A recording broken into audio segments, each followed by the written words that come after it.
The story opens on a bright, bustling day in the heart of the city.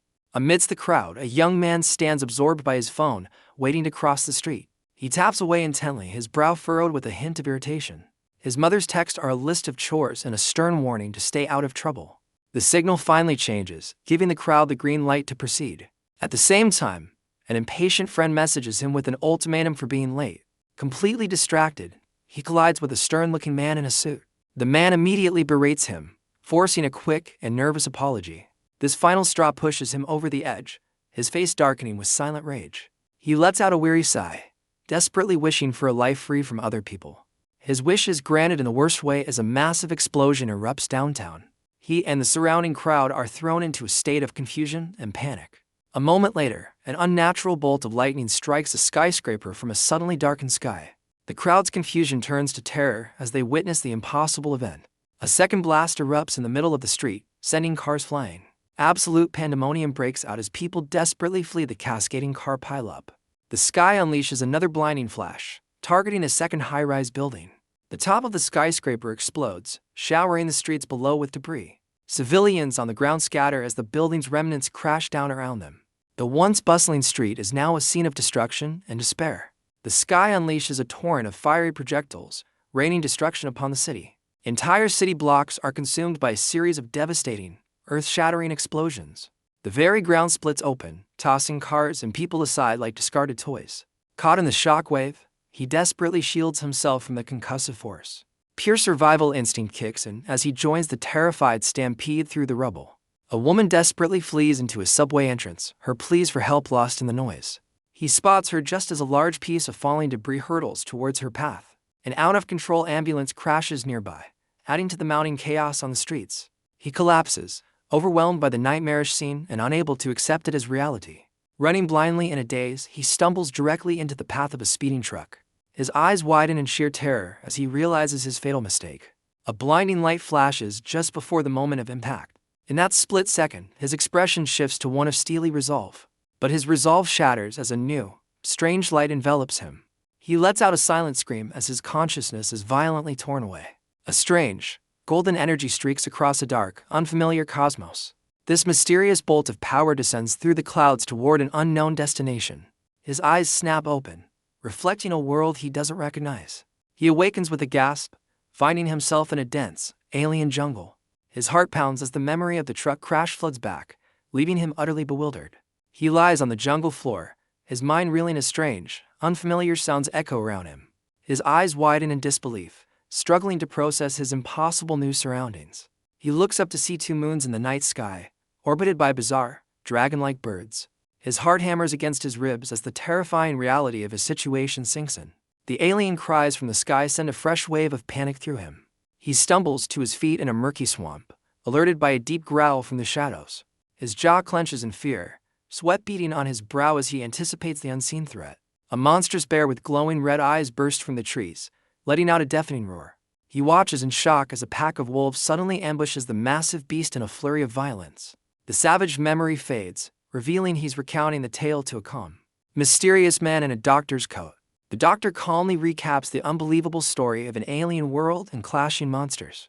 His patient listens with a shadowed face, haunted by the memories of his ordeal. The doctor questions his survival, discreetly jotting down a diagnosis of delusion and PTSD. The young man remains silent, a flicker of grim experience in his otherwise placid eyes. His mind flashes back to the savage clash, as the wolves relentlessly tore into the giant bear. The monstrous bear retaliated, raising a massive clawed paw to crush its attackers. It brought its full weight down, smashing one of the wolves with overwhelming force. Undeterred, the rest of the wolf pack charged forward in a blur of coordinated fury. They swarmed the colossal beast from all sides, a whirlwind of teeth and claws. Hiding behind rocks, he calmly watched the brutal spectacle unfold while eating. His meal is interrupted as a small, curious wolf-like creature wanders into his hiding spot. The creature stares at him with wide, innocent eyes, showing no signs of aggression. A jolt of pure terror runs through him, realizing he's been discovered by one of the pack. Without a second thought, he springs to his feet and bolts into the forest. He flees desperately through the dense woods, his lungs burning with exertion. He runs until the sun sets, the sky shifting from a fiery orange to a deep blue. Pushing past his limits, he continues his frantic escape through the alien landscape. His flight for survival becomes a blur of motion, crossing logs and uneven terrain. Finally, his body gives out and he collapses to the ground, gasping for air. A strange blue window materializes before him, announcing an increase in his stamina. He stares at the phantom window in utter disbelief, questioning what just happened. Distracted by the impossible sight, he stumbles over a rock in his path. His exhausted body tumbles forward, crashing down a steep, grassy embankment. He lets out a cry as he plummets uncontrollably toward the bottom of the slope.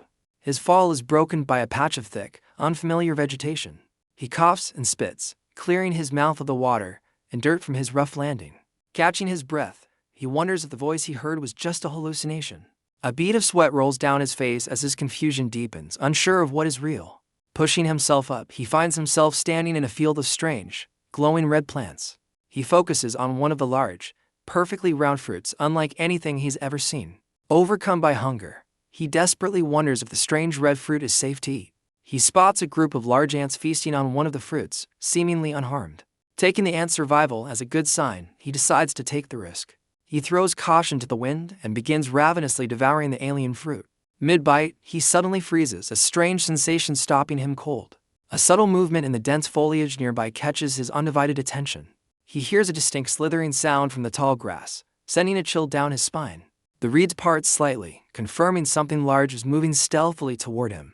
His eyes widen in sheer terror as he realizes he stumbled into another predator's territory.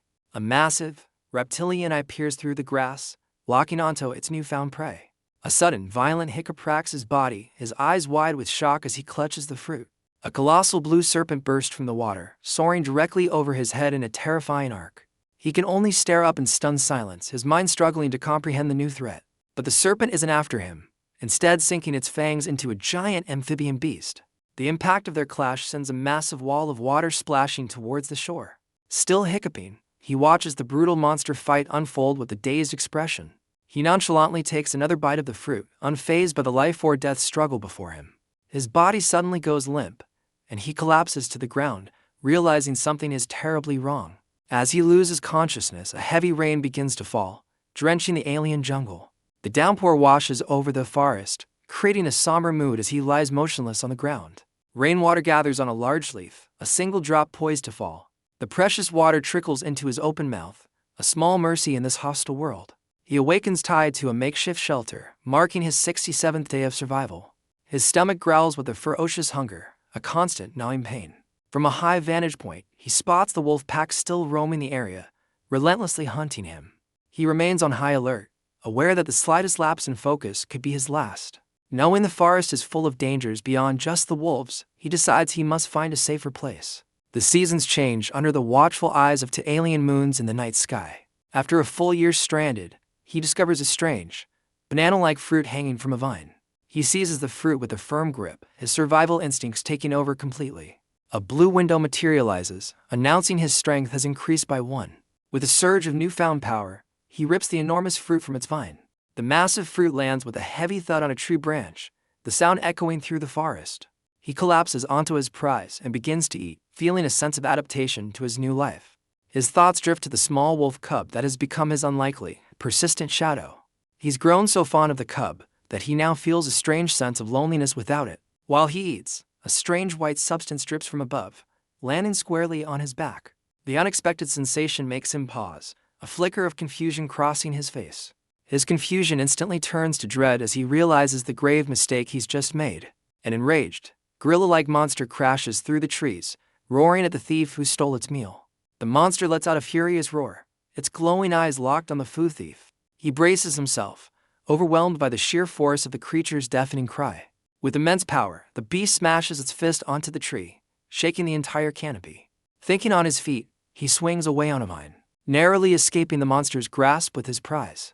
His relief is short-lived as the enraged beast hurls the massive tree trunk right at him. Just in the nick of time, his loyal wolf cub companion leaps into the fray. The gorilla lands heavily on the ground, its attention diverted by the sudden arrival. The small cub bravely slides in front of the colossal monster, ready to defend its friend. He turns back in astonishment, shocked to see his small companion confronting the beast. The gorilla monster slams its giant hand down, aiming to crush the defiant little wolf. The gorilla growls in confusion, realizing its powerful strike completely missed the tiny wolf. The cub staggers back, its leg pierced and bleeding from the impact. Ignoring the pain, the loyal companion snarls, refusing to back down from the giant threat. The monster's face contorts with fury, its glowing eyes fixed on the defiant cub. It unleashes another furious roar, raising its massive fist to finish the job. The cub barely dodges the devastating blow as the ground shatters beneath the monster's fist. Seizing the opportunity, he launches himself from the trees, a makeshift whip ready in his hands. He lands a vicious strike directly into the monster's eye, turning the tables in an instant. The beast bellows in excruciating pain from the unexpected and precise attack.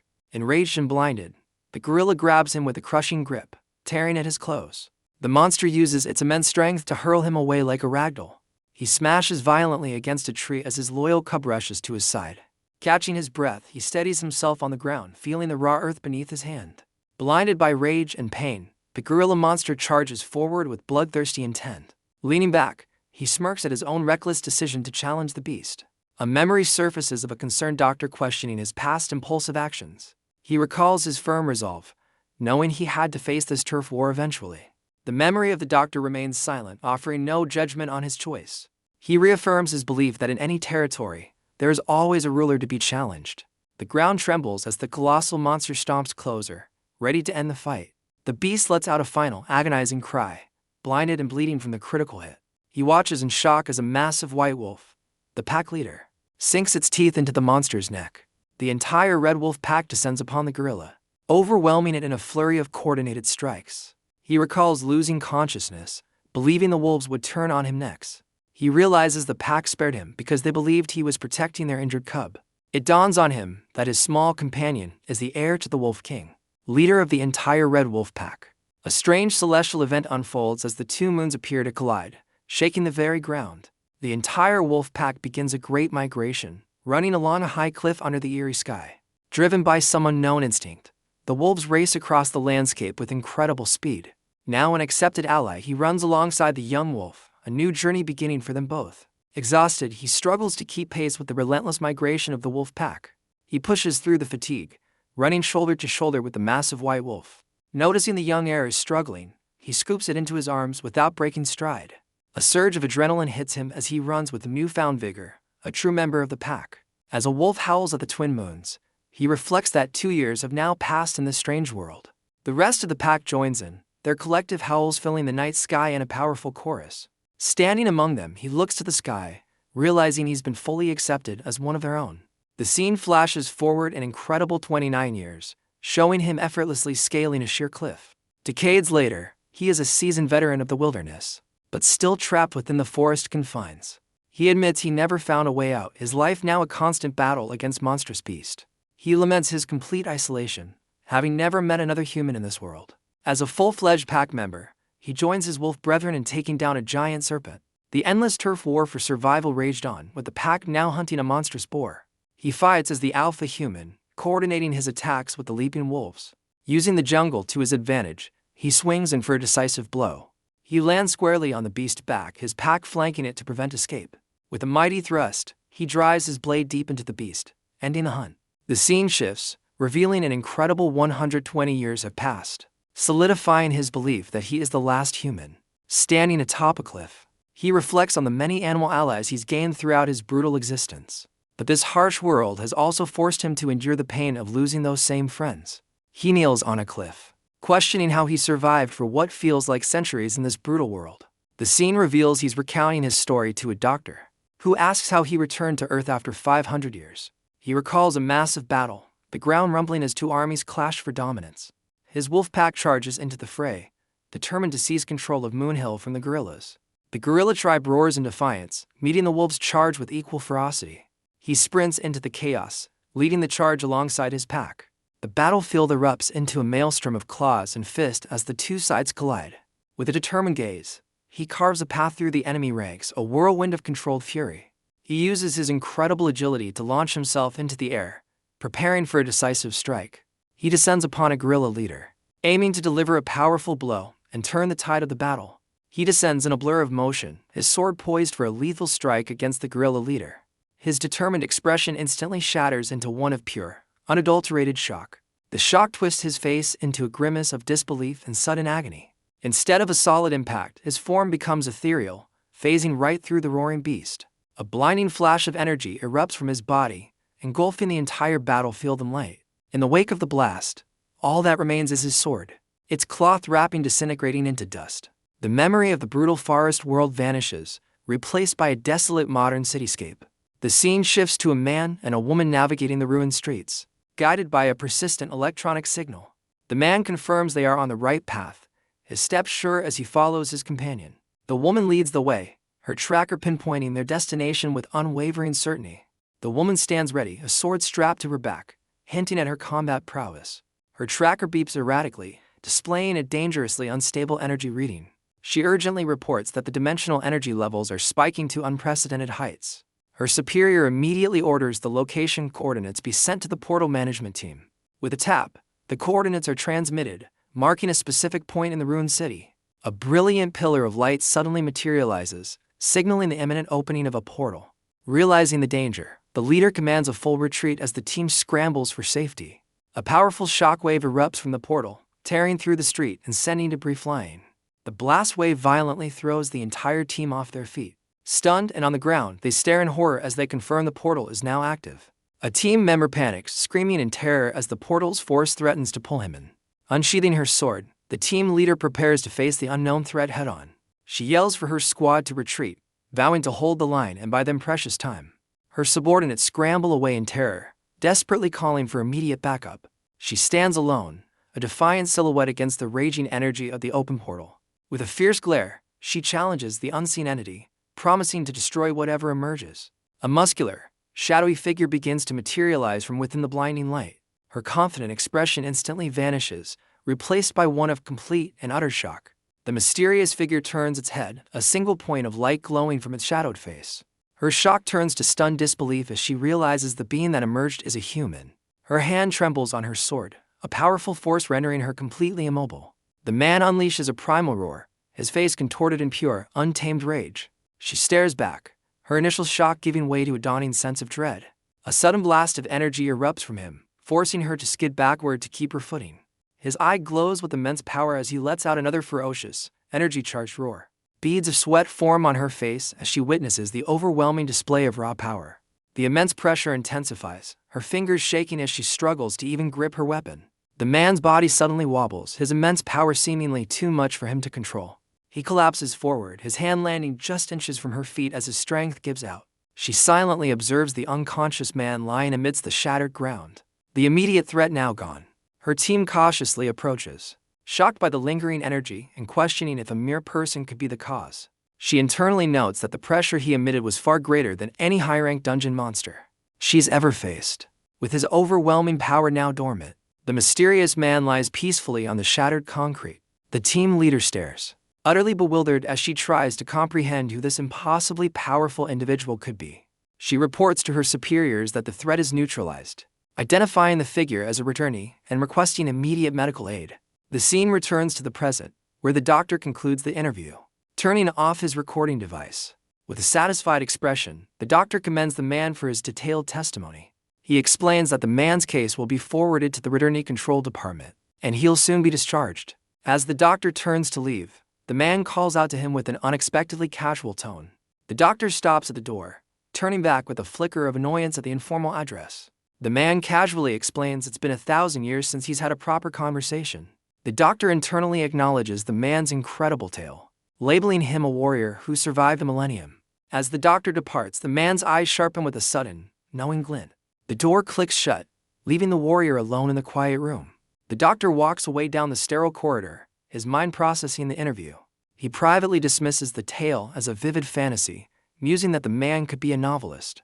The scene shifts to the imposing headquarters of the Returnee Control Department. Inside an office, the female team leader questions her superior, certain the data on the new returnee is flawed. Her boss leans back in his chair, calmly asking her to elaborate on the supposed mistake. She stares in shock at the man's ID, revealing that the being of immense power is officially ranked as a mere F rank. Her boss confirms the man's rare F rank status, pitying him for being too weak to even qualify for a pension. She examines the ID, scoffing that an F rank is practically a powerless civilian. She insists a mere F rank could never survive a portal, demanding to know if there's been a mistake. He casually waves off her concerns, theorizing the man just got lucky finding a return stone while hiding. To put an end to her doubts, he presents the official doctor's notes on a tablet.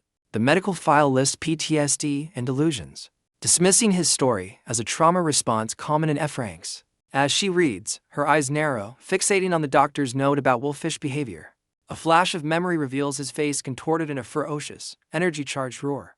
The memory of his overwhelming power clashes with the report, making her doubt her own experience. She presents the file one last time, but her superior insists that even an F rank must be processed by the book. Unconvinced by the official report, she decides to deliver the man's discharge papers herself. Her superior is baffled by her decision, questioning her unusual interest in a low-rank returnee. She insists on confirming the truth with her own eyes, leaving her boss to ponder her motives. The scene shifts to the hospital, where the warrior has been recovering for 2 weeks after his millennium-long ordeal. He lies motionless on the bed, reflecting on how alien his own world now feels despite his desperate wish to return. Staring blankly at the ceiling, he contemplates his uncertain future in this strange new era. A staff member interrupts his thoughts, entering the room with his morning meal. He silently acknowledges her presence, his expression remaining distant and unreadable. The sight of the simple, modern meal is a stark contrast to the life he once knew. His body betrays his stoicism as his stomach rumbles, reminding him of his basic human needs. He decides to push aside his existential dread and focus on the simple act of eating. Just then, the sound of footsteps announces an unexpected visitor approaching his room. The door bursts open, revealing the blonde team leader, who calls out his name with purpose. She finds him hunched over his food, devouring it with a primal hunger that's anything but human. The sight stops her cold, her professional demeanor faltering as she witnesses his feral behavior. He pauses mid-bite, looking up from his handful of rice with a confused and wild expression. As she introduces herself, he ignores her words, instead focusing on sniffing the air with an intense focus. He steps forward, his mind connecting her familiar scent and blonde hair to recent memory. Crouching low to the ground, he continues to sniff around her, much to her confusion. She clarifies their connection, reminding him that she was the one who found him when he first returned. Her memory of him as an absolute predator clashes with his current strange behavior. The so-called predator is now licking his empty food tray with comical gusto. His bizarre display makes her question her own instincts, wondering if she's lost her touch. He abruptly changes his tune, sitting up and demanding an explanation about the department. Much to her annoyance, the man casually explains his demanding tone is because he's over 1,000 years old. Taken aback by his absurd claim, she composes herself. Remembering he's officially listed as a patient, she professionally explains the department's function, sliding over the necessary paperwork for him to review. She gives him clear instructions to read the forms, agree to the terms, and provide his signature. He ignores her instructions, his attention completely captured by the modern pen in his hand. To her exasperation, he begins sniffing the pen, remarking on how familiar yet ancient it feels to him. She demands he stop doodling, but he explains it's been 1,000 years since he's even seen a pen. Losing her patience, she points directly to the signature line, internally dismissing him as a complete fool. A vein throbs on her forehead as she seethes, barely containing her rage at his childish behavior.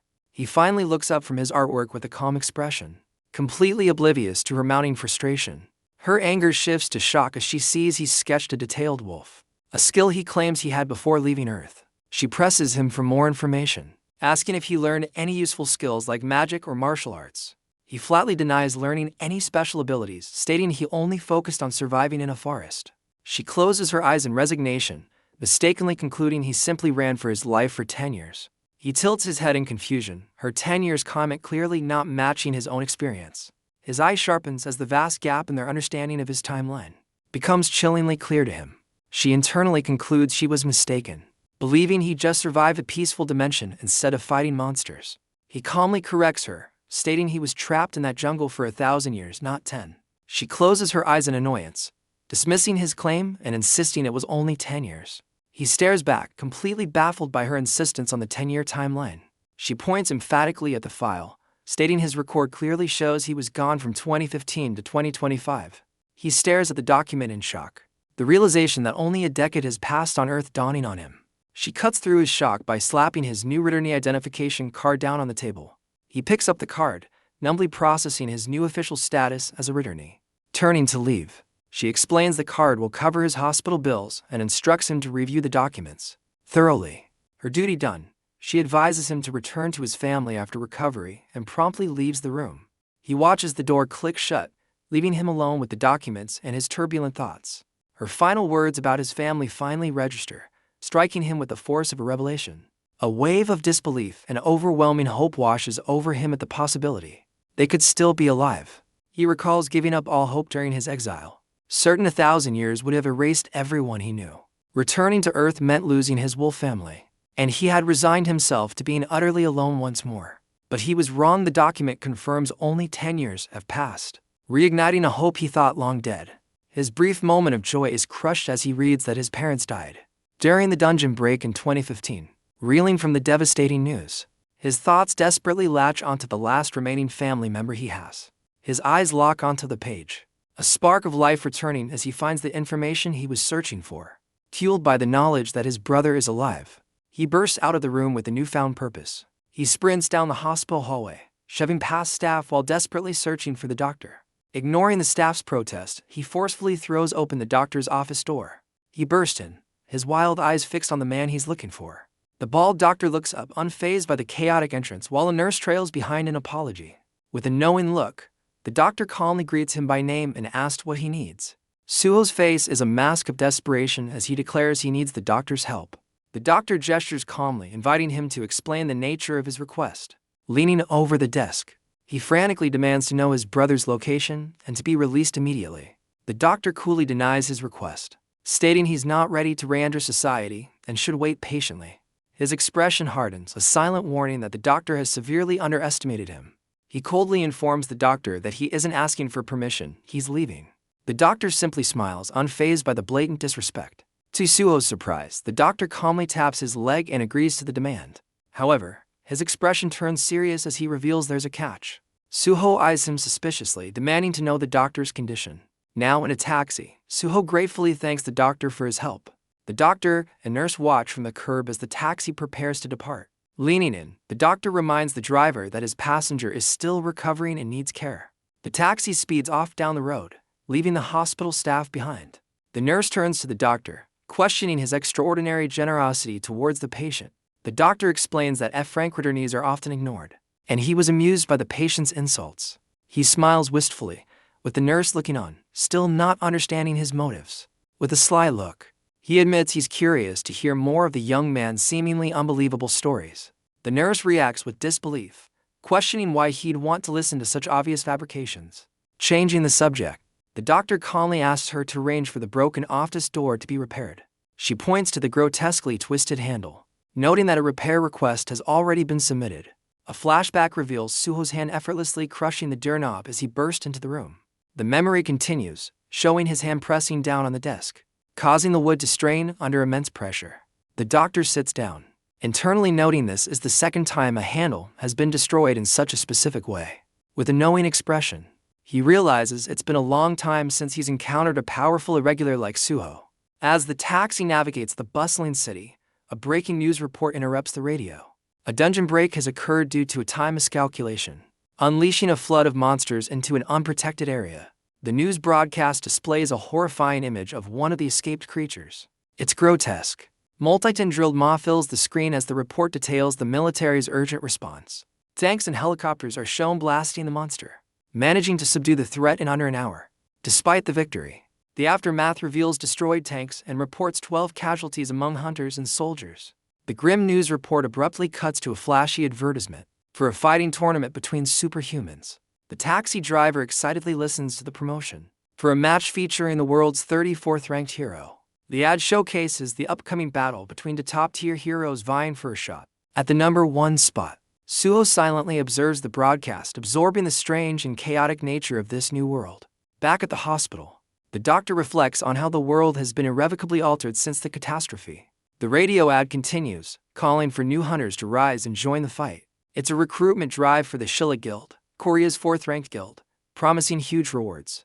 The driver wistfully dreams of a hunter's fortune, while Suho asks about the hunting field in Seoul. The driver gives him a worried look, convinced Suho's ignorance is a sign of a serious head injury. Seeing Suho's genuine confusion, the driver agrees to explain everything, having nothing better to do. He starts his story 10 years ago, on the day portals to other worlds open across the globe, an event known as the catastrophe. This dimensional clash unleashed a terrifying invasion of monsters, plunging the world into chaos. The initial onslaught was devastating, wiping out 10% of the world's population as conventional military forces proved ineffective. Humanity's armies fought back with everything they had, launching massive aerial bombardments against the otherworldly threats. The driver continues, explaining that hunters were created to fight where the military couldn't. He elaborates that returnees, people who came back from other worlds, became licensed hunters, turning monster slaying into a profitable career. Suo's interest is piqued, and he asks how to get a hunter's license. Amused by his passenger's intensity, the driver explains it's not a path for just anyone. He details the process, stating a person must first be awakened and then pass the official hunter exam. Suho's brow furrows, realizing the path to becoming a hunter is more complex than he thought. The taxi continues its journey through a neighborhood under a surreal, multicolored sky. It wends its way up a steep road, heading deeper into a residential district. With a sharp screech of its tires, the taxi comes to an abrupt stop. Pointing ahead, the driver identifies a 2-story red brick house as their final destination. Suho thanks the driver as the taxi speeds off, leaving him at his destination. He stands before the house, an ominous crow flying overhead as he prepares to enter. Taking a determined step forward, Suho approaches the front of the red brick building. His arrival is noticed by an elderly woman cleaning a window, who peers out curiously. She calls out from the second floor, demanding to know who is standing outside her home. Suho looks up and announces with conviction that he is there to see someone named Junho. The woman simply stares back at him, her expression unreadable as she processes his words. He waits patiently for a reply, confused by her prolonged and silent scrutiny. Her face twists with annoyance as she criticizes his lack of proper etiquette. She then sharply informs him that nobody named Junho lives at this address, much to his surprise. The woman unleashes a furious tirade, ordering him to leave immediately. With a sharp crack, she slams the window shut, leaving Suho to stare at the brick wall. He glances back, questioning if the taxi driver brought him to the correct house. Inside, the woman complains about daily visits from loan sharks, mistaking Suho for one of them. Suho's focus intensifies as he picks up on the hushed, worried conversation within. The woman attempts to comfort a young boy, lamenting the cruel fate that has befallen their family. Peeking from the side, Suho learns that the boy's father is struggling with overwhelming debt. The child points to a mailbox stuffed with official notices, asking about his father's financial troubles. The grandmother quickly changes the subject, trying to shield the boy from the harsh reality. While distracting him, she deftly removes the pile of overdue bills from the mailbox. Suho pulls out his phone, his expression turning serious as he confirms the address. He realizes the man he seeks, Junho Park, is the one drowning in debt, not the woman's son. With this new information, Suho turns and walks away from the house, a new plan forming. He reflects on the laws of this world, so different from the simple rule of the strong he's used to. Suho realizes that to cut through this world's complexity, he needs a different kind of power. He clenches his fist with a newfound resolve, understanding that in this society, money is the ultimate strength. His quest for power and money leads him to a towering, official-looking building. Suho confidently navigates the bureaucratic halls of the Hunter Association headquarters. He slides his identification card across the counter, formally applying for the Hunter exam. The official flatly denies his request, informing a stunned Suho that he is not qualified. Suho demands to know why he's unqualified, declaring himself an F-rank returnee. The official clarifies that while he has the rank, he lacks the required returnee ranking points. He protests, insisting he traveled through a portal just 2 weeks prior. The woman scoffs at his claim, explaining that portals are lethal to ordinary civilians. She cuts off his explanation, mockingly telling him to take his superhero fantasies home. The official instructs him to either join an academy or earn points in the field before returning. Leaving the building, Suho spots a bounty board for goblins, puzzled by this world's rules. His focus sharpens as the Suwon Field Goblin's bounty gives him an idea. The camera pans out to reveal a massive, shimmering barrier encompassing the city. Back in a taxi, Suho learns from the driver that the strange barrier surrounds the entirety of Seoul. The driver explains Seoul is a complex web of 12 districts connected by hundreds of gates, all managed by a map app. Realizing he's completely disconnected, Suho decides his first mission is to get a phone. With a sharp screech of its tires, the taxi comes to an abrupt halt at his destination. The driver announces their arrival at Suwon Field Gate 27, the entrance to the goblin hunting grounds. Suho steps out onto the asphalt, ready to begin his quest for points and power. As the taxi speeds off, he is left standing before a massive industrial gate marked with the number 27. He gazes up at the imposing structure, confirming that a hunting field must lie just beyond it. Taking determined strides, Suho approaches the gate's official entrance. His path is quickly blocked by a military checkpoint. Manned by armed guards and screening equipment, a soldier in full combat gear confronts him, demanding to know the purpose of his visit. Suho coolly informs the soldier he's here for a hunt. The guard gives him a hard, silent stare, clearly not convinced. He demands to see Suho's official hunter identification. Suho calmly admits that he doesn't possess such an ID. The soldiers immediately move to block him, declaring the area off-limits to civilians. Suddenly, the roar of an engine diverts everyone's attention. Panic erupts as the guards realize a vehicle is speeding through the checkpoint. The camouflaged SUV crashes through the barrier before anyone can react. Inside the vehicle, a monstrous creature lunges at the driver in a brutal attack. The out-of-control vehicle screeches to a halt, having breached the gate. The SUV flips violently, crashing hard against the road. A commander barks orders for his squad to mobilize as chaos erupts. Soldiers scramble into position, aiming their weapons at the overturned vehicle. The wrecked SUV begins to rattle ominously, drawing the soldiers' focused aim. A monstrous hand smashes through the window, shattering the glass from within. A grotesque creature with rows of sharp teeth crawls out from the wreckage. The squad leader gives the decisive command to open fire on the escaped monster. A relentless barrage of bullets erupts from their rifles, zeroing in on the target. The creature is torn apart by the intense gunfire, letting out a final, silent shriek. With the monster neutralized, the commander raises his fist and signals for a ceasefire. With the threat neutralized, the soldiers secure the perimeter and call for medical assistance. Amidst the aftermath, the guards realize the civilian who arrived by taxi has vanished. The sergeant scans the area, wondering where the mysterious man could have gone. They spot the empty checkpoint and assume the civilian fled in terror during the attack. But far from scared, Suho has already slipped past them and is now inside Field 27. He walks deeper into the field, his heightened senses already picking up on the environment. Unsettling sounds and a distinct smell confirm his suspicions this place is crawling with threats. Stepping off the paved road, he makes a mental note to acquire a vehicle for future missions. Reaching a high point, Suho is stunned by the sight of a vast, ruined city stretching before him. He stares in disbelief, realizing the devastating truth about the world outside Seoul's protective barrier. The ruined city stretches out before him, a desolate landscape under the starry night sky. Suho looks over the destruction, feeling an unsettling familiarity with this kind of darkness. He steps to the very edge of the rooftop, preparing to make a move. With his mind made up, he resolves that it is finally time to begin the hunt. Without hesitation, he leaps from the building, diving headfirst toward the ground below. He lands with a ground-shattering impact, cracking the pavement in a powerful shockwave. After testing his durability, he notes that his body feels a little stiff from the landing. Kneeling in the crater he created, he takes a moment to adjust to his surroundings. Placing a hand firmly on the ground, he readies himself for the next phase of his plan. Suho explodes forward in a blur of motion, kicking up rocks and dust as he dashes through the ruins. He moves with blinding speed, a blur against the ruined city backdrop. He then launches himself into the air, soaring towards the top of a dilapidated building. Mid-jump, a sudden wave of exhaustion hits him, causing him to falter. With a desperate lunge, he barely catches the ledge, saving himself from a fall. Pulling himself up, he questions the strange after-effect that seems to be draining his power. Standing atop the ruins under the full moon, he takes a moment to assess his unexpected condition. Closing his eyes, he focuses his heightened senses, sniffing the air to track his first target. His senses quickly lock onto a promising scent, catching his full attention. Hearing faint whimpers in the distance, he identifies the perfect place to begin his hunt. Without another moment's delay, he pushes off the ledge, moving toward the source of the sound. He gracefully navigates the ruined cityscape, drawn toward the source of the commotion.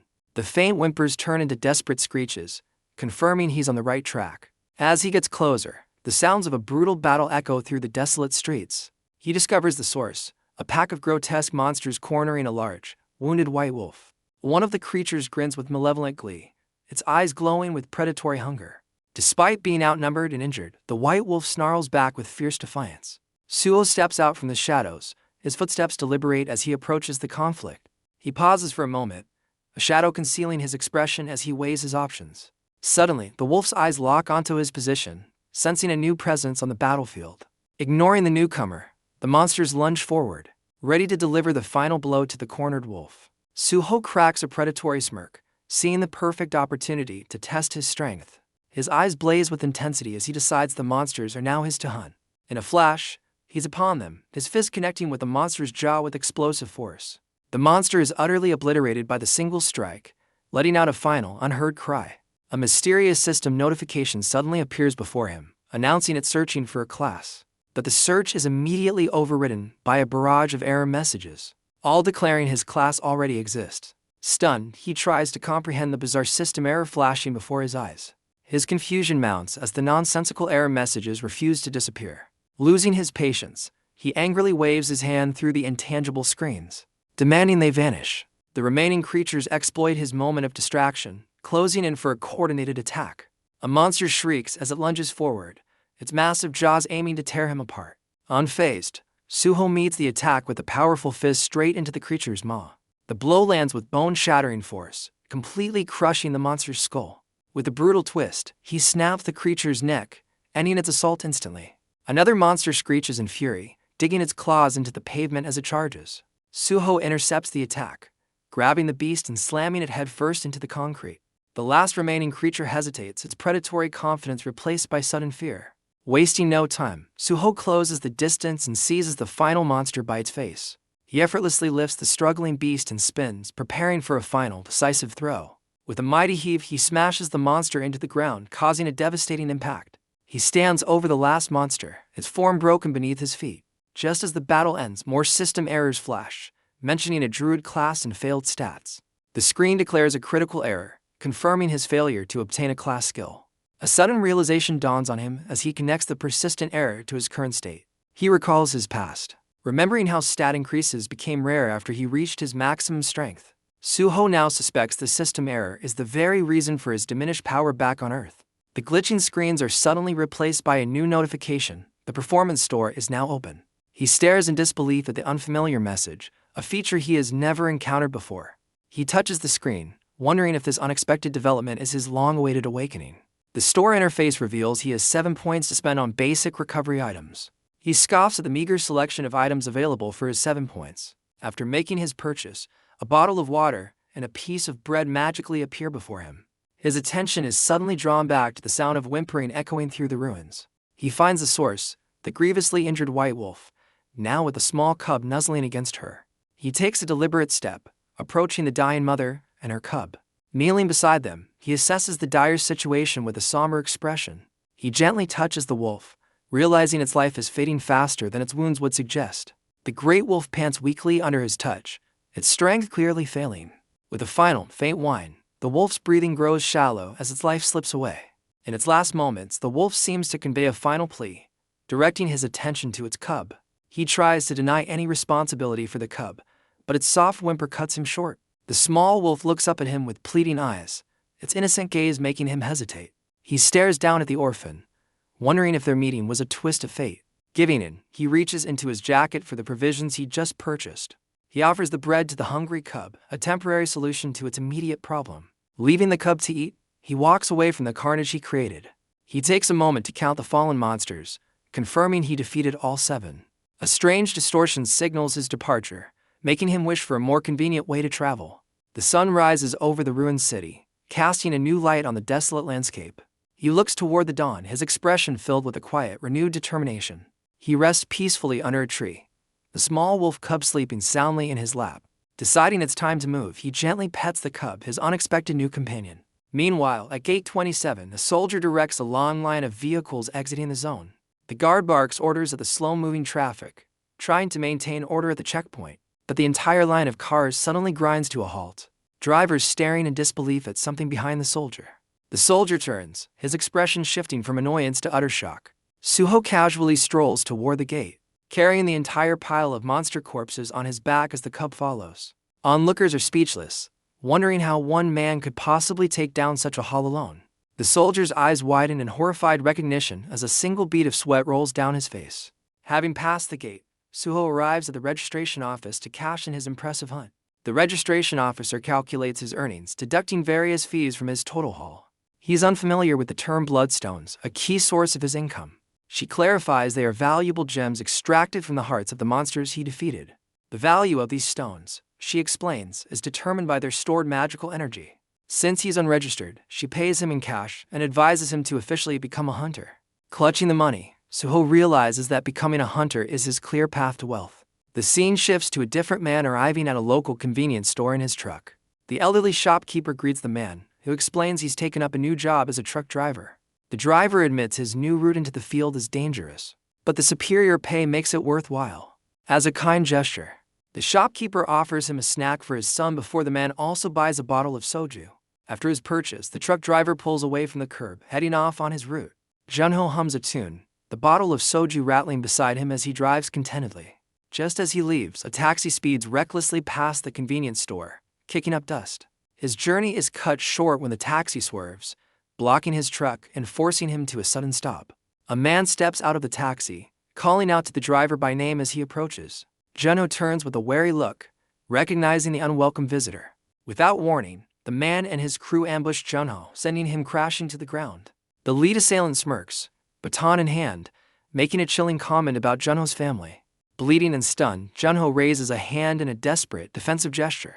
The sounds of a brutal confrontation echo through the quiet residential streets. The assailant taps the baton against Junho's neck, taunting him about his recent good fortune. He slams Junho's head down, furious about how many times he had to track him down. On his knees, Junho desperately offers a stack of cash, pleading for forgiveness. The leader casually counts the money, while listing off a series of absurd additional fees. Surrounded by his crew, he declares that the payment is still not enough to cover the debt. Junho's bloodied hand trembles, clenching his pants in a mix of fury and helplessness. Tears stream down his face as he promises to deliver the remaining balance within 3 days. Enraged by the delay, the man strikes Junho again, reminding him of the compounding interest. He raises his weapon for another blow, but a voice suddenly calls out Junho's name, stopping him mid-swing. The leader pauses, looking up with a puzzled expression as the unexpected interruption hangs in the air. The voice belongs to Suho, who has arrived on the scene with his small wolf companion. The gang leader turns, annoyed by the interruption and demanding to know who the newcomer is. Junho looks up from the ground, his face a mask of stunned recognition.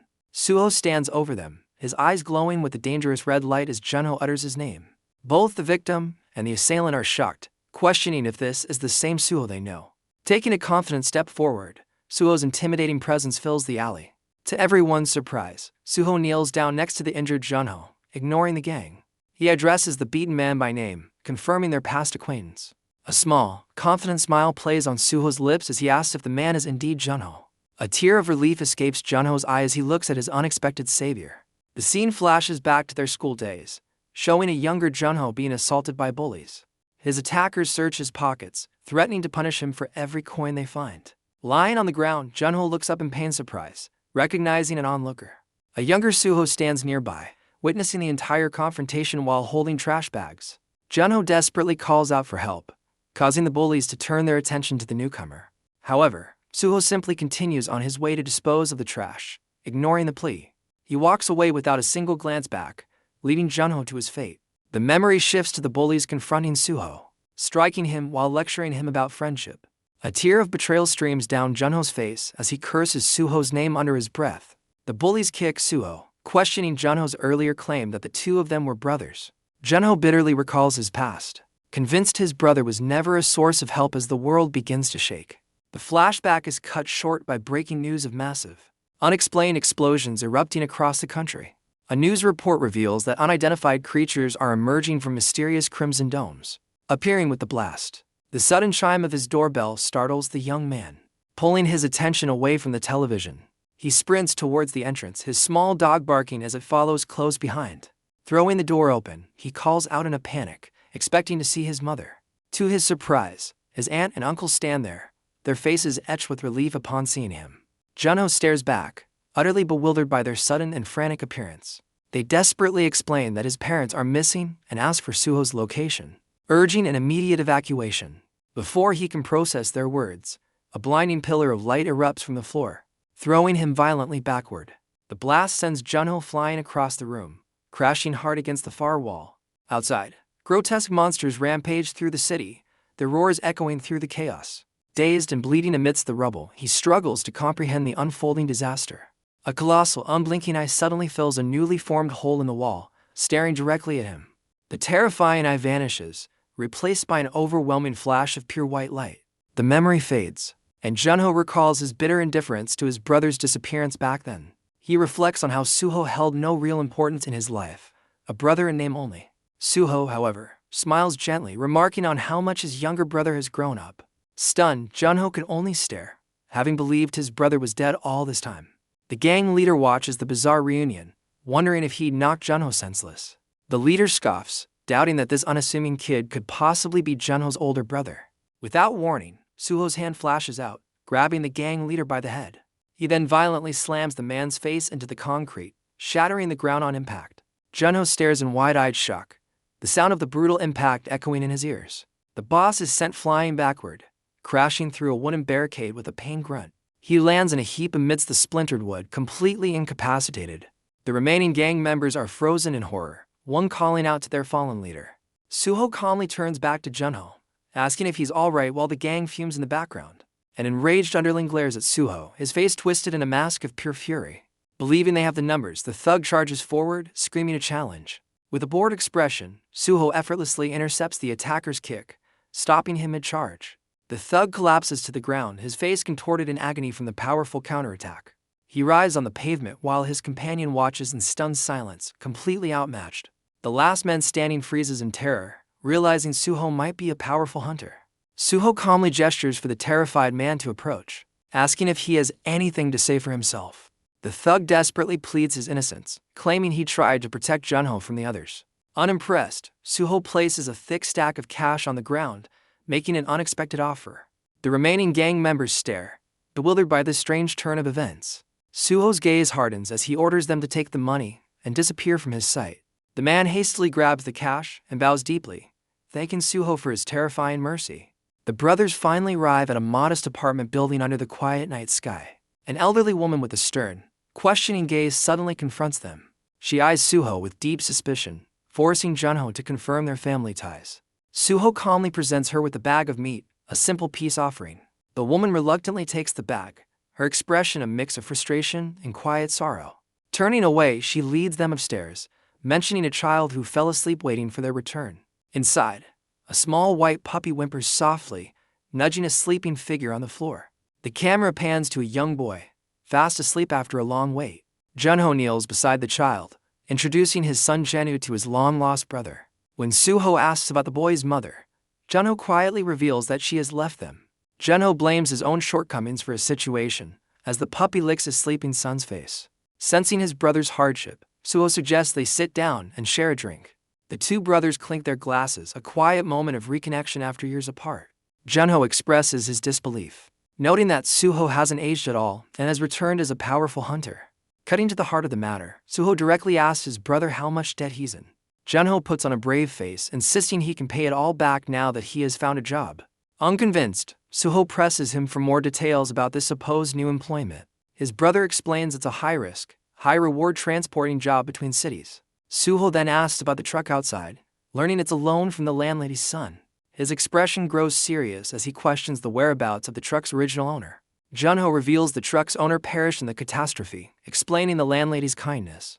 A flashback shows the moment Jenu first discovered the little puppy, his eyes wide with surprise. The boy's expression shifts to shock as he realizes something is happening off-screen. Back in the present, Jenu appears in the doorway, calling for his dad while clutching the puppy. Suho turns with a bright, welcoming smile, happy to finally meet his nephew. After a quick introduction, the boy shyly asks for permission to play with his new companion. Suho's face lights up with a gentle, heartwarming smile at the sight of his family. Jenu joyfully rolls on the floor, completely enamored with his new furry friend. Junho watches them, remarking that his son has always dreamed of having a puppy. With a determined look, Suho turns to his brother and makes a serious proposition for them to work together. Junho stares back, completely baffled by his brother's sudden proposal. Suho clarifies the terms: he'll handle the dangerous part, and Junho will just need to help with the truck. His brother cautiously asks what kind of work Suho has in mind. With an intense grin, Suho reveals his new line of work is monster hunting. Junho is stunned into silence, horrified by the dangerous proposition. The scene transitions to the impressive headquarters of the Ritterny Control Department. An official congratulates Suho on his registration, shocked by his stat increase after just one day. Now registered as an F-rank druid, Suho is informed he's eligible for financial services. He is then presented with a brand new smartphone as a welcome gift for all registered Ritternies. The official explains that a special app will provide him with crucial information on hunting fields and schedules. The official encourages Suho, explaining that ranking up will unlock benefits and a pension. She then asks if he knows how to access his status window, noting a recent system update. Suho summons his stats, a glowing blue interface appearing before him, leaving him utterly confused. He's shocked to see how low his detailed stats are, finally understanding his recent physical struggles. The scene changes, showing the white truck speeding along a sunny highway. Inside the cab, Suho's new phone, mounted on the dash, begins to ring. Junho answers, happily congratulating his brother for officially registering as a returnee. Suho confirms he's on his way, mentioning he has one last stop to make. His brother asks if the only thing left now is for Suho to pass the hunter exam. Walking through the city, Suho firmly declares their first priority is clearing Junho's debt. Junho expresses his concern, reminding Suho that his F-rank status makes monster hunting incredibly dangerous. Before he can finish his thought, Suho abruptly ends the call, leaving Junho staring at the phone in disbelief. As he drives, Junho wonders if this confident, decisive man is truly the brother he once knew. Meanwhile, Suho is already on the move, using his new phone to find the nearest monster gate in Namyeongju. He arrives at Gate 77 to find a crowd of impatient hunters, all eager to get inside and claim the bounties. Suddenly, a green SUV screeches to a stop, arriving with aggressive urgency. Inside, two stern-looking men in matching suits sit in the front, exuding an air of authority. In the back, a group of terrified recruits trembles, their fear palpable as they approach the dungeon entrance. The driver smirks at their anxiety, questioning why a group of powerful returnees would be so scared. He reminds them that passing this dungeon test is their only ticket to joining the prestigious Shilla Guild. The Shilla Guild official scoffs in disgust, judging the new recruits as worthless. He laments the lack of talent, believing they're only motivated by their parents' pensions. At the gate entrance, a soldier calls for the next hunter to step forward for verification. The guard's routine is interrupted as Suho calmly steps up to the checkpoint. Suho walks with an unshakable confidence that sets him apart from the nervous crowd. After confirming he's alone, the soldier instructs him to present his returnee ID for scanning. Suho smoothly slides his card into the reader, activating the verification process. The soldier stares at his monitor in shock, seeing Suho is an F-rank materialization user. He warns Suho that his low rank restricts him to the outer field, barring him from the dungeon. Inside the SUV, the unimpressed Shilla official suddenly looks back with a start. His interest peaked. Ignoring the soldier's warning, Suho confidently strides down the corridor and into the outer field. One soldier expresses concern for the unequipped hunter, but his partner reveals Suho's impressive solo feat from the previous day. With a newly informed perspective, the guard watches Suho's determined back as he disappears into the light. The Shilla Guild official's disdain turns to intense curiosity, demanding to know who the mysterious hunter is. His subordinate can only stare in disbelief, remarking on the sheer nerve of entering a monster field completely unarmed. A guard approaches their vehicle to apologize for the delay, but the guild members are now focused on a different matter. The senior official barks an order at his driver, his eyes locked on the disappearing figure. He urgently commands his subordinate to follow Suho into the field immediately. The driver snaps to attention, flooring the accelerator to chase after their new person of interest. The green SUV barrels down the entrance tunnel, determined not to let the mysterious F-ranker out of its sight. The green SUV screeches to a sudden, jarring halt in a cloud of dust. Inside, the guild members are thrown into confusion, shocked by their target's disappearance.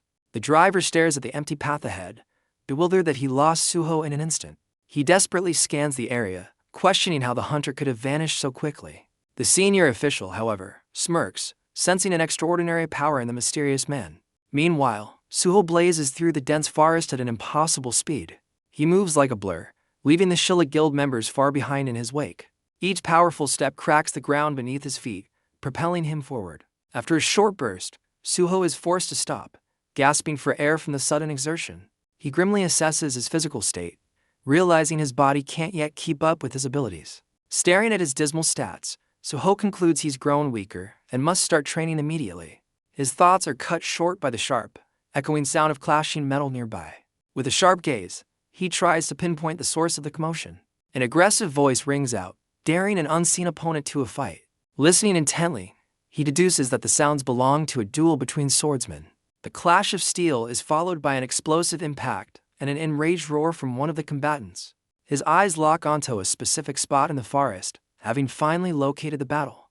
A wicked grin spreads across his face, a spark of dangerous interest in his eyes.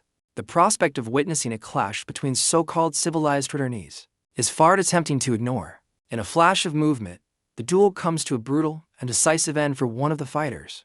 A blood-splattered fighter digs his heels in, defiantly daring his attackers to do their worst. From a nearby rooftop, Suho watches a swordsman threaten to dismember his next opponent. Suho remains impassive as the man below demands the aggressors stand down. Below, a small group of 3 is cornered by a much larger mob of armed thugs in a ruined lot. Suho calmly assesses the scene, deducing that the cornered men have no intention of fighting back. A thug impatiently exits his truck, clearly fed up with the prolonged standoff. He stomps forward, annoyed that his crew is taking so long to handle the seemingly weak trio. One of the cornered men's eyes widen in alarm as a new, hooded enemy appears behind him. An imposing figure with a mohawk steps up, wondering why his men are struggling against only 3 opponents. His sinister grin widens as he's identified as Gusik Choi, a notorious figure with a hefty bounty. Suho calmly descends from his perch, stepping in to halt the confrontation. He processes the information, surprised to learn of the 4,000-point bounty on the man's head. The cornered swordsmen panic, recognizing their opponent as the infamous C-ranked vandal, Gusik Choi. Gusik's underlings puff out their chests, enraged that the trio dared to speak their boss's name. Cracking his knuckles, Gusik confirms his identity with a menacing grin, daring anyone to challenge him. The 3 swordsmen are paralyzed with fear, cursing their terrible luck for encountering such a notorious figure. Their leader desperately tries to bargain, offering to surrender all their possessions in exchange for their lives. Gusik rejects the offer with a sadistic expression, finding more fun in the thrill of the fight as he charges forward. The leader's face contorts in terror, screaming for the charging thug to stop. As he questions the senseless aggression, Suho suddenly drops from above, crashing the party. Suho makes a dramatic entrance, landing with enough force to send a shockwave through the thugs. The sudden arrival catches Gusik's attention, his expression shifting to one of curiosity. The cornered swordsman can only stare in disbelief, stunned by the sudden turn of events. Gusik's thugs are thrown into confusion, bewildered by the mysterious interloper. Suho takes a confident step forward, the ground cracking under the pressure of his presence. He stands before the notorious vandal, unfazed by the crowd of enemies. A dangerous smile forms on Suho's face as he remembers the lucrative bounty on Gusik's head. Gusik sizes up the newcomer, demanding to know who dares to interrupt his fun. Suho coolly reveals his motivation, stating he's simply a man in need of some cash. The 2 men face off, the air thick with tension as a new battle is about to begin. Gusik's thugs mock the newcomer, wondering if the lone challenger has a death wish. The notorious vandal erupts in a fit of mocking laughter at Suho's bold declaration. The cornered swordsman can only watch in stunned silence, completely bewildered by the scene. Gusik's amusement fades as he notes Suho doesn't seem to be an official hunter. Suho remains completely impassive, his calm gaze meeting the thug's intense scrutiny. A menacing red light gleams in Gusik's eyes as he warns Suho about his fatal mistake.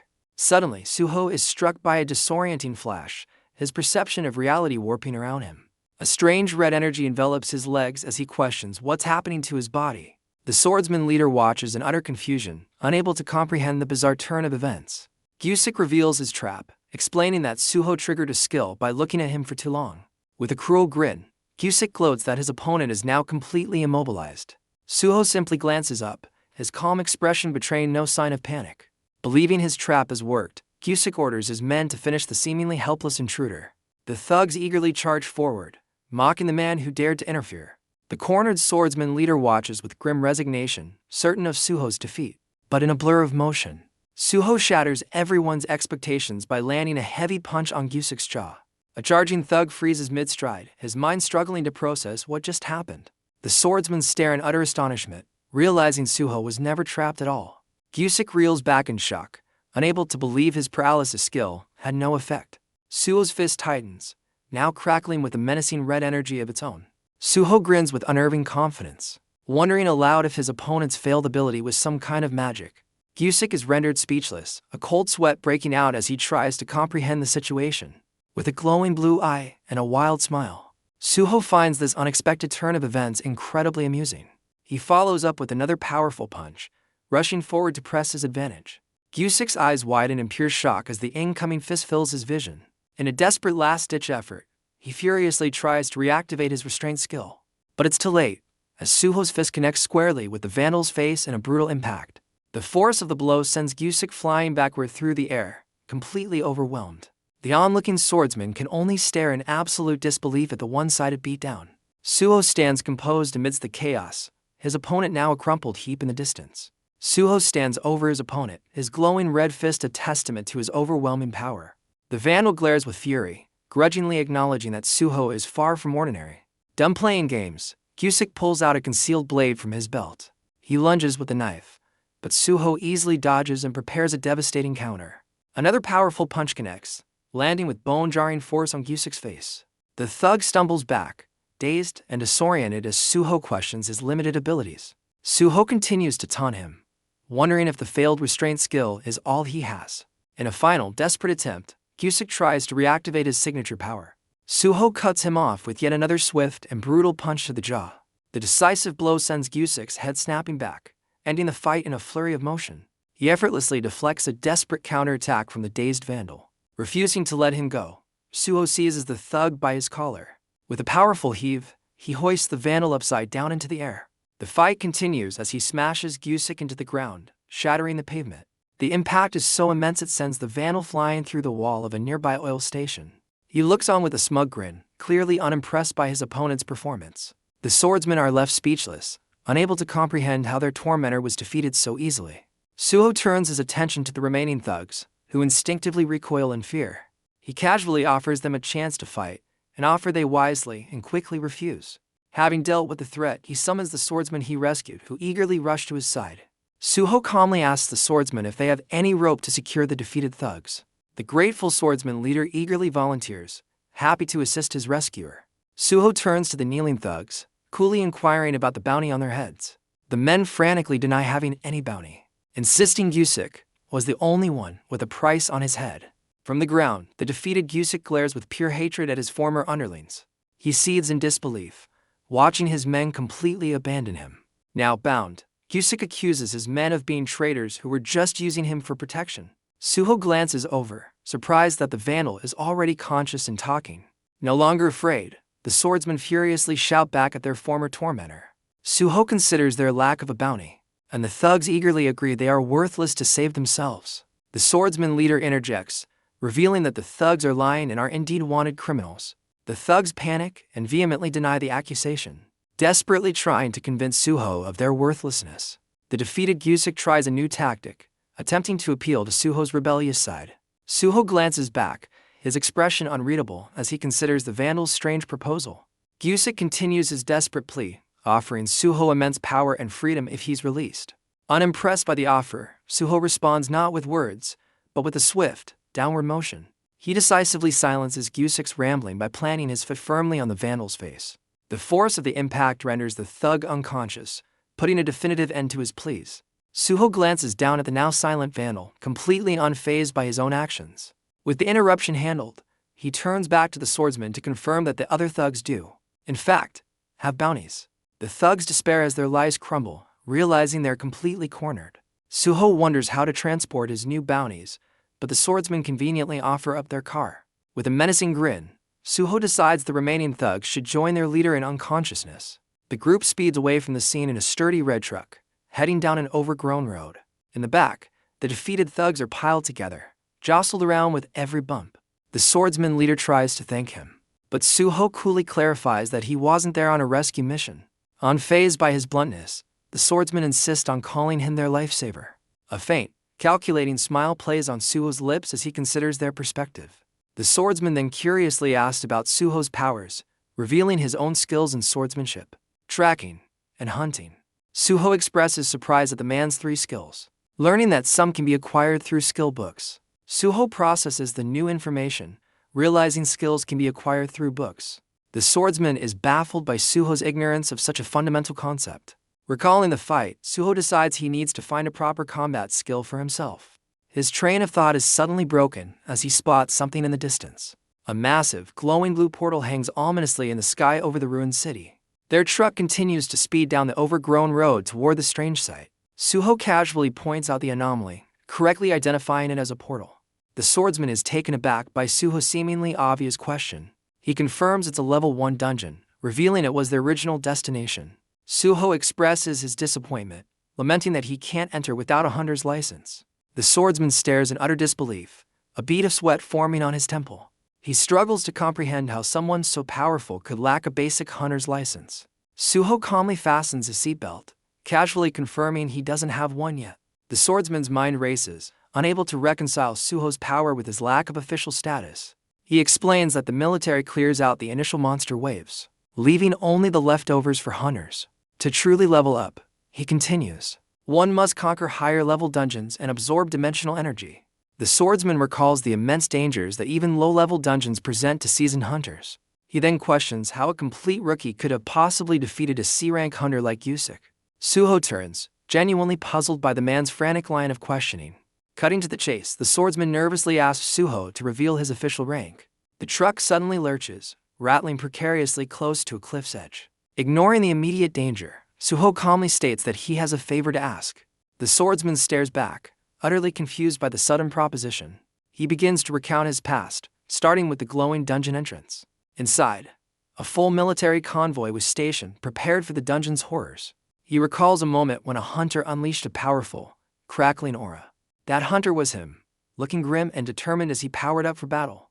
But his memory turns dark, showing his squad retreating with heavy casualties. A close-up reveals a comrade's agonizing injury, a stark reminder of the dungeon's danger. They desperately carried their wounded back to the convoy, shouting for a medic. The swordsman leader angrily questions the low standards for new hunters, vowing to find who recruited them. His subordinate tries to calm him, citing their guild's difficult situation as a reason for the lax recruitment. The captain's face twists in pure frustration, clenching his teeth at the memory. He recalls how wealthy kids can easily become hunters by simply finishing off a captured monster. These new recruits then hire experienced hunters to carry them through missions, gaining easy entry into guilds. But in a real fight, these rookies freeze in fear, forcing their teammates to cover for their incompetence. His companion tries to placate him, suggesting they just shake it off and get a drink. The captain's attention is drawn to the heavy military presence.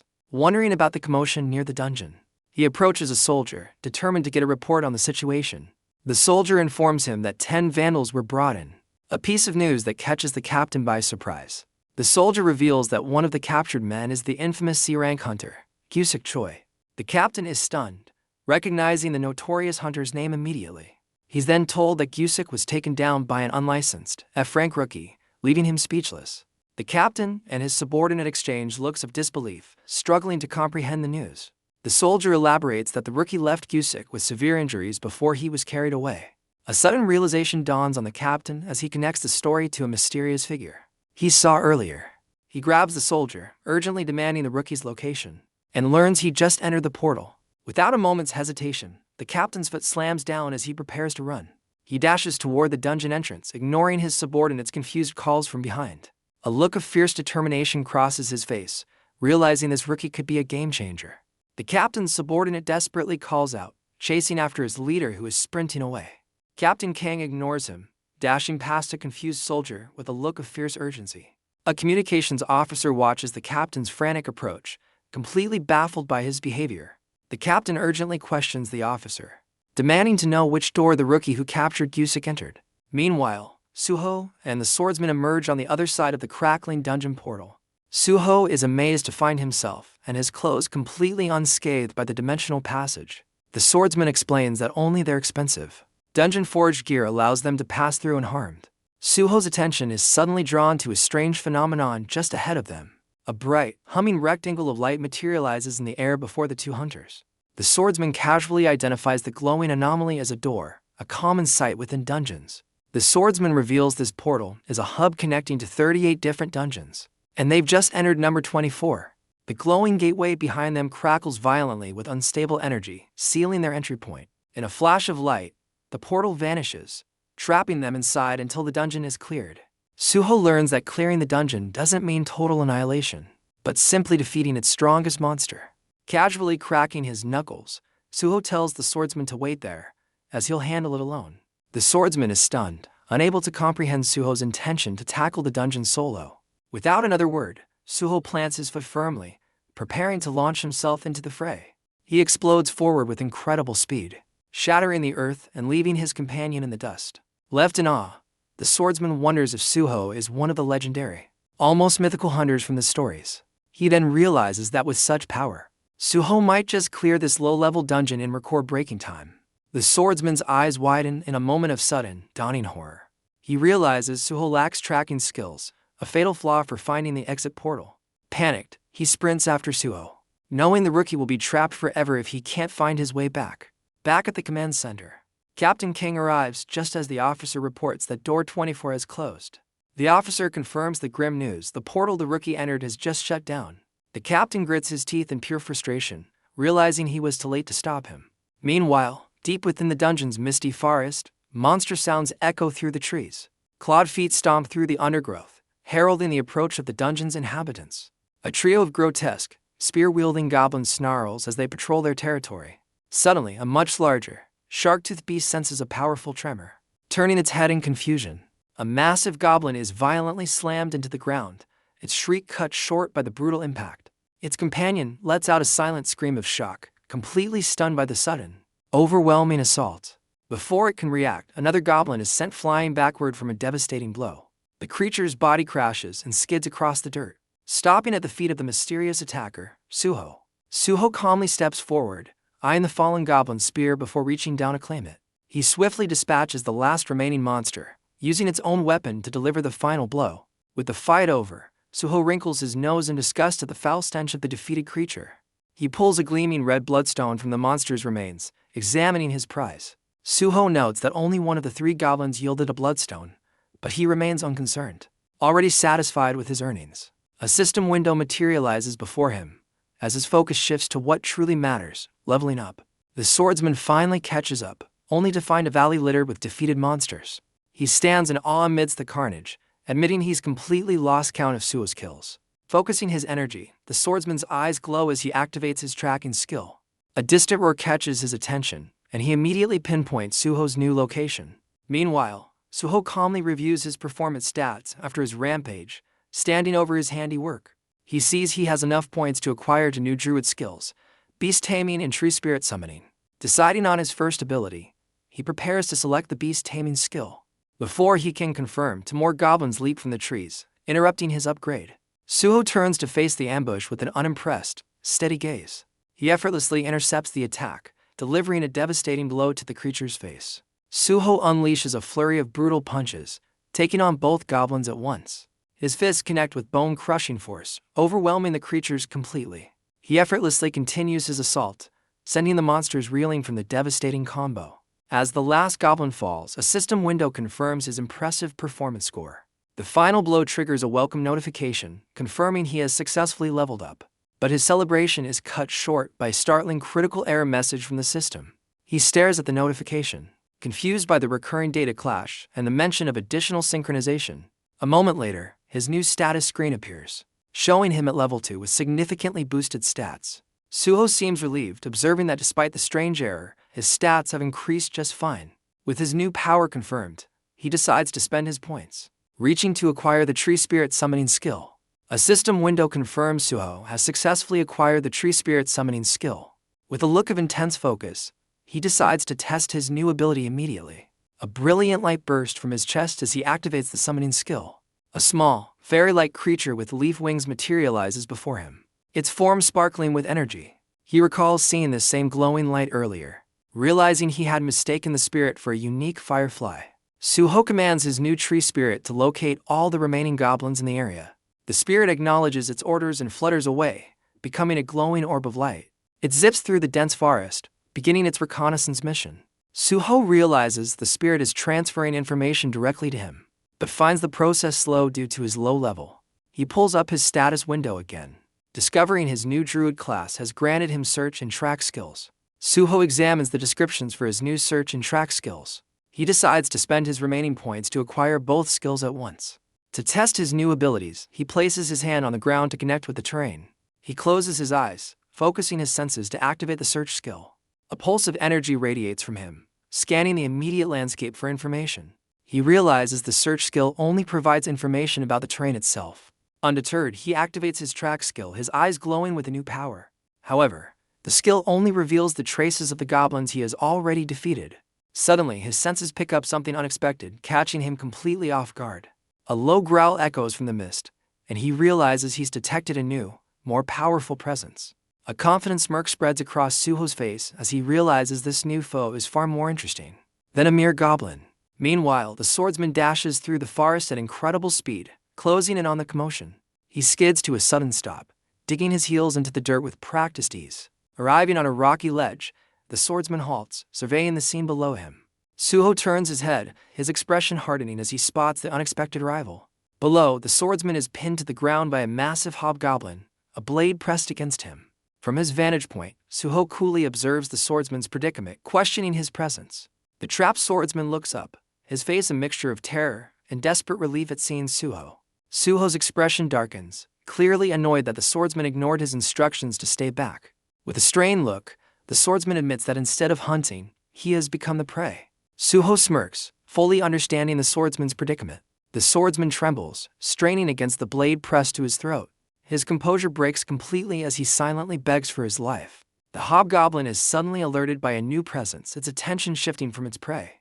Suho flies through the air, shattering the monster's shield with a devastating kick. The impact sends the massive creature tumbling away, freeing the stunned swordsman. The hobgoblin quickly digs its feet in, halting its fall to regain its footing. It recovers instantly, crouching low and preparing to swing its massive sword.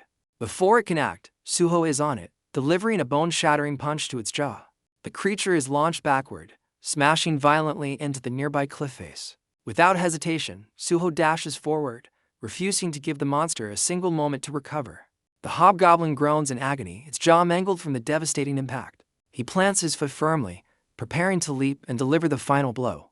Soaring through the air, Suho raises his dagger high above the dazed creature. He plunges his blade deep into the monster's head, triggering an instant level-up notification. A system window confirms his 120 performance points, and he realizes this dungeon is a gold mine for leveling. The swordsman watches in stunned silence, utterly speechless at Suho's overwhelming power. Suho retrieves his dagger as the hobgoblin's body begins to dissolve into particles. He calmly wipes his blade clean, his expression unreadable after the swift execution. The rescued swordsman, finally finding his voice, asks about the identity of his mysterious savior. Instead of answering, Suho coolly inquires if the dungeon gate is about to open. The swordsman, still shaken from his ordeal, stammers that it should be opening soon. A shimmering light surrounds the two men, pulling them out of the instant's dungeon.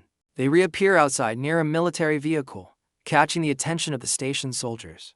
The guards instantly recognize Suho as the person their captain was looking for. A wave of panic hits one soldier who realizes he failed to report Suho's exit. His colleague stares in disbelief, questioning the unbelievably short clear time. The swordsman gives a grateful salute and departs. While Suho heads off to return his borrowed equipment, his path leads him down a quiet hallway to a door marked stockroom. Suho pushes the door open and steps inside, ready to change his gear. Now out of his gear, Suho is suddenly struck by a powerful hunger. His keen senses immediately detect another presence in the room.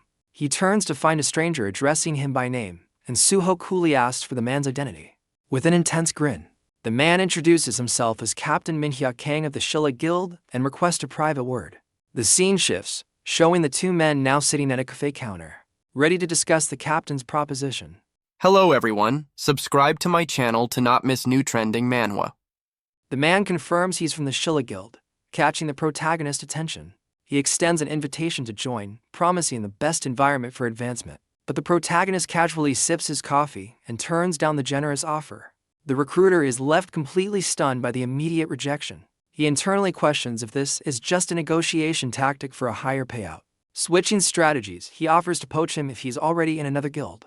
The young man calmly states he isn't affiliated with any guild. The recruiter presses on, guaranteeing a top-tier deal that no other guild can match.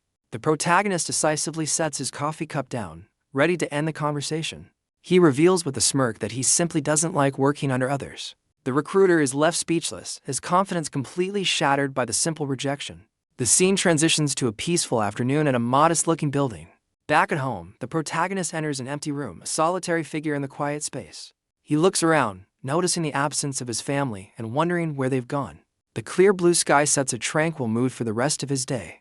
He decides to relax on the rooftop, assuming his family is out enjoying some quality time.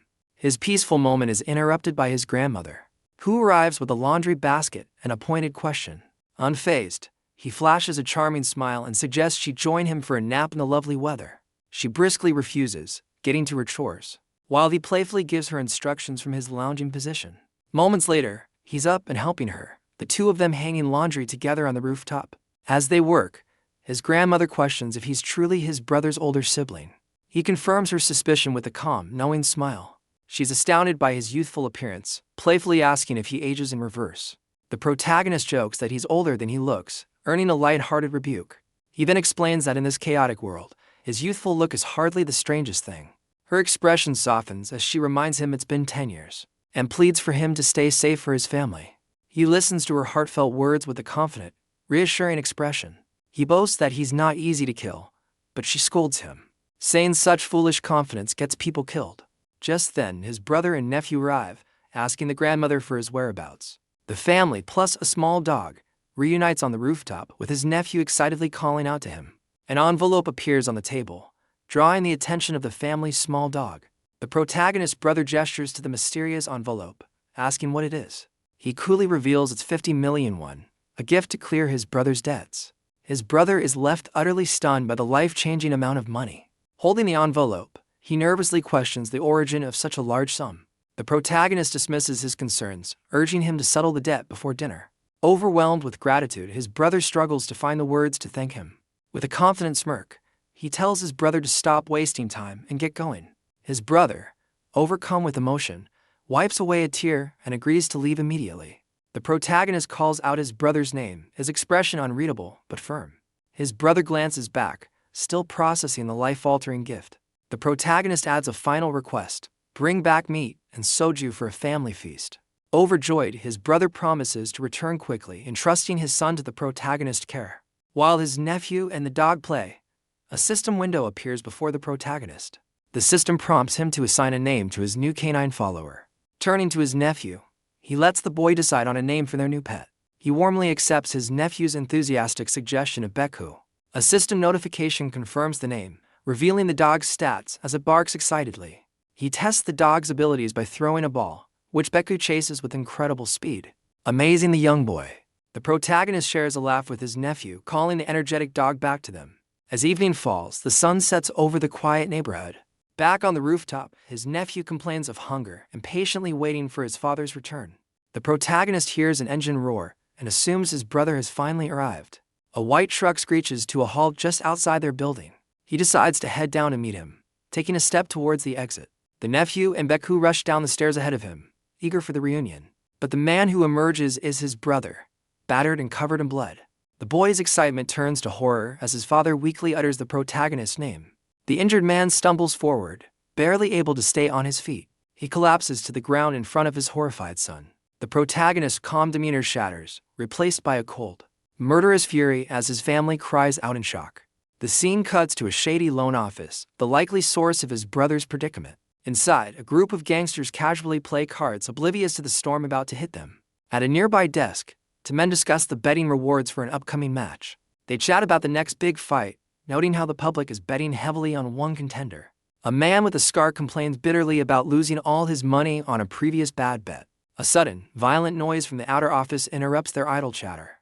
The scarred man looks up in alarm, demanding to know what the commotion is. He angrily orders his underlings to check out the disturbance immediately. The office door slowly creaks open, heralding an unwelcome arrival. A dark, imposing figure blocks the doorway, his presence radiating pure menace. The gangsters inside fall silent, their expressions shifting from arrogance to alarm. A bloodied underling stumbles into the room, desperately trying to warn his boss of the danger. The protagonist grabs the terrified man by his hair, his grip unyielding. He effortlessly hurls the man back through the doorway with tremendous force. The remaining thugs stare in disbelief, stunned by the sudden and brutal display of power. Enraged, the scarred man leads the charge, determined to confront the mysterious intruder. The protagonist meets their rush with a devastating kick, sending one of the men flying backward. The gangster crashes into his comrade, and both are sent tumbling through a glass table. Undeterred, the remaining two gangsters draw a knife, their faces contorted with rage as they prepare to attack. A swirling vortex of dark energy fills the doorway, halting the gangsters' charge. Piercing blue eyes emerge from the shadows, radiating pure, unadulterated rage. The two thugs scream with fury, brandishing their knife as they prepare to attack the figure. The dark presence remains unmoving, a silent challenge to their aggression. Those glowing eyes seem to promise nothing but pain, causing a moment of hesitation. The protagonist breaks the standoff, taking a single, deliberate step into the room. He instantly grabs the lead attacker by the face, his grip crushing and absolute. With shocking ease, he lifts the full-grown man completely off the ground. Dark energy crackles around his arm as he holds the gangster suspended in the air with one hand. The other thugs are left speechless, their minds unable to process the impossible feat before them.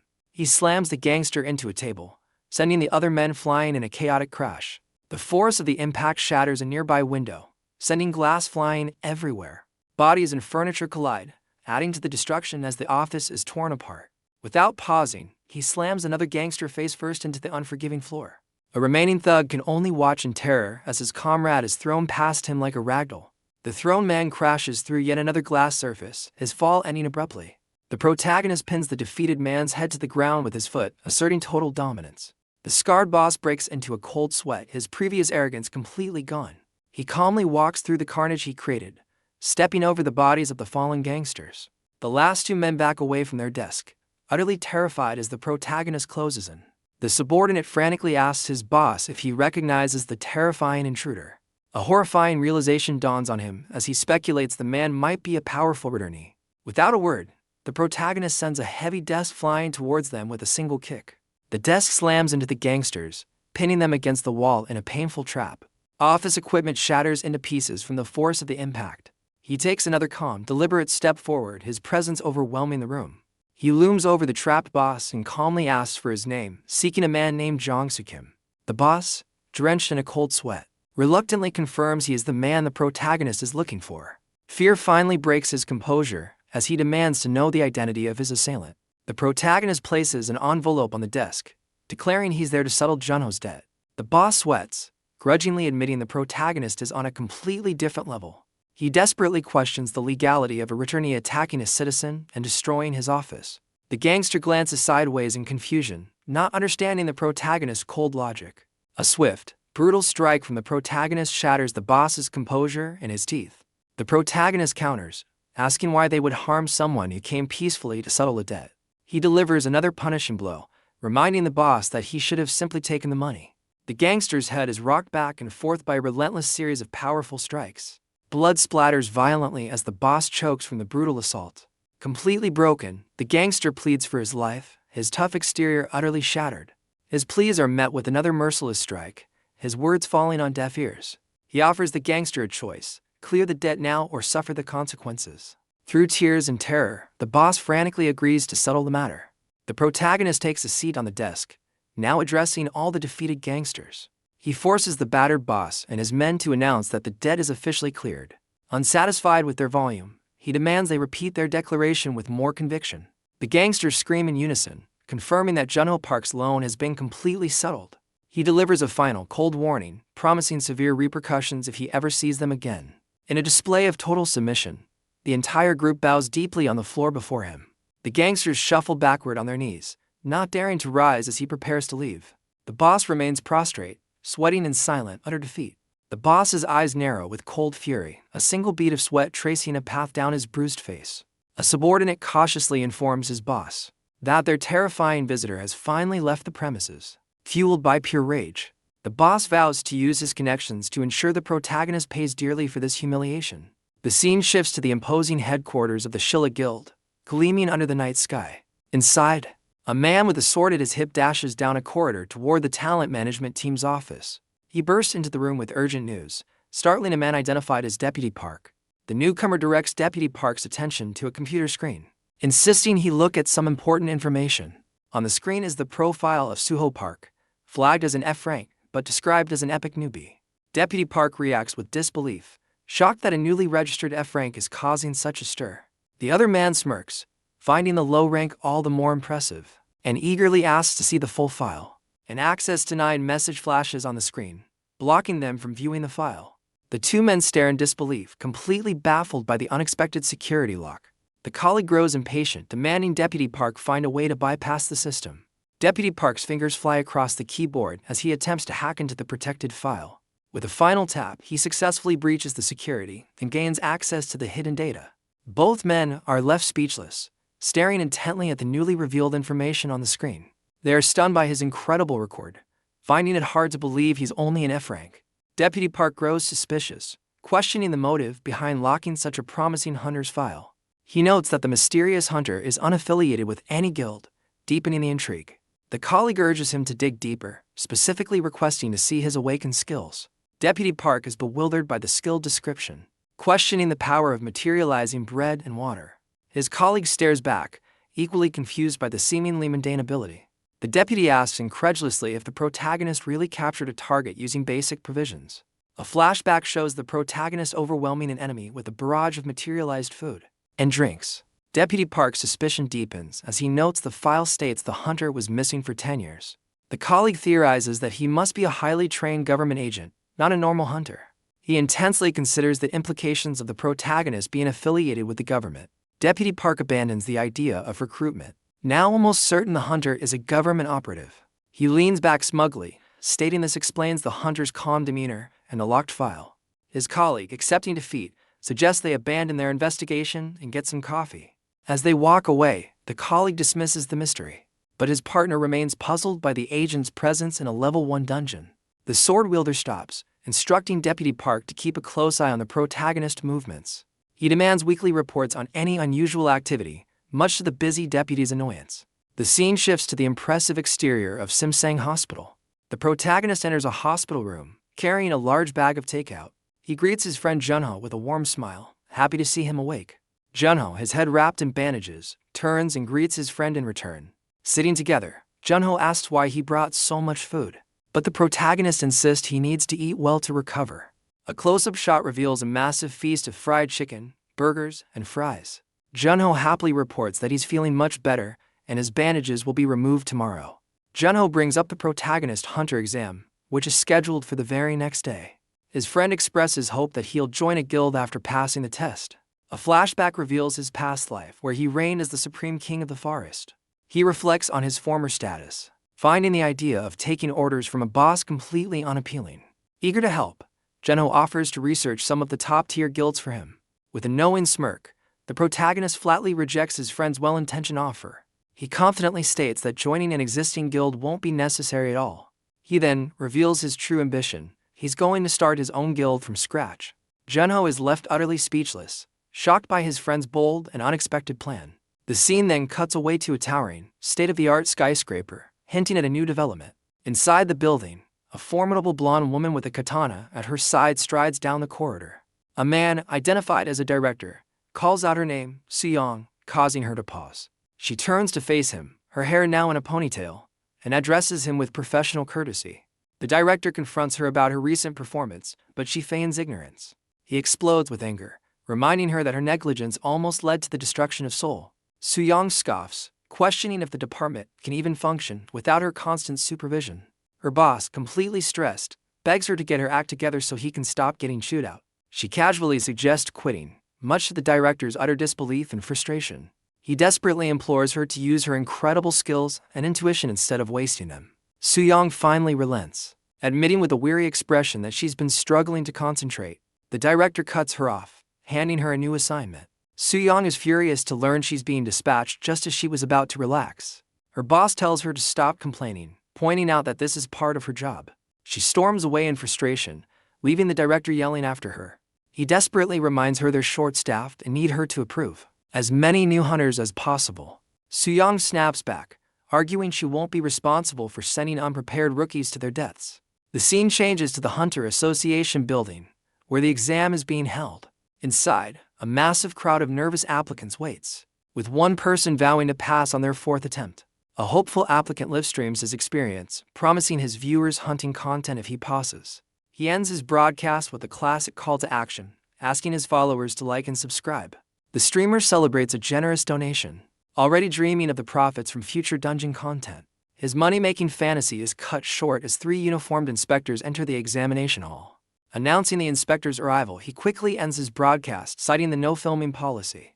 Just as he signs off, the protagonist silently appears beside him, catching him off guard. The streamer defensively questions the protagonist's interest, mistaking his approach for simple curiosity. Ignoring the attitude, the protagonist leans in close, asking who the streamer was talking to. Annoyed by the personal space invasion, the streamer questions the protagonist's strange behavior. At the front of the hall, Major Yang Soo-kim officially begins the 3-day hunter examination. The major reveals that a team of 21 inspectors will be judging every applicant's performance. Hopefuls in the crowd begin whispering, identifying the lenient Captain Park and the notoriously strict witch. The major explains that inspectors will be assigned by a random raffle, sealing each applicant's fate. He instructs them to form lines in front of their designated inspector as their numbers are called. The hopefuls begin to file out, their expressions a mix of anxiety and determination. One unlucky applicant is horrified to be assigned to Inspector 15. Convinced his chances are now zero. The protagonist's name is called next, and he's also assigned to the dreaded Inspector 15. He looks up from the crowd, a flicker of confusion crossing his face as he processes the assignment. His gaze travels up to the inspector standing before the number 15 sign. Standing there is Soo-young, the very same elite hunter from the earlier confrontation with her boss. A knowing smirk spreads across his face as he recognizes the formidable blondie. Soo-young glances over, her expression unreadable as she sizes up the new applicant before her. The protagonist looks down at the despairing streamer with an unbothered, confident smirk. Soo-young's eye widens in a brief moment of surprise as she observes the new applicant. The major's instructions echo through the hall, directing the swarm of candidates to their rooms. Applicants gossip as they move, with some feeling lucky and others dreading their assignment. A few candidates discover a sparring room, impressed by the professional-grade facility. The protagonist calmly walks through the hallway, heading toward his assigned location. The streamer leans against a door, lamenting his terrible luck and fearing failure. The camera focuses on the sign above the door, confirming it's the waiting room for Inspector 15. Inside, the other applicants assigned to Soo-young are already stowing their gear and waiting. The protagonist pauses as he enters the room, his attention immediately drawn to something. His attention is drawn to the streamer, who is adjusting his clothes with a look of despair. The protagonist sits down and coolly reminds the streamer of his earlier, more cheerful demeanor.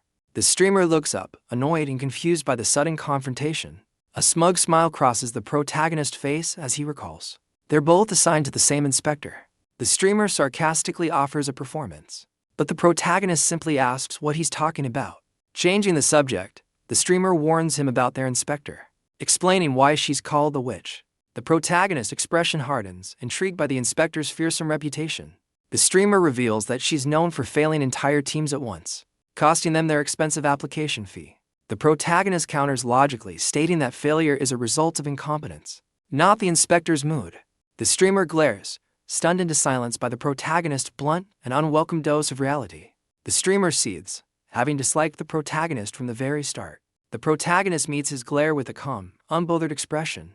Trying to assert dominance, the streamer warns him to show some respect for his elders. Unimpressed, the protagonist challenges him to settle their disagreement with a fight.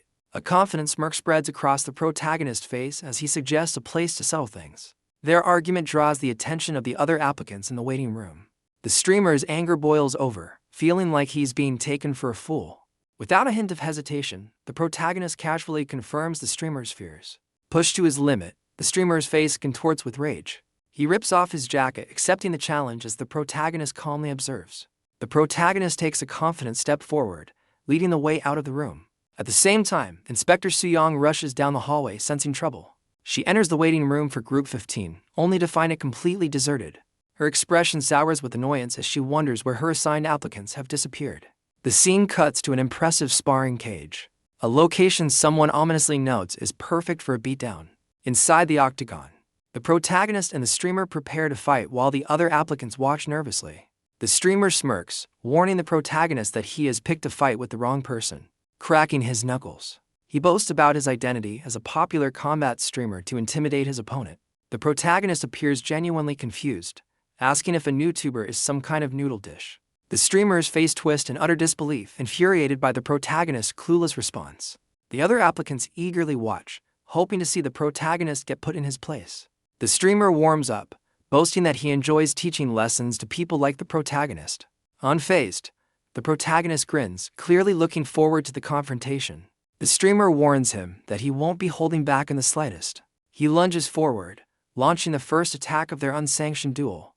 Before a punch can land, a sudden force sends both men reeling backward. A powerful stomp cracks the ground, bringing the fight to an abrupt halt. The spectators are stunned to see Inspector Soo-young standing between the two fighters. The streamer freezes in sheer terror, recognizing their inspector, the infamous blonde witch. Soo-young's face is a mask of fury as she orders all of them back to the waiting room. The terrified applicants sprint down the hall, certain they're all doomed. Soo-young calmly approaches the two fighters, noting their apparent desire to be eliminated. The streamer desperately tries to explain the situation, while the protagonist watches silently. She cuts him off with a chilling proposal for one of them to take full responsibility. The streamer stares in disbelief, completely caught off guard by her suggestion. With a predatory smile, Soo-young declares that the loser of their fight will be eliminated. She gives the final, chilling command for the unsanctioned duel to begin. Both men are left speechless by the inspector's sudden and brutal terms. The streamer breaks into a cold sweat, realizing their inspector is even more unhinged than the rumors suggested. A single, determined step is taken, signaling an immediate acceptance of the challenge. The protagonist's expression is resolute, showing no hesitation to accept the brutal terms. He calmly closes the distance, stepping toward his stunned opponent. The streamer raises his fist, desperately trying to regain his bravado by taunting his opponent. With a confident smirk, the protagonist offers a mock apology for what's about to happen. Enraged by the condescending attitude, the streamer lunges forward with a furious shout. But the protagonist is faster, landing a single, decisive blow that connects squarely with his opponent's face. The streamer's legs give out from under him, his balance completely shattered by the impact. He collapses onto the hard floor, the fight over in an instant. The protagonist stands over his unconscious opponent, the undisputed winner of the duel. Inspector Suyong stares in disbelief, utterly shocked by the swift and brutal conclusion. A faint, satisfied smile plays on the protagonist's lips as he looks down at his handiwork. Suyong's mind races, finally putting a name to the source of the chaos, Suho Park. She realizes the unsettling feeling he gave her from the start was the distinct aura of an irregular. Unfazed by her intense stare, the protagonist takes a deliberate step toward her. He coolly questions why she's just observing from the sidelines. The inspector is momentarily taken aback by his direct and unexpected question.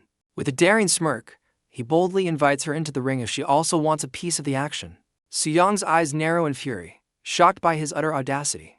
He then offers a surprising deal, suggesting a way for the defeated streamer to avoid elimination. Her anger melts into a dangerous grin, intrigued by the sheer nerve of his proposal. He reaches down and picks up the defeated streamer's sword. With a casual flick, he tosses the weapon out of the ring entirely. Suyong's expression hardens as she directly asks if he is an irregular. The protagonist feigns ignorance, questioning the meaning of her term. Taking his response as a challenge, Suyong instantly dashes toward him. She declares with a fierce grin that she'll explain everything after she tests his survival skills. The protagonist is momentarily surprised by her sudden, aggressive advance. Without warning, she launches a powerful punch straight at his face. He narrowly dodges the attack, leaning back just in time to avoid the blow. He quickly regains his balance, planting his foot to prepare for a counter. Suyong immediately follows up with another punch, not giving him a moment to recover. The protagonist reacts instantly, deflecting her fist with a well-timed parry. He crosses his arms, barely managing to block a furious barrage of strikes. Using her momentum, she transitions into a powerful spinning kick aimed at his head. The sheer force of her assault sends him skidding backward across the floor. He endures the relentless flurry, his expression hardening as he withstands the onslaught. A flicker of surprise crosses his face as he gauges the true depth of her strength. Suyong leaps into the air, raising the stakes by offering him another wish if he can defeat her. She unleashes a devastating kick that connects squarely, sending him flying across the ring. The protagonist is thrown off his feet, completely overwhelmed by her sudden surge of power. Midair after her attack, Suyong senses there's something deeply unsettling about her opponent. She lands gracefully, the sound of her feet hitting the floor echoing in the silence. A sudden clatter from above breaks her concentration, leaving her momentarily confused. Her confusion instantly turns to wide-eyed shock as she realizes where the sound came from. Instead of being defeated, the protagonist clings to the cage fence, having used her kick to launch himself upward.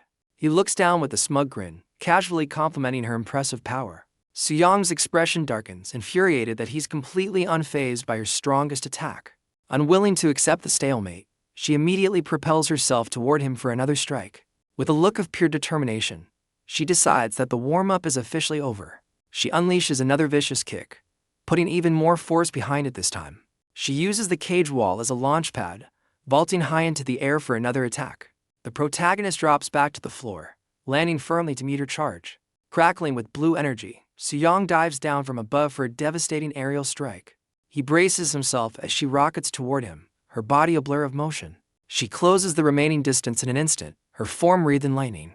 The inspector unleashes a furious barrage of strikes, hammering away at his guard. But in a shocking turn, he catches her foot mid-kick, halting her assault completely. He looks up with a confident gaze, having successfully neutralized her attack. With a powerful twist, he uses her own momentum to slam her against the floor. A predatory grin spreads across his face, revealing he's finally getting serious. Suyong grits her teeth in frustration, completely caught off guard by his reversal. He immediately turns the tables, sending her flying with a powerful spinning kick. In a desperate move, she summons a crackling energy shield to defend herself. His follow-up strike shatters her hastily formed barrier with contemptuous ease. The sheer force of the blow sends her crashing hard onto the ring floor. Her hand scrapes across the ground, trailing sparks of fading blue energy. She finally skids to a halt, digging in her heels to stop her momentum. Her eyes widen in utter disbelief, shocked that he broke her shield. With a predatory grin, the protagonist dashes forward, declaring it's his turn now. Soo-young seethes with rage, unable to react as he closes in for the final blow. He grins with pure exhilaration, declaring that he's thoroughly enjoying their fight. Soo-young smirks, her suspicions confirmed as she confidently identifies him as an irregular. His fist halts midair just inches from her face, leaving him momentarily stunned. He digs his heel into the ground, bringing his powerful charge to an abrupt halt. She holds up a single hand, effortlessly stopping his punch with an unseen barrier of energy.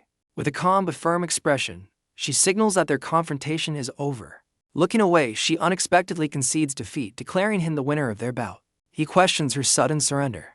Clearly disappointed the fight is ending just as he was getting into it. She explains that the cage is too small for them to use their full power, and suggests they continue their fight elsewhere. He gives a wry smile, playfully calling her a buzzkill for postponing their thrilling battle. Soo-young begrudgingly honors their deal, demanding to know his wish. He curiously asks if Earth has other women with her level of strength, to which she confidently says no. With a charming smile, he makes an audacious proposal to start a family with her.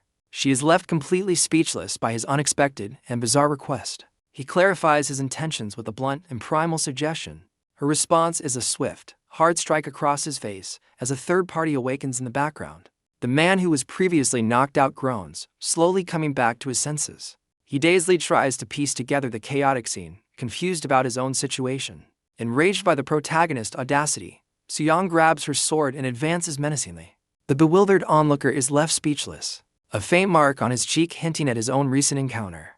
The dazed man clutches his face, shocked that he was taken down with a single blow. He suddenly remembers the terms of the fight and despairs over his wasted registration fee. Overcome with embarrassment, he kneels in defeat, ready to leave the premises. The protagonist watches from the cage as the man prepares to make his exit. The defeated man glares back, angrily questioning the protagonist's satisfaction. But the protagonist simply smiles, informing him that their business isn't finished yet. His unexpected words leave the other man utterly baffled. Unseen by the fighters, a security camera swivels to focus on the unfolding drama. The camera's lens zooms in, capturing every detail of the confrontation. Elsewhere, a mysterious figure monitors the entire situation from a high-tech control room. The observer stares in utter shock, realizing that Soo-young has actually been defeated. Hello everyone, subscribe to my channel to not miss new trending manhwa. The dark-haired man walks off, telling his companion it's time to leave. The gray-haired man rushes after him, confused why he can't just walk away freely. He's shocked to hear his friend had to pull strings just to get him out of trouble. He then asks about the slap, but his friend tells him not to worry about it. The gray-haired man is left speechless, trying to connect the dots. Suddenly, a powerful realization hits him. He finally understands that the slap was the price for his own freedom. The weight of this sacrifice brings tears to his eyes. He looks at his friend's back with immense admiration, seeing him as a true man. Overwhelmed with gratitude, he breaks down completely, calling out to his brother in arms. Filled with newfound respect, the gray-haired man cheerfully hops after his hero. Their departure is cut short by an official announcement summoning Suho Park. The sudden call leaves his friend baffled, but Suho calmly accepts the summons. He proceeds alone toward the inspector's room, ready to face what's next. Inside, Suho sits opposite a stern-looking official in a formal setting. He cuts straight to the point, demanding to know why he was called in. The inspector warns him that their conversation is being officially recorded. The official then asks a loaded question: is Suho an irregular? Suho admits this isn't the first time he's been asked, but he still doesn't know what the term means. His apparent ignorance gives the inspector pause, who considers his next move carefully. The inspector realizes Suho is completely in the dark about the nature of bridge portals. He lays out the cosmic map, revealing Earth's connection to 3 distinct planets. The first planet, Aruka, is home to elves and dwarves, with whom humanity maintains peaceful relations. Returnees from this world are masters of magic and artifact creation. Next is Hades, a chaotic realm where humanity's relationship with its monster tribes teeters between trade and war. Finally, there's Midder, a hostile world of giants and ogres where conflict is inevitable. The inspector explains that those who return from these planets with unclassifiable powers are deemed irregulars. Suho finds the interdimensional politics a bit much to take in. He then calmly informs the official that he's not from any of those places. The inspector is left utterly baffled, his line of questioning hitting a dead end. The inspector's mind races, dismissing the idea that a mere F-rank returning could defeat a B-rank. Desperate for an answer, the official demands to know which planet Suho hails from. Suho calmly reveals his unbelievable past, 1,000 years spent running with wolves. The inspector's face darkens, utterly floored by the sheer absurdity of Suho's story. Seeing the conversation has reached its end, Suho asks to be dismissed, and the official numbly agrees. Regaining a semblance of composure, the inspector formally dismisses Suho back to his duties. Suho exits the room, leaving the inspector alone with his bewildering thoughts. The official grapples with the interview, finding Suho's tale too outlandish to accept as truth. His contemplation is interrupted by the arrival of Sergeant Sang-sik Kim, who reports for duty. The inspector confirms the summons, preparing to give the sergeant his next set of orders. The inspector unexpectedly orders Sergeant Kim to take over as the new inspector for Group 15. The sergeant questions the order, recalling that another inspector was already assigned to that post. With a frustrated sigh, the official reveals the original inspector has abandoned her duties. Sergeant Kim is taken aback, unable to comprehend how an inspector could simply walk away. Changing the subject, the official gives Kim a critical mission to surveil Suho Park and report his every action. An announcement suddenly crackles to life over the facility's PA system. All examinees are instructed to change into their uniforms and assemble on the track. For the next test, the candidates gather on the field, lining up in front of their designated group numbers. A new, stoic-looking inspector now stands watch over Group 15. Suho's companions quickly notice the change, realizing their previous inspector has been replaced. The new inspector, Sergeant Sang-sik Kim, confidently introduces himself as the man in charge of Group 15. He lays out the grueling physical test, sarcastically calling the near-impossible standards a piece of cake. The gray-haired man nervously complains that the one-size-fits-all test is unfair. To those with non-physical abilities, the first candidate fails miserably, crossing the finish line far too late and getting immediately cut. She protests that healers deserve special consideration, but the inspector coldly dismisses her appeal with a harsh dose of reality. Next up is number 45, Dong-soo Han, who eagerly steps forward when his name is called. Dong-soo confidently boasts about his speed, while Suho quietly worries if he can even pass the first part of the test. Flashing a peace sign, Dong-soo gives Suho a cheerful and brotherly send-off before his run. Suho returns the gesture with a subtle, knowing smile of his own. At the sound of the whistle, Dong-soo explodes from the starting block, leaving a trail of dust in his wake. Dong-soo smashes the record, crossing the finish line in a blazing 8 seconds and easily passing the test. Without missing a beat, the inspector calls out the next name on his list, Suho Park. Suho approaches the starting line, locking his foot into the block with a firm click. He crouches low, his fingertips grazing the track as he gets into position. Coiled like a spring, Suho waits for the signal, his form perfectly balanced. His expression is one of pure, unwavering focus, ready for the challenge ahead. From the sidelines, Dong-soo enthusiastically cheers for his new friend. The inspector adjusts his glasses, his thumb hovering over the stopwatch, ready to judge Suho's performance. As the whistle blows, Suho explodes from the starting block with immense force. He launches down the track in a blur, leaving a cloud of dust in his wake. Dong-soo stares in disbelief, his earlier confidence completely forgotten. The inspector is equally stunned, his mouth agape at the impossible speed he just witnessed. The rest of the candidates are left gawking, utterly floored by Suho's inhuman display.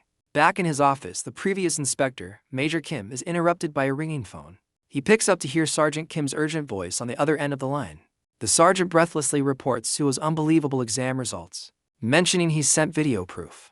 The major's immediate concern is damage control, asking about the reporters present at the test.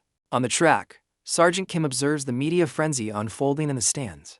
The reporters are in a state of excitement, snapping photos and marveling at the epic display. As the chaos mounts, the major's phone begins to ring yet again. The call connects to Miso Kim, an official in the Returning Control Department. On the other end, Major Kim urgently instructs her to view the videos he sent of Suho Park. Miso Kim reacts with stunned disbelief at the major's frantic tone. A colleague explains that since Major Kim is a lie detection expert, his assessment of Suho must be true. The weight of the situation hits Miso as she realizes the major's wild reports were completely factual. She theorizes that Suho might be a powerful irregular from an undiscovered fourth planet. Springing into action, Miso immediately orders her subordinate to block the press from the testing grounds.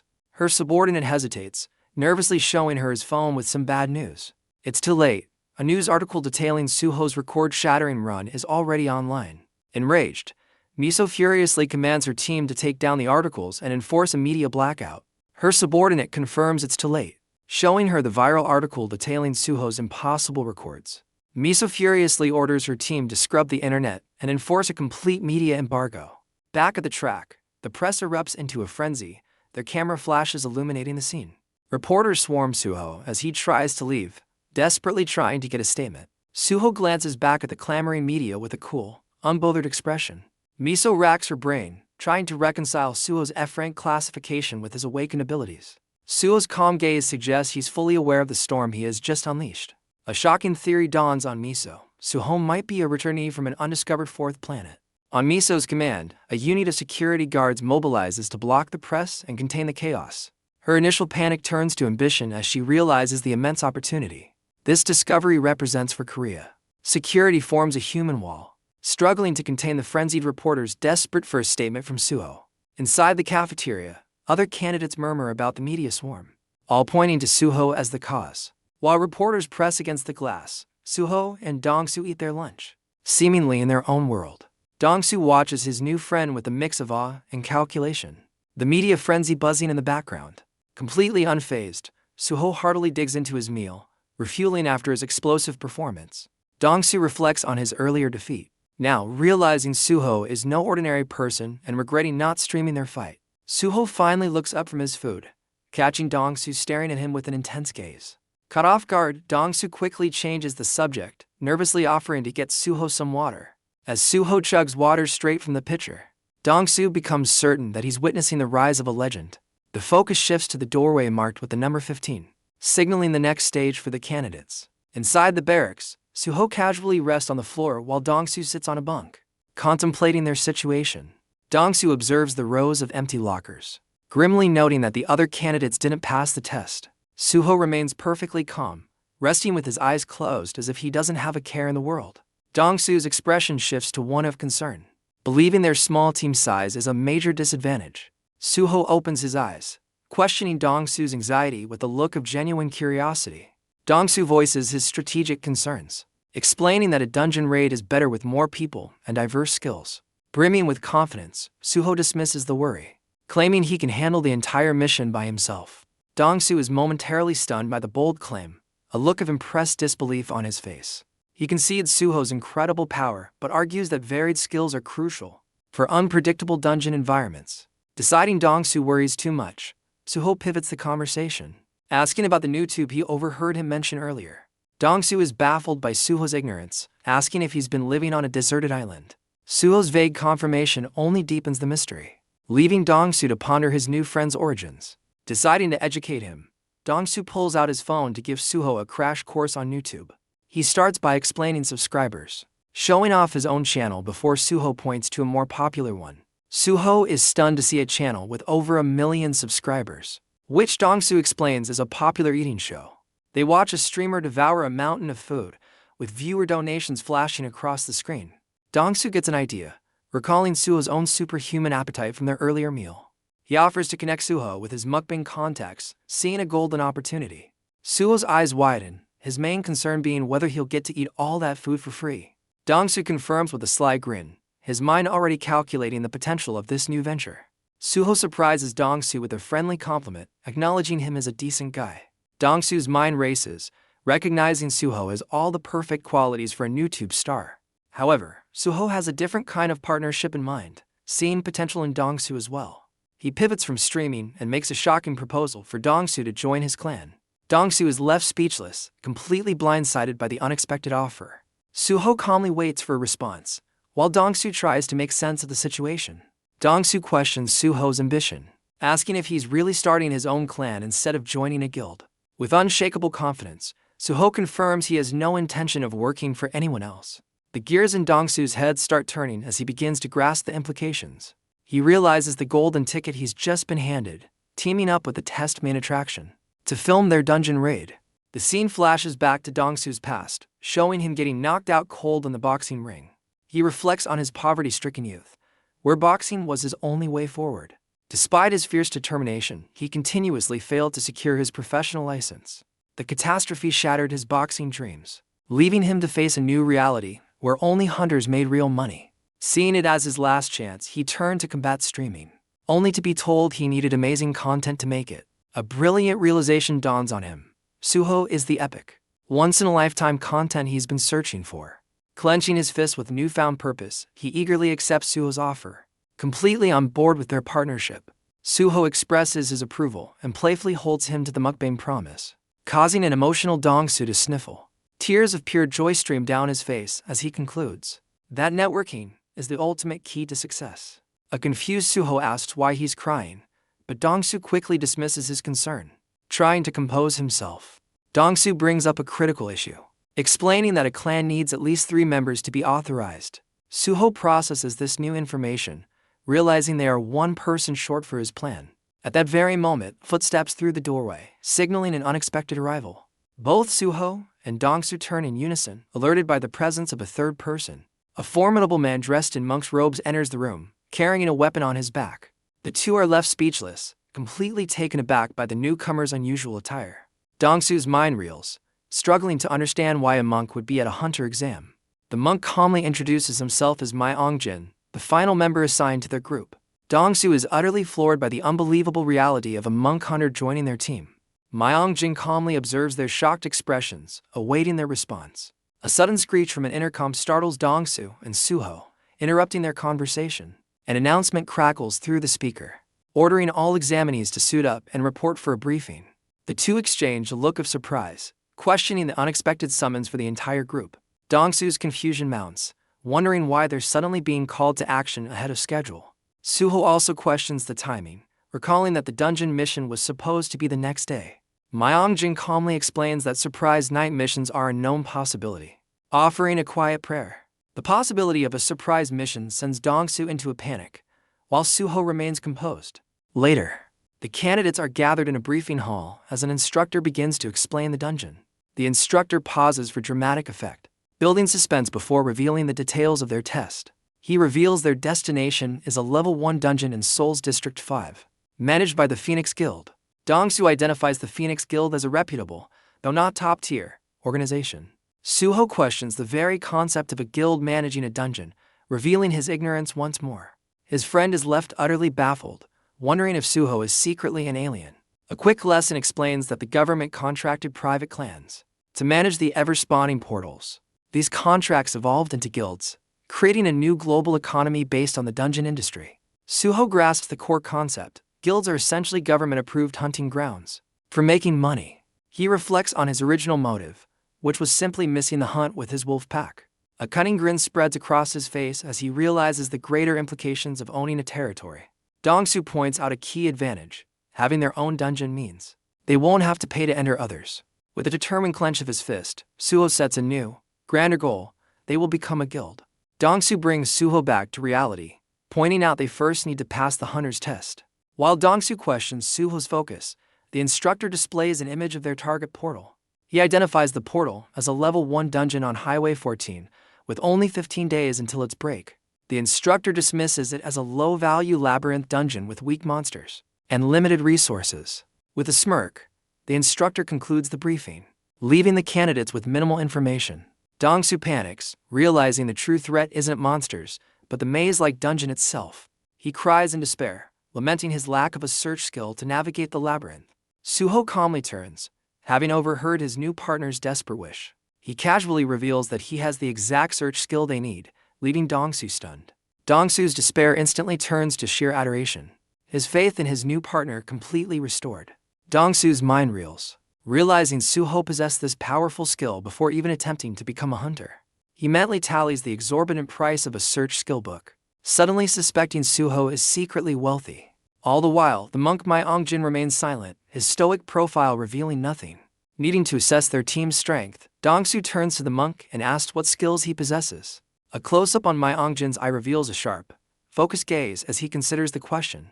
His face remains a mask of calm indifference, offering no immediate response to Dongsu's inquiry. Both Suho and Dongsu watch him, but the monk appears genuinely confused by the question. After a brief, tense pause, the monk finally prepares to give his answer. Instead of speaking, he demonstrates, as a thin projectile strikes his wooden staff with a sharp thud.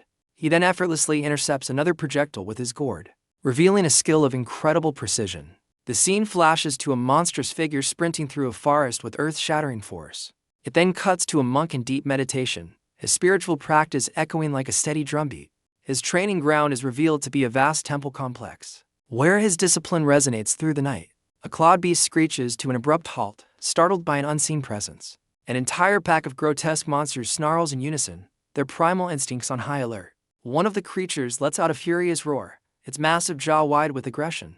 Back in the temple, the monk remains perfectly still, calmly reciting a sutra about the nature of reality.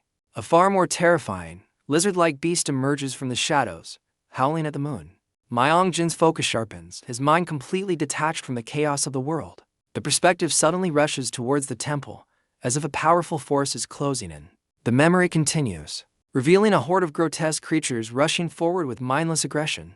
A colossal beast leads the charge, its terrifying screech echoing as it descends upon the temple. The flashback is interrupted as another monk bursts in, desperately trying to snap Myeongjin out of his trance. Myeongjin turns to his fellow monk, questioning the reason for his frantic, late-night intrusion. The panicked monk urges him to hurry, insisting they must evacuate the abbot immediately. A look of pure terror freezes on the monk's face as he senses an imminent threat. In the memory, a monster looms directly behind the terrified monk, ready to strike. The creature's massive, tooth-filled maw opens wide, promising a swift and brutal end. Snapping back to the present, Myeongjin coldly concludes his demonstration, his expression dark and troubled. Dongsu can only stare, utterly confused and concerned by the monk's intense and disturbing display. The instructor concludes the briefing, ordering the candidates to move to the dungeon with their assigned supervisors. He offers a less than reassuring farewell as the candidates are whisked away on buses into the night. Their destination is revealed, a colossal, glowing portal tearing a hole in the middle of a ruined city street. The candidates are aggressively rushed from the buses, their instructors barking orders to move immediately.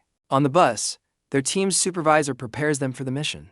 While Dongsu nervously checks his gear, the supervisor smirks, clarifying that he's just a spectator and that poor individual performance will still lead to failure. Dongsu anxiously questions the supervisor, asking for a safety net given their team's smaller size. His question is met with a cold, dismissive smirk as the supervisor simply orders them to proceed. With that non-answer hanging in the air, the supervisor takes the first step off the bus. Suho, however, rises with a fearless grin, stepping forward to lead his visibly shaken teammates. Dongsu awkwardly tries to hide his fear, insisting he's not scared in the slightest. Suho, ever practical, cuts through the tension to ask if they can use their personal weapons. From the front of the bus, the supervisor confirms that personal equipment is permitted. Dongsu's mind reels once more, now suspecting the monk also possesses a rare, pre-exam dimensional weapon. Outside, officials systematically funnel the groups into the portal, calling their team forward. With a confident grin, their supervisor gives the final command to enter the dungeon. A crackle of energy envelops the team as they are teleported through the gate. A lone silhouette stands at the entrance of a dark, swirling cavern filled with unsettling noises. Suho immediately takes the lead, striding into the unknown and making his teammates nervous. Panicked by his partner's boldness, Dongsu frantically warns him to watch his surroundings. Dongsu instantly regrets his outburst, slapping a hand over his mouth in a panic. His mind races with the consequences, knowing his careless shout just cost them precious points. Just as feared, a skeletal monster emerges from the darkness, but Suho stands his ground. Without a moment's hesitation, Suho lunges forward and seizes the creature by its skull. With a single, devastating motion, he completely shatters the monster's head. The skeletal creature is reduced to nothing but crumbling fragments falling through the air. Dongsu watches in awe, finally understanding Suho's brilliant tactic of luring the monster into a trap. Catching up to his partner, Dongsu urgently asks if he's using the search skill to see in the pitch-black cavern. Suho glances back with a calm, almost puzzled expression, as if the question doesn't make sense. As he takes another step, his foot lands squarely on a glowing tile, triggering an unseen mechanism. Suho whips around in surprise, realizing his mistake far too late. A mechanical screech echoes from above, putting both candidates on high alert. Dongsu's face contorts in terror as he realizes they've triggered a booby trap. A deadly volley of arrows suddenly rains down on them from the darkened ceiling. Without hesitation, Suho spins into action, moving to intercept the lethal projectiles. His eyes narrow with intense focus, a plan already forming in the split second he has. The memory cuts to a massive explosion, rocking the foundations of the ancient temple. A monstrous beast is thrown back by the blast, surrounded by sparks and debris. Myeongjin is revealed to be the source of the power, fiercely battling the creatures swarming his home. In the past, he throws himself over his terrified companion, shielding him from the collapsing building. The memory continues, showing the younger monk weeping, blaming himself for the temple's destruction. His anguish seems to unleash a devastating explosion that rips through the attacking monsters. Cutting back to the present, Suho executes a flawless spinning strike, batting away every single arrow. The once lethal projectiles fall uselessly to the ground, their threat completely neutralized. Dongsu is left speechless, utterly floored by his partner's incredible spear-wielding prowess. As Suho lands, however, his foot presses down on another glowing tile, activating a second trap. The floor gives way, sending the entire team plummeting into a dark chasm below. A heavy stone slab rumbles as it begins to slide into place above them. The trapdoor slams shut, sealing them inside the pitch-black pit. Before they can even react, a fresh volley of arrows comes speeding towards them from a new direction. The team lands hard at the bottom of the pit, with Dongsu audibly wincing from the impact. Sprawled on the rocky floor, Dongsu sarcastically laments their great predicament. He spirals into despair, questioning if this is where his lifelong dream comes to an end. As the pit rumbles, the arrows from the previous trap stand as a grim reminder of their peril. A sudden flash from a nearby tunnel snaps Dongsu's attention, his eyes widening in alarm. The tunnel continues to shake and emit unsettling noises, signaling an approaching threat. Dongsu realizes with horror that their fall has likely alerted every monster in the vicinity. Suho casually explains that his awakened skill has a wide aggro effect, intentionally drawing all enemies to them. His partner is left speechless, struggling to comprehend the implications of such a powerful ability. Suho, however, is perfectly content, remarking that this saves him the trouble of hunting them down. Suho expresses his satisfaction, preferring the enemies to come directly to him. His partner, however, is left completely baffled by this insane logic. Suddenly, the monk slams into the ground with enough force to shatter the stone floor. Dongsu stares in disbelief, shocked by the monk's explosive entrance. Another teammate watches in awe, impressed by the monk's incredible power. The monk lands with a solid thud, perfectly balanced after his powerful descent. Acknowledging his skill, Suho casually extends an invitation for the monk to join his clan. The monk is taken aback, flustered by the completely unexpected recruitment offer. Their conversation is cut short as a massive horde of skeletal monsters charges out of the tunnel. Suho turns his gaze towards the approaching army, his expression hardening for the fight ahead. Suho's eyes glow an intense blue as he activates his search ability. His vision transforms into a digital grid, locking onto the approaching horde of monsters. The skeletal army lets out a silent, terrifying roar as they surge forward to attack. Without a word, Suho plants his foot and prepares to meet the enemy head-on. He explodes into motion, blurring past his teammates as he charges directly into the undead swarm. Dongsu can only watch in terror, convinced that this reckless charge is a death sentence. Suddenly, a long staff slams into the ground right before him, offering an unexpected lifeline. The monk calls down from above, urging his panicked teammate to grab hold of the staff. Dongsu steals his nerves and grabs on, convincing himself this is all part of Suho's master strategy. The monk uses the staff like a lever, swinging Dongsu through the air and smashing the weapon into the ground with immense power. The monk's powerful strike sends a shockwave through the horde, shattering skeletons into pieces. Dongsu and his companions stare in disbelief, completely overwhelmed by the sheer scale of the destruction. The monk effortlessly dispatches a straggler, ordering his new allies to mop up and advance. Inspired by his power, the two candidates rush to follow, with Dongsu marveling at the monk's incredible fighting prowess. With fluid grace, the monk becomes a whirlwind of destruction, his staff obliterating every monster in his path. The other teammate realizes the monk's genius, deducing he's using the dungeon's own traps against the monsters. A sudden, horrifying thought flashes through the teammate's mind as he watches the battle unfold. While the monk is distracted, a uniquely colored skeleton creeps up on him from behind, ready to strike. The monk is caught completely off guard, his body jolting from a sudden, powerful blow from the shadows. The skeletal creature's hand pierces straight through the monk's chest, in a devastating surprise attack. As the monk is struck, his teammates are shown fighting for their lives in another part of the pit. One of the candidates executes a powerful sliding kick, shattering the bones of an approaching skeleton. The scene suddenly shifts, with a system notification confirming the dungeon clear and the acquisition of points. Back at the monitoring station, officials are stunned to learn a team is returning after only 30 minutes. A senior officer expresses his disbelief, noting the dungeon's average clear time is 5 hours and suspecting an accident. The operator confirms the impossible, it's Suho's team emerging from the dungeon gate. Just as the confusion peaks, The senior officer's phone begins to vibrate with an incoming call. He answers with a stern tone, demanding to know why the team has returned so early. Suho calmly reports from the other end of the line that the mission is already complete, leaving the officer speechless. His teammate smirks, confident that his own one-of-a-kind performance will be legendary once the footage is reviewed. The scene shifts to a bustling city street, where one of Suho's teammates walks with purpose. He turns to the camera, revealing he's filming a vlog to document the Suho clan's daily life. The vlogger teases his audience with a glimpse into the clan's recent housewarming party. He proudly presents the Suho clan's headquarters before beginning to introduce the members. First up is their cook, an elderly woman named Granny Sukya, whom he asks to greet the viewers. The granny responds with a terrifying glare, her knife glinting as she delivers a chilling threat. The vlogger barely holds his composure, sweating profusely as a drop of blood appears on his ear. He nervously dismisses her intensity for the camera, while a child at a nearby table questions the grandmother's harsh words. Changing the subject, he points the camera towards a golden Buddha statue, building suspense about its owner. With a flourish, he introduces the statue's owner, the monk Myunjin, master of the spear and wide area aggro. The vlogger bursts in, greeting Suho and the monk, who are already enjoying a meal. He pans the camera to the monk, formally introducing Myunjin to his audience. Myunjin looks flustered when the vlogger puts him on the spot for a message to the subscribers. His mood shifts as he begins a solemn speech about his past and the spear his brother left him. The dramatic monologue is cut short by the sound of a truck screeching to a halt outside. A third teammate leans out of the truck's window, announcing that their ride is ready. With determined expressions, the trio rushes out of the restaurant, eager to start their mission. They ride in the back of the truck, a large drone hovering above them as they speed down a road.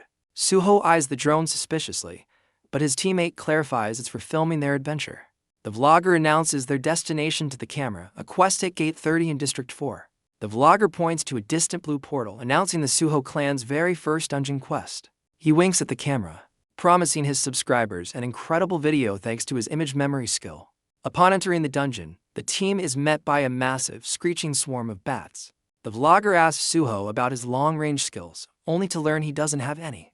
He grows worried, questioning how they are supposed to hunt so many flying creatures. The monk calmly steps in, telling the others to leave the aerial threat to him. Suho and his teammate look on with confusion, wondering what the monk intends to do. Myunjin begins his plan by striking a large, drum-like object with his staff. He then kneels and repeatedly slams his staff into the ground, unleashing a powerful, resonating energy.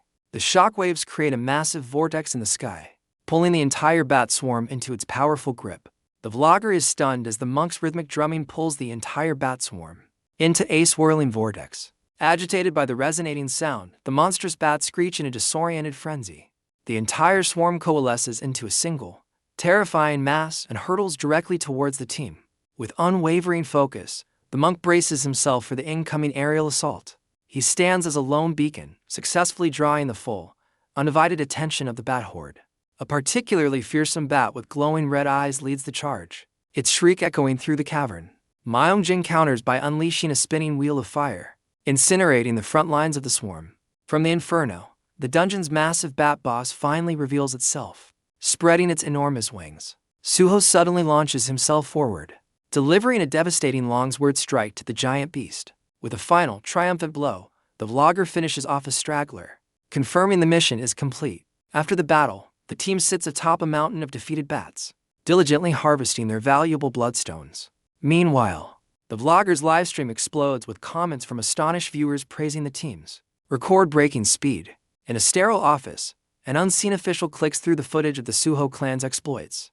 A female officer lets out a weary sigh as her colleague approaches her desk to discuss the team's sudden fame. He reports that the trio is tearing through dungeons at an unprecedented rate, clearing up to 20 a day. The vlogger's channel has blown up, with a video about Suho's rise attracting thousands of comments and subscribers. The female officer expresses her frustration, revealing she tried to keep their activities quiet but didn't account for a vlogger in the group.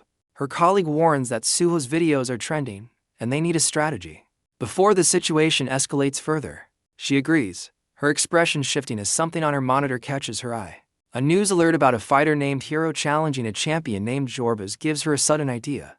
The news report details fighter Mikhail Jorbas' latest victory and his public challenge to Japan's champion, Okita Hero. The officer's thoughts connect the champion Hero to another formidable individual named Seung-Lee. She recalls the overwhelming power of Seonu Lee, an SS-ranked irregular from Korea, wreathed in destructive energy. Her colleague expresses concern, fearing a repeat of a past catastrophe if they approach Suho incorrectly. Undeterred, she walks away with firm resolve, ordering her subordinate to set up a meeting with Suho. She then declares her intention to handle the meeting personally, her expression filled with determination.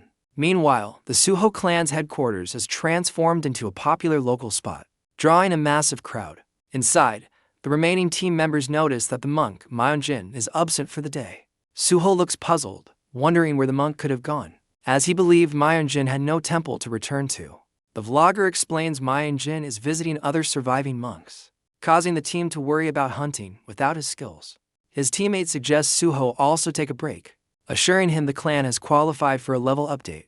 The vlogger is stunned to learn they've earned a massive sum, enough to start tackling level 2 dungeons. He grins greedily, already dreaming of the even greater riches that await them in higher level dungeons. Suho quietly processes this news, a thoughtful and slightly confused expression on his face.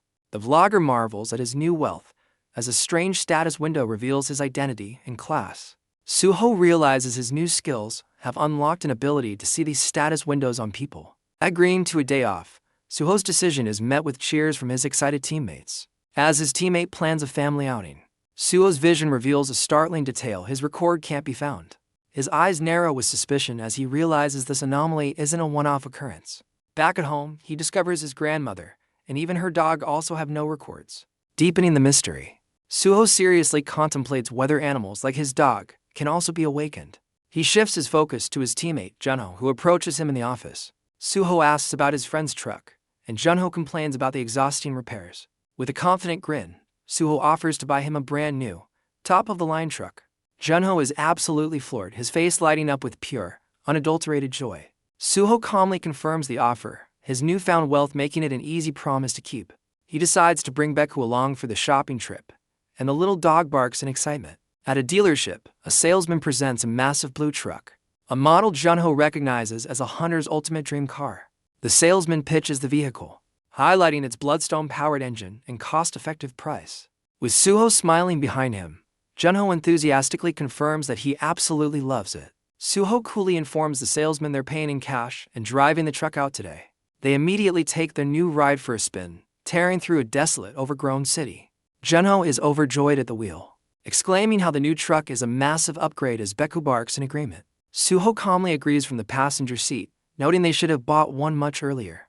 As they drive, Junho grows curious, questioning why they're heading towards a restricted area. Suho turns to his friend, pointedly reminding him that money was the only thing holding him back from awakening. Confused, Junho listens as Suho reveals his plan to get him awakened that very day. A look of quiet resolve settles on Suho's face as he commits to helping his friend. Junho is left utterly speechless, his mind reeling from the sudden, life-changing offer. The truck screeches to a halt, arriving at their mysterious destination in the abandoned district. A low rumble echoes from a nearby derelict building, hinting at the danger within. Junho nervously swallows, his fear palpable as he stares at the ominous structure.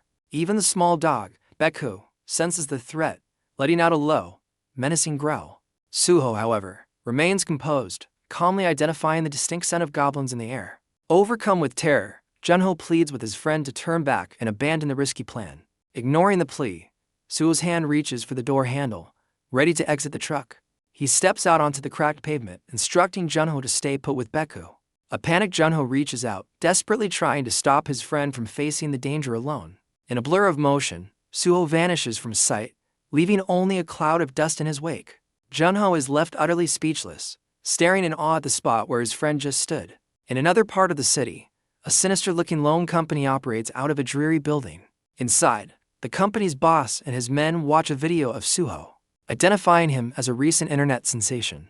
The underlings grow nervous, realizing that as an irregular, Suho's power is immeasurable, making him an impossible target. Refusing to be deterred, one of the men insists they must find a way to act against the rising hunter. The boss changes tactics, demanding a list of indebted guilds under his control in District 4.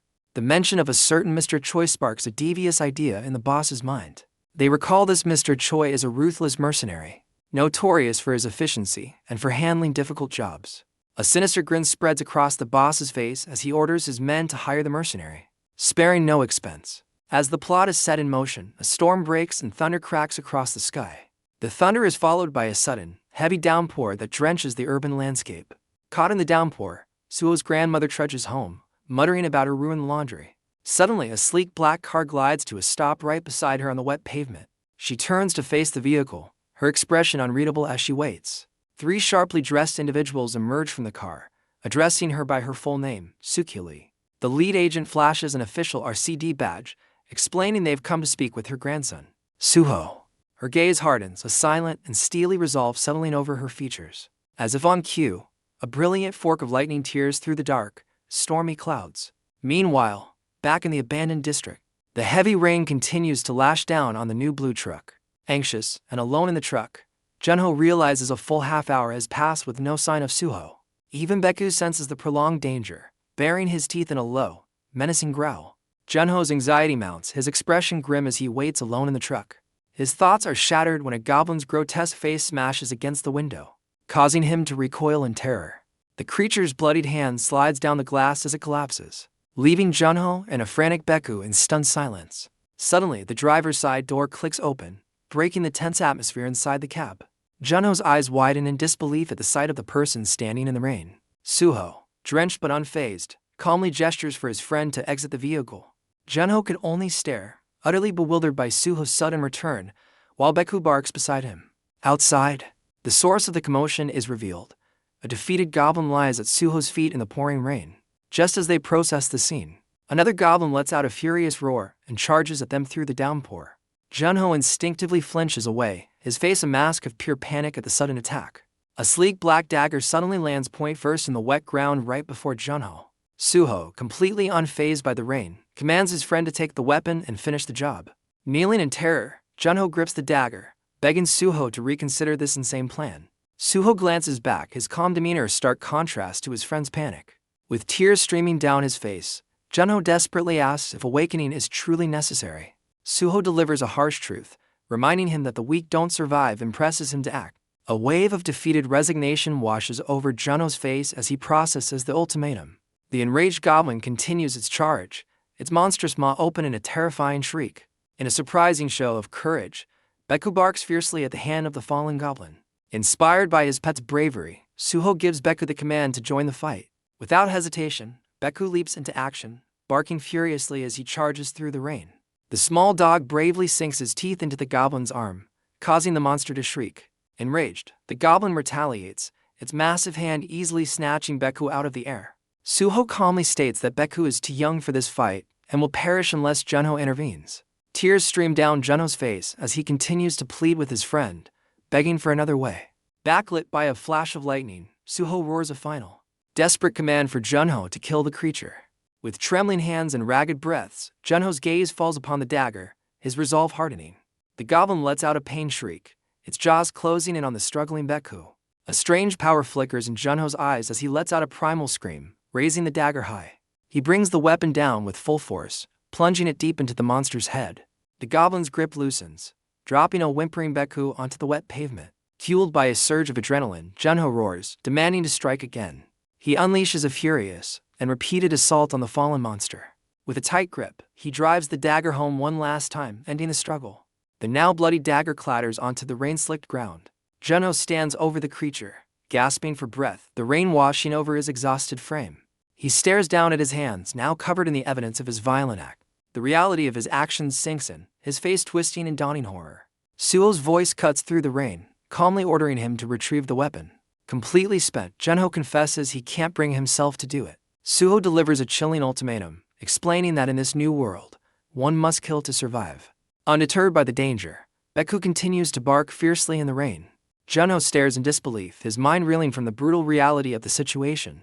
His shock is interrupted as another small goblin emerges, with only Beku standing in its way. Suho turns away, ordering Junho to deal with the new threat and follow him quickly. He then walks off into the downpour, leading Junho to face the monster alone. A stunned Junho watches him depart, the feeling of abandonment washing over him. The moment triggers a painful memory of being surrounded and tormented by bullies in school. In the flashback, a younger Suho walks past the scene, completely ignoring his friend's plight. The memory shows a helpless Junho on the ground, desperately reaching out for the friend who abandoned him. The memory of Suho abandoning him echoes with a desperate cry in Junho's mind. Back in the present, Suho's figure disappears into the rain-soaked alley. A pain whisper escapes Junho's lips as the reality of his friend's character sinks in. His expression hardens, sorrow replaced by a grim and steely determination. He turns his focus to the twitching goblin, knowing he must now face this threat alone. With a firm grip, Junho picks up the bloody dagger from the wet ground. The small goblin lets out a furious shriek, its monstrous mouth wide open. Junho stands his ground, preparing to confront the creature as it scurries towards him. He grimly accepts that his friend has always been this way, forcing him to be strong. As lightning flashes, Junho lunges forward, splashing through the puddles to strike the monster. With a furious cry, he plunges the dagger deep into the goblin's head. His eyes burn with a crimson light, his face a mask of pure, unadulterated rage. To silence its pain shrieks, he forces his fist and the blade further into its maw. A grimace of exertion twists his face as he puts all his strength into the attack. Enraged by its continued struggles, he yanks the dagger free for another strike. With a powerful overhead swing, he brings the blade down on the staggering monster. The blade finds its mark, landing a devastating blow directly on the creature's head. Now completely consumed by battle frenzy, he repeatedly drives the dagger into the fallen monster. He channels all his fear and rage into each strike, determined to ensure it never gets up again. As lightning illuminates the sky, his desperate cries for the creature's end echo in the storm. The frenzy subsides, leaving Junho kneeling over the fallen creature as he gasps for air. Rain washes over the scene, mixing with the evidence of his brutal victory. A shadow falls across his face, but a dark, unsettling smirk begins to form. As lightning flashes, it illuminates his crazed and triumphant expression. Reveling in his newfound power, his moment is cut short as another small goblin dashes through the rain towards him. Startled, Junho turns just in time to see the new threat bearing down on him. The creature screeches and lunges, forcing him to raise his dagger in a desperate defense. He stumbles backward from the impact, losing his footing and crashing into a puddle. Suddenly, a colossal, shadowy monster looms over them both, dwarfing the smaller goblin. A close-up reveals the massive creature's eye, gleaming with a terrifying and predatory grin. The colossal monster instantly dispatches the smaller goblin in a shower of gore. Junho could only watch in stunned silence, his mind screaming at the sheer brutality. With a final, decisive move, Suho finishes off the creature that had attacked Junho. He calmly steps away from the scene, unfazed by the carnage he just created. Suho walks through the rain, reflecting on the grim sensation of his blade meeting flesh. A flash of lightning reveals his cold expression as he recalls the monster's desperate pleas. His attention is suddenly drawn to a mysterious figure observing him from a nearby rooftop. A holographic window materializes before Junho, officially classifying him as a level F1 butcher. The figure on the roof smirks, clearly entertained by Junho's new, grisly title. From his perch, the stranger mockingly asks if Junho has prior experience in a slaughterhouse. Junho glares up, his face streaked with rain and gore, silently refuting the stranger's taunt. Unfazed, the man on the roof, revealed to be Suho, beckons for Junho to join him. A dark, unsettling smile spreads across Junho's face as he agrees to the invitation. Suho turns to leave the rooftop, overlooking the rain-soaked alley now filled with fallen creatures. The scene shifts to a large, imposing building, a safe haven from the storm outside. Inside, a clean Suho and a disheveled Junho stand before an official-looking desk. A woman in a uniform eyes them nervously, cautiously offering her assistance. Suho calmly informs her that his companion has just recently awakened his powers. The receptionist directs Junho to wash up before proceeding to a screening and grading room. While heading up the stairs, Junho questions Suho about the meaning of this grading. Suho explains that a score of 100 on the dimensional energy test is the bare minimum to become a hunter. He then admits his own score was a paltry 96, casting doubt on Junho's chances as they walk. They arrive at the grading lab, where an official instructs Junho to get on the machine. Now in a specialized suit, Junho lies down as the device powers up, crackling with energy. A brilliant flash reveals his score, a surprising 111, well above the required threshold. Having passed, Junho is directed to the next room while Suho observes with a thoughtful expression. A lab technician then offers Suho a chance to retake the test himself. Suho confidently takes his place on the machine, ready for his own evaluation. A subtle, knowing smirk plays on his lips as the machine whirs to life around him. As the test begins, a mysterious entity with countless eyes observes him, its system recording his data. A brilliant flash of energy erupts from the machine, enveloping Suho completely. The test concludes with a final surge of power, signaling the measurement is complete. The screen blazes to life, displaying an astonishing score of 189. Even Suho seems taken aback, his body tense with the residual energy of the test. The technician marvels at his incredible growth, predicting a swift promotion to E rank. With a knowing look, Suho inquires about the origins of the powerful testing device. The technician casually dismisses his question, attributing the machine's creation to scientist. Suho's expression grows serious, his mind clearly doubting her simple explanation. Later, Junho is presented with his official Awaken ID card and a new phone. The receptionist congratulates him, explaining he is now eligible for the Hunter exam. Suho offers a simple congratulations, which Junho accepts with a weary thanks. Suho then probes, asking if Junho experienced anything strange during the test. But Junho felt nothing. Suho muses that he might just be more sensitive, prompting Junho to ask about his own awakened skill. With a grim look, Junho reveals his ominous-sounding skill, execution. As they walk on, a squad of elite-looking hunters passes by, led by a woman with striking blonde hair. Suho's expression suddenly shifts to one of confusion. He suddenly dashes after the group, shouting for the attention of the blonde woman. The woman turns around, her gaze cool and questioning as she acknowledges his call.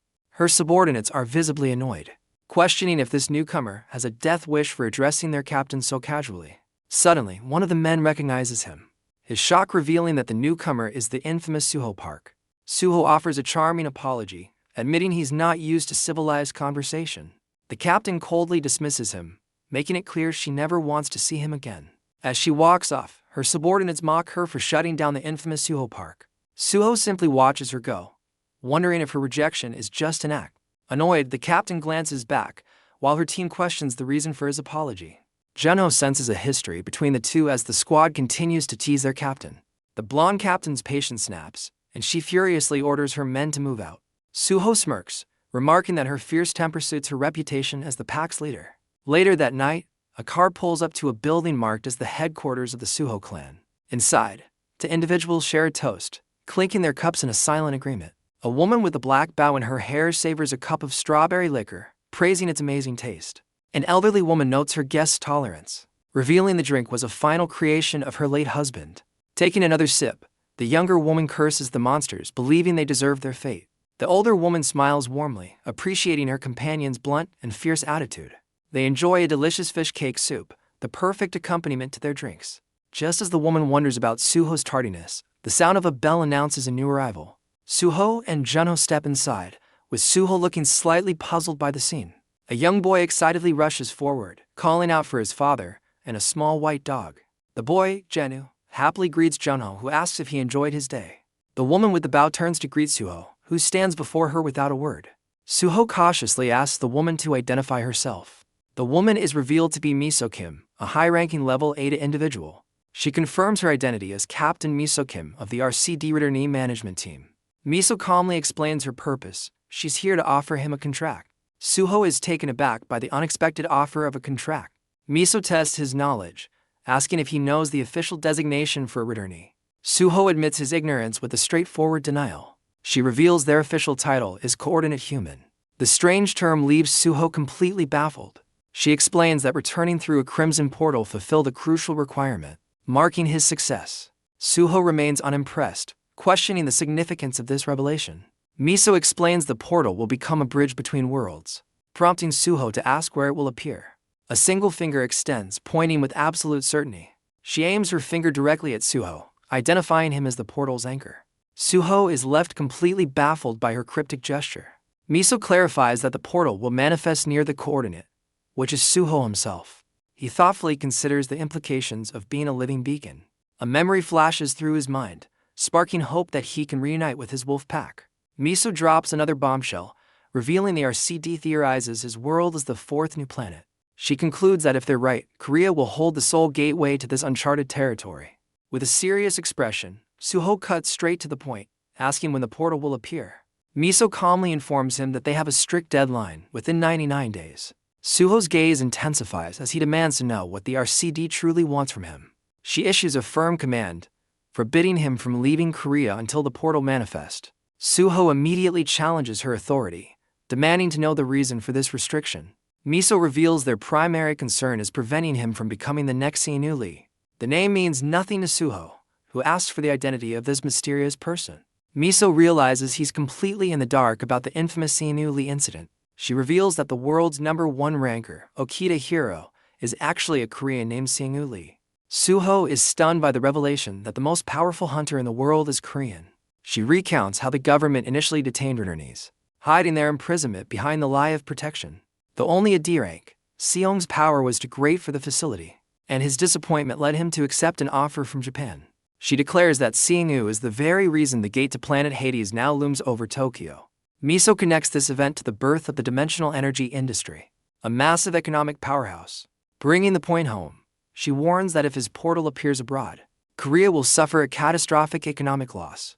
Now understanding his leverage, Suho confidently asks what he stands to gain from this deal. Playing his game, Miso returns a sly smile and challenges him to name his terms. As they negotiate, an unseen listener quietly approaches from the stairs. Suho lays out his ambitious demands: elevate the Suho clan to an official guild, and grant them exclusive territory. The listener is revealed to be a stunned Junho, crouching in disbelief at Suho's bold negotiation tactics. Miso asks for any final conditions, but Suho has one last crucial question. Unfazed by his demands, she confidently invites him to ask away. Suho wants to know if there will be any warning signs before the portal appears. Miso assures him the RCD will send their best agent, a specialist in detecting dimensional fissures. He remains skeptical, questioning the caliber of this supposed best agent. The scene cuts to a flashback of a smug man making a highly inappropriate proposition. His words trigger a memory of pure fury in the eyes of a blonde woman. That same woman, a powerful fighter, unleashes her rage with a devastating kick in a training room. Her colleagues watch in alarm, one wondering what set off her temper this time. Channeling electrical energy, she furiously regrets not having the man arrested for his unacceptable behavior. A colleague in a suit interrupts her training, questioning the source of her anger.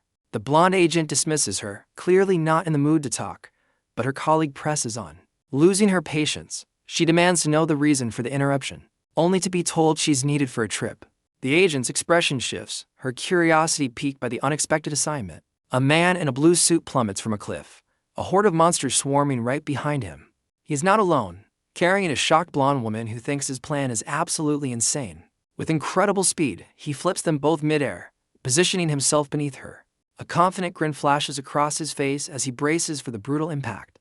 They crash into the ground, unleashing a massive shockwave that shatters the earth. He takes the full force of the landing, acting as a human shield to protect his companion. The impact's force instantly neutralizes the entire mob of pursuing monsters. Still in his arms, the woman looks around in disbelief, questioning how she's even alive. He sets her down, clutching his side in pain as a shadowy object falls from his grasp. Brushing it off as a close call, he calmly walks away, leaving her in the crater he created. The woman stares after him, completely speechless at the impossible feat she just witnessed. She glances back at the towering cliff, still struggling to comprehend how they survived the fall. Finding refuge in a nearby cave, they're met with more monstrous screeches from the darkness. Inside, he rests against a wall, clearly irritated by the incessant cries of the creatures outside. Composing herself, she addresses the mysterious man, demanding to know his next move. He reveals a surprisingly simple plan: defeat for more monsters to level up, and then go back for more. His reckless strategy earns him an exasperated sigh, as she clearly doubts his logic. She tries to explain that leveling up isn't a direct power boost, but he claims it's different for him. Her confusion deepens, not understanding how his case could be an exception to the rule. With a chilling grin, he explains that for him, removing his limits is the ultimate power-up. His chilling words sink in, leaving her to ponder the true nature of his power. The story cuts away to emergency vehicles speeding through the night, sirens blaring. They arrive at the dungeon entrance, now a chaotic scene swarming with media and officials.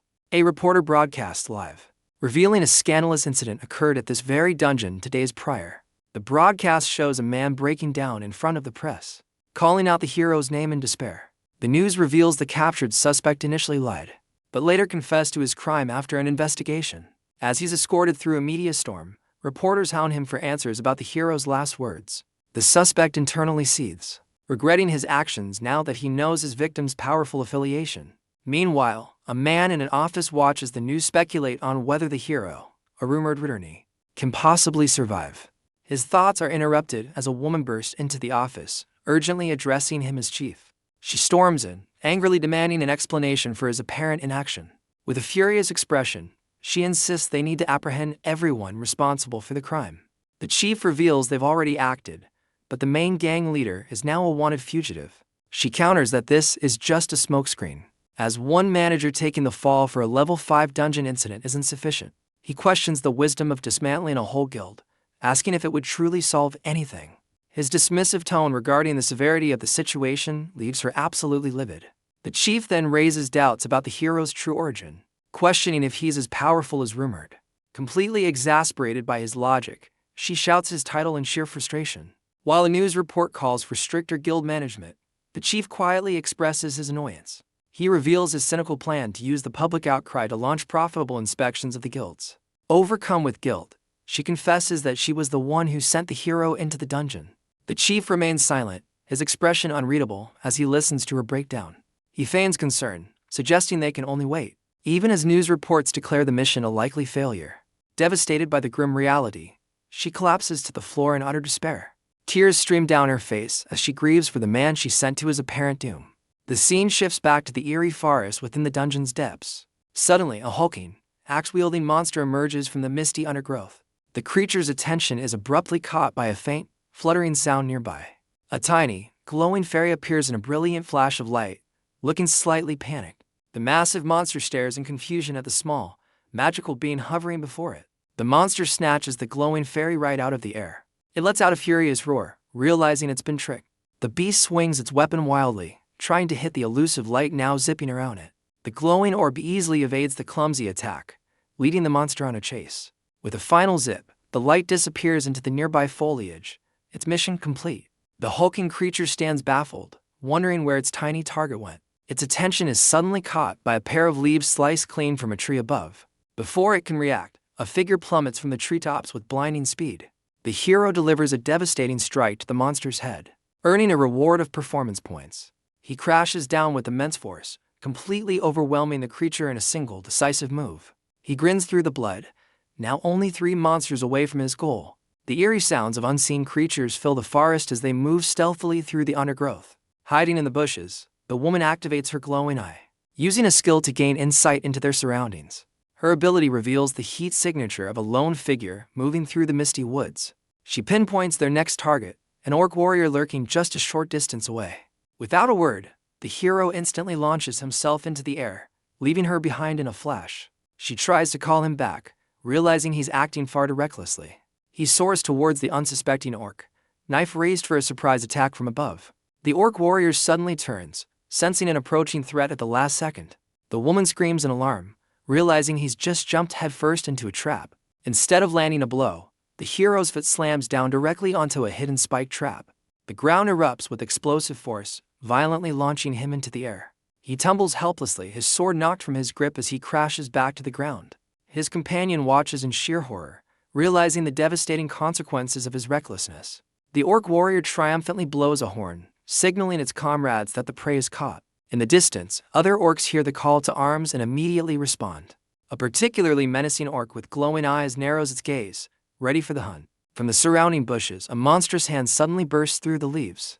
Another orc warrior crawls out from its hiding spot, axe in hand and ready for battle.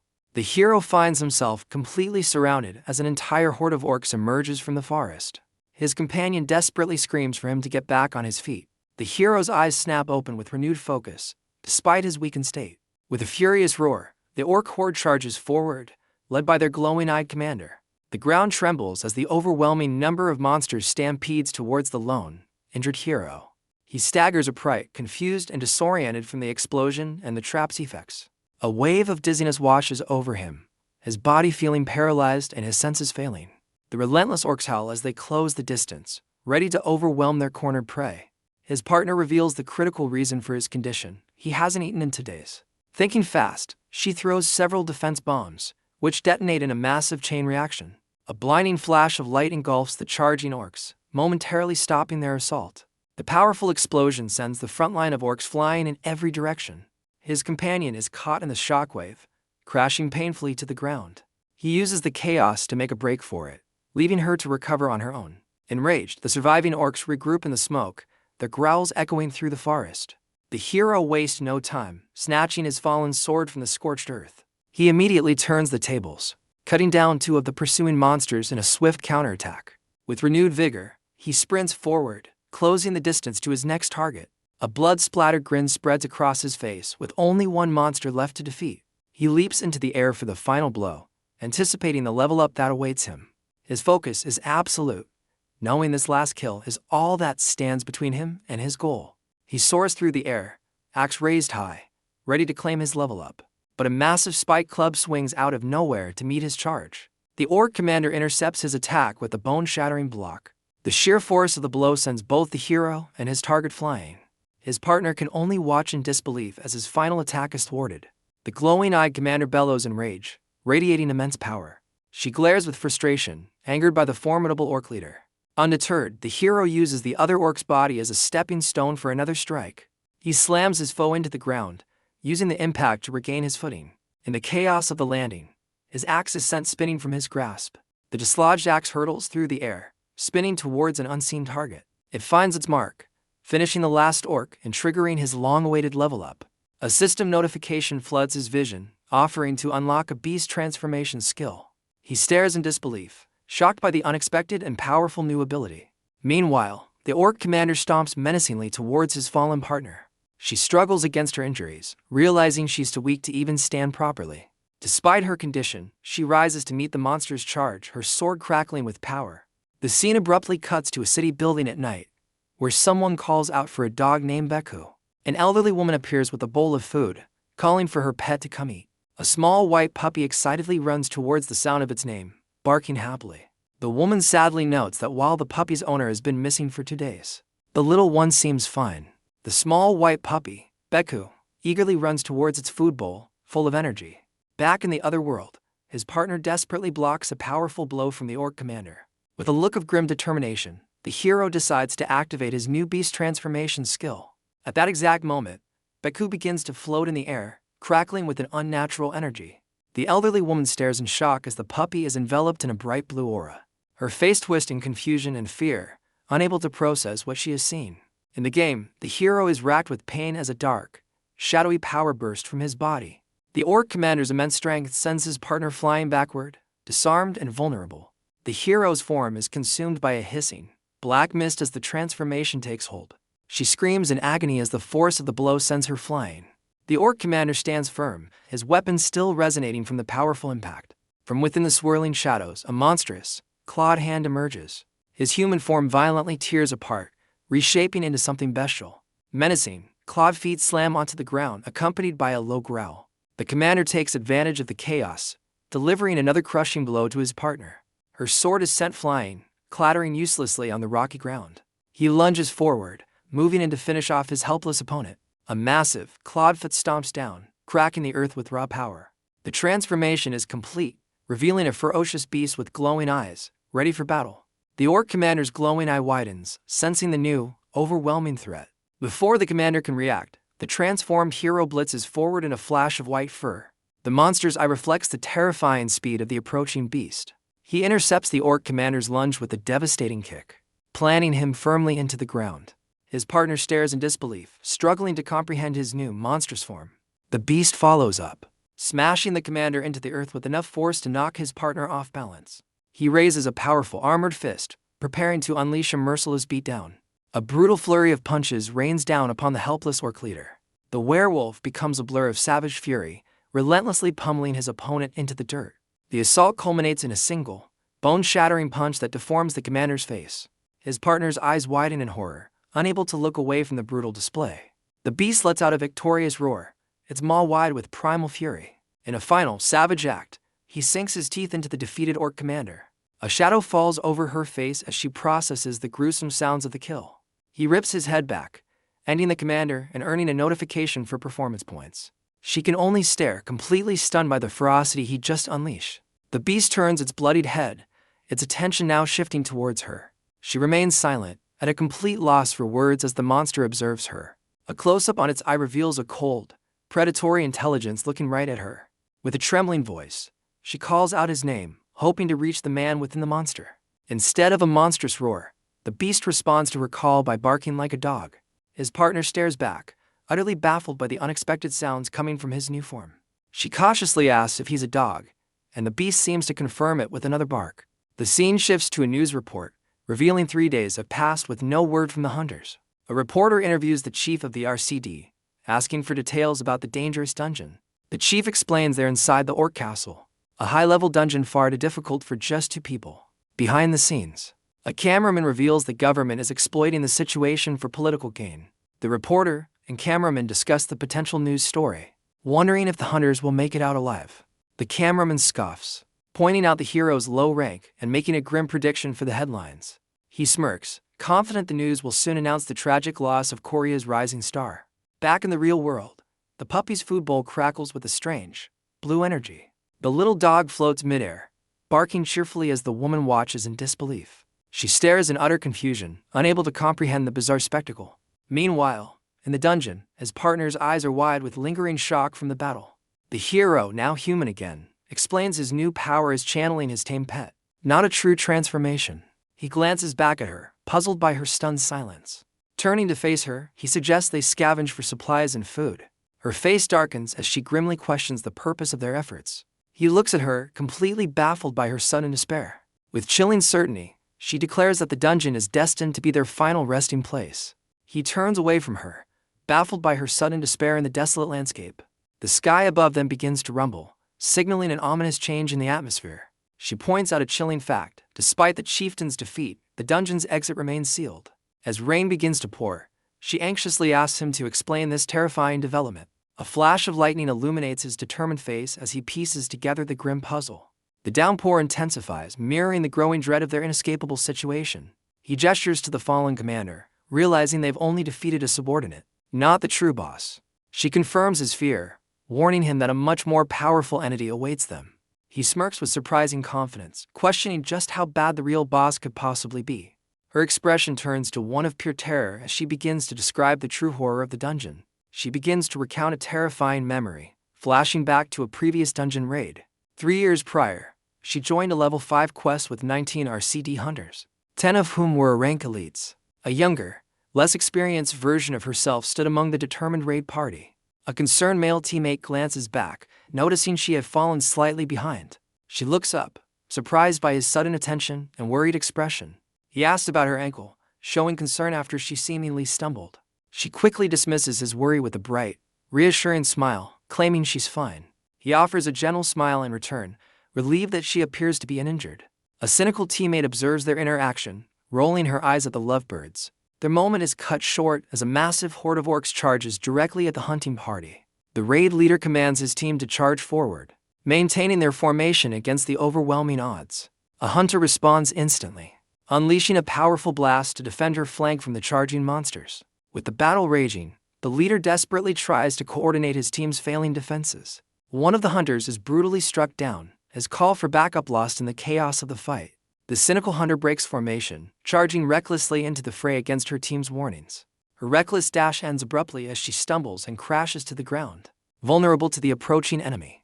The orcs let out a furious roar, seizing the opportunity to swarm the fallen hunter. Paralyzed with fear, she can only watch as the monstrous horde thunders towards her. Just as the orcs are about to strike, a figure skids to a halt, planting himself between her and certain doom. The concerned teammate unleashes a brilliant flash of energy, creating a protective barrier around them. The barrier erupts in a powerful blast of energy, throwing the charging orcs aside. The cynical hunter stares in utter shock, stunned by his selfless act of rescue. He shouts for her to move, creating an opening for them to escape the chaos. Another powerful explosion clears a path through the monstrous horde.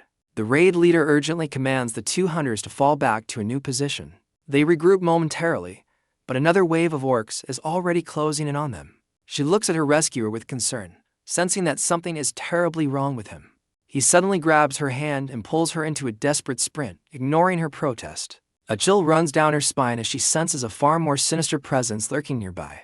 He drags her up a long flight of stairs, her injured ankle slowing their escape from the pursuing monsters. From a high tower, a lone figure targets a terrifying, 3-eyed orc chieftain below. A blindingly fast, fiery attack streaks through the air toward its target. The attack curves with immense power, a blur of destructive energy.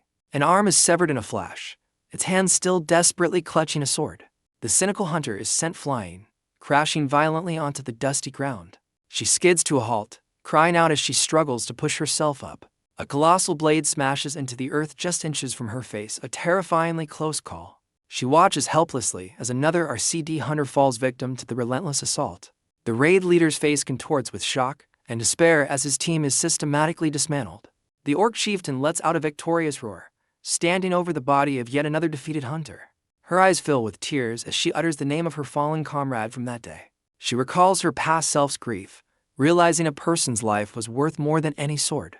The memory shifts to a dojo, where a younger her once knelt in despair over a broken practice sword.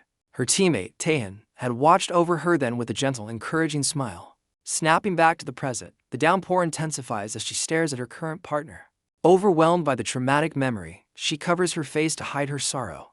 She struggles to compose herself, the weight of the past crashing down on her. He pulls her into a sudden, comforting embrace, sensing her immense distress. He gently holds her head, offering a moment of solace in the pouring rain. His expression is filled with empathy as he apologizes for making her relive such a painful past. The situation escalates into a public spectacle, with the man's tearful performance broadcast live. Online viewers are skeptical, debating the hunter's fate and the difficulty of their quest. Elsewhere, a woman named Suyong collapses in distress, overwhelmed by the news. A national news report shows a shaman conducting a solemn ritual for the missing party's safe return. In response to the crisis, elite hunters from various guilds arrive, ready for a revenge mission. A powerful guild leader watches the gathering, privately blaming the government for the disaster. The scene cuts to the same guild leader being embraced by a woman in a private setting. She looks over his shoulder, inquiring about the news broadcast they are watching. On the screen, a passionate crowd cheers, showing their support for the assembled hunters. The guild leader and his companion watch the unfolding events together, their private moment contrasting with the public outcry. As the rain pours down, the two hunters find shelter inside a dimly lit cave. He reveals a surprisingly lavish spread of food, from pizza to sandwiches. She watches him eat with an enormous appetite, realizing he's quite the foodie. Holding a burger, she wonders if she might have ordered a bit too much for herself. After finishing her meal, she taps the remaining food, declaring she's completely full. He, on the other hand, is still eating, casually revealing he's on his 22nd burger. A genuine smile crosses her face as she sincerely thanks him for his care. Their small campfire illuminates the cave entrance, a beacon of safety in the dark woods. He then asks the critical question, if she managed to kill the orc lord with her powerful sword. She looks down with regret, admitting that she fainted on the spot right after her attack. She recalls waking up in a hospital, where a woman delivered their fallen comrade's sword. The narrative explains the terrifying power of an orc lord, a monster far beyond any chieftain. He realizes an orc lord must be nearby and presses her for its location. She confirms the creature is likely in its castle, but is not within their immediate range. She details the typical layout of an orc fortress with the lord in a central spire. A tiny, winged fairy suddenly materializes from a sphere of light next to his head. The magical creature seems to communicate with him before darting away into the cave. He smiles confidently, announcing that his fairy has successfully located the orc castle. She looks up in surprise at how quickly he found their target, and he confirms it. With a determined expression, he declares it's time for them to make their move. Surrounded by glowing motes of light, she skeptically asks if he has a plan. He turns with a steely gaze, revealing his brutally simple strategy is to find and kill their target. She face-bombs in exasperation, frustrated by his bluntness but admitting she has no better ideas. Meanwhile, deep within the orc fortress, a heavy gate begins to unlock with a loud clunk. The castle's massive drawbridge creaks as it is slowly lowered by heavy chains. It slams down with a deafening crash, creating a path out of the stone stronghold. The ground rumbles ominously as a massive force prepares to exit from the dark gateway. A horde of orcs riding monstrous wolves charges out, letting loose a furious battle cry. An aerial view reveals the colossal scale of the orc castle as its army pours out. The entire forest trembles as the vast orc army mobilizes, their war horns echoing across the land. From her hiding spot in the bushes, she gives the signal to advance. He leaps from the high ground in his beast form, carrying her swiftly through the forest. They tear across the open ground, a streak of white and blue against the landscape. Their charge carries them straight towards the imposing gates of the orc fortress. The sudden appearance of the duo startles the orc guards patrolling the fortress walls. Her expression hardens with resolve as she anticipates the coming battle. The ground trembles as they realize the horde of orc riders is closing in from behind. A protective barrier instantly forms around them, deflecting a deadly volley of arrows. He digs his powerful claws into the drawbridge, bringing their high-speed charge to an abrupt halt. Their path forward is blocked as they find themselves trapped on the drawbridge, surrounded by the enemy. With a fierce cry, she unleashes a powerful defensive ability to clear their path. A blinding flash of light erupts from their position, engulfing the entire drawbridge. The concussive force sends the surrounding orcs flying, creating a momentary opening. He instructs her to hold on tight as they break through the enemy line, heading for the center. She braces herself, leaning into the turn as they accelerate with incredible speed. Their charge creates a powerful shockwave, blasting the horde of orcs away from them. He lets out a ferocious howl that stuns the pursuing enemies, buying them precious seconds. She looks back in surprise, realizing the sheer chaos they are leaving in their wake. From above, more orcs leap from the fortress walls, attempting to intercept their advance. He defies gravity by running straight up the wall, kicking the ambushing orcs away. The force of his charge sends her tumbling off the wall along with the stunned orcs. He glances back in alarm, realizing his partner is now in freefall. Despite the danger, she urges him to press on, putting the mission above her own safety. Using the wall as a springboard, she kicks off with incredible agility to change her direction. Her quick thinking pays off as she successfully grabs onto his stone battlement, halting her descent. She pulls herself over the edge, securing her position high on the fortress wall. With a determined leap, she vaults over the parapet and onto the main walkway. She lands silently on the stone path, ready to continue her solo infiltration. Dashing into a corridor, she's immediately confronted by hulking orc guards blocking her way. Without hesitation, she summons her crackling energy sword, preparing to carve a path through them. He plummets from the sky, a living missile aimed at the orcs below. Meanwhile, she unsheathes her blade, ready to cut down the guards blocking her path. Her partner continues his rampage, scaling another wall with unstoppable momentum. The chaos finally reaches the throne room, where a powerful figure is alerted to the intrusion. Massive hands tighten on the stone throne as the fortress's master senses the disturbance. A flash reveals the horrifying face of the Orc Lord, his 3 glowing eyes burning with rage. Seated in his high tower, the monstrous ruler glares down upon his domain, exuding pure menace. With a deliberate motion, the Orc Lord pushes himself up, deciding to deal with this personally. His heavy, armored boots slam against the stone floor, shaking the very foundations of the spire. The formidable creature strides purposefully towards the balcony, ready to confront the source of the commotion. The Orc Lord steps onto his balcony, a confident smirk on his face as he surveys the chaos. His arrogance turns to confusion as he spots an unexpected blur rocketing towards him. The ruler's third eye narrows, focusing on the rapidly approaching threat. In a flash, the beast form hero appears before him, letting loose a savage roar. He sinks his fangs directly into the Orc Lord's throat, initiating a point-blank assault. Their struggle shatters the balcony, sending them both plummeting from the high tower. Locked in a deadly embrace, the 2 combatants fall through the open air. The Orc Lord's eye burns with rage, refusing to accept his sudden turn of fortune. His fall ends abruptly as he is impaled on a massive spire, and a system notification confirms his defeat. The force of the impact sends the hero tumbling away. As the Orc Lord's reign comes to a definitive end, the spire crumbles under the Orc Lord's weight, showering the courtyard in stone and debris. The collapsing tower crashes down, scattering the panicked orcs below. A massive explosion rocks the fortress as the entire structure gives way in a fiery blast. The remaining orcs stare in disbelief, unable to comprehend the sudden destruction of their leader's tower. Caught in the blast, she is sent tumbling from the fortress wall along with several stunned guards. The chaos intensifies as bodies and rubble rain down, sending the horde below into a frenzy. Helplessly, she plummets towards the ground, her mission seemingly at an end. As she falls, she closes her eyes, bracing for the inevitable impact. A sense of resignation washes over her as she accepts her apparent fate. Just before she hits the ground, a powerful hand snatches her from the air, halting her deadly descent. She looks up in confusion, her fall unexpectedly halted by her rescuer. Her partner leaps through the air with her in his arms, evading the shocked orcs below. He crashes to the ground, twisting his body to absorb the impact and protect her. Digging his claws into the stone, he skids to a jarring halt amidst the chaos. Still in his arms, she stares in wide-eyed shock at her beast-form partner. Once they're stable, she asks about the Orc Lord, and he confirms its demise. He instructs her to hold on tight, preparing for their final escape. With a fierce cry, he dashes forward, carrying her through the scattering enemies. His powerful hands pump furiously as he sprints with everything he has left. He accelerates to an incredible speed, running along the fortress wall to freedom. He confirms the Orc Lord's defeat while they race onward, telling her to locate their escape route. Hurtling through the fortress, she concentrates on scanning the area for the exit. Her enhanced vision quickly identifies an open gate, signaling their chance to escape. She remains in awe, struggling to comprehend how he single-handedly defeated such a powerful boss. Miles away, a DGB mobile command unit sits in the darkness, overseeing the mission. Suddenly, An alarm blares as a monitor for Dungeon 127 shows a rapidly decreasing timer. An agent notices the strange reading on the screen, his face a mask of confusion. His partner looks over, his own expression turning to shock as he recognizes the dungeon's designation. The timer on the screen blurs as it counts down with alarming speed, heightening the tension.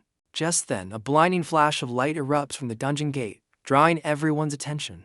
The agents gathered outside the gate stare in utter confusion at the unexpected development. One agent's shock turns to disbelief as he begins to recognize the figures emerging from the light. An official announces that the countdown for the Orc Castle's dungeon break has officially begun. Tears stream down her face as she whispers the name of the person she thought was lost. Outside, the crowd erupts in cheers, celebrating the hero's return with only 10 minutes to spare. Back inside, the beast form hero sprints desperately, with a pack of wolf-riding orcs in hot pursuit. While carrying his partner, he urgently asks if she has located their escape route. Snapped back to reality, she confirms that she has indeed found the exit. As they leap down a wall, dodging a volley of arrows, she shouts the exit's location and their remaining time. He lands with bone-jarring force, sending a pursuing orc rider flying as they clear a path to freedom. He suddenly skids to a halt, his claws digging into the stone as he catches a familiar scent. Abruptly changing course, he dashes away from the exit, much to his partner's confusion. She anxiously questions his new direction, reminding him that their time is almost up. He ignores her plea, charging headfirst towards a pack of hostile wolves. Rather than fighting, he unleashes a powerful ability, intending to tame the beast. His partner watches in utter disbelief, questioning his decision to use a taming skill. A system alert confirms his success as the entire wolf pack is instantly brought under his control. Now the alpha, he commands his new followers to join him as he resumes their escape. With his partner on his back, he leads his newly acquired wolf pack in a desperate sprint. She looks back in astonishment, questioning if he's seriously taking the entire pack with them. He confidently declares the wolf pack is now his family, justifying his reckless decision. Their mad dash is cut short as they run headlong into another group of orc riders blocking the way. She cries out in despair, realizing they are completely surrounded with no apparent escape. Just then, a tiny spirit companion appears, informing the hero of a hidden nearby passage. She looks back in disbelief, questioning this new information as he charges towards a solid wall. Her eyes glow with power as she activates her enhanced vision to scan for the hidden route. Spotting the opening, she urgently directs him to make a sharp right turn, and he immediately obeys. He dives into the narrow crevice, leading his new pack through the secret escape route. The pursuing orcs skid to a halt. Their massive wolf mounts too large to follow into the tight space. The orc commander bellows in frustration, powerless to do anything but watch them slip away. With renewed hope, she urgently points out their final destination. She confirms the glowing archway is the dungeon exit, prompting them to sprint. He lets out a determined roar, signaling the final charge towards the gate. Leading the charge, he and his wolf pack become a blur of motion along the fortress path. Unfortunately, the relentless orc riders emerge from the shadows, resuming their furious pursuit. As they bound through the forest, she screams a warning. They have only 1 minute left. Finally, the shimmering portal to the outside world appears just ahead of them. With the portal crackling violently, she shouts that only 23 seconds remain on the clock.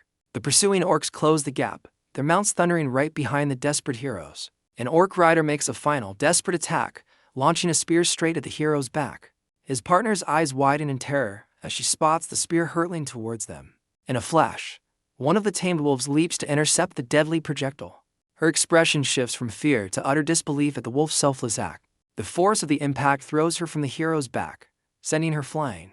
She crashes hard onto the ground, tumbling uncontrollably amidst the enemy. The beast hero looks back in shock as his wolf pack reacts to their fallen comrade.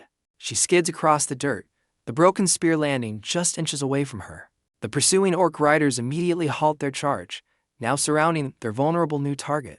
Clutching her side in pain, she struggles to her knees as items spill from her bag. A look of pained resignation crosses her face as she assesses her hopeless situation. Without a moment's hesitation, the beast hero becomes a blur, abandoning the portal to race back for his partner. On her knees and surrounded, she can only watch as the orc riders prepare to deliver the final blow. He digs his claws into the earth, launching himself forward with explosive speed and determination. Seeing him return, she glares with fierce desperation, silently pleading for him to go back. He ignores her completely, his body glowing with power as he charges headfirst into the enemy line. Her expression turns to frantic horror as she realizes he's sacrificing their escape for her. An orc roars triumphantly, raising its weapon to strike down the defenseless woman. But before it can land the blow, A spear from the loyal wolf pack pierces its chest. The beast hero blazes past the falling orc as his new pack leaps into battle to protect him. Another enemy rider is violently thrown from his mount, taken down by the ferocious wolves. The world watches as the dungeon portal's timer ticks down, with only seconds left before it closes.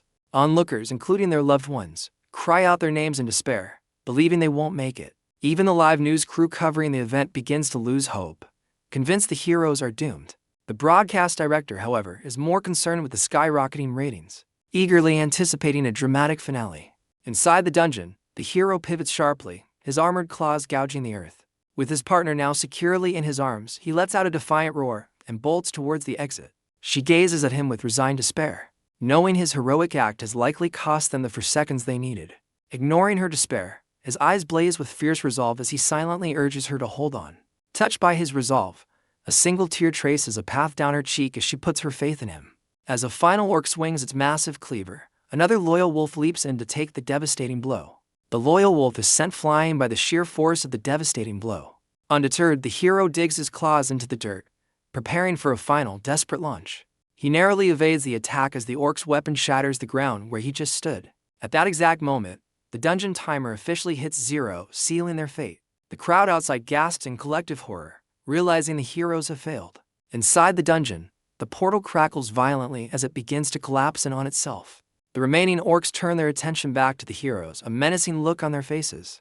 With the exit gone, the riders prepare to overwhelm their trapped and outnumbered prey. But a brilliant light suddenly erupts from the hero's partner, engulfing the battlefield. The light culminates in a massive explosion that erupts from the dungeon's entrance.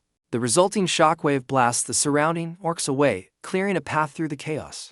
A searing beam of light then disintegrates another orc, leaving nothing behind. Outside, the hopeful nation watches in silence as the countdown ends with no sign of the heroes. Confusion and despair ripple through the crowd as they question the hunter's fate. One onlooker's expression suddenly shifts from shock to utter bewilderment. The collapsed portal unexpectedly crackles with renewed energy, sparking back to life. A powerful red wolf with glowing eyes bursts through the unstable rift first. The crowd is stunned as the rest of the loyal wolf pack begins to emerge from the portal. An entire legion of wolves now charges into the outside world, a truly unexpected sight. Onlookers can only stare in wide-eyed disbelief at the impossible scene unfolding before them. Following the wolves, the hero's partner is launched from the portal, soaring over the stunned crowd. Seconds later, the hero himself makes a thunderous landing, shattering the ground upon impact. The bewildered crowd struggles to comprehend what they just witnessed, with some believing they saw a person fly by. An official immediately orders his team to rush towards the impact site and investigate the commotion. As the dust begins to settle, the first responders realize with shock that people have emerged from the chaos. The rescue team freezes in place, their faces etched with disbelief at what they find in the crater. There, amidst the rubble, they find the hero cradling his partner, shielding her from the fall. The responders officially identify the two figures as the very hunters everyone had presumed lost. The realization that the heroes are alive and have returned sends a wave of euphoric cheers through the crowd. As the celebration erupts, the loyal wolf pack lets out a triumphant howl under the full moon.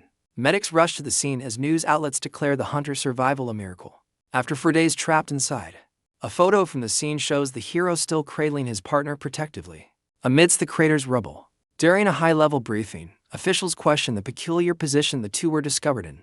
The internet is already flooded with wild speculation and sensational headlines about the hero's true identity. An official scoffs at the news, dismissing the articles as nothing more than clickbait to stir up drama.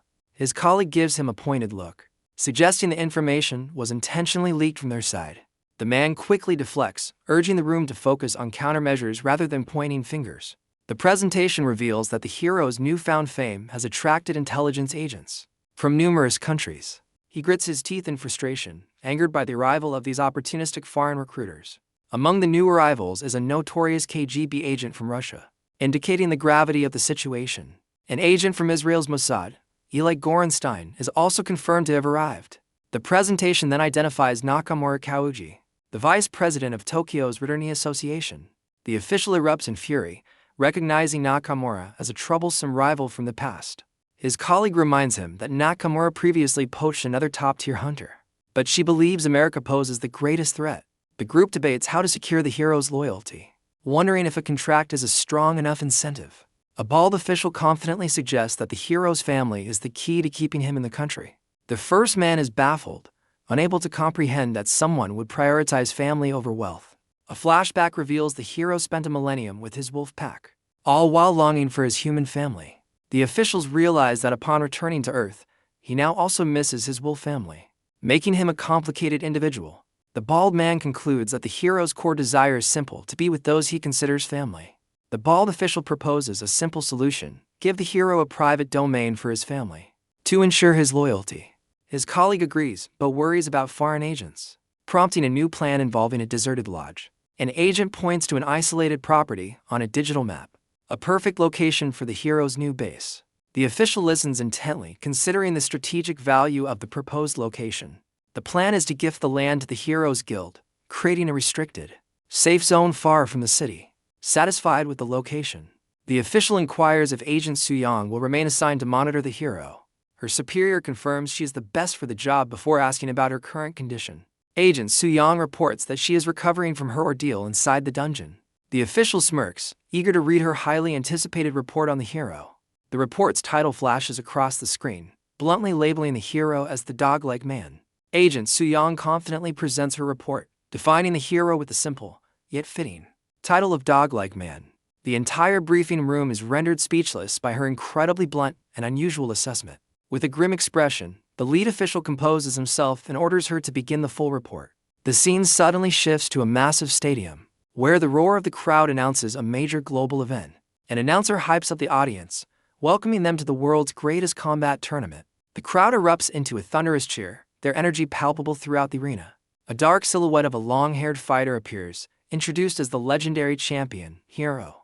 The entire stadium chants his name in unison, their voices echoing with adoration for their hero. Under the bright stage lights, the announcer prepares to make the grand introduction. He gestures to the screen, officially presenting the silhouette of the world's #1 ranked fighter. The announcer boasts of the champion's incredible record: 21 title defenses and 45 undefeated matches. He is praised as the strongest primate in history and a symbol of hope for all of humanity. The fighter is officially introduced as an SS-grade irregular and Japan's ultimate weapon, the Dark Swordsman. A shadowy figure makes a dramatic entrance, stepping out from a brightly lit gateway onto the stage. The legendary champion, Hiro Okita, is revealed, a sinister dark energy swirling around his hands. The crowd erupts in a frenzy, their ecstatic cheers filling the entire stadium. A close-up shows the ominous dark aura intensifying and swirling around the champion, as if feeding on the crowd's energy. Hiro's twin swords become wreathed in crackling obsidian flames. Yet, among the cheering masses, one woman stands perfectly still with her arms crossed, unimpressed. A close-up reveals her calm and serious expression, observing the champion with a focused gaze. The announcer declares that Hiro has taken to the air, soaring above the arena with his dark power. He descends like a shadowy meteor, his dark aura expanding as the crowd's excitement reaches a fever pitch. Spectators are in awe, wondering if he'll end the fight with his energy alone. Despite facing a formidable opponent, the champion touches down with explosive force, shattering the arena floor beneath his feet. With an air of absolute confidence, Hiro surveys the stadium as broadcast drones circle above him. From his opponent's perspective, Hiro stands on the ruined field, his infamous phoenix flame marking his territory. The announcer dramatically shifts the focus, preparing to introduce the challenger to the roaring crowd. The Jumbotron introduces the challenger, Mikhail Jorvas, an undefeated S-grade weapon ranked 32nd in the world. A massive silhouette emerges from another gateway, introduced as the fearsome brown bear of Russia. With a final, booming announcement, the announcer presents the challenger, Mikhail Jorvas, to the world. The challenger, Mikhail Jorvas, launches himself from the gateway into the arena. A savage grin spreads across his face, his eyes locked on his target with predatory focus. He lands with the force of a meteor, cracking the stadium floor and announcing his arrival. Wasting no time, the Russian powerhouse charges head-on towards the seemingly unfazed champion. Mikhail's expression hardens with conviction, certain he will be the one to end Hiro's winning streak. He unleashes a ferocious, energy-charged punch, aiming to overwhelm the champion with brute force. Hiro calmly turns his head, his expression betraying no concern for the devastating attack. The challenger's fist collides with the ground, sending shockwaves and debris flying everywhere. Hiro is blown back by the sheer power of the impact, narrowly avoiding the direct hit. Frustrated by the dodge, Mikhail clenches his jaw, angered by the champion's evasive maneuver. Jorvas retaliates, unleashing a relentless spray from his mana-powered Gatling arm. The champion moves like a blur, the energy rounds harmlessly deflecting off his protective aura. Seeing his Gatling gun fail, Jorvas quickly switches tactics, aiming a massive bazooka at his target. He fires a devastating explosive round, engulfing the area in a massive blast. But Hero is already in motion, leaping through the cloud of debris with his dark energy swirling around him. The challenger looks on in disbelief as the champion emerges from the smoke to launch a counterattack. Hero's shadowy sword energy relentlessly strikes Jorvas, forcing him onto the defensive. Pushback, Jorvas fires his Gatling gun once more, trying to create some distance. The dark swordsman closes the gap instantly, but Jorvas manages to block the powerful sword strike with his gauntlet. The force of the blow is immense, sending cracked spiderwebbing across the challenger's armored gauntlet. Jorvas's eyes widen in disbelief, realizing the immense gap in their power. The champion unleashes a swift sword strike, forcing a pain cry from the challenger. In a desperate move, Jorvas activates a powerful rocket booster built into his arm. He uses the propulsion to spin violently, attempting to throw the champion off balance. But Hero lands with perfect balance, easily countering the challenger's reckless maneuver. The dark swordsman pivots instantly, preparing for his next devastating assault. He delivers a precise slash, cutting across Jorvas's torso with fluid grace. The champion becomes a blur of motion, overwhelming the Russian with a flurry of shadowy attacks. Jorvas reveals a hidden weapon, launching a heavy chain flail at his opponent. With startling ease, Hero catches the chain midair, effortlessly halting the surprise attack. Jorvas grins maniacally, believing his trap has finally ensnared the champion. He reveals a hidden grinder in his arm, roaring as he prepares to sacrifice his own body for a final, desperate attack. Unfazed, Hero identifies the challenger's ultimate technique and calmly declares the fight is over. Suddenly, Jorvas's expression twists from confidence to pure agony as his attack backfires spectacularly. Dark, shadowy tendrils erupt from within, overwhelming the challenger from the inside out. With a flick of his wrist, Hero snaps the chain, using Jorvas's own weapon to deliver a devastating final blow. The spectators can only stare in stunned silence, their minds struggling to process the swift and brutal conclusion. The Russian powerhouse is sent flying, crashing against the arena wall in a decisive defeat. The announcer erupts with excitement, confirming for the roaring crowd that the challenger has been taken down. As the referee officially stops the match, medical personnel rush onto the field to attend to the fallen Jorvas. The medical team's efforts are futile. The referee declares Jorvas's condition irreversible. The stadium's jumbotron officially proclaims Hero as the undisputed winner, with his arm raised in victory. The announcer celebrates Hero's 22nd successful title defense. Backstage, Hero leads his mysterious, cloaked followers away from the roaring arena. His team questions his new technique, and he casually explains how he detonated his energy from within Jorvas. The champion calmly congratulates his crew, suggesting a celebratory drink as if nothing happened. He quietly enters a private room, leaving the chaos of his victory behind him. A concerned woman immediately greets him with a tight embrace, her relief palpable. She looks up at him with worried eyes, questioning the finality of his actions against Jorvas. Hero reveals a startling truth. Jorvas was a candidate to become one of the infamous 7 deadly sins. She comforts the champion, reminding him he doesn't have to bear his burdens alone. Stepping away, Hero immediately gets back to business, asking his companion for any updates. She informs him of a call from the control department, prompting him to ask if it was the chief. With a simple confirmation, she relays the chief's concern before they head off to a meeting. They enter a private lounge where a large screen displays a news report about his recent victory. She suddenly recalls a critical piece of news about a man who miraculously survived a level 5 dungeon in Korea. The champion's interest is visibly piqued by this unexpected development. She explains the survivor is being hailed as a new hero, even catching the eye of the defense department. A faint, curious smile plays on Hero's lips as he asks for the man's name. She identifies the survivor as Suho Park, showing Hero the news articles she saved on her phone. The phone screen highlights the face of Suho Park, an irregular who miraculously returned from a level 5 dungeon. Hero feigns ignorance, claiming the name Suho Park is completely unfamiliar to him.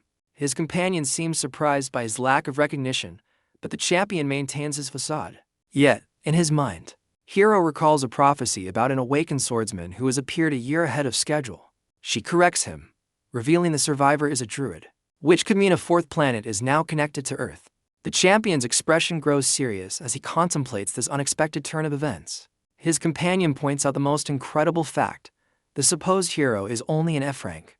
A subtle, knowing grin spreads across the champion's face, betraying his hidden knowledge. He turns to his companion with a grave expression, dismissing the possibility of not knowing him. A cosmic vision reveals the truth. he has relived over 500 years of time, across 25 different regressions. He recalls that his regressions grant him knowledge of every major event and future influential figure. Yet, across all his timelines, the name Suho Park has remained completely unknown. The champion muses that while he can alter fates like Jorvis's or Akiko's, there are limits to his influence. He knows that cosmic certainties like the appearance of a new planet shouldn't have changed. Yet this one is 5 years early.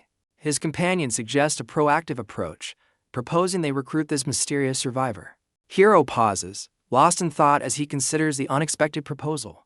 He finally voices his uncertainty, unsure if bringing in such an unknown element is wise. She counters his hesitation, emphasizing that Suho Park is currently the most talked about person in Korea. The champion makes a decision, opting to investigate this anomaly further before making a move. In a dark and unknown location, a monstrous clawed hand smashes violently into the ground. Hiro's mind flashes forward to a horrifying vision of the apocalypse, where monstrous creatures lay waste to civilization. He foresees humanity's last strongholds falling one by one as these abominations swarm. From dungeon breaks, the vision expands, revealing winged beasts emerging from countless portals to dominate the skies. Both land and air are completely lost as monsters descend upon the earth, forcing humanity into a desperate flight. Pushed to the brink of extinction, the last survivors begin a chaotic and desperate mass evacuation. In the ensuing panic, civility crumbles as people turn on each other just to stay alive. Yet, from the ashes of this unending war, new heroes will rise to defend the last remnants of humanity. The champion's foresight reveals that this final sanctuary for all of Asia will be the island nation of Japan.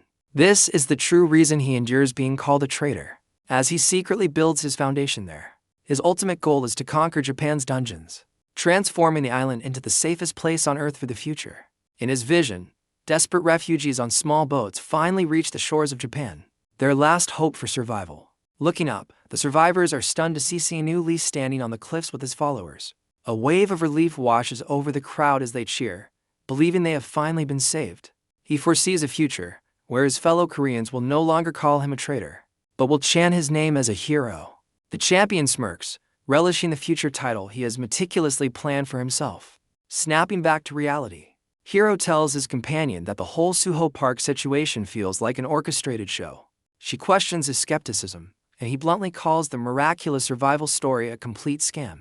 His companion tries to reason with him, emphasizing that Suho Park is a person of great interest to the Defense Department. Hiro confidently decides to wait, suggesting they will recruit Suho only if he manages to survive the coming apocalypse. The scene then shifts to Simsung Hospital, where the mysterious survivor is currently staying. A woman in a business suit enters the hospital room of a bandaged patient. The visitor inquires about the patient's condition, who admits she is still in pain. Unconcerned, the visitor makes herself comfortable at the foot of the bed. She dismisses the patient's complaints, remarking that she looks perfectly fine. The visitor then confronts her with rumors of nightly excursions with a masked man, suspecting it's Suho Park. The patient ignores the accusation, tapping on the romance novel she's reading instead. She changes the topic entirely, asking if her friend brought the items she requested. Her friend pulls out a bag of food, grumbling about all the favors she does for the lucky patient. She places a bucket of fried chicken and a can of dark beer on the bedside table. The patient immediately complains about the brand of beer, but her friend casually brushes off the mistake. The patient's complaints escalate, as she specifically requested a different brand of chicken. Her friend's patience wears thin, her expression turning stony at the ungratefulness. Her hand glows with a threatening aura, delivering a non-negotiable order to eat the food. The patient sullenly gives in, realizing she has no choice in the matter. Moments later, the entire meal is gone, with only an empty bucket and a crushed can as evidence. Despite her earlier complaints, she collapses back onto the bed, fully satisfied with the meal. With the meal finished, her friend Suyong declares that there's no rest and it's time to get to work. Attempting to dodge her responsibilities, the patient asks for a quick nap and promptly pretends to snore. Unimpressed by the act, Suyong's expression turns menacing as she once again channels a crackling energy.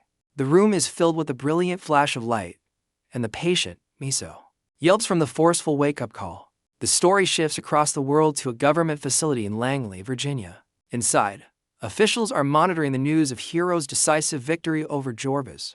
A senior officer expresses his shock, finding it hard to believe Jorbas could be defeated so easily. His colleague notes that at this rate, Hiro is on track to become a legendary triple S grade hunter. The conversation then pivots to another person of interest, as they notice Suho Park has gone missing. An agent clarifies that Suho hasn't disappeared, presenting surveillance photos from their team in Korea. The senior official examines the photos with a deep, suspicious frown. He questions Suho's presence at Seoul Station, surrounded by a large crowd of people.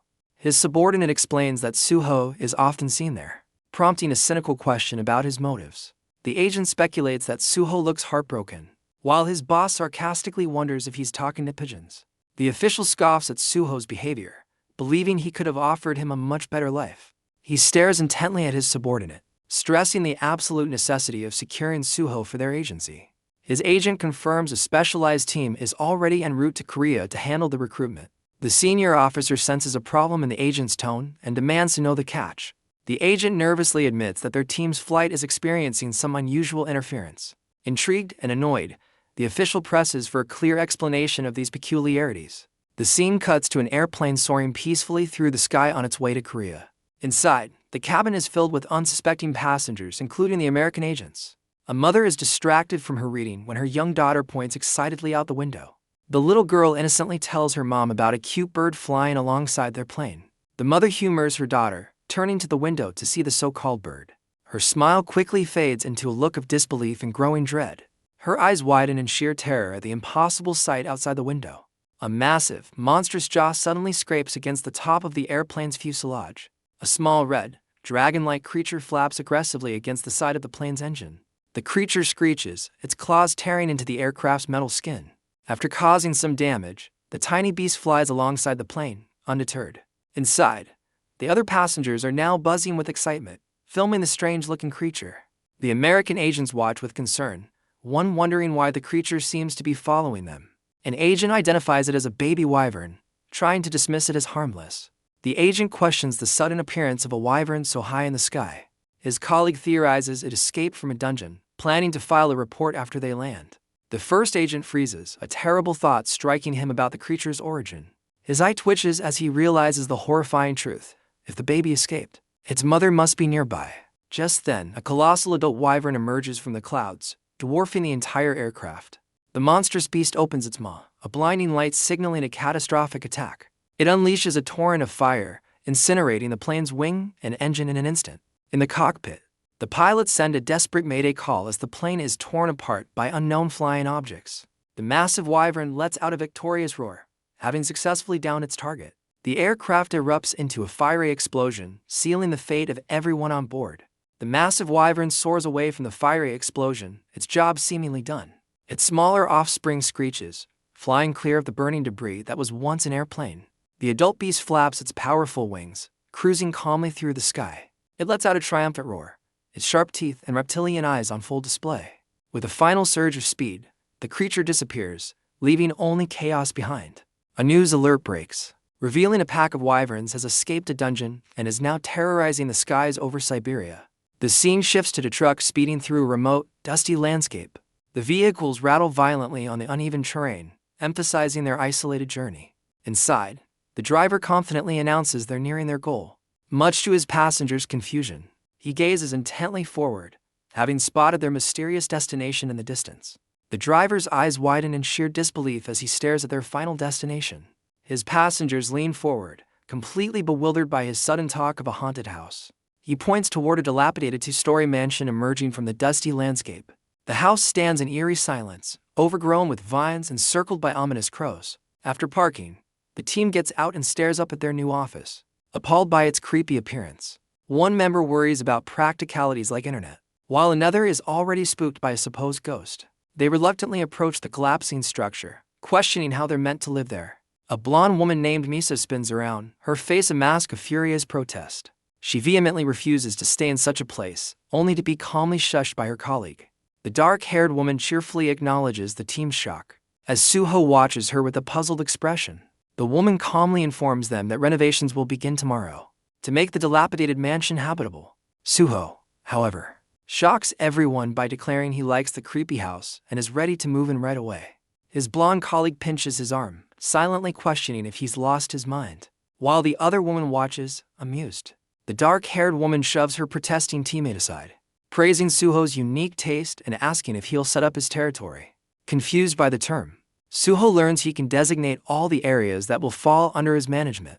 As he considers this new power, a brilliant blue aura begins to emanate from his hand. An incredible surge of energy suddenly burst forth, lifting Suho into the air. He channels the power, sending glowing orbs of light towards his bewildered team. The two women stare in awe, one identifying the mysterious lights as a tree spirit.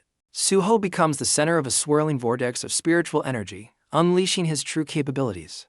The team can only stare in utter disbelief at the incredible display of power. A wave of spiritual energy and tiny fairies erupts outwards, covering the desolate landscape. As one agent questions the spectacle, his colleague reminds him this is just Suho following orders to set his territory. The dark-haired woman slowly processes the true scale of what she just asked him to do. The swirling tree spirits dive towards the ground, carrying with them the essence of life. Where the spirits touch the earth, tiny green saplings instantly sprout from the barren soil. In a flash of light, the small sprouts shoot upwards, rapidly growing into young trees. The accelerated growth continues, transforming the dusty plains into a vibrant, glowing forest. The trees surge skyward, their massive trunks forming an impenetrable, living barrier. The other team members watch in awe as a giant wall of trees materializes before their very eyes. The newly formed forest surges with magical energy, as the tree spirits settle among the massive canopies. From above, the team marvels at the sheer scale of the new forest, which now serves as an immense natural barrier. Suho stands confidently amidst the lingering magic, announcing that his task is complete. He calmly decides that a territory extending a mile around the house will be sufficient for their needs. The dark-haired woman forces a smile, nervously agreeing to the enormous scale of his claim. She takes a step forward, officially declaring the entire area as the property of the newly formed Suho Guild. The woman explains that this generous territory is his reward for taking on this long-term assignment. She adds that the RCD now considers him a valued member of their family. Though her blonde colleague seems unconvinced, Suho accepts her words with a knowing smile, pleased with the new arrangement. To finalize the deal, she presents him with a contract, which he readily agrees to sign. The blonde agent desperately urges Suho to read the contract thoroughly before signing. Her colleague shoves her aside, impatiently pointing to the signature line on the contract. After Suho signs, the woman hands him his copy, finalizing their agreement. She shakes his hand, asking him to hold out until the portal finally opens. Suho confidently assures her that he is a man of his word. In return, she promises that the government will not let him down. As the RCD team departs, the blonde agent shouts a final warning about renovating the house. Suyong glares back from the truck, while her colleague makes a defiant face. The vehicle speeds away, leaving a cloud of dust and the new guild behind. Inside the truck, Suyong sighs in exasperation, questioning her teammates' maturity. The driver expresses doubt that Suho's small team can handle such a massive territory. His colleague reveals this as part of her plan, as their weakness will create an opening for her own team. She then issues a command to assemble a high-level squad, preparing to make her move. Meanwhile, far out at sea, a massive cargo ship sails under a clear blue sky. Suddenly, a fleet of smaller boats filled with raucous pirates closes in on the vessel. A pirate leader gleefully prepares his heavy machine gun, ordering his crew to open fire. The pirate boats unleash a barrage of gunfire as they speed across the waves. Their relentless assault targets the enormous, seemingly defenseless container ship. On the bridge, a terrified crewman sends a frantic distress signal, pleading for rescue from the pirate attack. A naval command center immediately locks onto the ship's location, confirming a response is underway. Naval command confirms rescue is nearly 3 hours out, instructing the crew to stall for as long as possible. Undeterred, the pirates throw a grappling ladder onto the hull and begin to swarm the massive vessel. A terrified crewman reports from the bridge that the pirates have breached the deck and are still climbing aboard. The captain orders a full engine shutdown and tells all crew to retreat to the safety of the engine room. As the crew scrambles in panic, a sudden, violent jolt rocks the entire bridge. One of the officers looks up in complete confusion, trying to process the unexpected tremor.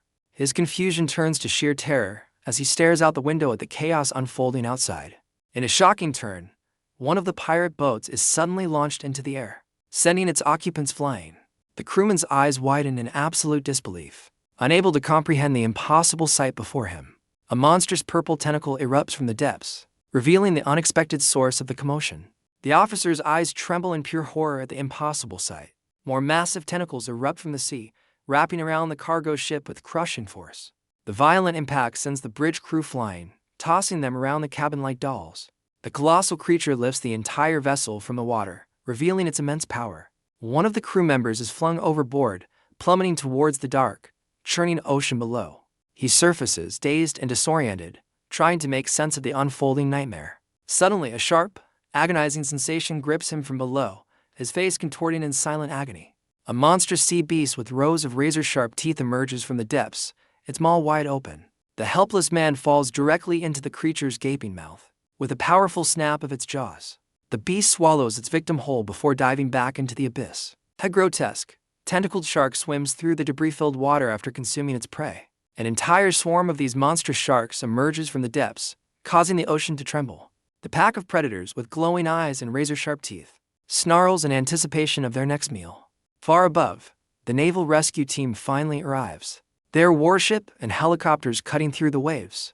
The rescuers scan the empty ocean, finding no trace of the freighter at its last known coordinates. Unseen by the crew, the colossal tentacles from the deep begin to stir directly beneath their vessel. In a terrifying repeat of the previous attack, the monstrous appendages surge from the water to claim another ship. The scene shifts dramatically to the tranquil, sun-drenched forest created by Suho. Tiny, glowing tree spirits with leaf-like wings gracefully fly through the magical air. The spirits gather, swirling in a vortex of energy around the base of a colossal, ancient tree. The magical melody of the forest drifts over Suho's newly acquired mansion. A closer view reveals the impressive scale of the vine-covered estate. Inside, the peaceful morning is interrupted by the sound of a ringing phone. The call is from a contact ominously labeled Witch, buzzing next to a sleeping Suyong. Suyong lies fast asleep in one of the mansion's rooms, oblivious to the persistent ringing. Still groggy, she clumsily reaches for the phone to silence the noise. She tiredly answers the call, her eyes still closed in slumber. On the other end, her colleague smirks from her office, sarcastically asking about Suyong's leisurely life. Suyong defensively insists that she is, in fact, on the job. Her colleague's expression turns sharp, questioning if Suyong is actually with Suho. Suyong groggily evades her colleague's question, feigning ignorance. Her boss explodes with rage, berating Suyong for her unprofessionalism. The call ends abruptly, leaving the colleague fuming at Suyong's insolence. Meanwhile, Suyong calmly prepares a fresh cup of coffee. She steps out onto the balcony, tying up her hair as she gazes at the colossal tree. Holding her warm mug, she takes a moment to appreciate the morning view. She sips her coffee, wryly noting the immense scale of Suo's overnight work. The camera pans up the ancient tree, its branches shimmering with countless points of light. Deep within the forest, a pack of spectral wolves races through the undergrowth. Suho watches them pass, silently observing the ecosystem he has brought to life. Suho pulls up a status window, revealing his wolves have been comically named Stirfry, Sausage, and Porky. He promptly renames one of the wolves, settling on the much more dignified Rice Cake. The wolf's news status screen displays a concerning warning about a potential loss of reason.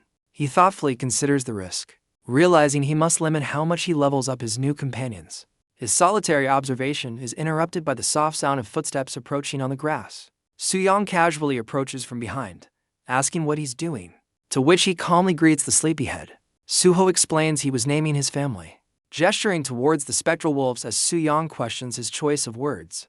With a tired yawn, she chides him for not waking her and questions why he's out here all alone. Just then, the adorable white wolf cub, Beku, comes bounding enthusiastically toward them. She kneels to greet the energetic cub, noting its impressive growth and asking where the rest of its pack is. Suho casually explains the rest of the pack is already making their rounds in the dungeon. Suyong remarks on their dedication, working so hard under the hot sun. He then invites her on a walk to cool down, gesturing towards his shimmering forest. She questions his idea of a simple walk as a sudden breeze sweeps past her. In a flash of magical energy, Suho's hand morphs into a monstrous, clawed paw. Now a towering werewolf, he crouches down and invites her to climb onto his back. Suyong playfully grabs a handful of his fur, asking if his landscaping work is finished. She confidently mounts him, ready for the tour he promised to show her. With a knowing smirk, she realizes he was just eager to show off his handiwork. The werewolf sign arrows with focus, silently telling her to brace herself for the ride. With a powerful leap, the werewolf launches them forward, kicking up a trail of green energy. They soar through the air, Suyong holding on tight as they fly over the treetops. Her eyes widen in shock, completely unprepared for the sheer velocity of their takeoff. As they race across the plains, she desperately pleads with him to slow down. The ride gets so wild that she slips, losing a shoe as the wolf pack joyfully keeps pace. The scene cuts to a group of frustrated reporters camped at the edge of the foreboding forest. They complain about the heat and lack of news, standing right next to a Beware of Wolves sign. One reporter vents his frustration, unable to find any leads for his boss for over a month. A colleague naively asks if anyone has dared to venture beyond the forest edge. He's quickly shut down, reminded of the military police cameras and the deadly wolves guarding the perimeter. The reporters deduce the military is also present to block foreign recruiters from poaching Suho. Their conversation is cut short as a black truck suddenly bursts from the tree line. They recognize it as a Suho clan vehicle, but confirm Suho himself isn't driving. The truck speeds past the press, kicking up dust as it leaves the restricted zone. An aerial shot follows the vehicle as it drives away from the enchanted forest. Inside, two men from Dongsu TV comment on the feudal reporters and their channel's new focus on Suho. A glance at their laptop reveals a video of Suho with millions of views in a fiery comment section.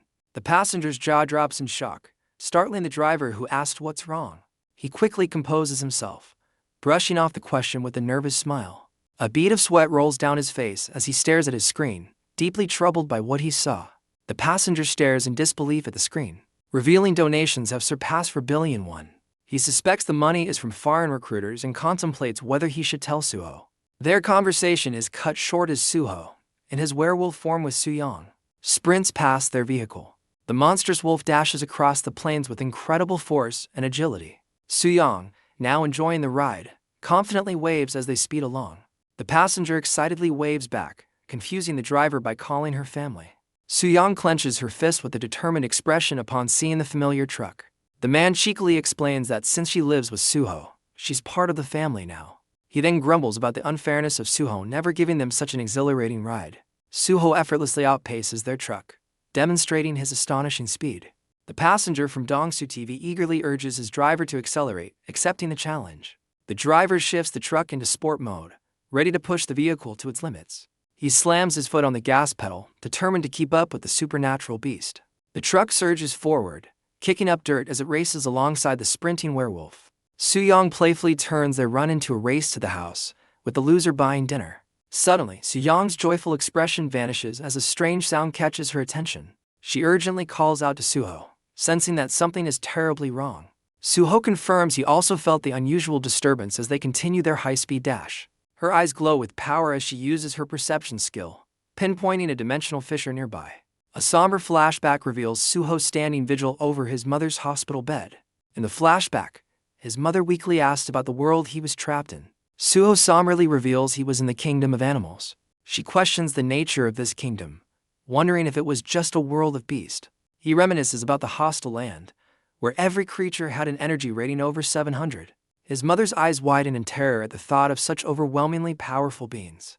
The memory reveals a savage world of endless conflict, where only your-rank beast could lead a pack. Even after claiming the throne, Suho had to defend his title for centuries against constant challengers. Hello everyone, subscribe to my channel to not miss new trending manhwa. Back in the present, Suyong's expression hardens with grim understanding. She realizes the dimensional fissure could be a bridge, threatening to unleash that hostile kingdom upon their world. An apocalyptic vision flashes, showing a devastating war against an army of S-rank beasts. In a flashback, Suyong's father coolly weighs the risk of Suho's world against the potential reward. He confidently raises his glass, believing Suho's status as king negates any potential threat.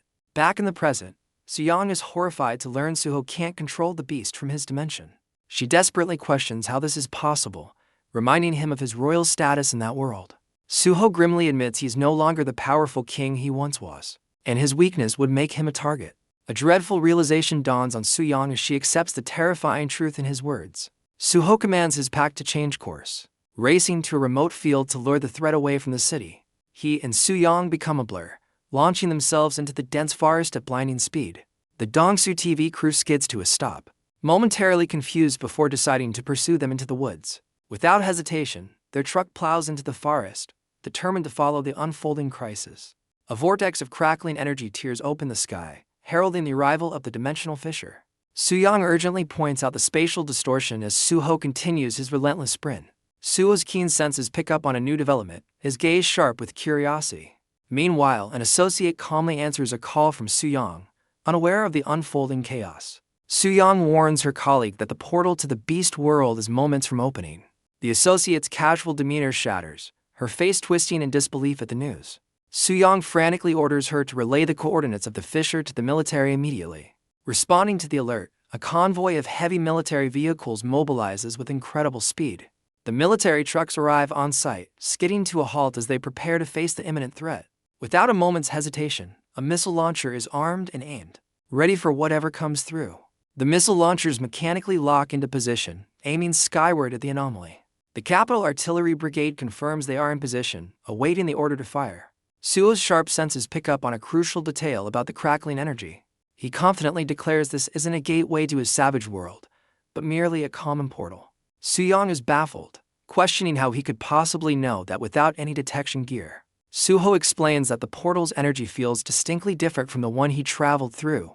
She speculates that the difference might just be because he used a special portal designed for returnees. Her train of thought is abruptly cut short by a dawning, dreadful realization. She recalls the immense energy from Suho's arrival. Understanding this new portal feels significantly weaker. Suho confidently identifies the threat not as a dimensional bridge, but as a simple dungeon portal. Suyong struggles to accept that the apocalyptic threat she envisioned is nothing more than this. The Dongsu TV crew stares at the sky, believing they're witnessing a catastrophic dimensional impact. Their confusion grows as two official RCD vehicles speed past them into the field. The crew leader instantly recognizes the elite RCD perception team has arrived on the scene. Moments later, a squadron of military helicopters swarms the sky, descending on the anomaly. The TV reporter nervously speculates if the portal leads to an entirely new planet. A brilliant blue light erupts from the ground, signaling the portal's full activation. Suho and Suyong stand calmly before the massive, crackling sphere of energy.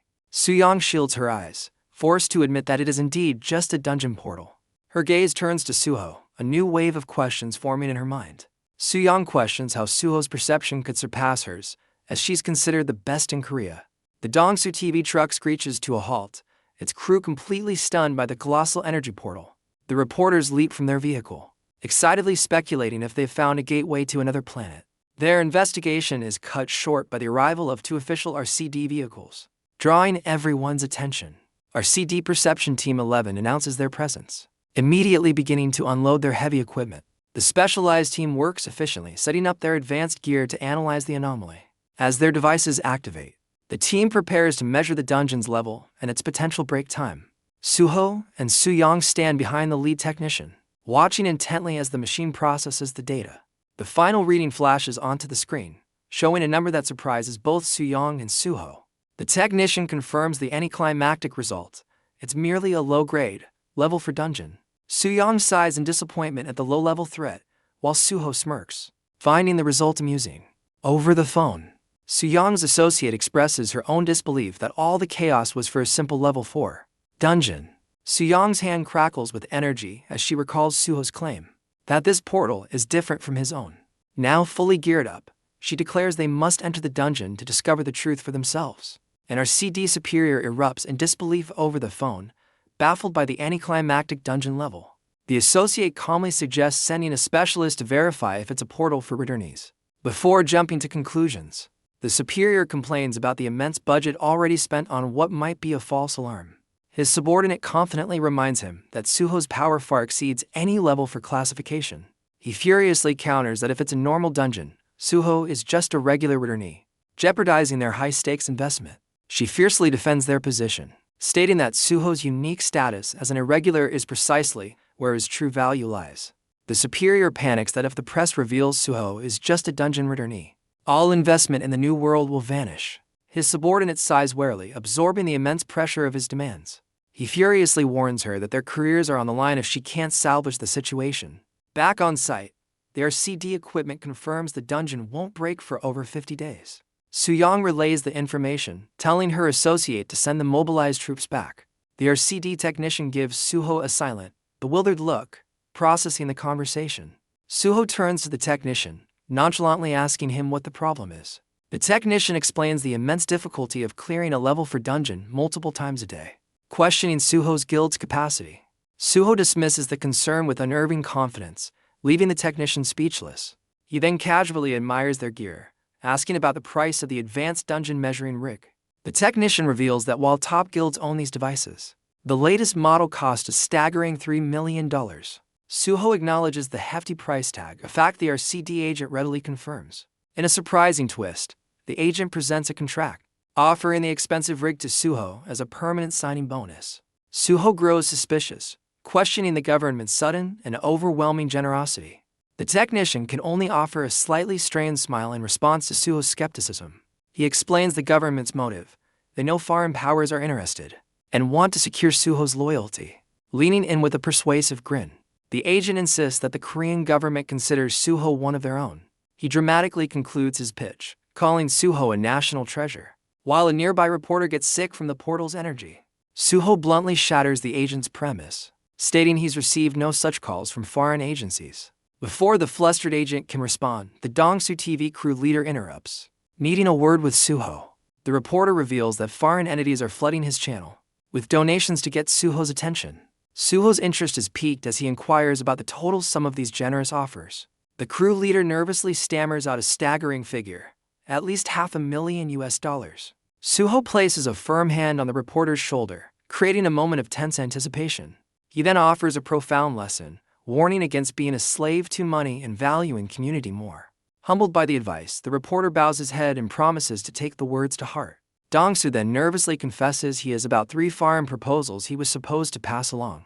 Suho gives him an unimpressed look, silently prompting him to get to the point. The reporter sheepishly wonders if these powerful groups would retaliate for his failure to deliver their messages. Suho provides a simple alibi, telling him to claim Suho simply ignored the offers. Much to the reporter's immense relief, Suho instructs the reporter to gear up and join the team, much to his excited approval. He generously allows the reporter to keep a cut of the donations, with the rest going to the guild fund. Now fully suited, Suho turns his back to the camera, resolutely facing the glowing portal. The reporter watches with pure admiration, completely captivated by Suho's style and money-making aura. He gleefully skips away, celebrating the massive $3.6 million windfall he just helped secure. With his team assembled, Suho's arm crackles with energy as he prepares to lead them into the dungeon. An RCD agent dashes forward, desperately trying to halt their entry until an official assault team arrives. Already inside the portal's threshold, Suho gives a one-word refusal that stuns both Suyong and the agent. He coldly reminds them of the contract, stating only 2 observers are permitted, and they are forbidden from fighting.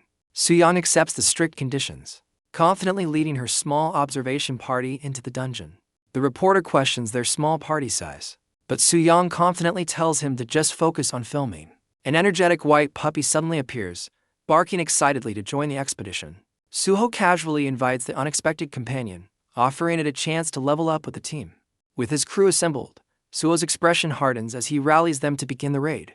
A brilliant surge of blue energy erupts as the team fully enters the dungeon's mysterious interior. Lightning crackles around Suho's feet, a clear sign of the immense power he's channeling. Suho gives a final glance back before leading his entire party deeper into the unknown. They find themselves in a bizarre, alien forest, prompting Suyong to question if this is the special portal. Suho scans the eerie landscape, admitting that he can't confirm its true nature just yet.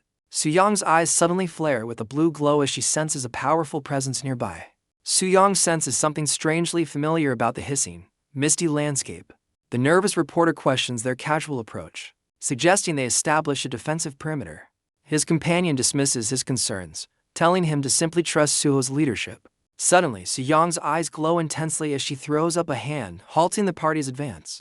Her abrupt command startles the reporter and his associate, who look ahead in alarm. She pinpoints the threat, announcing 3 monsters are lurking just ahead in the mist. The reporter's more experienced companion unsheathes his knife, preparing for a fight.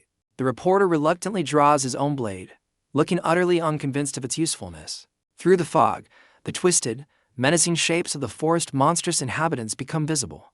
Unfazed, Suho grips his sword as crackling blue lightning begins to envelop the blade. One of Suho's companions strides forward with a disturbing grin, his sword glowing as the RCD agent looks on in shock. The agent panics at the man's reckless advance, while his partner remains stoically focused on the situation. Ignoring everyone, the berserk hunter dashes forward with a manic expression, clearly out of control. Suho moves in a flash, delivering a sharp, precise blow to the back of his rampaging teammate's neck. The hunter immediately collapses to the ground, completely neutralized by Suho's swift intervention. The RCD agent and his partner rush towards the scene, one panicked and the other with grim resolve. Suho calmly orders his team to sedate the fallen hunter, an instruction his companion quickly follows. Suyong explains to the bewildered agent that the hunter has a unique condition. That makes him go berserk with the sword. The companion gently administers a sedative to the now unconscious hunter, calming him down. Suho watches with a cool, detached expression, having effortlessly handled the unexpected internal crisis. A sleek black tendril whips through the dense foliage, signaling an unseen enemy's approach. Suho takes a protective stance, ordering his team to stay behind him as he prepares to face the threat. The forest canopy erupts in a violent rustle as the hidden creature moves closer. A monstrous, purple-skinned beast with a gaping maw lets out a ferocious roar from the shadows. Suho reiterates his command, his expression hardening as he stands guard before his party. The sound of movement intensifies, shaking the leaves and heightening the tension. The terrifying creature opens its mouth wide, revealing rows of sharp teeth in a threatening display. 3 reptilian monsters armed with spears finally burst from the trees, charging with a unified shriek. The reporter identifies the creatures as lizardmen while Suyong's fist crackles with power, calling for his own defense. Suho ignores the defensive call, leaping forward with lightning crackling around his feet to meet the enemy head-on. The reporter's eyes glow with focus as he commences video recording, ready to capture the unfolding battle. Suho expertly weaves between the 3 lizardmen, their spear tips unable to touch him. One of the monsters lets out a piercing shriek, its long tongue lashing out in a vicious attack. With a blur of motion, Suho dodges the assault and delivers a devastating slash to the creature. He pivots midair, his sword cutting through a second monster as the first one collapses. Without hesitation, Suho drives his blade into the final lizardman, silencing it instantly. A single, precise strike completely dispatches the creature in a brutal display of efficiency. He lands perfectly, skidding to a halt as the dust settles from his lightning-fast assault. A system notification appears, awarding him performance points as the last monster trembles and falls. Suho calmly stands over the defeated creatures, his entire party watching in stunned silence from a distance. The reporter stares in disbelief, unable to comprehend Suho's impossible reflexes. Suho immediately orders his 2 companions to start harvesting the monster remains. The 2 hunters, Dongsu and Junho, eagerly move forward, with Junho flashing a menacing grin. They begin messily extracting loot from the fallen creatures as Suyong complains about the splatter. The reporter notes Junho's startling transformation with a weapon, while Suyong urges him to stay focused. Suho warns his party to prepare themselves, as he intends to bring them live targets next. His 2 companions eagerly consume the glowing magic cores they've just collected from the monsters. The reporter internally panics at the thought of the rookie and the unstable hunter facing C-grade monsters. The small white puppy looks up at Suho, barking expectantly for its own command. Suho sends the eager puppy into the forest with a new mission, to lure out more enemies. The reporter is utterly baffled by Suho's unorthodox strategy. With a fierce bark, the small white dog charges bravely into the dark woods. It vanishes into the tangled trees, its determined cries echoing through the mist. The agent questions the morality of using a dog as bait, but Suyong remains unfazed. He frets about being overrun, but she simply instructs him to continue filming. The 2 battle-hungry hunters announce the imminent arrival of their targets. A terrifying chorus of shrieks and rumbles erupts from deep within the forest. The reporter's face twists in alarm as the sheer number of enemies becomes apparent. Junho flashes a wild, unsettling grin, clearly reveling in the approaching chaos. The reporter sweats with dread, recognizing the familiar signs of the hunter's instability. As Dongsu frantically suggests doubling the sedative, Junho's grin widens with unhinged glee. Completely out of control, Junho charges headfirst into the fray, leaving his stunned teammates behind. Suho barks an order at Dongsu, his expression showing clear frustration with the situation. Dongsu immediately acknowledges the command, his face set with grim determination as he rushes to join the fight. The small white puppy emerges from the woods, successfully luring a massive horde of monsters behind it. As the puppy zips past, the first wave of monsters hurls their weapons at the surprised hunters. The nimble puppy effortlessly dodges a spear, which thuds into the ground just inches behind it. Junho's thrown sword finds its mark, striking a reptilian beast directly in the head. As the first creature collapses, its companion lets out a guttural growl and lunges forward with its spear. Crackling with power and wielding 2 daggers, Junho grins with pure battle lust, ready to unleash his fury. A purple beast unleashes a terrifying roar, its maw filled with rows of razor-sharp teeth. Lost in a battle frenzy, Junho leaps through the air, bringing his blades down on the creature. As Dongsu joins the fray, a monster shrieks and grabs his arm, halting his attack. Dongsu retaliates with a powerful slash, freeing himself as the small puppy watches from the sidelines. The puppy, Beku, lunges forward, sinking its teeth into a monster's leg with surprising force.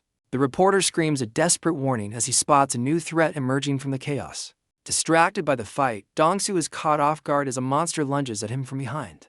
A sudden blast of energy strikes the creature just before it reaches Dongsu, saving him at the last second. Suyang reveals a massive crossbow, channeling a powerful skill called Absol Flare. She unleashes a rapid-fire barrage of glowing bolts, providing covering fire from the backlines.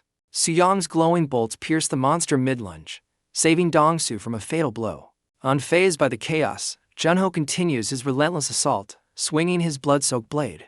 He spins with deadly grace, cutting down another shrieking beast in a single, fluid motion.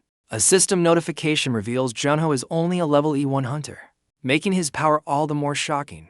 A chilling grin spreads across Junho's face as he revels in the carnage around him. Dongsu celebrates exuberantly as a system window confirms he has successfully leveled up to E9. The reporter watches in stunned silence, his mind struggling to process the impossible scene.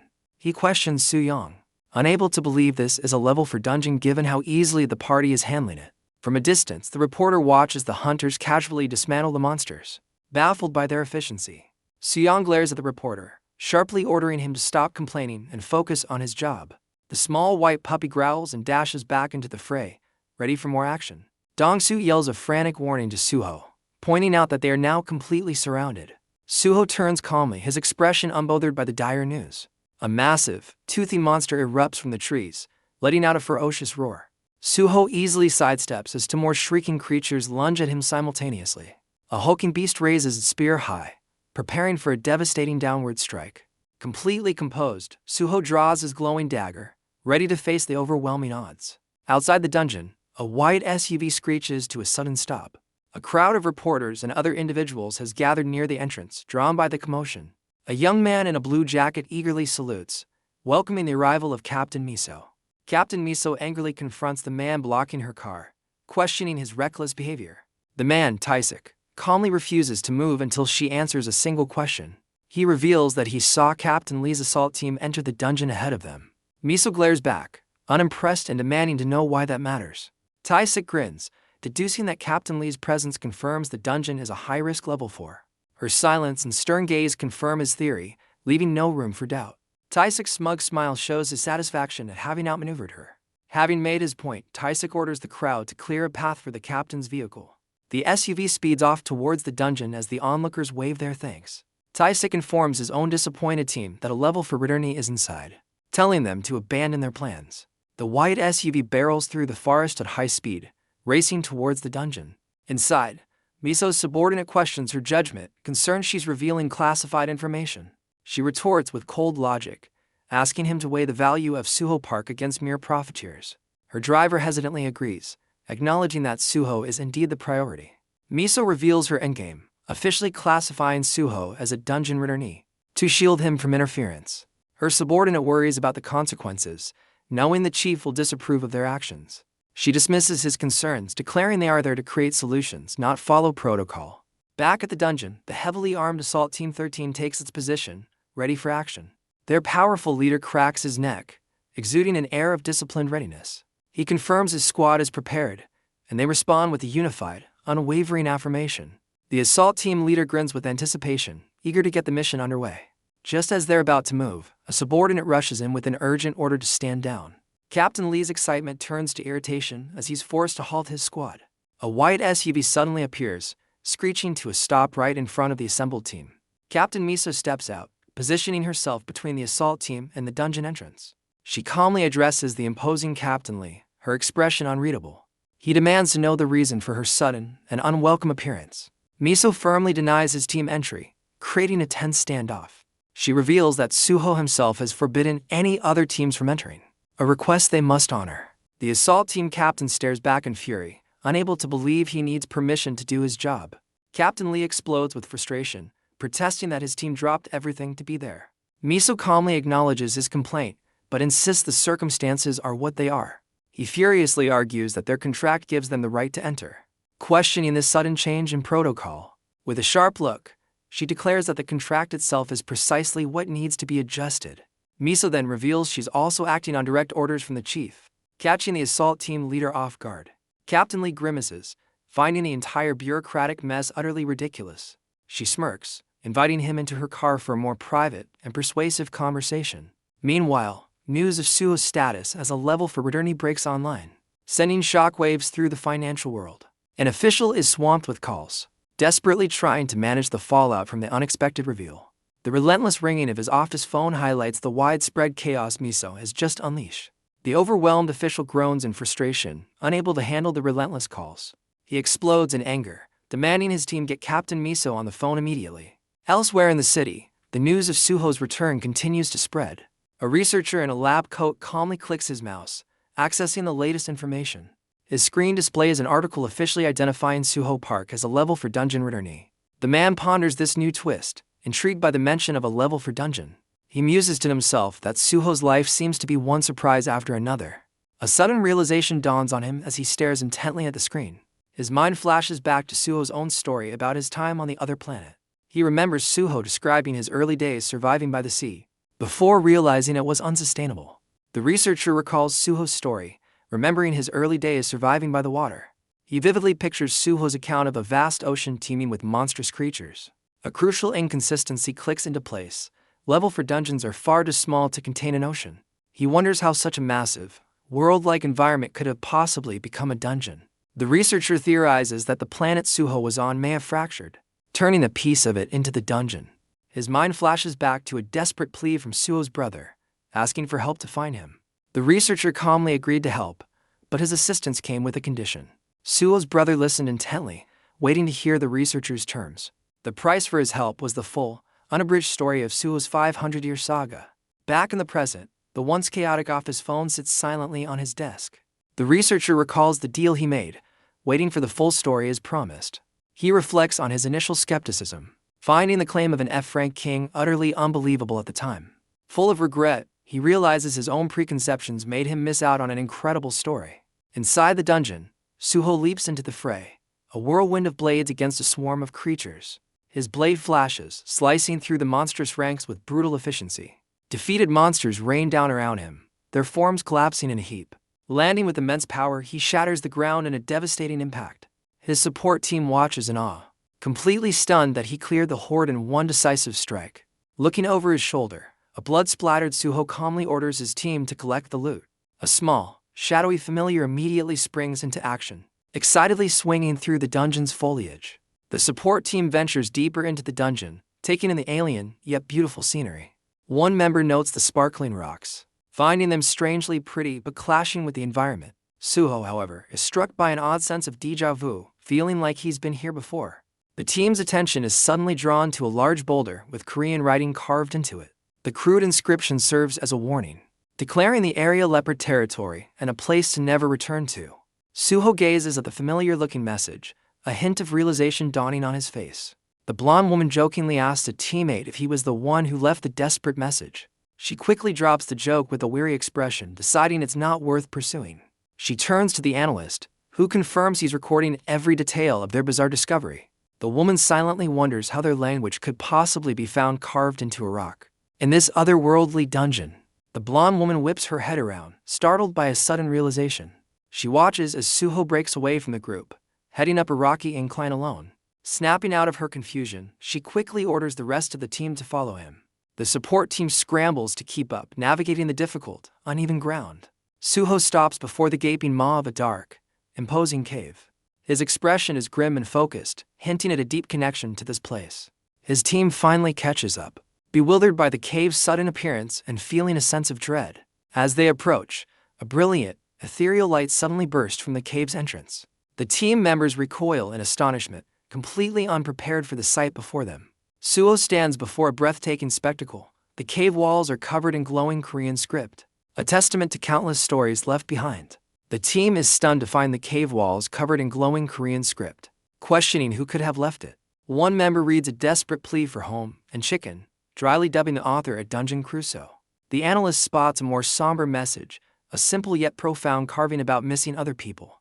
His confusion mounts as he and his teammate continue to decipher the bizarre and personal entries. Their eyes land on a particularly desperate and unfiltered carving, revealing the author's rawest urges. The analyst recoils in disgust at the crude thoughts immortalized on the wall, while his partner remains oblivious. They find another message accompanied by a childish doodle, mocking the author's immaturity. The team chuckles at the strange drawings, including what looks like flaming mushrooms, finding the whole diary increasingly surreal.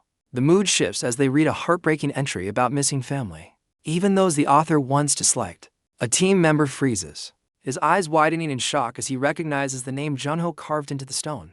The team member reads the most damning evidence yet, a carving that simply states, "Suho Park was here."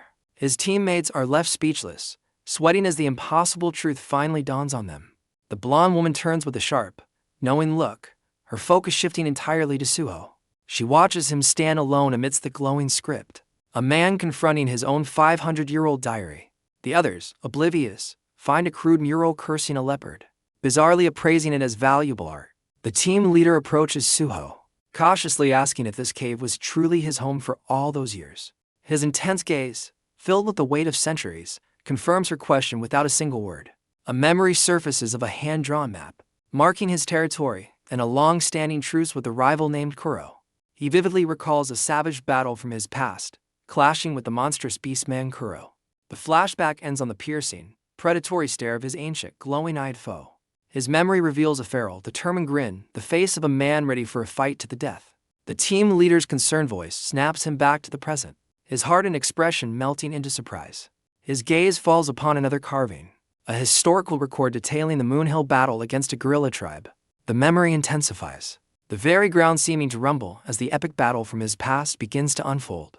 A chilling inscription on the wall declares the battle's grim stakes. One of the leaders was fated to die. He recalls his younger self, a wild warrior charging into a brutal clash with a monstrous ape.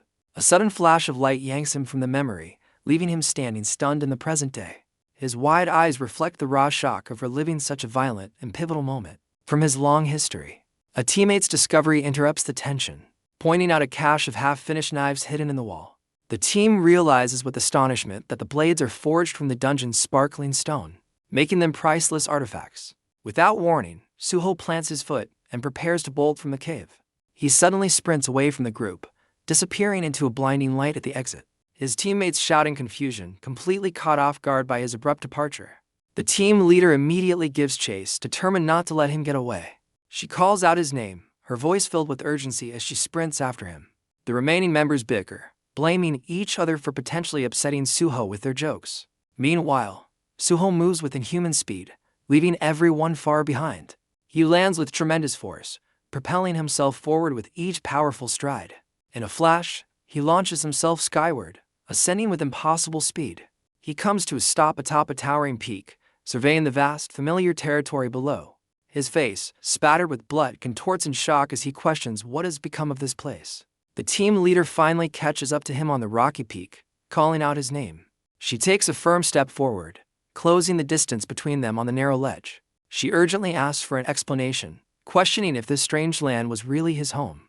Suho confirms it is, but his troubled expression shows that the landscape is not as he remembers it. He gestures to the horizon, recalling a massive, snow-covered mountain that is no longer there. Pointing in another direction, he describes a long-gone orchard and a vast ocean. The current landscape is a stark contrast to his memory, with no sign of the sea he once knew. The team leader is stunned by the revelation that an entire ocean has simply vanished. He explains it was known as the Howling Ocean, a forbidden and treacherous sea that is now gone. The team leader struggles to comprehend the idea of an entire ocean existing within a dungeon. She confronts Suho directly, who calmly admits to being the author of the cave's diary. He reveals the carvings were a desperate effort to cling to his humanity while hiding from Beast. Even after moving on, he returned to the cave, using the diary to preserve his ability to write. Suho's focus shifts to the present, questioning the new lizardman inhabitants of his former home. The leader presses him for information, asking about the fate of the animals he once knew. A look of concern crosses Suho's face as he considers what became of them. He confidently states this was once leopard territory, and they were too proud to be displaced by lizardmen. His companion points to a thick fog bank looming in the distance. She grimly explains that the fog marks the dungeon's boundary, implying a dark fate for the missing creatures. Suho stares in disbelief, realizing the fog represents the dungeon's absolute boundary. Their conversation is cut short by piercing shrieks echoing from the valley below. The team leader's eyes glow with power as she senses the ground rumbling from an approaching horde. A massive wave of lizardmen charges forward, their numbers quickly climbing past 80. The rest of the team scrambles to keep up, knowing they're doomed if they get separated. The count of approaching monsters skyrockets to over 100, all stampeding in their direction. The leader questions why the entire tribe is attacking at once as she prepares for the onslaught. Leading the charge is a massive, red-skinned beast identified as the King Lizardman. The King Lizardman lets out a terrifying roar, its face a mask of pure aggression. Suho's eyes lock onto the king's helmet, recognizing the skull as the head of a leopard. Suho coldly instructs his companion to stay back with the others, leaving her confused. He then leaps from the mountaintop, much to the team leader's shock. He plummets towards the valley floor, aiming directly for the charging monsters. The team leader screams after him, questioning his insane plan. Below, the lizardmen continue their frenzied, shrieking advance. The scene abruptly cuts to a city, where a pigeon peacefully pecks at seeds on the ground. An elderly woman watches the bird with a gentle smile, happy to see it eating well. Suddenly, the pigeon is engulfed in a crackling blue aura, its eye glowing with an unnatural light. The bird erupts in a flurry of feathers and energy, terrifying the screaming woman. Back in the dungeon, the team leader's face contorts in utter astonishment at what she's witnessing. To her amazement, Suho sprouts magnificent wings of pure energy, soaring through the air. The King Lizardman lets out a furious shriek, raising its massive spear to strike. Suho's expression is one of cold focus, his eyes glowing with power as he descends. With a mighty heave, the king hurls his spear, sending it hurtling through the air like a missile. He effortlessly dodges the projectile, continuing his dive straight into the heart of the enemy horde.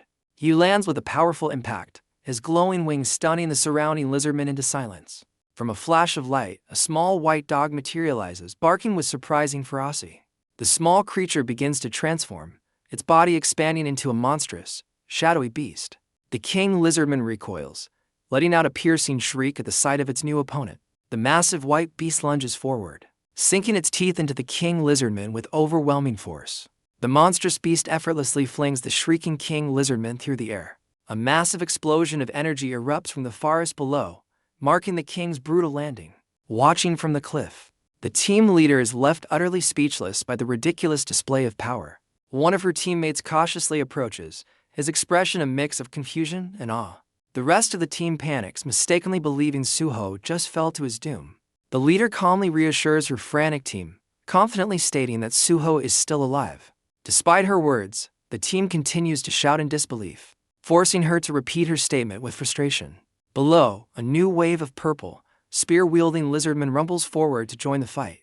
The leader's focus snaps back to the battle as she alerts her team to the approaching horde. Responding to her command, the team members prepare for action, with one raising a heavy shield. One of the team members aims his crossbow, eagerly challenging the approaching monsters.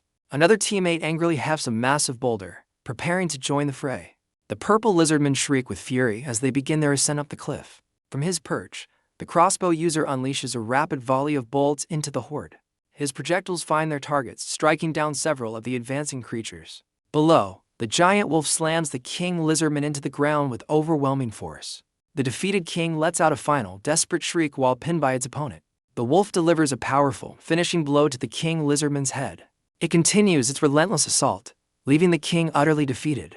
The wolf lets out a triumphant roar, its face marked by the ferocity of the battle. The beast attack lands with a devastating impact, shattering the king's skull. It grinds its foot down, ensuring the king lizardman's absolute defeat.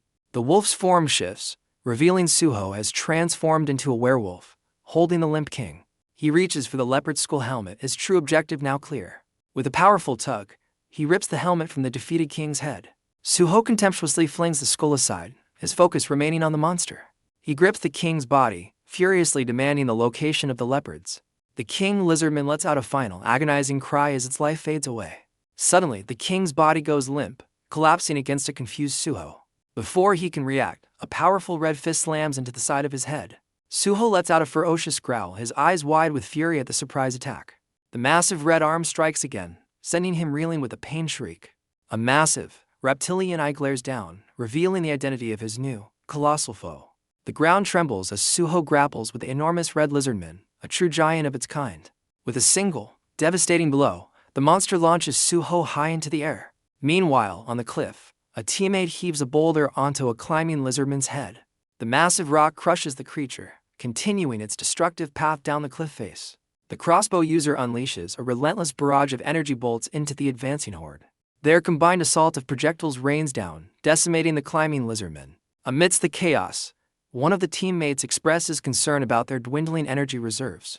The crossbow user shouts in frustration, admitting his weapon has limitations but is still useful for the moment. A purple lizardman screeches as it finally claws its way over the cliff's edge. The team leader readies her twin blades, demanding her squad focus as the enemy draws near. A warrior's hand grips his weapon tightly, causing it to crackle with raw energy. Another teammate, wielding the blades, grins with manic glee as he powers up for the fight. The boulder thrower panics, urging his comrades to stop another member from jumping off the cliff. A swordsman in RCD gear looks up, completely baffled by the unfolding chaos. The team's attention is suddenly drawn to two figures soaring high above the battlefield. The leader's expression shifts to one of pure shock, her composure finally breaking. Her teammate is left utterly speechless, his mouth agape at the impossible sight. Suho unleashes a feral roar, sinking his claws and teeth into the colossal monster's head. Below, the team realizes their precarious position as the entire cliff is overrun by the lizardman horde. He kicks off the plummeting beast, using its massive body as a launch pad to escape the fall. A teammate on the cliff screams in pure panic, realizing the monster is heading straight for them. The colossal lizardman slams into the cliff, creating a devastating impact that shatters the rock face. This single, devastating crash wipes out the entire lizardman horde in an instant. The immense wave of experience grants Suho a level up and unlocks a new wind attribute skill. The cliff face completely disintegrates, sending a massive shockwave of debris and dust outwards. Thrown off balance by the collapsing ground, the team members begin to fall into the abyss. The leader desperately tries to rally her squad, shouting orders to evacuate as their foothold vanishes. A team member with glasses cries out in terror as the ground violently rumbles and collapses beneath him. The entire squad is sent plummeting downwards as the cliff face completely disintegrates. The last of the lizardmen are also wiped out, shrieking as they are caught in the rock slide.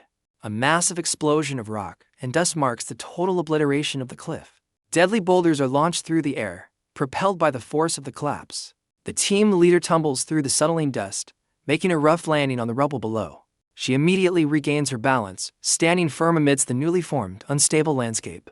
Scrambling over the rocks, she anxiously calls out, checking for any survivors from her team. A fist burst from beneath the rubble, revealing Minsuseo has somehow survived the burial. The boulder thrower pulls himself free, looking scratched up but relieved to have made it out. A small white wolf discovers another teammate, injured but alive amidst the debris. Suo stands before the glowing dungeon exit, declaring their path is now open. The team leader turns in astonishment, her gaze fixed on the unscathed young hunter. Minsuseo stares in wide-eyed shock, completely baffled by this turn of events. The relieved survivors, accompanied by the wolf, hurry towards Suho. The RCD swordsman follows, looking utterly exhausted and confused by the ordeal. He struggles to comprehend the sheer scale of destruction that just occurred. Outside, a sphere of blue energy crackles violently, signaling the dungeon break. A waiting party of government agents and elite hunters watches the portal with keen interest. Suho and the surviving team members emerge, surrounded by crackling blue energy. A woman in a suit calmly announces the arrival of the survivors. Her stoic, helmeted companion watches the emerging group in silence. The team walks out of the unstable portal, met by a line of waiting officials. Suho stands at the forefront, his expression unreadable and calm. A veteran hunter sizes up Suho, finding his appearance surprisingly unassuming. The woman in the suit calls out to Suho, attempting to make contact. Suho ignores her, taking a deliberate step forward with a focused gaze. A strange energy buzzes as the woman tries to speak to him again. A massive, winged creature made of pure white feathers suddenly appears, shocking the officials. The majestic bird takes flight with a powerful flap of its wings, leaving the crowd in awe. The official stares blankly, struggling to process whether she just saw a common pigeon.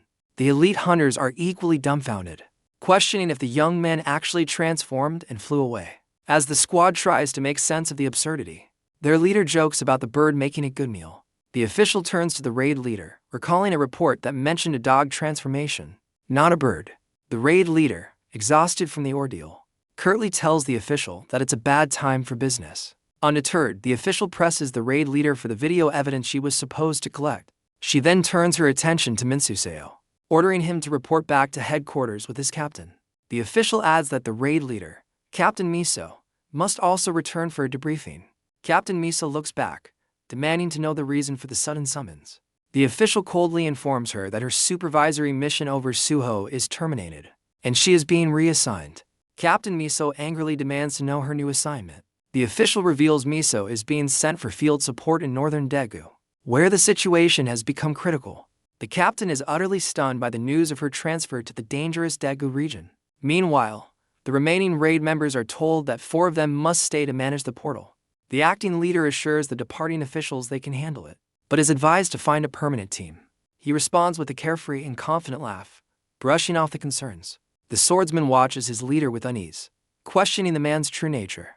Elsewhere, the veteran hunter furiously questions the order to return to headquarters. He protests that their mission was to negotiate with Suho, but the official dismisses him. Mentioning compensation, she ends the conversation, stating the chief is waiting and they must depart immediately. The veteran hunter furiously realizes the real problem is that Suho was simply not in the mood to talk.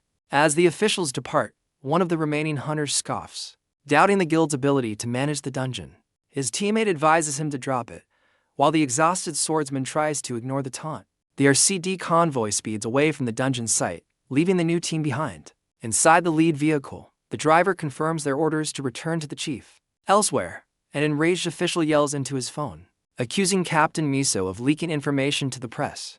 The female official calmly reports that she has the situation handled and is returning to base. Her superior is left utterly speechless on the other end of the line, stunned by her update. The scene shifts to the gleaming, modern headquarters of the RCD.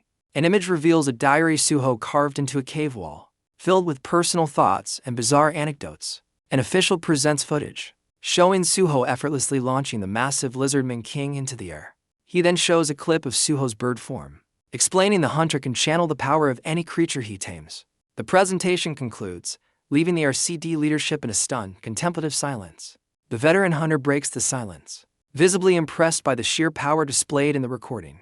The chief speculates that the Lizardman King must have been a B-grade monster at best. The presenter nervously corrects him, confirming the beast was a grade and still completely outmatched. Leaning forward, the chief processes this, concluding Suho's power must be far beyond S-grade. The female official provides a detailed analysis, estimating Suho's combat potential as S with no apparent growth limit. The veteran hunter grimly questions if all irregulars possess such terrifying, boundless potential. The official can only offer a look of uncertainty, admitting she has no definitive answer. The chief struggles to comprehend the sheer power Suho must have possessed before his return. The veteran hunter imagines the nation's overwhelming power if more returnees were as strong as Suho.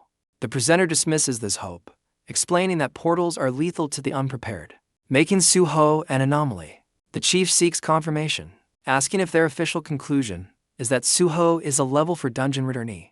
The female official sharply disagrees, insisting they cannot jump to conclusions just yet. The veteran hunter concedes the truth is hard to swallow, but steers the conversation toward the most critical point. The chief deduces the dungeon itself holds the key to Suho's abilities and seeks verification.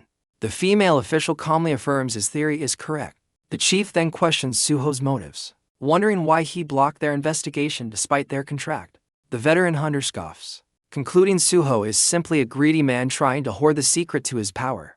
The presenter tries to correct the veteran hunter, insisting Suho's motives aren't so simple. The senior official interrupts, suggesting Suho is merely posturing to renegotiate his contract. The chief is incensed, complaining they've already bent over backwards for the young hunter. Unfazed by his anger, the official calmly addresses the chief, ready to elaborate. The chief impatiently demands she get to the point, clearly tired of the complications. Elsewhere, the junior official storms off, muttering about the foolishness of their speculation. Back in the meeting, the veteran hunter seems to mock the senior official's assessment. He then proposes a new plan, requesting 80 elite hunters to take the dungeon by force.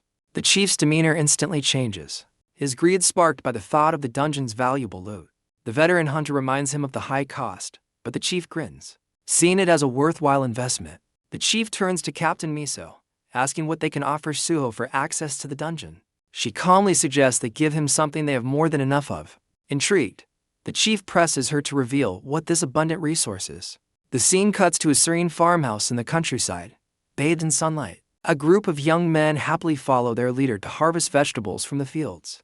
The leader listens with a gentle smile as the youths boast about their gardening achievements. He enters a dark storeroom filled with sacks of fertilizer and farming supplies. Outside, the boys continue to cheerfully plan their harvest and the meal that will follow.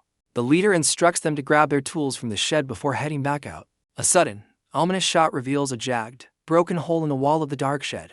A monstrous, bloodshot eye stares out from the darkness of the shed wall. Elsewhere, and our CD convoy prepares for a major operation, with 10 minutes until departure. An officer issues final orders, demanding a head count and equipment check from his units. The security team immediately confirms they are fully prepared for deployment. Detection Team 7 follows, reporting that they are also ready to move out. The commanding officer waits, a hint of confusion on his face as one team remains silent. He calls out directly to Team 11, whose members stand waiting for their leader. The team's captain is momentarily distracted until a subordinate gets her attention. Snapping back to reality, she quickly confirms that her team is also set for the mission. With all units accounted for, the commander gives the final order to commence the operation.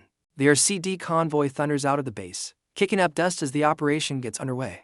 Inside an armored transport, the captain of Team 11 sighs. Looking at her phone with a weary expression, a subordinate voices his concern, questioning why their detection team is being deployed to a dangerous front line. The captain responds with grim humor, advising her team to settle their affairs before they lose contact. Her subordinate is taken aback by her morbid joke as the convoy speeds toward its destination. Elsewhere, at a peaceful mansion, children play cheerfully in the sun-drenched yard. Nearby, a phone buzzes insistently, displaying an incoming call from Blondie. The phone belongs to Suho, who lies completely still on a bed of herbs, oblivious to the call. He appears to be in a deep, peaceful slumber, a slight smile gracing his lips. Watching over him, the junior official observes with growing concern that Suho's sleep seems unusually long. The junior official worries that public donations will cease now that Suho's true power is known. He suddenly pauses, his attention caught by an unexpected notification on his laptop. His jaw drops as he stares at an unbelievably large sum of money flooding his account. He's startled from his shock by his colleague, Junho, who enters the room unannounced. The junior official complains about the lack of a knock, prompting a teasing remark from Junho. He defensively points to his innocuous video files, denying any suspicious activity. Junho gets serious, asking if there's been any word from their associate, Ma In-jin. Looking at his phone, Junho expresses his growing unease, as Ma In-jin is completely unreachable. The junior official dismisses the worry, assuming Ma In-jin is simply enjoying his time at the farmhouse. His casual demeanor shifts to curiosity as he spots an object in Junho's hand. Junho reveals he brought medicine for an old woman who claims to be seeing things, amusing his colleague. A comical flashback shows the boy and his dog outrunning the frantic old woman. Junho then voices his concern about how long Suho has been asleep, prompting the official to agree. The scene shifts to Suho, now awake and sitting silently on the patch of grass, gazing out the window. His gaze is fixed on a vision of a colossal, radiant tree from another world. He recalls his disappointment when the portal only brought back a small piece of his former home. Instead of his allies, the land swarmed with unfamiliar, hostile red lizardmen. A flashback reveals a fiercer Suho in battle, remembering the fate of his red wolf pack. He recalls a desperate struggle against his own wolf companion, Kuro. The vision continues, showing him locked in combat with one of Zaki's ferocious gorillas. A bitter grin crosses his face as he remembers his so-called allies. He questions if they abandon him, teleporting away out of fear of the lizardmen. Letting out a deep breath, his fiery anger begins to cool into resignation. He decides to leave their reunion to fate, accepting the current circumstances. Putting the past behind him, he steps out of the room to face the present. Junho stands in the doorway, informing the now awake Suho that it's time to eat. With a smile, Suho agrees, admitting his extended nap has left him ravenous. As he leaves the room, Suho sets his phone down on the floor, forgetting it. The forgotten phone immediately buzzes to life with an insistent call from Blondie. Completely oblivious, Suho walks away down the hall, leaving the crucial call unanswered. Suho peeks around the corner, looking for his companions with a curious expression. The scene cuts to the idyllic mansion, where children play happily beneath the colossal tree. At the dining table, Suho casually asks for Blondie, mentioning the lobster feast is for her. His two companions freeze mid-bite, staring back at him in utter disbelief. The junior official's eyes widen as a horrifying suspicion begins to dawn on him. Suho, however, remains completely oblivious, questioning their sudden, strange silence. Leaning forward, the official incredulously asks if Suho is unaware of the woman's real name. Suho's genuine confusion confirms their worst fears. He thinks her name is literally Blondie. The shocking revelation sends the junior official into a state of catatonic horror. Still munching on a lobster claw, Suho remains clueless about the social bomb he just dropped. The junior official explodes with exasperation, revealing the woman's name is actually Suyong Choi. He then questions Suho about his relationship with her, assuming they were dating. Suho's wild upbringing shows as he comically misinterprets dating as the primal act of mating. His companion sighs, utterly defeated by Suho's singular focus on hunting and survival instincts. Junho calmly interjects, informing Suho that Suyong has been dispatched to the countryside.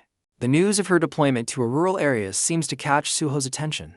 Junho explains that Suyong called him after failing to reach Suho, then brings up the need to hire a new guild member. Suho seems surprised, questioning why their small group would need to expand. Junho emphasizes their dire need for someone to manage portal detection equipment, as they are dangerously short-staffed. He then turns to Suho, asking if he knows anyone who could fill the vital position. The junior official suggests recruiting from his old boxing friends or his online fanbase. He then turns the question to Suho, asking if he has anyone to recommend. The official quickly realizes Suho's long absence from Earth means he likely knows no one. While eating, Suho suddenly brings up their missing associate, Myeon-jin, wondering where he's been. Junho's expression darkens, confirming Myeon-jin is unreachable and recalling his life with monks and orphans in Seoul. The junior official's concern grows as his calls to Myeon-jin go unanswered, noting it's highly unusual. The scene shifts dramatically to armored vehicles moving through a desolate, war-torn city. Inside a transport, Suyong Choi is ordered to power down all devices as they enter the Necrobill Red Zone. A monstrous hand reaches for a phone as its owner questions the unexpected and dangerous detour. Suyong lets out a soul sigh, having just managed to switch off her phone in time. The monstrous hand slides its finger across the screen, initiating the shutdown sequence. With the phone now powering off, the mysterious figure goes completely dark. Meanwhile, the military convoy rattles deeper into the treacherous, misty woods. Back at the mansion, the junior official notices to miss calls from Suyong on his own phone. A wave of unease washes over him as he stares at the notification, realizing the danger. Suho, now aware of the situation, tries to call Suyong himself. His call fails, met only by an automated message that the number cannot be reached. Unbeknownst to them, Suyong's convoy rumbles further into the isolated and dangerous territory. The ground begins to tremble as they approach a colossal, shadowy tree at the heart of the zone. From the darkness, a horde of grotesque, undead creatures emerges, their dead eyes turning towards the approaching noise. The military convoy's wheels tear through the treacherous, undead-infested territory. From the shadows, a monstrous, bloodshot eye glares with terrifying focus at the intruders. Back at the mansion, Suho continues his desperate attempts to reach Suyong, his expression grim. Amidst the carnage of the ambush, a cracked and blood-spattered phone begins to ring. The screen flickers to life, showing Suho's name as the caller, a plea that will go unanswered. Suho lowers his phone in defeat, confirming to the others that his calls are failing. Suddenly, a sleek white SUV screeches to a halt in front of the mansion, signaling an unexpected arrival. A woman and a man emerge, the woman on the phone with Junho, urgently asking to meet Suho. Her white-haired companion has a flash of recognition, muttering about someone known as the Dog Man. The woman on the phone pauses, momentarily confused by her partner's cryptic remark. Suho sits alone beneath the colossal tree, lost in thought as he waits for his unexpected visitors. The white-haired man cuts straight to the point, asking if Suho is there to discuss the upcoming expedition. Suho questions their intense focus on the new planet, pointing out it's not the utopia everyone had hoped for. The woman reveals their true agenda is to explore the dungeon and uncover the source of his extraordinary powers. He dismisses her theory, claiming his strength is from a millennium of training, and seems annoyed by her disbelief. His new acquaintance urges him to cooperate, stressing that they are all facing a national crisis together. The term national crisis catches Suho completely off guard, highlighting his long disconnect from Earth's problems. The woman elaborates on the escalating threat of dungeon breaks and the swarms of creatures now plaguing the land. She underscores their desperate need for powerful fighters like him to combat the growing hordes. Demonstrating his profound ignorance of the new world, Suho simply asks what an infectee is. She explains that a mysterious virus creates aggressive creatures, neither living nor dead, that attack anything on sight. These infected, officially designated necrobills, are shown being studied while violently restrained in a lab. A map reveals spreading necrobill red zones, which threaten to cripple travel and complicate dungeon containment. The woman theorizes the virus came from the portals, admitting their current forces are overwhelmed by its rapid spread. Suho cuts to the chase, summarizing their offer as to gifts in exchange for his dungeon exploration and hunting skills. For their first offer, she proposes to immediately raise his guild's rank to level 5. He quickly grasps the implication access to any dungeon, up to level 5, which she enthusiastically confirms. She gives him a confident smirk, certain he can't refuse such a tempting deal. Suho remains composed, calmly inquiring about the second part of their offer. The woman reveals their second gift is an entire area, leaving Suho to ponder what that truly means. She offers him the northern part of Gwangju, a massive territory right next to his own land, and asks if he can handle the responsibility. Suho processes the offer, realizing they want him to fortify abandoned land and serve as Seoul's eastern line of defense. The woman confirms most of the country has fallen into ruin, with only a few major cities remaining as safe havens. She explains that refugees are fleeing the devastated countryside, but the overcrowded cities can no longer support them. Suho understands their true proposal. He is to establish a new sanctuary in Gyeonggi province and welcome the displaced survivors. The woman lays out a vision of a rebuilt city, powered by dungeon resources, promising his guild unimaginable wealth and influence. She further details the plan, noting that a guild controlling a stable portal in this new territory would essentially hit the jackpot. A confident smile crosses Suho's face as he acknowledges that their offer is indeed quite compelling. Before accepting, however, he shifts the focus, asking about the current situation in North Korea. She explains that North Korea's command system was obliterated at the start of the catastrophe, leaving it completely overrun by monsters. The white-haired man elaborates that a coup shattered North Korea's leadership, forcing survivors into scattered groups. He warns that without dungeon management, breaks are rampant, and it's only a matter of time before refugees flee south. Suho smirks, privately wondering who is truly getting the better end of this seemingly one-sided deal. With a confident expression, he formally accepts their offer and suggests they proceed with the contract. The woman beams, certain he's made the right choice as she readies the digital agreement. Before signing, Suho confirms that his 100-day travel restriction within Korea is now officially lifted. He then tables the contract, announcing he has 2 favors to ask as part of their agreement. The woman pauses, intrigued, and asks him to state his conditions. Suho's first demand is a meeting with the scientist who invented the dimensional energy measuring instrument. Her curiosity piqued by his unusual request, the woman asked what his second favor is. Suho reveals his second favor is for them to track down Mayan Jin's cell phone. He explains that Mayan Jin is currently unreachable, adding a layer of urgency to his request. The woman confidently agrees, considering both of his requests simple enough to fulfill. With the terms set, the white-haired man declares he's ready to begin his part of the mission. The scene shifts to the impressive, towering headquarters of the renowned Shilla Guild. Inside, a group of hopefuls waits nervously for the guild's highly anticipated hunter recruitment event.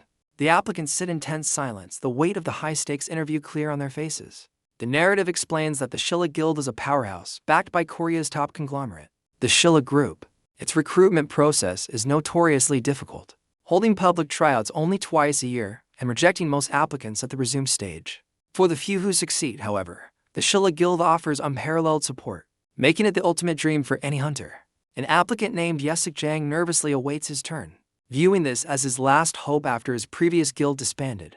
He recalls his surprise and relief upon receiving the acceptance message. His years of experience finally recognized. Despite passing the first hurdle, he trembles with anxiety, knowing the real test is far from over. He observes the other 50 candidates, aware that only a select 10 will survive the final interview. With grim determination, he steels himself, understanding this could be his one and only chance for a better future. Suddenly, an unexpected notification on his phone breaks his intense focus. The swordsman stares at the message with a stunned expression, completely caught off guard by its contents. Inside the interview room, a panel of executives curtly dismisses another group of hopefuls.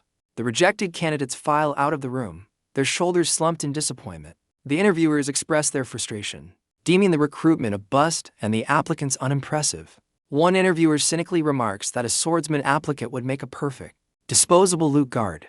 Another executive reviews Yesik Jang's resume, noting his valuable experience as a swordsman. A colleague scoffs, pointing out Yesik has remained a lowly E rank for 3 years. The lead interviewer, however, sees potential and decides to personally select Yesik for the guild.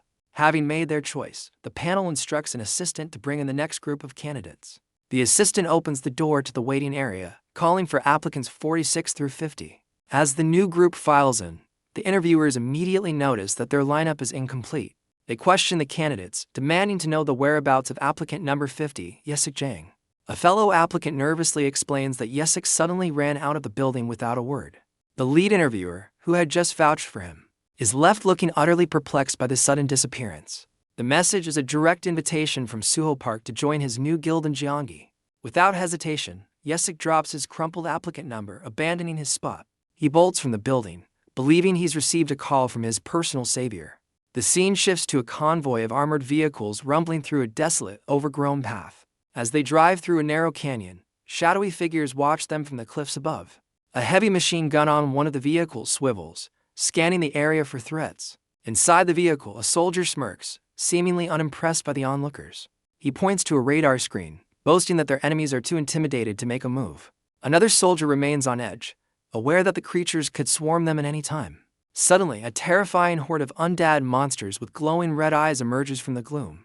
Inside the armored vehicle, soldiers debate their risky shortcut, a necessary gamble to stay on schedule. The radar operator suddenly spots an anomaly on his screen, alerting Captain Kim to a new development. High above, a menacing winged creature swoops down, targeting the unsuspecting convoy below. The captain stares grimly ahead, his expression hardening as he tries to identify the approaching threat. Further up the path, a pack of ghoulish monsters is revealed, feasting on the carcass of a large beast. The vehicle's powerful headlights flash on, piercing the darkness of the narrow canyon. Illuminated by the beam, a horrifying undead creature turns, its single red eye locking onto the soldiers. It lets out a piercing shriek that echoes through the canyon, alerting the rest of its kind. One soldier frantically suggests launching rockets, but his comrade warns against provoking the creatures. The captain overrules him, ordering an immediate attack as they have no time to waste. A soldier takes a steadying breath, his expression a mixture of anxiety and resolve. With a firm press, his thumb activates the weapon system's launch button. The vehicle's mounted rocket pod mechanically adjusts, readying its payload. The soldier lets out a fierce cry, fully committed to the preemptive strike.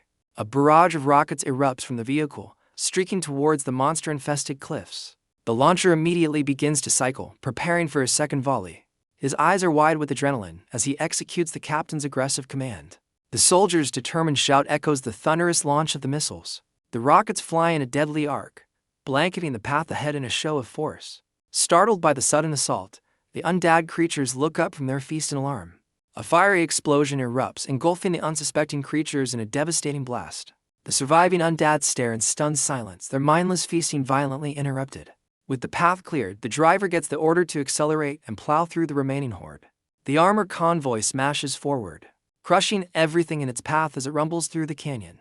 Enraged by the assault, the ghoulish creatures let out a furious, collective shriek. The vehicles speed deeper into the treacherous pass, leaving a cloud of dust and chaos behind them. A heavy machine gun on one of the vehicles swivels, locking onto a new wave of threats. The entire horde, now fully alerted, begins a relentless pursuit of the convoy. A soldier looks back in terror, screaming at his comrades as the monsters close in.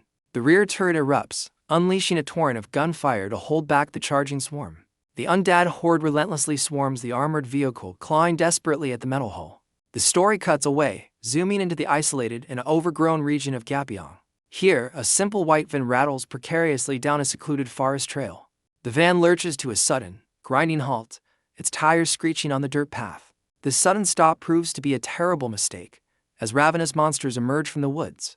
A blinking dashboard light reveals their dire predicament. The fuel tank is empty. The driver, refusing to give up, decides they must risk it all and push toward the nearby campgrounds.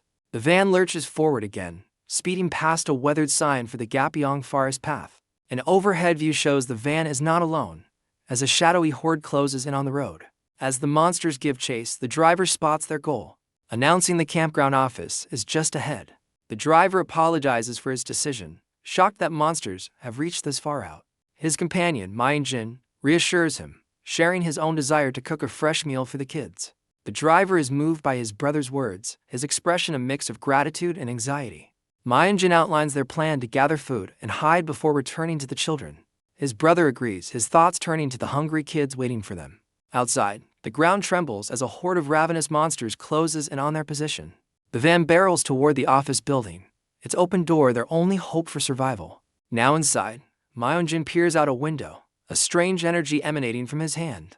A woman at a barred window urges everyone to be ready to run the second the van arrives. Huddled in the dark, a group of terrified children and their caretakers await rescue. Jin's expression hardens, his resolve to protect the children becoming absolute.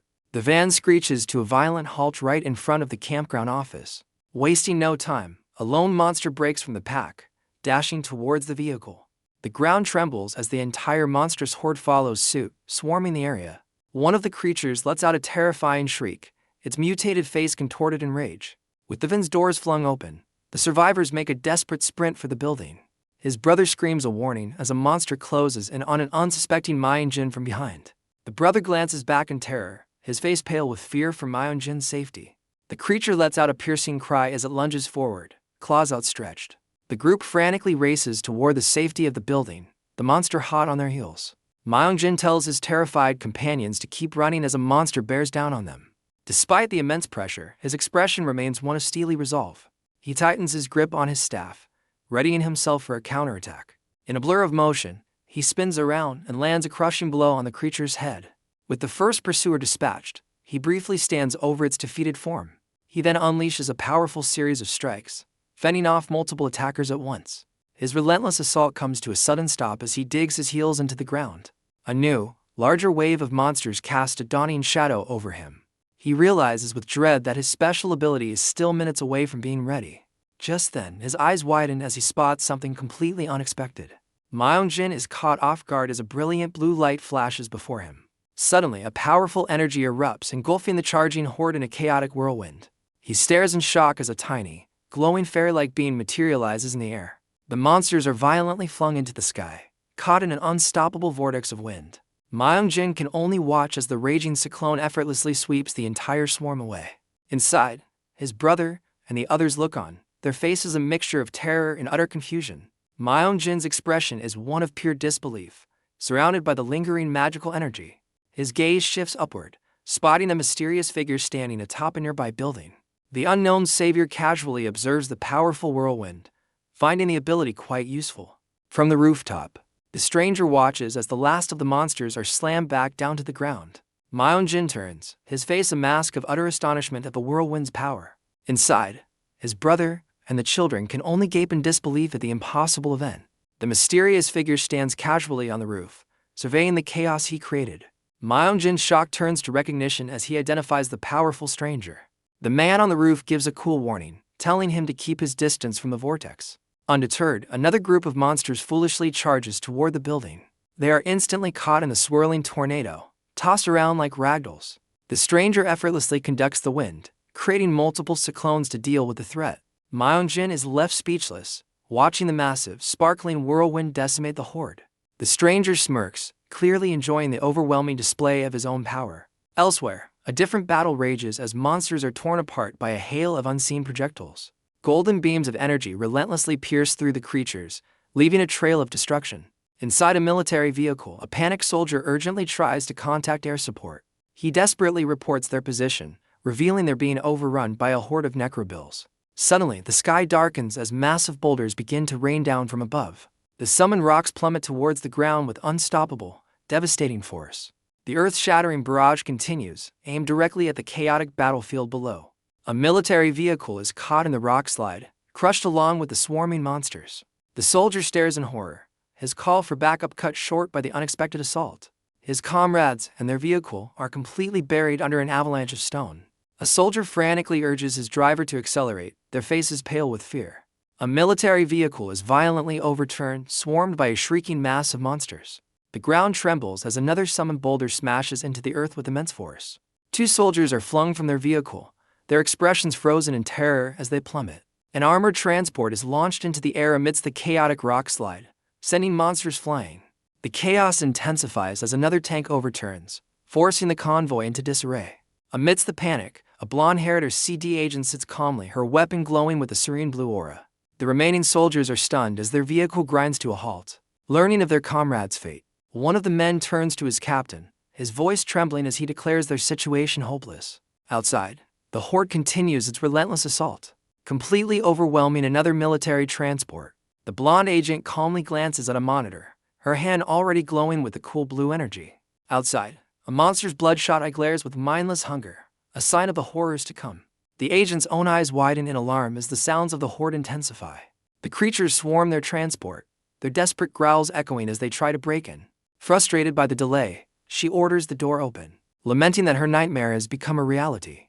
A terrified soldier sees the monstrous faces pressed against the rear window, and reluctantly agrees to open it. With a trembling finger, he presses the button to unseal the rear hatch.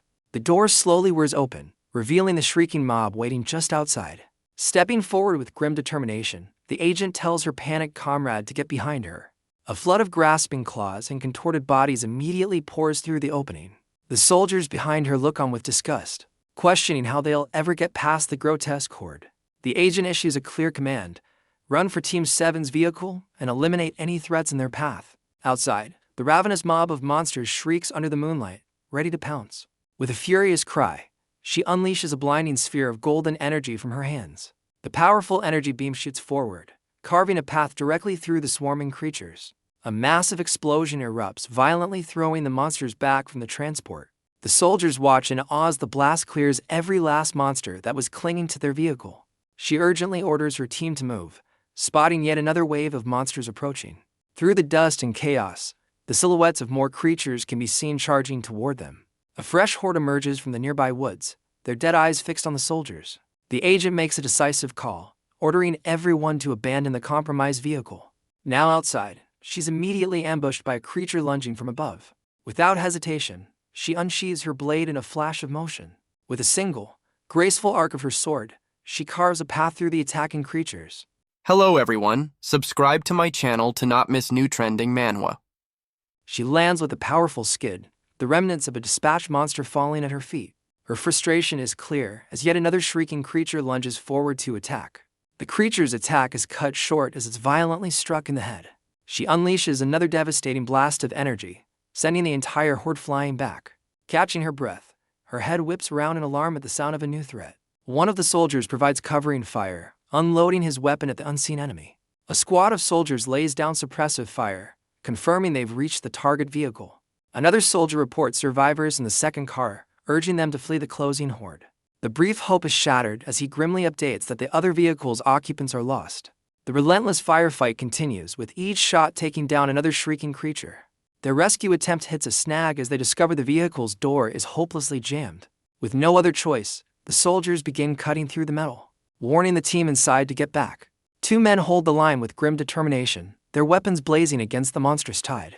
Inside the vehicle, a lone soldier cowers, overwhelmed by the terrifying sounds of the battle. The perimeter is breached as a monster lunges at a soldier, its attack swift and brutal. A desperate soldier turns to his captain, his face etched with the fear that their stand is futile. The captain tells his panicked soldier to hold on, unleashing a volley of shots at the horde. His shots land true, neutralizing two of the shrieking creatures instantly. Despite their efforts, another monster immediately takes their place, lunging forward with mindless aggression. A soldier with a high-tech visor frantically reports a new wave of enemies closing in fast. An overwhelming tide of monsters burst from the tree line, charging their position. The captain orders his men to brace for impact, preparing for the inevitable clash. Suddenly, a powerful blast of green energy erupts, intercepting the charging horde. The unexpected intervention leaves one of the soldiers completely stunned. The energy flash disintegrates the creatures, leaving only fragments in its wake. The attack culminates in a colossal explosion, wiping out a huge section of the battlefield. The soldiers stare in disbelief, wondering about the source of the devastating blast. One soldier's gaze shoots upward as he spots a new presence descending upon them.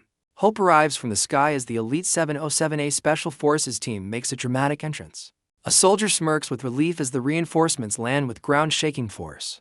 The ground troops watch in stunned silence as their unexpected allies appear. The Special Forces team immediately bypasses the survivors, charging into the fray to clear a path. A creature's attack is brutally cut short as its head is completely crushed. The blonde agent finds herself in close quarters, fending off a monster's desperate grab. With a furious spin, she carves through the surrounding horde in a whirlwind of steel. She completes her fluid attack, her gaze sharp and her blade ready for the next foe. Her attack is suddenly stopped as a Special Forces soldier grabs her blade mid-swing. The agent stares back, her expression a mix of confusion and silent tension. With a confident smirk, the soldier reveals he knows her, addressing her by a familiar name. Unconcerned by their reunion, the relentless horde continues its monstrous advance. The soldier declares he will take over, activating a powerful energy ability from his pack. He pulls the agent into a protective embrace, shielding her from the impending chaos. His eyes glow intensely as he prepares to unleash a devastating new technique. Multiple spheres of red energy shoot from his back, flying past the bewildered ground troops. The energy orbs swarm into the charging monsters, catching them completely off guard. The creatures are engulfed by the explosive energy, their advance brought to a sudden, fiery halt. The soldier grins with wild intensity, commanding his energy orbs to detonate. His attack culminates in a devastating explosion that tears the monster horde to pieces. A second, more powerful shockwave erupts from their position, clearing the immediate area. He remains kneeling, shielding the agent as the force of the blast radiates outward. The wave of destruction continues into the forest, leaving a trail of annihilation. High above the chaos, a helicopter unit attempts to establish contact with the ground forces. The command chopper circles the battlefield, requesting a full report on casualties. Suddenly, the cockpit's radar system begins beeping frantically, signaling a new alert. The pilot urgently reports an unidentified object approaching their location at extreme speed. His co-pilot's eyes widen in alarm as something streaks past their aircraft. A brutal impact echoes through the air, followed by a final, fading shriek. The mysterious object slams into a monster's head, crushing it instantly. The sheer force of the attack sends a dozen more creatures tumbling helplessly through the sky. Amidst the chaos, a new fighter in a blue hoodie appears with a serene, confident smile. His bald companion, armed with a staff, stands firm as the defeated monsters rain down around them. The duo stands in the aftermath, the ground around them littered with the fallen creatures they just dispatched. From a safe distance, a group of young monks stares in wide-eyed amazement at the display of power. The bald warrior himself seems slightly taken aback by the sudden end to the battle. The rescued civilians and monks begin to cheer, overjoyed at the defeat of the monstrous threat. The smiling man in the hoodie calmly suggests to the survivors that it is now safe to go home. The lead monk looks up in confusion, questioning the sudden appearance of the two fighters. The bald warrior addresses his companion as master, wondering how he was found amidst the chaos. The monk's confusion turns to shock as he recognizes the bald warrior, calling him by name. The warrior, Myeonjin, turns back to the survivors with a smile, ready to introduce his mysterious master. But his master's expression shifts to one of grave concern, his focus suddenly elsewhere. The scene abruptly shifts, revealing the source of his alarm, a brutal attack in progress. Myeonjin's cheerful demeanor vanishes, replaced by a look of grim understanding. The true scale of the problem is revealed as a massive portal tears open the sky over Osaka, Japan. A colossal beast emerges from the rift, unleashing chaos upon the unsuspecting city. In the ensuing panic, a mother is knocked to the ground, separated from her child's stroller. The panicked mother reaches out desperately as her child's stroller rolls away into the chaos. The stroller careens down the street, coming to an abrupt halt against the curb. Just in time, an unknown hand firmly grasps the handle, securing the child.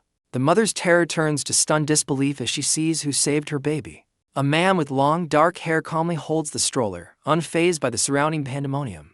His calm demeanor shifts as his sharp gaze locks onto a new threat from above. The crowd erupts in recognition, identifying the mysterious savior as a man named Hero. Meanwhile, a hooded operative with twin blades leaps from a skyscraper, beginning his assault. He plummets towards a massive beast clinging to the side of a building. The creature looks up, startled, as an entire squad of black-clad warriors descends upon it. The squad's coordinated assault erupts in a massive explosion, engulfing the skyscraper-clinging beast. As the blast rages, a hooded operative dashes along a building, his blades trailing dark energy. Simultaneously, another fiery projectile slams into the ground, creating a devastating secondary blast. The monster lets out a silent cry of agony as it's bombarded by multiple detonations from all sides.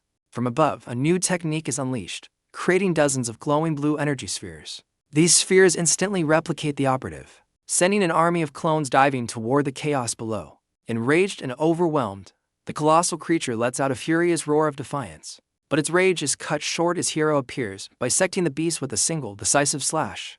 His blade moves with blinding speed, delivering a final, clean strike to finish the job. With the threat neutralized, Hero calmly sheathes his weapon, his gaze sharp and unwavering. Hero unleashes a flurry of blindingly fast energy slashes. The monster's head is torn asunder by the relentless assault. His black-clad squad lands in perfect unison, securing the area. With a final, decisive strike, Hero cleaves another beast in two. The massive creature's body crashes to the ground amidst the victorious warriors. The rescued civilians erupt in a massive cheer, celebrating their savior. The crowd recognizes not just Hero, but his entire elite squad. As Hero and his team depart, the people praise them for another successful rescue. Cheers for their hero echo between the skyscrapers of the grateful city. With the immediate threat gone, military and medical vehicles race to the scene. A news report praises Hero and his team, whose timely return from a mission saved Osaka from even greater devastation. In a car, his companion commends his speed while he casually inquires about what she's viewing on her device. She shows him an article about Suho Park, reminding him of a druid she had mentioned previously. Hero nonchalantly asks if the druid has gotten himself into trouble again. His companion clarifies that the man is simply a returnee from a dungeon, not a trapped hero. With a smug look, Hero confirms his suspicions, wondering why a simple returnee is getting so much attention. A sudden thought strikes him, his expression shifting from amusement to curiosity. He urgently tells his companion to scroll down the article, his sudden intensity surprising her. The screen reveals a group photo of the Suho Guild, featuring several familiar faces. Hero's eyes widen in utter shock as he recognizes someone in the picture. His companion questions his sudden shock, asking if he spotted a familiar face. Hero's mind flashes back to a terrifying, long-haired warrior known only as 8 Sins. He recalls the boy's younger face, remembering him as an orphan who had lost his father. Hero remembers postponing a mission to deal with the boy, who was once just a child running with his dog. He now grapples with how that boy became Korea's most feared killer, wondering why he is with the Suho Guild. Snapping back to the present, Hero's confusion deepens as he stares at the tablet. His shock isn't over, as he spots another familiar face, the mercenary swordsman Yesik Jang. He recognizes the infamous swordsman from Hell, a notorious and powerful warrior. The list of unexpected members grows, now including the immortal demolition monk Main Jin. Hero is left completely stunned, unable to comprehend how all these legendary figures ended up in the same guild. Hero stares at the tablet, unable to fathom why these legendary figures have united under one banner. His companion interrupts his thoughts, directing his attention to a video she had saved specifically for him. She asserts with conviction that the footage he's about to see is completely genuine. Hero's eyes widen as he begins to watch the video, his focus instantly captured. The video plays, revealing the Druid, Suho Park, in the middle of a ferocious battle. He watches in disbelief as Suho transforms into a beastly form, unleashing a savage attack. The footage continues, showing Suho delivering a blow so powerful it creates a massive shockwave. Hero is left utterly speechless, the incredible display of power on the screen defying all his expectations. His companion challenges his initial assessment, pointing out that Suho's strength far exceeds that of a typical F-grade returnee. She concludes that the article must be right, suggesting Suho is an irregular, a rare and powerful being just like Hero himself. Hero processes the term irregular, realizing an unrecorded powerhouse has suddenly emerged. A shocking possibility crosses his mind, that Suho might also be a regressor from the future. He questions why Suho would travel back in time just to gather notorious future villains. A single blink brings a horrifying realization into focus. He furiously concludes that Suho is building an army of talents to change the future, just like him. The thought terrifies him. His own plan, perfected over 500 years of repeating life, is now at risk. His companion senses his sudden, intense distress and looks over with confusion. She voices her concern, noting that he suddenly looks extremely unwell. Taking a deep breath, he internally accepts that his original plans have been completely upended. With grim determination, he calls out to his companion, Akiko, who turns to him expectantly. Hero declares with grim resolve that they must make a visit to Korea. Akiko is taken aback by his sudden and unexpected command. His eyes narrow with intensity as he reveals his goal, to personally meet this druid. She immediately protests, insisting they cannot go, which catches Hero completely off guard. Meanwhile, at the Suho Guild's base, a magical howl resounds from a colossal, shimmering tree. A stampede of summoned animals, led by a massive elephant, charges across the vibrant landscape. Myeongjin and a group of children watch in awe as the magnificent creatures appear before them. The children then race through a garden that has miraculously sprouted full-grown vegetables. In moments, they joyfully discover trees laden with ripe apples, eager to taste the magical bounty. Even Myeongjin is astounded, discussing the sudden appearance of a pond and countless fruit trees with a bewildered worker. The children continue to marvel at the magical bounty, spotting grapevines and other exotic fruits. Meanwhile, a brilliant flash of light emanates from a high-tech dungeon monitoring facility. An agent inside confirms an order, his attention fixed on the glowing portal. A monitor reports a stark contrast. A standard team has been inside for 28 hours, while Suho's party's first clear was under 3. An official is left speechless upon hearing their 8th clear time has been reduced to an astonishing 11 minutes. She quickly calculates the terrifying implication: they could clear a level for dungeon in just 4 days. In frustration, she realizes she's been completely outplayed, regretting the lack of a daily limit in their contract. Back inside the dungeon, a brilliant light signals the appearance of a powerful reward. Yesik Jang holds up a legendary weapon, the Hell Blade, as his teammates look on in awe. Suho casually reveals the priceless sword is simply a welcoming gift for Yesik joining the guild. Yesik is overjoyed, declaring his love for the new sword and how desperately he needed a replacement. A teammate points out the weapon is for B rankers. but Suho explains its power will unlock as Yesik grows stronger. Brimming with new resolve, Yesik gratefully promises to rank up as fast as he can. Seeing an opportunity, Myunjin respectfully steps forward to make a request of his own. Suho turns his attention to the monk, calmly asking what he needs. Myunjin explains his staff lacks destructive force and he requires a weapon with more power. The other teammates whisper in confusion, questioning the monk's surprisingly aggressive request. Unbothered by the odd request, Suho simply asks what specific weapon Myunjin has in mind. Myunjin admits he desires a winged spear, a weapon he currently can't afford. Suho summons a holographic display of the spear, confirming its staggering price and a rank upgrade capabilities. Suho casually materializes the legendary winged spear, asking if it's the correct one. Myunjin confirms with unrestrained excitement as his teammates stare in disbelief at the priceless weapon. The monk takes the spear, feeling its immense power with a swift, impressive swing.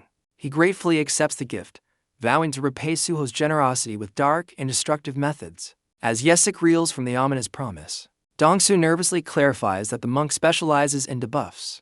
Unfazed by the monk's strange vow, Suho turns his attention to Dongsu, offering to buy him a weapon as well. Dongsu cheerfully declines, showing off the high-tech crossbow Suho already provided him. The team discusses the mysterious elephant at their base, but Suho plays dumb, feigning ignorance.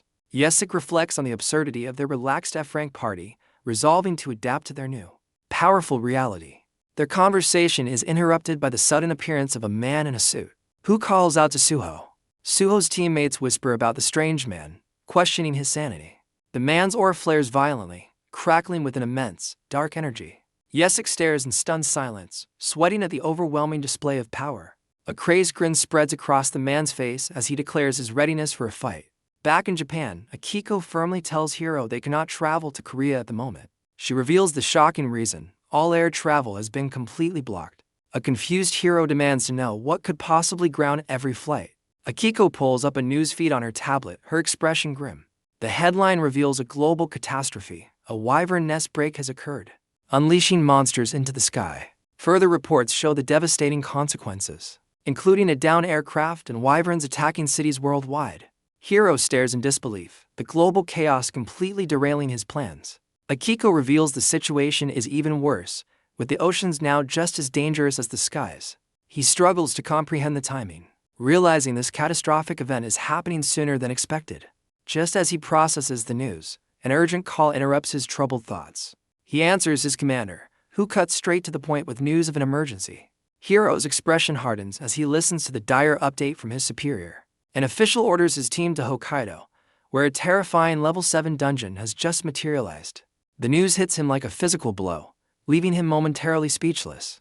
Akiko points out the alarming discrepancy, as his own prophecy predicted this event was months away. With grim certainty, Hiro concludes that the prophesied date has been moved up, changing everything. Hiro reviews his prophetic timeline, confirming the wyvern nest break is happening 3 months ahead of schedule.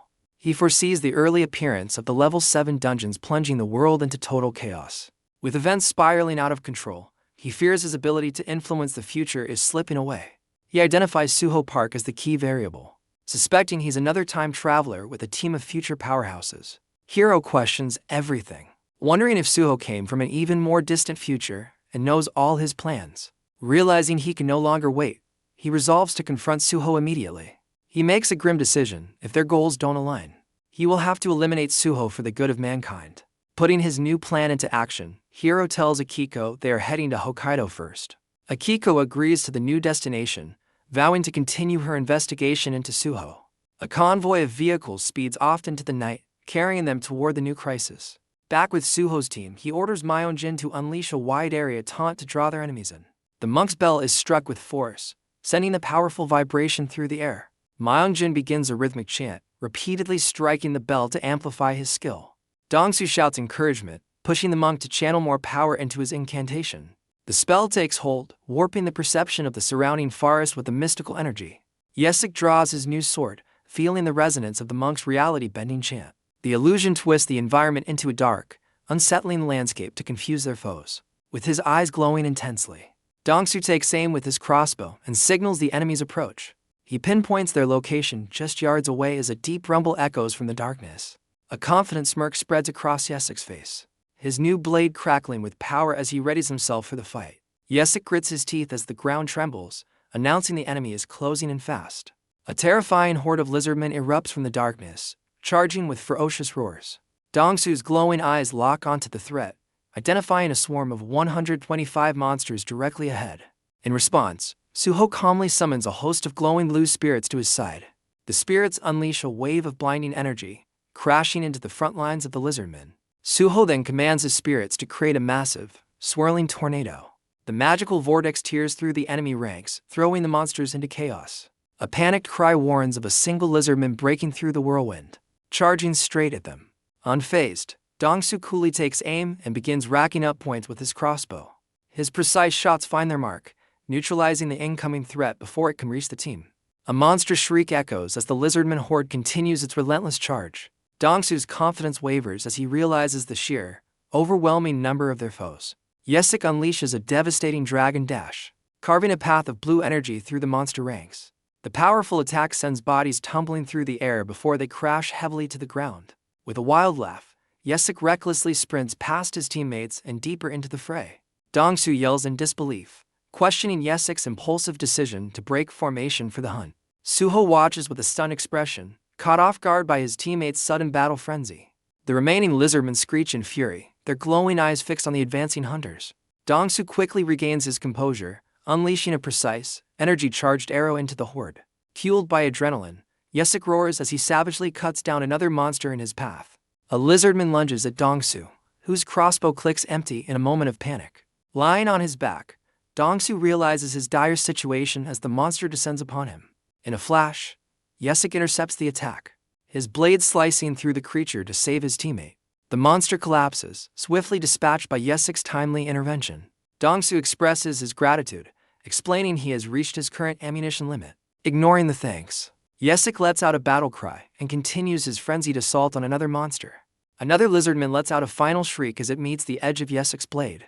With a powerful swing, Yesik carves through the next enemy in his path. Dongsu watches in awe, stunned by the overwhelming power of Yesik's hell blade. Yesik continues his relentless rampage, cutting down yet another monster with a decisive slash. Dongsu reflects on his own limitations, realizing Yesik's power is far beyond that of a typical mercenary. Yesik continues his brutal assault, cutting down another screeching lizardman. Dongsu knows that no other guild would ever let an E-rank like him into such a dangerous dungeon.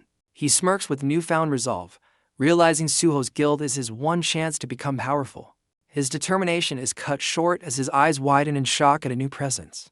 A colossal red lizardman towers over the battlefield, letting out a deafening roar. The team identifies the creature by its skull helm as the fearsome king lizardman. In a blur of motion, Suho dashes past his team to intercept the boss monster. He lands a powerful slash against the king's arm, causing the beast to recoil in pain. Yesik grits his teeth, stunned and annoyed that Suho just intercepted his prize. Enraged, Yesik unleashes a powerful battle cry and charges the king lizardman. With a furious barrage, he carves through the boss monster, determined to claim the kill. His eyes widen in disbelief as his blade slices cleanly through the massive creature. The defeated boss collapses into pieces around him, its reign officially over. Suho observes the aftermath with a calm, unreadable expression.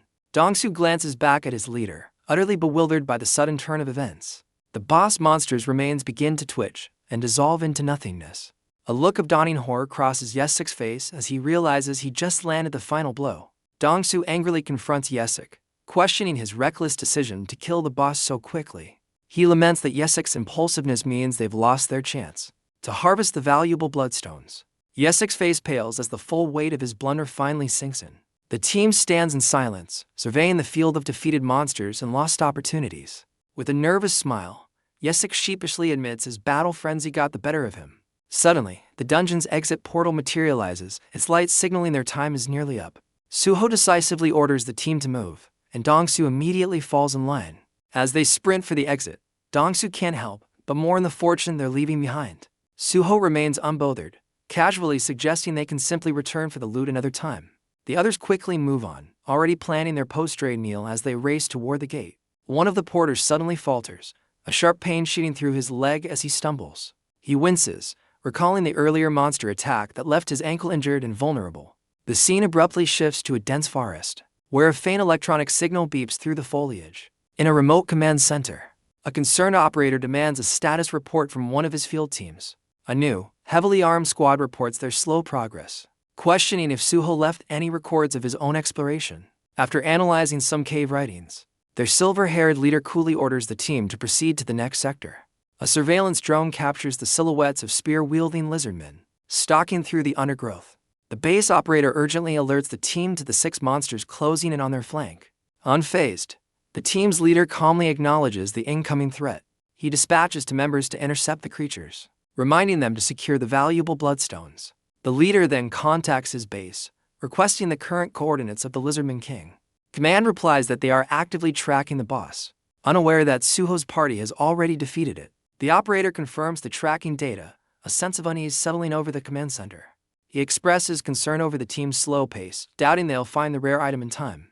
Suddenly, the silver-haired leader pauses, his sharp senses picking up on a disturbance nearby.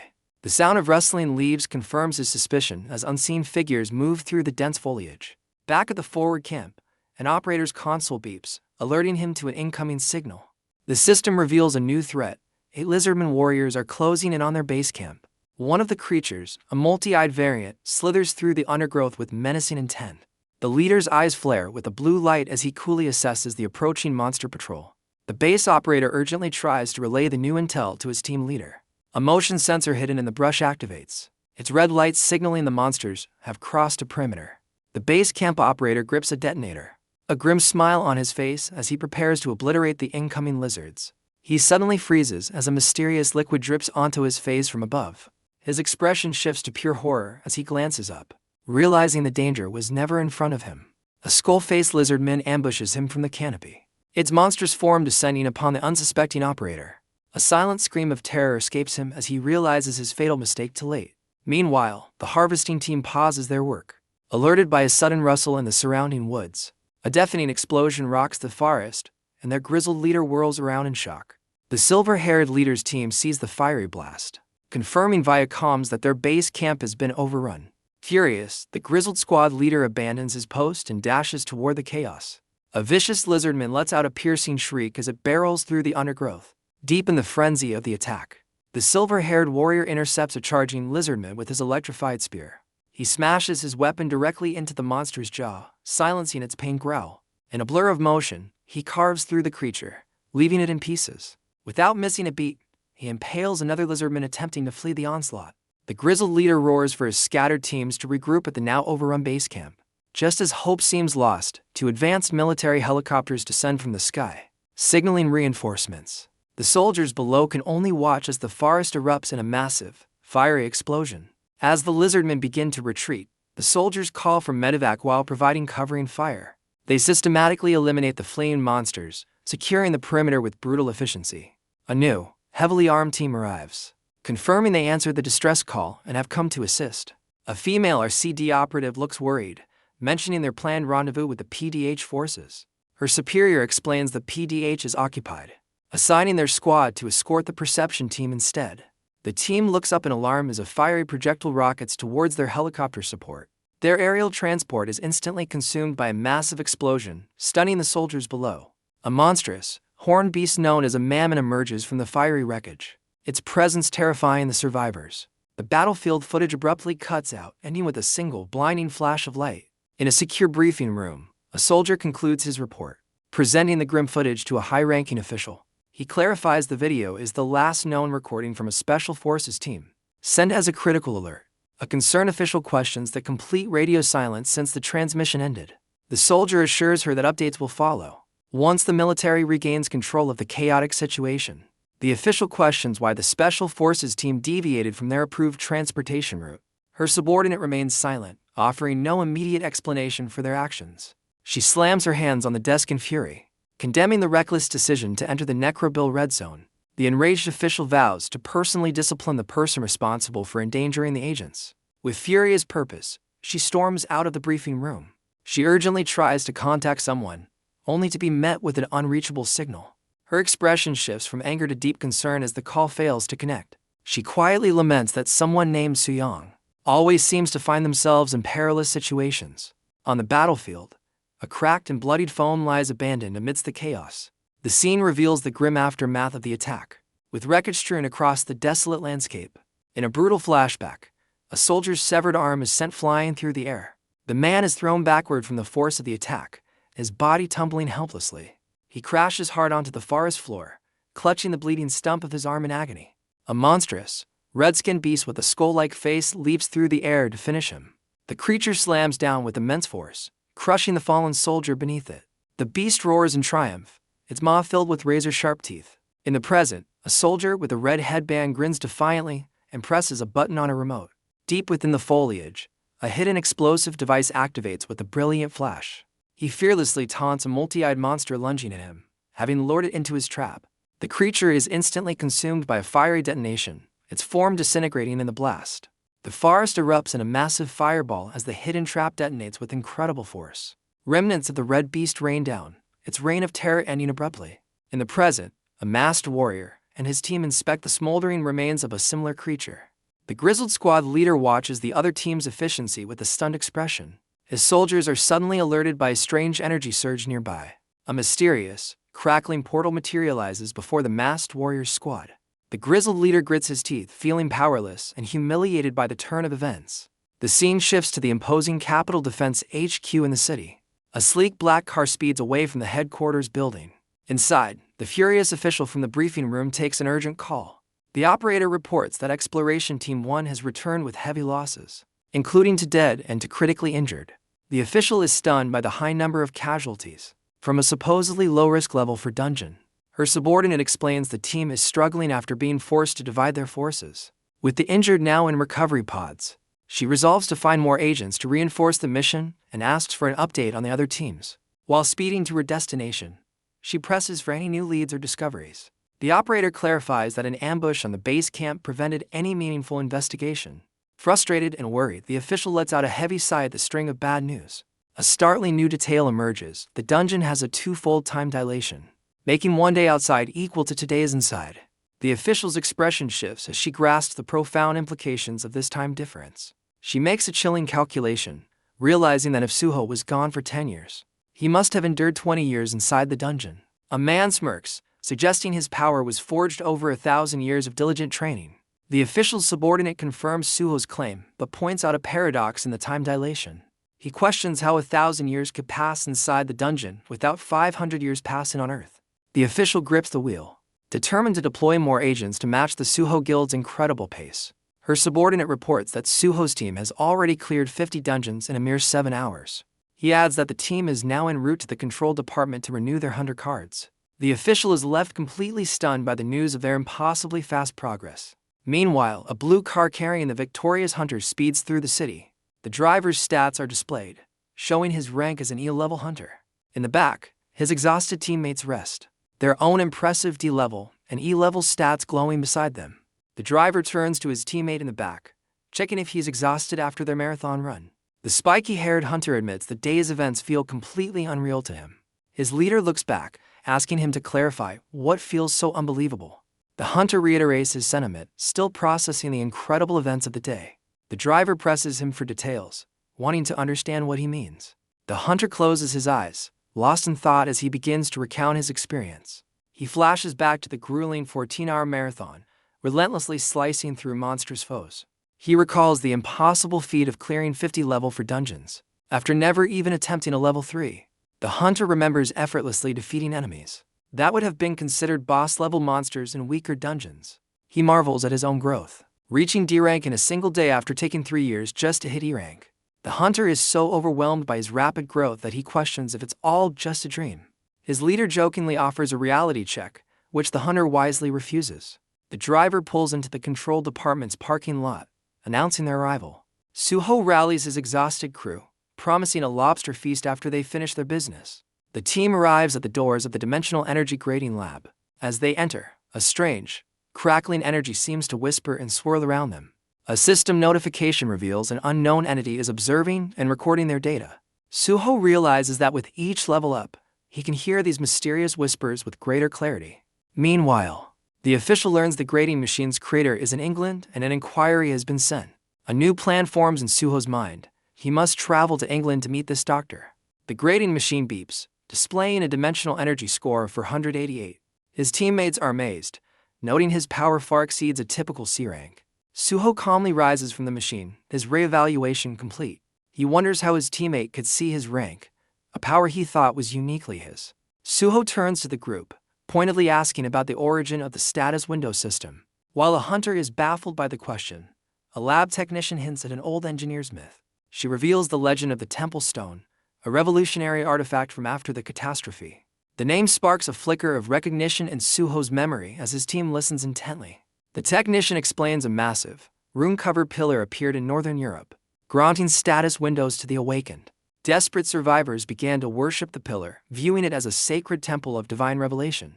She explains that fragments of the pillar were distributed globally, granting all hunters their status windows. The control department's dimensional computer, built from a fragment, now manages every hunter's stats. Suho cuts to the chase, demanding to know what specific messages were decoded from the stone.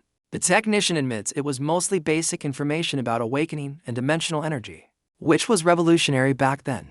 Suho quietly contemplates the idea that this entire system might be part of a god's grand design. As the team leaves, they debate how one might meet this god, with one suggesting death as a possible path. The discussion turns to the mechanics of awakening, clarifying it requires dimensional matter, not conventional weapons. Suho congratulates his team on their progress, while they joke about their unbelievable day. Walking away, the hunters overhear talk of a new zero rank, sparking curiosity about changes to the system. A teammate brings up the unfinished level 5 orc castle, questioning if Suho intends to return. Suho explains his recent level up allows him to tame more gray wolves, planning to grow his forces. He advises his team to run more dungeons with the veteran Yesik to hone their teamwork. The team enthusiastically agrees, with one hunter comically mourning the end of his easy ride to power. A teammate gets excited about a bigger pension, but another points out its pocket change compared to their new earnings. The reality of their financial situation dawns on the hunter, who finally accepts they are now rich. The calmest member of the group reveals they earn over 5 billion won, an amount that requires a moment of prayer. A hunter scratches his head in giddy disbelief, marveling at their massive profit even after expending resources. Suho breaks down the earnings for his teammate, confirming a 50% guild cut before an even split of the rest. The massive 500 million won payout leaves the veteran hunter speechless, feeling he barely contributed. The team chalks it up to Suho's incredible generosity as their leader simply smiles. Unfazed by the life-changing sum, Suho cheerfully reminds his team of their promised lobster dinner. The veteran hunter suddenly erupts in a panic, grabbing his head in sheer terror. His teammates turn to him, completely bewildered by his sudden distress. Tears stream down the veteran's face as he voices a newfound fear of being assassinated. The group stares in disbelief, unable to comprehend his bizarre and sudden paranoia.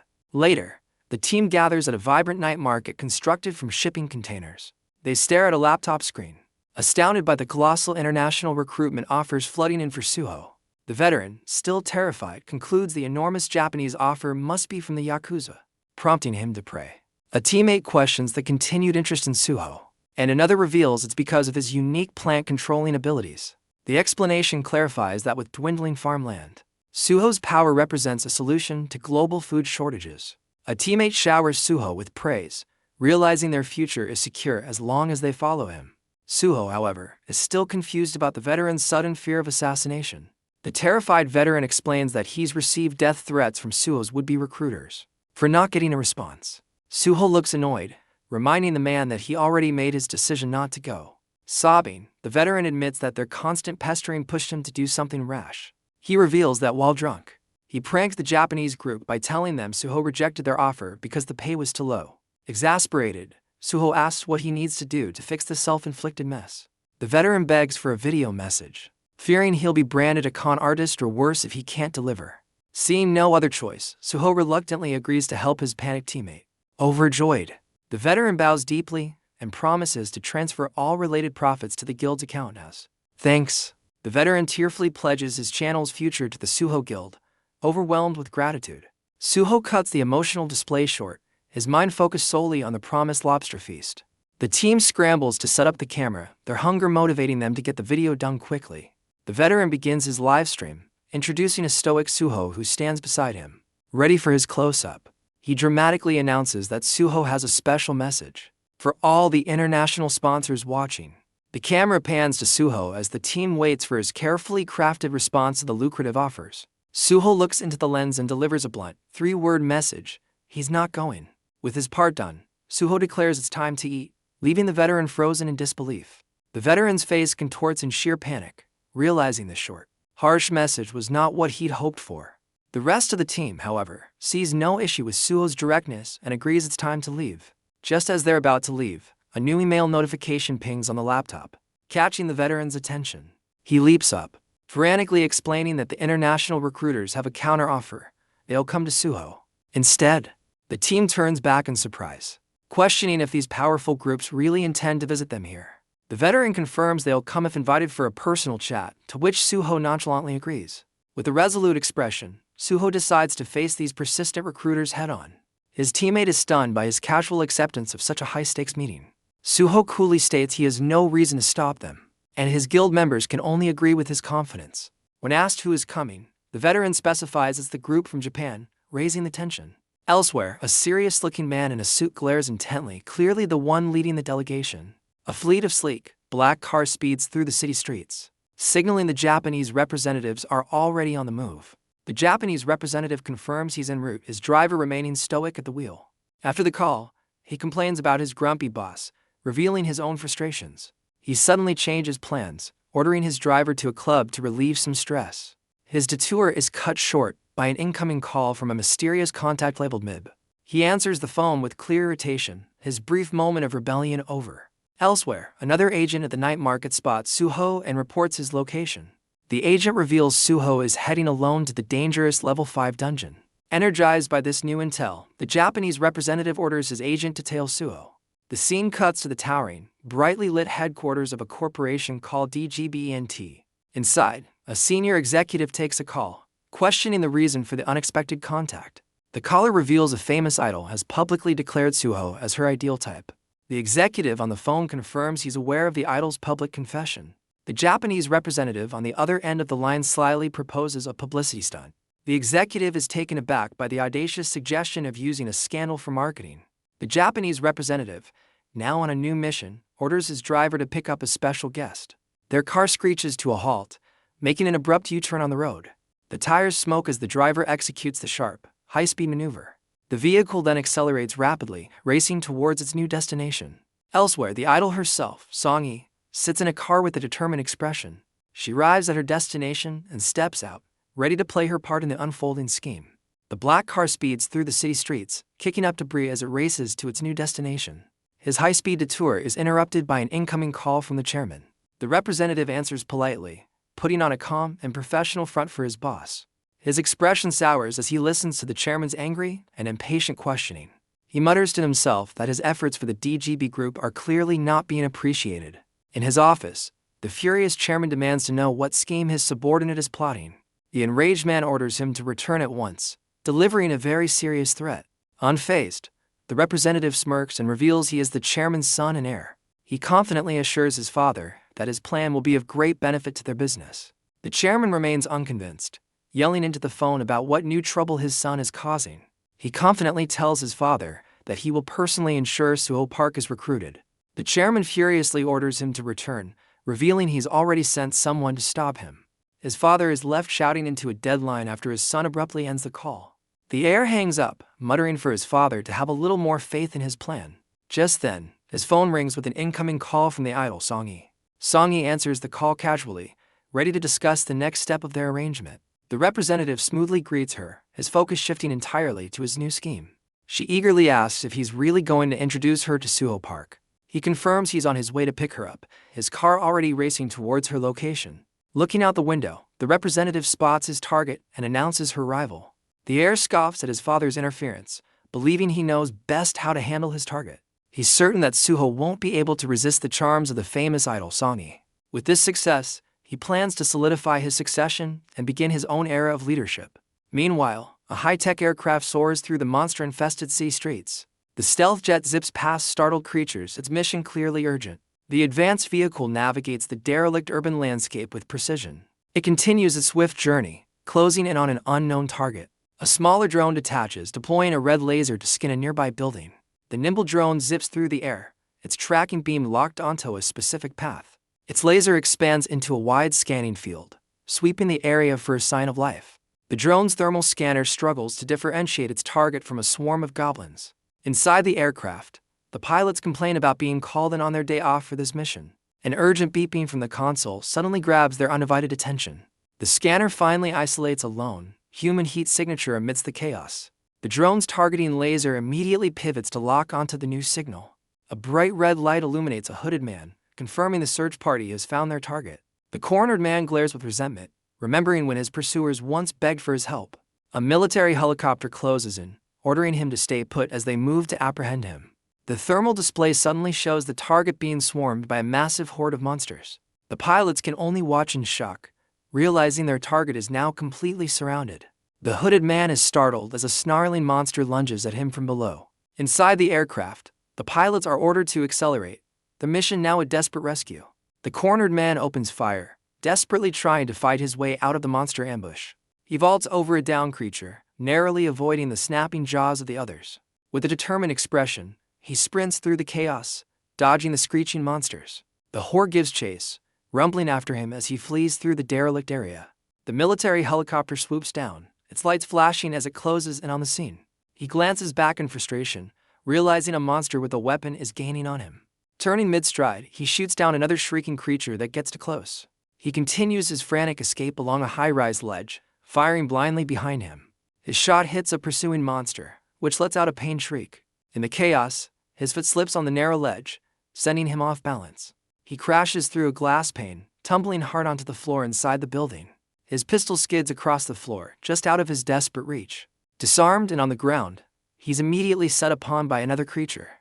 Before the monster can strike, it's violently thrown aside by an unknown rescuer. The man stares in disbelief, stunned by the sudden turn of events. A squad of black-clad soldiers smashes through the window above, descending into the room.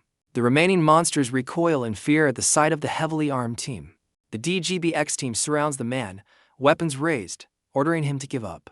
The cornered man sees with anger as the last monster is eliminated by the elite squad. Elsewhere, the heir's luxury vehicle speeds through the night, closing in on his own target. A call from Team X flashes on his screen, and he confidently accepts it. The heir reports to his father, mistakenly believing the captured man was his target, Suho Park. The chairman calmly instructs his men to place their captive in secure storage. Meanwhile, at a lively container park, a different kind of event is unfolding under the moonlight. The heir arrives only to be met by his subordinate with a nervous apology. He explodes with rage, demanding to know why his actual target, Suho Park, wasn't monitored. The subordinate struggles to explain the sudden and unexpected situation. Onlookers stare in disbelief as Suho Park, glowing with power, heads into the fray completely alone. The subordinate desperately calls out to Suho, who turns back with a look of mild curiosity. The man attempts a formal introduction, presenting his DGB group business card with a strained smile. Before he can finish, Suho vanishes in a crackle of energy, leaving the subordinate staring at an empty space. He reports back to the heir, explaining how Suho completely ignored him and bolted into the dungeon. The heir seethes with frustration at this unforeseen complication, while his subordinate can only offer a meek apology. He demands to know Suho's previous dungeon clear time, and his subordinate provides a meticulously detailed report. The heir grimaces, calculating that with Suho now alone, the wait could be as long as 8 days. He wonders aloud about Suho's recklessness, questioning if he'll even survive a high-level dungeon by himself. From the back of the car, the famous idol Sonny impatiently asks when she'll finally get to meet her target. The heir's frustration boils over as he realizes his entire plan, and his reputation, is now on the line. Inside the dungeon, Suho stands victorious atop a mountain of defeated monsters. His status window reveals he's just shy of the points needed to unlock the beast farm. He calculates that he only needs to eliminate 3 more creatures to reach his goal. Surveying the carnage, he senses a faint sign of life among the fallen. A confident smirk appears as he realizes there's still one survivor to hunt. Activating his trace ability, his eye glows with a menacing green light. A wave of energy sweeps through the pile, searching for his final target. The skin quickly isolates a single, hidden creature still clinging to life. With his target located, Suho immediately crouches into a powerful stance. He launches himself forward in a blur, leaping towards the last monster. Suho dives from the air, blade ready to strike the final, unsuspecting monster.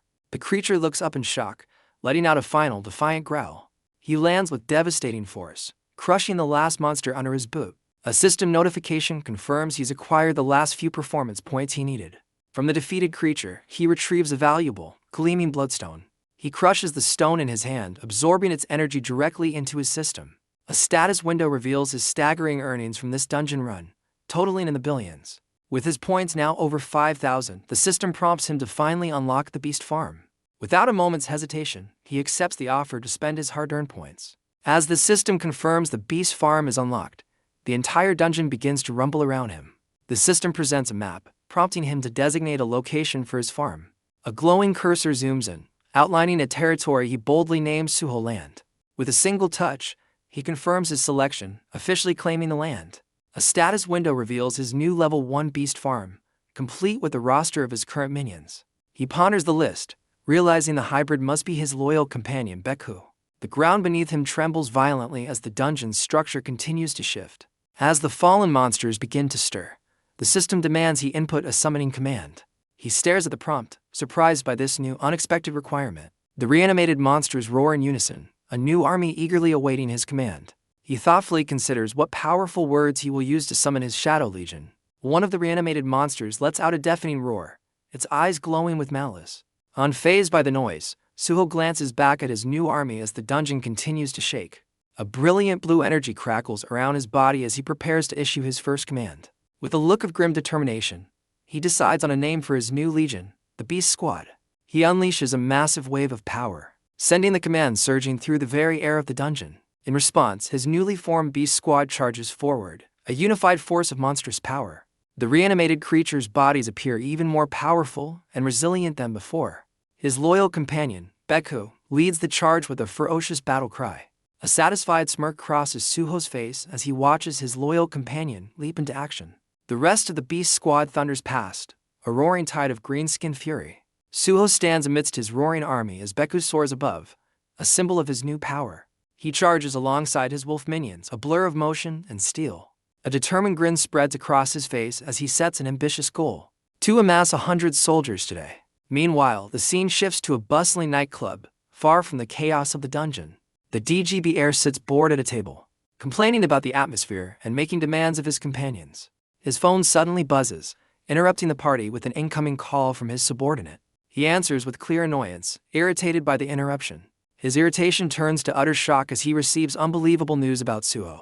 The heir erupts in fury, refusing to believe Suho could have cleared the dungeon alone so quickly. His disbelief deepens as he learns the even more baffling truth: Suho has already gone back inside. The subordinate confirms the report. Suho cleared his second run in just 2 hours. The heir's disbelief turns to frustration as he struggles to comprehend Suho's impossible feat. Elsewhere, a woman lounging at home is interrupted by a buzzing phone. She casually answers the call, unaware of the urgent news she's about to receive. The scene snaps back to Suho, who is relentlessly carving his way through a horde of monsters. He becomes a whirlwind of destruction, spinning through the enemy ranks with deadly precision. Pausing for a moment, Suho notices a rain of arrows descending from the sky. He issues a command and Beku leaps away, enveloped in a protective, glowing aura. The entire wolf pack dematerializes, phasing through the battlefield in a flash of blue light. The monster horde is left exposed and defenseless as the deadly arrow storm rains down upon them. Suho dives from the sky, his wings deflecting the last of the arrow storm. The monster archers frantically retarget, firing a new volley directly at him. He twists through the air, effortlessly weaving between the deadly projectiles. With his wings spread wide, he descends upon the unprepared archer line. His landing sends a shockwave through the ground, disrupting the enemy's formation. A confident grin appears as he prepares to unleash a devastating area of effect skill. Suho summons a massive whirlwind, sweeping the helpless monsters into a chaotic vortex. His eyes widen slightly as he senses a new, more powerful presence emerge. A formidable monster captain leaps from a high tower, descending to challenge him directly. Ignoring the swirling vortex of minions, Suho charges forward to meet the new threat head-on. The monster captain lands with a ground-shaking thud, towering over Suho. The very earth rumbles under the weight of this new, formidable foe. As the captain growls, Suho checks his minion roster. Seeing his forces are ready for a druid transformation, with a look of fierce determination, he decides to unleash his gray wolves, calling on one by name. In a flash of blue light, a gray wolf named Rice Cake materializes, prepared for its new form. Green energy surges as the wolf's paw slams down, its transformation beginning with immense power. Now, a monstrous werewolf, Rice Cake soars through the air, aiming directly for the captain. The captain unleashes a furious roar, its eyes glowing red as it prepares to meet the attack. Ignoring the challenge, the transformed wolf delivers a devastating flurry of punches to the captain's face. The relentless assault continues, culminating in a final, bone-crushing strike that shatters the captain's defenses. Rice Cake unleashes a ferocious tornado skill, spinning into a vortex of pure power. It skids to a halt, its eyes locked on its target with predatory focus. The werewolf launches the dazed captain into the air with another powerful gust of wind. Leaping high, it intercepts the airborne monster with a crushing mid-air strike. The force of the blow creates a massive shockwave, blasting the werewolf backward. The monster captain crashes to the ground, defeated and unable to move. Undeterred, the werewolf rockets back towards its downed foe for the final blow. It smashes down onto the captain, ending the fight with a ground-shattering impact. Standing victorious, the werewolf levels up and acquires a substantial amount of performance points. Reverting to its wolf form, Rice Cake receives a new mission. A door has opened, and a countdown begins. A new horde of enraged monsters emerges, roaring in defiance. Without hesitation, a powerful white wolf blurs past, moving at incredible speed. It soars over the monster army, a silver streak against the chaotic battlefield. The wolf lands among its kin, initiating a taming process that startles the pack. Meanwhile, the monster horde charges forward, their advance shaking the very ground. Beku leads the newly summoned pack, rallying them for a decisive counter-assault. As they charge, each wolf becomes enveloped in crackling, swirling energy. The empowered pack descends upon the enemy, a wave of glowing predators. One wolf lets out a ferocious roar, its eyes glowing with untamed power. The battlefield is consumed by a surge of raw energy as their power fully awakens. Suho takes a step forward as the immense energy from his pack begins to recede. The crackling blue aura dissipates, revealing his battle-worn form. He stumbles, feeling the intense backlash from channeling the entire pack's power. Suho checks his status, calculating that one more run will level up his farm. His focus is broken by the sudden sound of a murmuring crowd nearby. He turns, bewildered, to find a mysterious woman standing directly behind him. The woman smiles, casually confirming his identity as Suho Park. She stands with a knowing confidence, unfazed by the battlefield or his battered state. Suho questions the stranger, who is then identified as the renowned hunter, Songi. The crowd's whispers grow louder as they recognize the two famous hunters together. The crowd erupts in speculation, wondering if the two powerful hunters are romantically involved. Onlookers cheer enthusiastically, openly encouraging a relationship between the two. Elsewhere, a man in a suit urgently reports over the phone that the two have finally met. A sleek black car speeds through the streets as the person on the phone demands to know if Suho has been secured. Songi boldly points at Suho, whose surprised reaction confirms he's not indifferent to her. The man on the phone smirks, confidently explaining that Suho's reaction is only natural. The pair walks off together, much to the crowd's surprise, apparently heading towards a nearby cafe. The man on the phone gives an order to keep them under surveillance, pleased with this development. Responding to the command, the driver floors the accelerator, racing through the city. The scene shifts to a vibrant, bustling cityscape at night, alive with energy and light. Outside a lively venue, a man expresses his utter confusion at the recent events. The man from the car frantically realizes he's lost track of his target, Suho. Meanwhile, inside a private room, Songi is overcome with tears. Her associate explains that Suho only came in for a drink before leaving her behind. The man in charge grows frustrated, demanding to know why Suho would just leave. Songi tearfully confesses that Suho rejected her because he found her to be weak. Enraged by this failure, the man slams the table, questioning her composure. Songi springs to her feet, vehemently denying that she showed any weakness. She storms off, declaring her intent to become an awakened hunter to earn his respect. The subordinate calmly explains to his boss that Suho's standard is simple: his woman must be strong. The man in charge finds the entire situation utterly outrageous. His subordinate calmly proposes they have a hunter who perfectly fits Suho's description. He presents Mahjong Kim, a battle-hardened class ranker with immense physical strength. The boss is horrified by Suho's apparent taste in women and urgently asks for his whereabouts. Learning Suho went straight into a dungeon, the man panics at the lost opportunity. His associate suddenly spots their target, pointing him out with a shocked expression. Suho stands alone in a brightly lit hall, having apparently cleared the dungeon in record time. A confident smirk graces his face, unfazed by his recent battle. Both men are dumbfounded, as he was supposed to be deep inside the dungeon. The boss gives chase, determined that they absolutely must secure him now. The two men sprint towards Suho, desperately calling out his name. Suho turns, looking completely unimpressed by their frantic approach. The boss struggles to catch his breath, barely managing to ask for a moment to talk. He quickly composes himself, reaching out with a practiced smile to make his pitch. Before he can speak, A brilliant blue energy crackles at Suho's feet, startling him. The man looks up in utter shock, finding that Suho has completely vanished. He turns to his subordinate, bewildered that Suho just left in the middle of his sentence. The boss erupts in a fit of rage, humiliated by the blatant dismissal in front of a crowd. He continues to fume, demanding his subordinate acknowledge the disrespect he just suffered. A new figure steps forward, calmly suggesting the man has already made enough of a scene.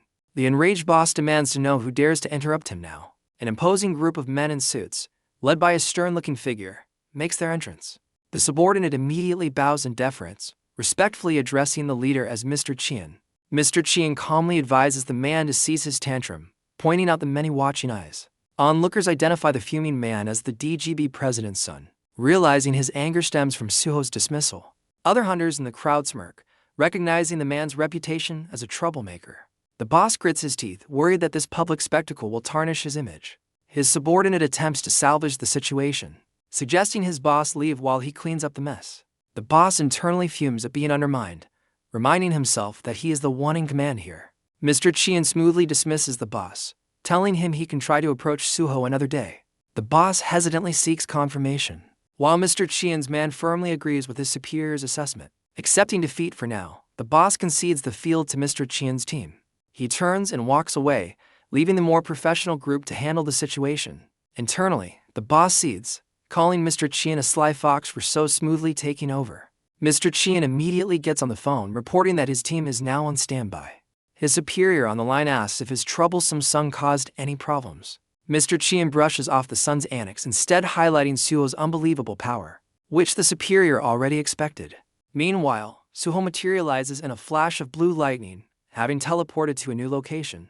Back at the dungeon entrance, Mr. Chien is suddenly shocked by an unexpected development. Suho, now in his combat gear, calculates his next move, needing to expand his beast army to level up his farm.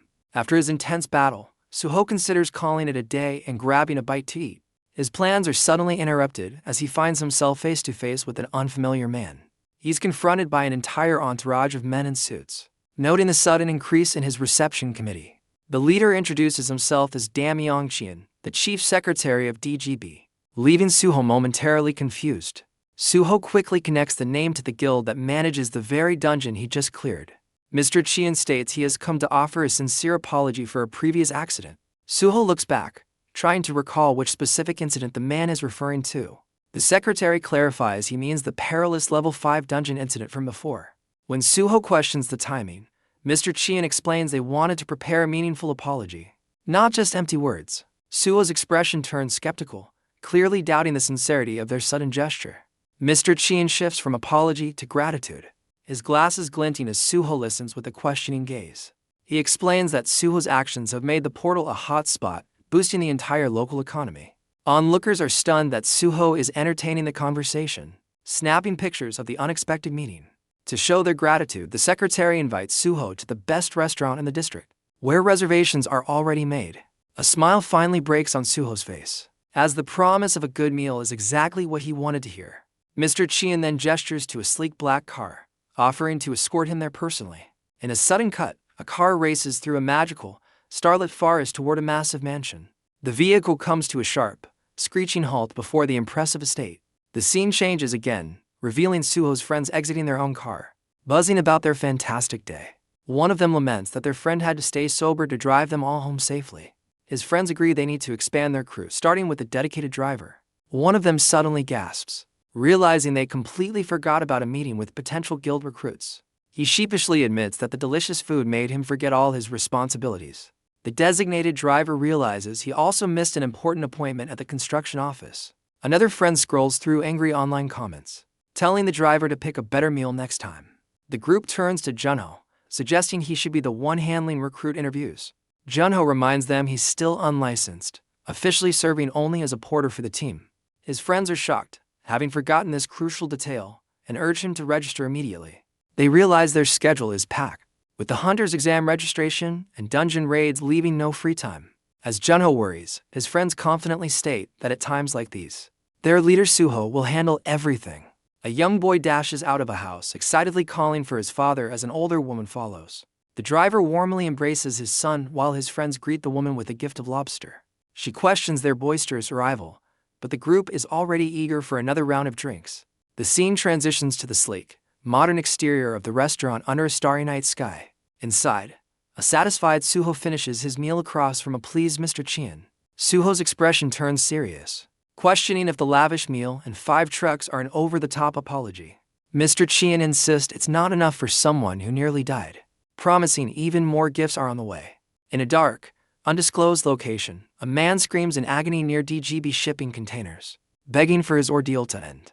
The tormented individual glares defiantly at his captors, his face a mask of pure rage and pain. Back at the restaurant, Suho dismisses the offer as a desperate attempt to buy his silence with money. Suho cuts through the pleasantries, demanding to know what Mr. Chien truly wants from him. The secretary gets straight to the point, proposing an official partnership between the DGB group and Suho Guild. He reveals DGB's failure to join Seoul's top 12 guilds, admitting their immense wealth can't buy a level 6 attack force. Suho correctly guesses this failure is a major blow to their pride, which the secretary confirms has greatly upset his president. With a confident smirk, Suho states he has no interest in joining the top 12. But Mr. Chien reveals that's not his plan either.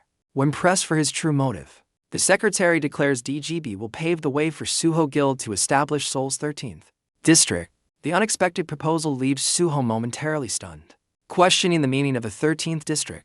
Mr. Chien explains that a new district forms around a level 6 guild, but Seoul's current 12 are stretched thin by constant high-level threats. He paints a picture of a new, powerful 13th guild emerging to handle the overflow and restore public confidence. The secretary concludes that this new district would trigger a massive economic boom, and he's certain Suho Guild is the key to achieving it. Mr. Chien reveals there's one major problem Suho's guild can't overcome on its own. He points out that Suho Guild lacks the money, manpower, and experience to build and manage a city. The secretary lists the endless logistical hurdles, from city planning to corporate negotiations. Suho quickly deduces their plan. DGB wants to use his guild's power to build a city they can't create themselves. Mr. Chien frames it as an investment in Suho's potential, challenging whether his small team can handle the immense task.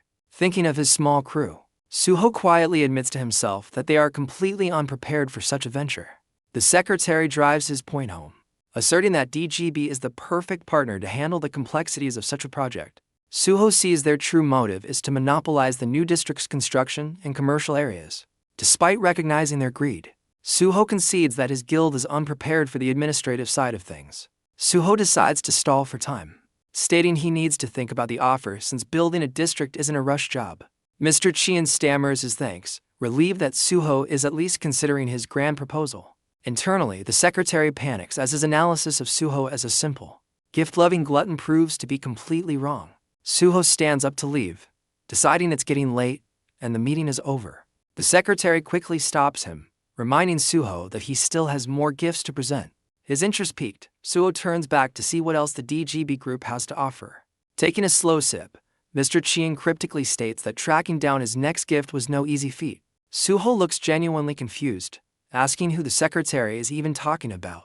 Mr. Chien reveals that DGB's search team successfully captured the fugitive Yongari loan shark boss. He adds that since the boss has been officially reported as deceased, Suho is free to deal with him as he sees fit. A sinister smile crosses Suho's face as he reflects on the loan shark's poor life choices, relishing the opportunity for justice. Suho coldly remarks that capturing the loan shark was a waste of time, as his fate was already sealed. Mr. Chien insists that Suho deserves the satisfaction of seeing the man who caused him so much trouble. With a casual wave, Suho suggests simply throwing the loan shark into a dungeon to dispose of him. The secretary is left speechless, baffled by Suho's nonchalant approach to justice. Suho suddenly has a change of plans, pulling out his phone and telling Mr. Chien to hold on. Meanwhile, the guild's driver is at home, enjoying some quality time wrestling with his young son. His phone buzzes on the bed, displaying an incoming call from his bro. The driver answers the call mid-play fight, with his son playfully demanding his surrender. He looks puzzled, questioning why he's receiving a call at such a late hour.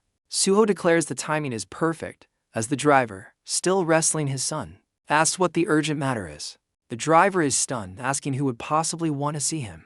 Suho calmly tells him the address will be sent and gives a final instruction to take his medicine. Still wrestling his son, the driver questions the strange meeting place and the mystery guest's identity. Suho gets into the car provided by DGB, closing the door and bidding them farewell. With a confident smirk, Suho decides to delegate this particular task to his trusted friend. Mr. Chien accepts Suho's decision, extending an open invitation for future collaboration. The car speeds off into the night, leaving the DGB executives standing at the gate. The scene cuts to the brightly lit, towering DGB headquarters against the dark sky. Back in his lavish office, Mr. Chien makes a late-night call to his subordinate. The weary secretary answers, resigned to another late night, and wondering about the purpose of the call. Mr. Chien reports to his superior that the meeting with Suho concluded on a positive note. The man on the other end reveals this is repayment for an investment, predicting a massive influx of refugees to the new district. He lays out the next step, a pressing need for large-scale housing and infrastructure development. The superior frames this as a necessary alliance in a ruthless world, with Mr. Chien reluctantly agreeing. Meanwhile, Junho Park's truck speeds through a dimly lit container yard. Following the address Suho sent, the vehicle comes to a screeching halt, kicking up dust in the isolated location. Junho steps out of his truck, immediately met by two of DGB's uniformed men. The guards confirm his identity before proceeding with their instructions. With a silent, determined look, Junho follows the guard deeper into the container maze. Inside, the captured loan shark boss sits bound and battered, shouting defiant threats at his captors. Junho hears the container door unlocking from the inside, heightening his confusion. The door creaks open as the loan shark inside immediately regrets his loud threats. Battered and bound, the boss feebly apologizes, blaming his outburst on hunger. Junho cautiously peers into the container, trying to make sense of the situation. The loan shark's eyes widen in disbelief as he recognizes the face in the doorway. Stepping inside, Junho comes face to face with the man who tormented him. A look of grim understanding slowly dawns on Junho's face.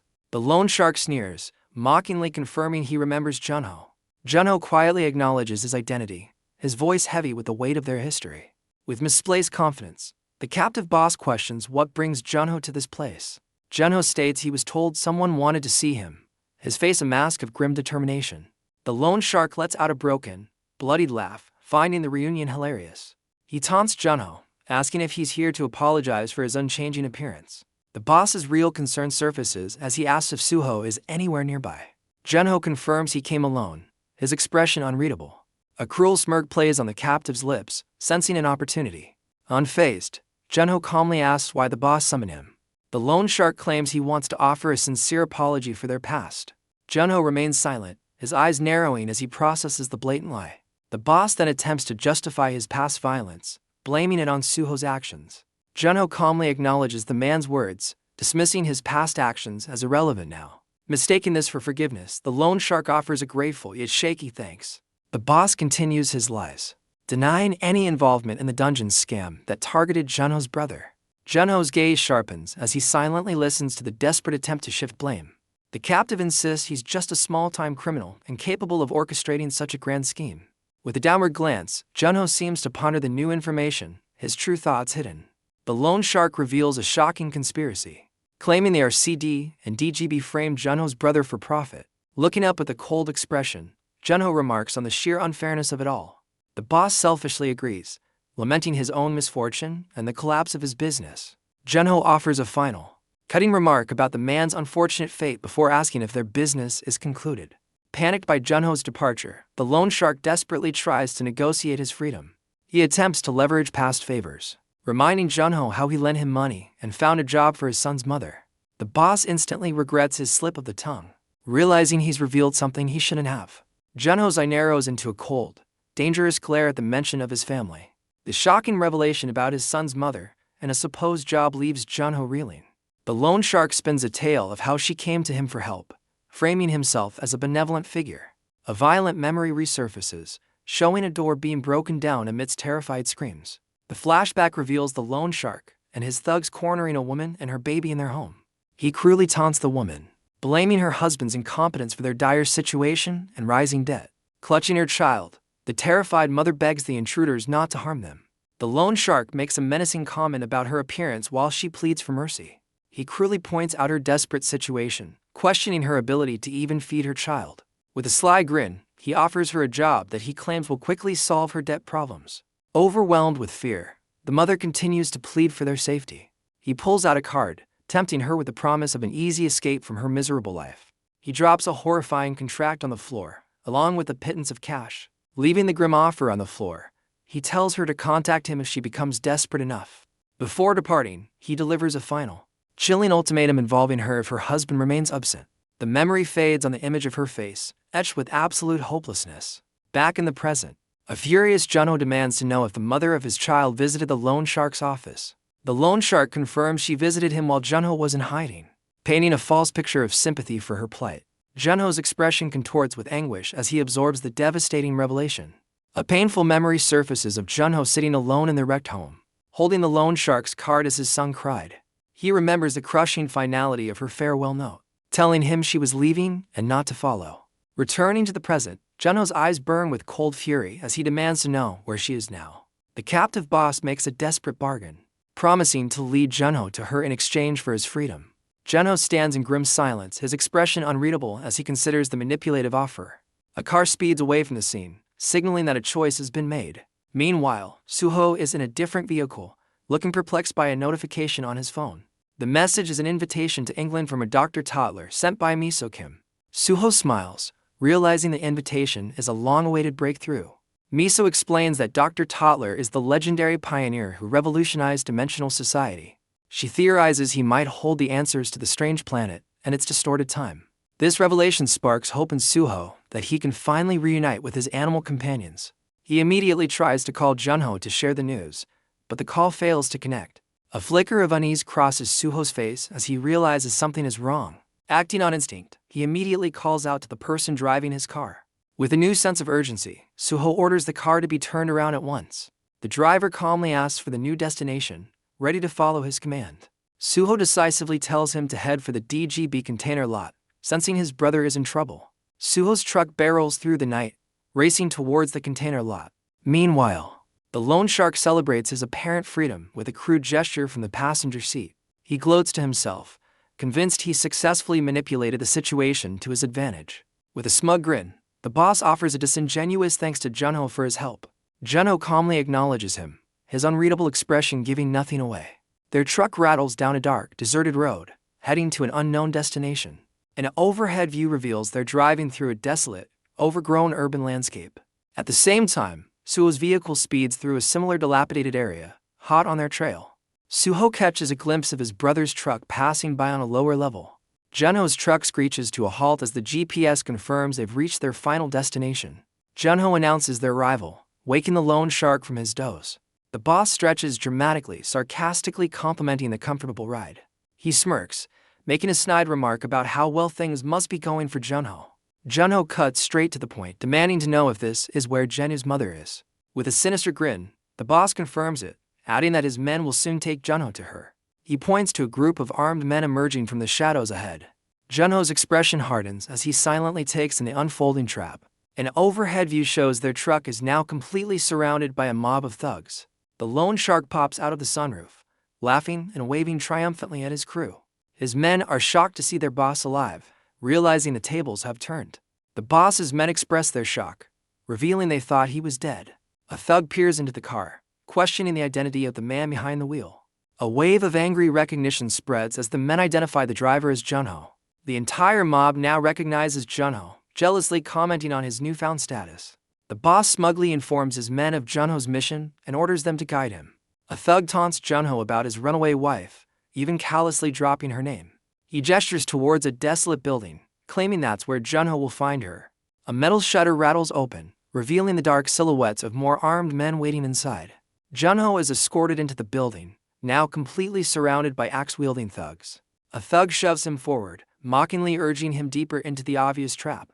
From above, a thug sneers, reminding Junho he came to see his wife. A hand struggles to flip a large, rusty switch to turn on the building's lights. The lights suddenly flash on, forcing Junho to shield his eyes from the blinding glare. As his vision clears, he's confronted with the horrifying sight of a massive, heavily stained industrial shredder. Junho's face hardens with a chilling realization as he stares at the gruesome machine. The loan shark smugly explains that this warehouse was once a distributor for these very shredders. His men casually discuss past victims, callously admitting they've disposed of too many people to remember any specific names. Junho's eyes twitch with barely contained fury upon hearing their sickening confession. With a cold glare, he finally snaps, launching a devastating blow at the nearest haunting thug. The man is sent crashing to the ground, neutralized in a single, brutal strike. A thug screams in fury, revealing they used the shredder on Jenu's mother. The loan shark boss stands over the fallen Junho, callously blaming the woman for her own demise. His men chime in, mocking the woman's supposed lack of gratitude and her unfortunate husband. The boss leans in close to the bloody Junho, telling him his own fate is now the only thing that matters. Enraged, the boss unleashes a savage beating on Junho, blaming him and Suho for his ruined business. The brutal assault continues, each blow landing with punishing force on the helpless Junho. As the other thugs watch, one expresses concern that the boss's frenzy might go too far. The boss, lost in his rage, furiously contemplates how to make both brothers suffer for what they've done. He brings his weapon down again, seeking a twisted satisfaction from Junho's pain. With a chilling smile, the boss reveals he spent many sleepless nights planning this very moment of revenge. A thug mockingly notes Junho's surprising entrance as he lies battered on the floor. As he struggles, Junho's mind flashes back, recalling his naive hope that life's hardships would end after high school. The flashback reveals his adult life, where he vented his frustrations by furiously playing video games in his small room. He remembers how his misery only deepened after graduation, with the end of his struggles nowhere in sight. Immersing himself in intense video games became his only way to cope with the bleakness of his reality. His thoughts drift to Migyeong, the one person who showed him kindness back when they were in school. The memory shifts to him screaming in frustration, completely lost in the virtual world of his computer. This outburst is revealed to be happening in the same small room where his wife and baby are trying to sleep. He continued his gaming obsession, oblivious to the disturbance he was causing his family just a few feet away. He's haunted by the memory of his wife's tears, realizing he only brought her poverty and his own escapist misery. A thug announces the gruesome shredder is now active and ready for use. The boss, exhausted from the beating, orders the bloody Junho to get up for his final meeting. Lying on the floor, Junho is filled with regret, wishing he could ask his wife for a second chance. The boss cruelly details his plan to injure Junho's ankles before feeding him into the machine. He then orders a thug armed with a sledgehammer to begin the horrific process. As the thug raises the heavy weapon, the others mock Junho, anticipating his agony. To their surprise, Junho calmly thanks them for helping him remember his past failures. The boss and his men are stunned into silence, completely baffled by Junho's strange words. Junho reflects that while he deserves the pain, he strangely feels nothing at all. As the sledgehammer connects with his leg, the thug is bewildered by Junho's lack of reaction. In a flash, Junho grabs the thug's arm and delivers a devastating counterstrike. His sudden reversal leaves the other gang members completely stunned. The attacker screams in agony as a strange energy seems to consume his injured arm. The remaining thugs recoil in terror, witnessing something beyond their comprehension. Junho reflects on a promise he made to himself to never again unleash this hidden power. A horrified thug struggles to believe this monstrous fighter is the same man they were just torturing. With a blood-streaked, chilling grin, Junho decides none of them will be leaving this warehouse alive. The gang finally realizes he's an awakened, scattering in a desperate attempt to escape his wrath. He moves with inhuman speed, cutting through the panicked mob with brutal efficiency. Another thug meets a grim fate, his face a mask of shock and pain as he's struck down.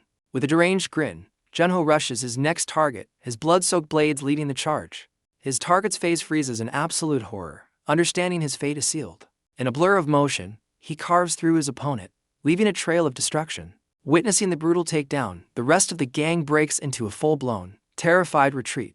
Another body hits the concrete floor, a testament to Junho's merciless efficiency. He fluidly rolls over the fallen body, never breaking his stride as he hunts down the fleeing men. Chaos erupts among the fleeing men as they trample each other to escape the predator. Hot on their heels, closing the distance, his predatory grin widens, savoring their terror. He carves a path through the remaining men, whose last hope is a desperate cry for their sniper. Through the sniper's scope, the warehouse floor is revealed to be a scene of utter devastation. On a nearby rooftop, Suho watches the carnage unfold, flanked by his own heavily armed agents. He listens to the distant screams with a calm, almost pleased expression. One of his men approaches, asking about Junho's well-being as they survey the aftermath. Suho confidently orders his team to handle the cleanup, ensuring no trace is left behind. A subordinate confirms that targets are off the grid, meaning their disappearance will go unnoticed by authorities. Inside, Junho's brutal assault continues, leaving a trail of defeated thugs in his wake. Suho observes his brother's awakening with pride, confident that Junho can now fend for himself. Junho's face is a mask of pure, unhinged fury as he relishes his newfound power. The scene shifts to a news report about special agents battling a massive monster in Daegu, slowly bringing the situation under control. The report highlights a growing public fear, as current forces struggle to contain the ever-increasing number of dungeons. The news report shows soldiers cheering for the return of the celebrated 707th Special Forces, including the renowned Jinnu-sun, Korea's elite 707A Special Squad, and the Black Cloud support agents, are shown returning to their provincial headquarters. The live broadcast focuses on the celebrated agent Suhui Hong, who receives a hero's welcome from the crowd. Elsewhere, a woman watches the news with frustration, annoyed that Suhui didn't even bother to call her. The program then pivots to a gossip segment about a pop idol named Songy and her latest scandal. A celebrity hot click feature reveals a photo of the idol cozying up to a mysterious man. The man is shockingly identified as Suho Park, sparking rumors of a romance that blossomed inside a dungeon. Back at the barracks, the special agents watch the report in utter disbelief, hoping the news isn't true. The blonde agent's expression hardens as a furious aura envelops her, clearly angered by Suho's actions. Meanwhile, Jinnu-sun leads his squad through a container yard, cursing as a massive energy dome glows ominously in the distance. An operator reports that while profits are up, they still haven't found the special items their boss is searching for. The woman receiving the report listens silently, her expression unreadable as she processes the information. She recalls Suho's smug claim that his incredible power comes from a millennium of diligent training. Elsewhere, an older official speculates that Suho is simply guarding the secret to his immense power. The blonde agent, however, seems to know the truth and prepares to correct her superior's assumption. Back at the command center, the woman remains deep in thought, piecing together information about Suho. She begins to question her priorities, wondering if Suho is a more significant target than the dungeon itself. Just then, her phone buzzes with an incoming call from the very man occupying her thoughts, Suho Park. She answers and immediately asks if he was successful in finding his brother. Suho, now in a busy city square, poses a cryptic and unsettling question about a necrobill's bite. The woman on the phone immediately grows suspicious, asking if someone has been bitten. Meanwhile, Junho thrashes in bed, consumed by an unbearable throbbing pain. He clutches his arm, where a grotesque wound from the bite pulsates with dark energy. Suho coolly dismisses her concern, claiming his question is born from simple curiosity. But Junho's silent scream of agony reveals the horrifying truth of his condition. His body convulses violently as dark veins spread across his skin, a sign of the infection's hold. The operator reveals a chilling statistic. Only 38 awakened have ever been infected by a necrobill. Dropping his casual act, Suho presses her for information on the side effects. She delivers grim news, reporting that 2 of the cases ended in death after just 48 days. Another common outcome is shown to be severe hair loss, affecting 26 of the victims. The operator reveals that 7 victims only experienced sporadic pain, with 1 demanding release from quarantine. However, she adds that 3 low-ranked individuals gruesomely transformed into necrobills themselves. She lists the warning signs: fever, pain, and red corneas as Junho screams, exhibiting those very symptoms. The report confirms that lower-ranked people are more susceptible. Just as Junho's eye flashes a terrifying red, the blood vessels in his eye begin to crackle and spread, a horrifying sign of his body breaking down. His iris glows a demonic red, completing the first stage of his monstrous transformation. Suho's face hardens as he asks the obvious question: are the infected immediately quarantined? He's told they're shipped to a disease control facility in Australia to undergo clinical trials. Suho grimly realizes this means the victims are treated as nothing more than lab rats. As he walks along an overgrown road, he passes a mysterious robed figure laying out cards on the pavement. The robed figure, a mysterious street vendor, carefully prepares a label with a brush. He writes the word stabilizer on a small card, his movements precise. Suddenly, the vendor looks up, sensing a customer has arrived. Suho kneels before him, a massive pile of medicine boxes laid out between them on the cracked asphalt. Suho offers a polite greeting, his demeanor calm and collected. The vendor smirks, knowingly asking if Suho needs another batch of meds for his brother. Suho deflects, claiming he's asking for a friend who was bitten by an infected individual. The vendor's casual demeanor vanishes, replaced by a look of genuine concern.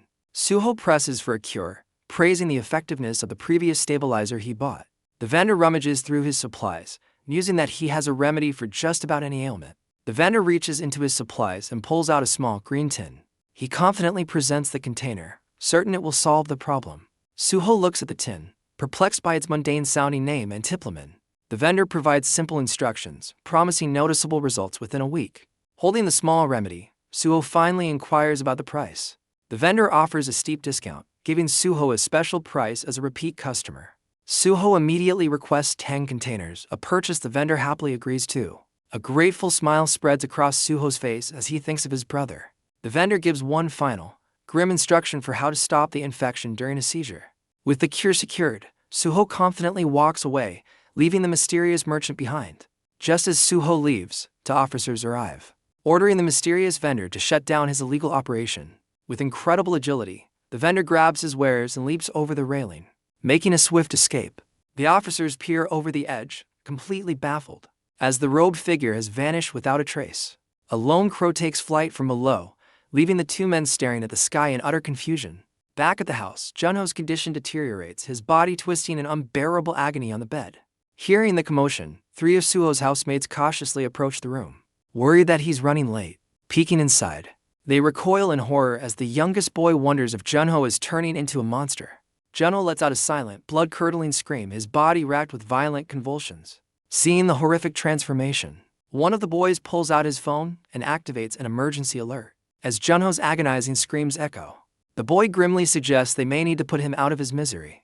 The youngest boy fears the alert will harm Junho, but his friend ominously calls it an ultimate booby trap. Ignoring the warning, the boy decisively presses the glowing red button on his phone. A blinding flash erupts from the device, causing the other to flinch in terror. The 3 of them stare into the room, waiting for the supposed trap to activate. Inside, Junho remains on the bed, his groans of pain the only sound in the room. The prankster laughs, revealing his threat was just a joke to scare his friends. The youngest boy sulks, disappointed that the dramatic event he imagined didn't happen. He then playfully tries to coax a monstrous transformation out of the suffering Junho. Their horseplay is cut short by the sound of a knife swiftly chopping vegetables downstairs. An elderly woman shouts from the kitchen, ordering them to come down for their meal. The story jumps forward to spring, where a man named Myunjin sits on a bed, his body racked with the same agonizing infection. The youngest boy from the group watches from the doorway with a look of stunned surprise. He calls out to his friends, announcing that Myunjin is awake and in distress. The 2 older boys panic, fearing a monstrous transformation, while the youngest innocently thinks he's just hungry. A sharp voice from behind startles the 3 of them, cutting their nervous chatter short. Suho has returned with the cure, just as his friends try to warn him about Myunjin's condition. Myunjin looks up, revealing a hideously bloodshot eye, confirming the infection's advanced stage. Wasting no time, Suho lunges forward and neutralizes Myunjin with a single, decisive kick. While his 2 friends are horrified by the sudden action, the youngest boy looks on with pure admiration. The scene abruptly shifts to a massive, crackling energy field over a level 4 dungeon site in Hokkaido. The world's attention is fixed on a level 7 dungeon, where a hero named Hero has been for over 10 days. On the streets below, a massive crowd gathers, holding signs and cheering for Hero's victory. As the city hopes for their safe return, a portal crackles with energy, heralding an arrival. A man in the crowd points with excitement, announcing that the heroes are finally emerging. The hero, and his squad step out from the shimmering portal, looking resolute. Hero's determined expression shows the weight of his mission, which is crucial for the next attack wave. He and his team walk toward the adoring crowd, celebrated for once again saving the city of Sapporo. But as Hero walks on, his squad members begin to wobble and collapse behind him. With the entire advance party falling, a team of healers rushes forward to provide immediate medical attention. Finally, even the seemingly invincible Hero succumbs to exhaustion, falling to his knees from the mission's immense strain. A news report flashes, revealing the mission's tragic cost. 7 members of the advance party did not return. The scene transitions to a large, modern hospital where the survivors are being treated. Inside a private room, the hero, Seung-woo, rests in bed while a woman named Akiko watches over him. Seung-woo slowly regains consciousness, his eyes fluttering open with a look of deep exhaustion. He weakly calls out Akiko's name, startling her from her vigil. Akiko rushes to his side, anxiously asking if he is all right after the grueling mission. With a pained expression, Seung-woo simply requests a glass of water, which she quickly agrees to fetch. He eagerly gulps down the water, quenching a desperate thirst. Catching his breath, Seung-woo tells Akiko not to blame herself for what happened in the dungeon. His expression hardens as he internally convinces himself that the failure wasn't his fault. Akiko informs Seung-woo that Suho has invited a man named Dago, sensing something is amiss. Seung-woo recognizes the name, identifying Dago as a high-ranking chief in the Supernatural Control Department. He realizes this means a powerful national defense organization is now backing Suho. Enraged, Seung-woo believes Suho has outplayed him and decides he must act immediately. He reflects on the recent loss of 7 comrades, insisting he feels no sadness over their sacrifice. His memories are filled with the bodies of countless fallen allies from his many past lives. He even recalls the trauma of witnessing Akiko's death on numerous occasions. His grief transforms into pure rage, which he directs entirely at one person. Seonu vows not to let Suho, who he sees as a leader of criminals, derail his long-laid plans. Channeling immense power, he resolves to eliminate Suho for the sake of humanity's future. Snapping out of his rage, Seonu calls out to Akiko with a new, urgent command. He commands her to find transport to Bizen from Tsushima, declaring they'll build a ship if necessary. Akiko's eyes widen in shock, taken aback by the sheer intensity of his command. The scene transitions to a tranquil image of a colossal, shimmering tree, suggesting a change in location or time.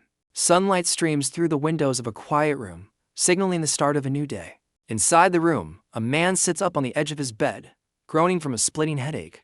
As birds chirp outside, he grimaces, clearly feeling the effects of the previous night. An elderly woman enters, scolding him for his late-night drinking and telling him to get the children for their meal. He responds with a good-natured, sheepish smile, accepting her reprimand.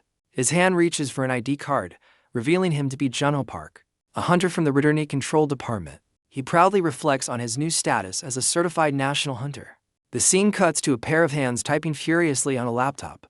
A young man with curly hair is revealed to be the one typing, a smug look on his face. He calculates how Suho's rising fame will soon make him a millionaire.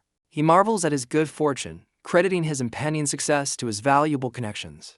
He considers his ability to form bonds with talented people a skill in itself, already planning how to spend his new wealth. His daydream is shattered as Junho bursts into the room, causing him to flinch. Junho stands in the doorway with a grin, casually asking, "What has the young man in such a good mood?"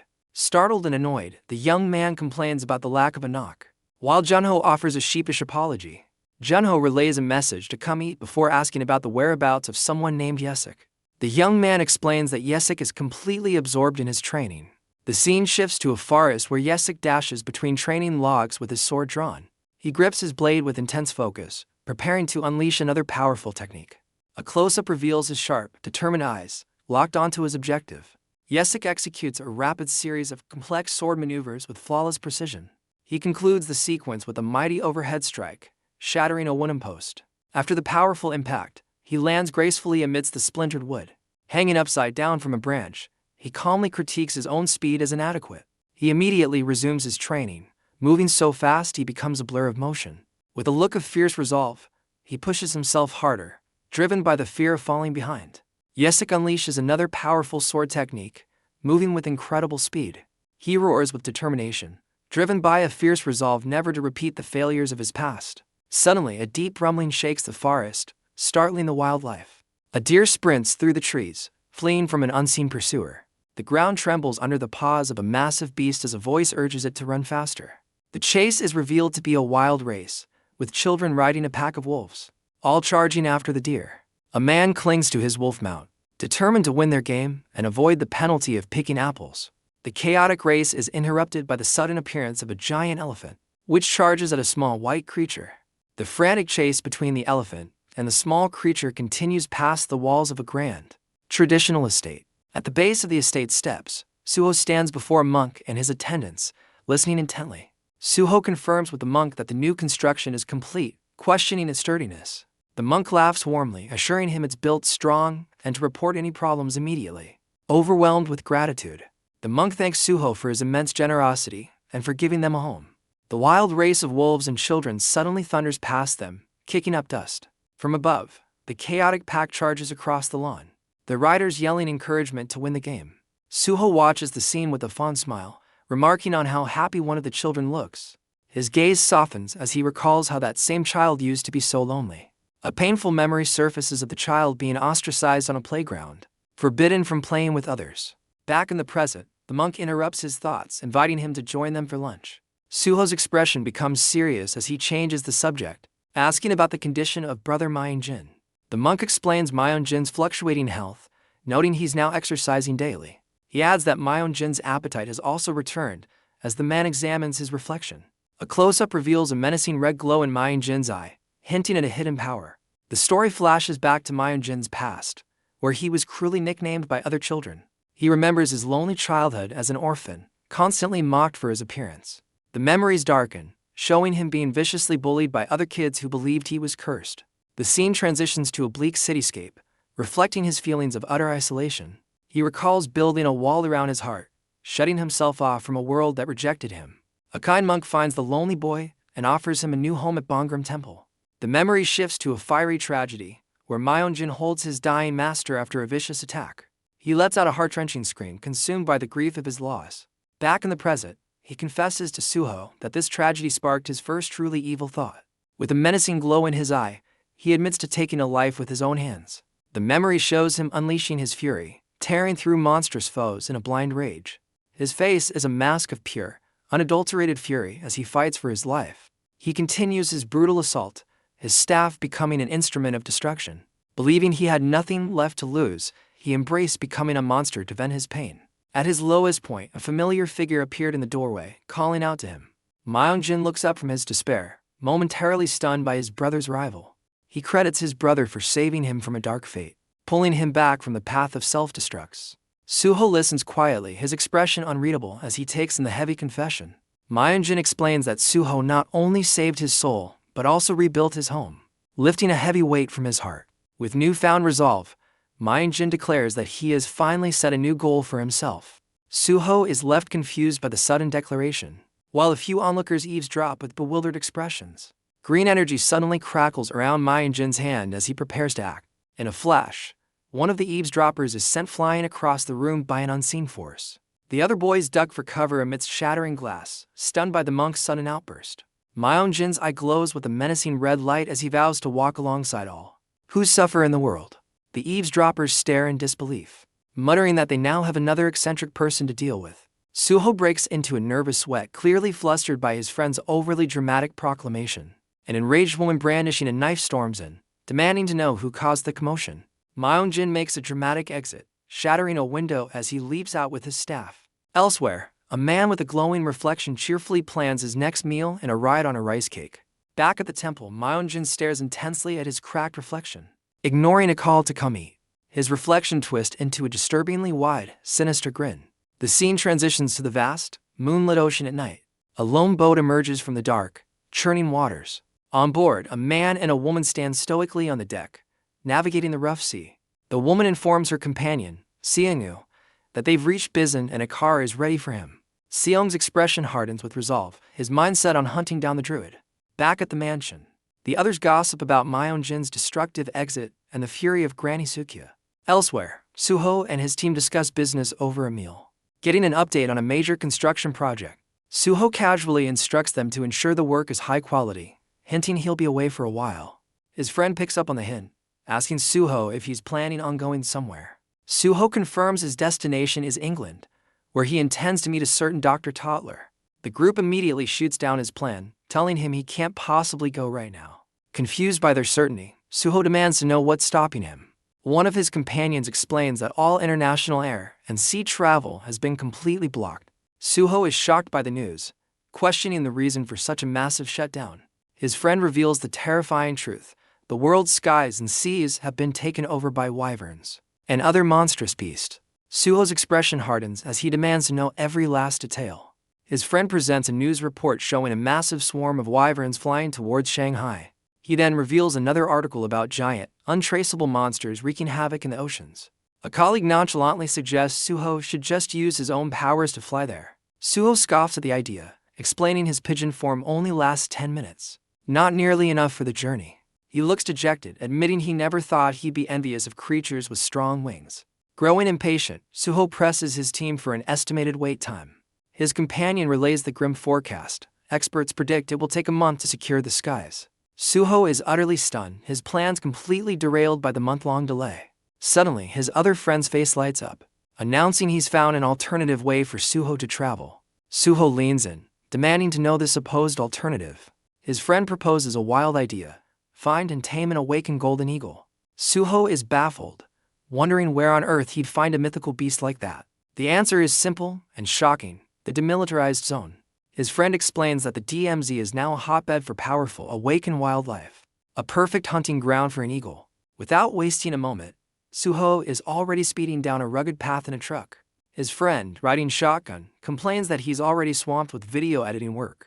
Suho dryly retorts that this trip will just give him more exciting footage to edit. Meanwhile, Seung-woo and his companion are also on the move, driving silently through the night. His partner estimates a 10-hour drive to Seoul, advising him to rest up for the hunt ahead. His companion warns Seung-woo of the severe political fallout if their presence is discovered. The driver suggests a safer, more legal approach to avoid an international incident. Seung-woo dismisses their caution, determined to handle the target quickly and quietly without delay. The car's navigation system flashes a warning, highlighting dangerous zones on the map. Their driver announces an approaching Necrobill red zone, forcing them to take a detour. They navigate their vehicle up a ramp onto an eerie, overgrown highway.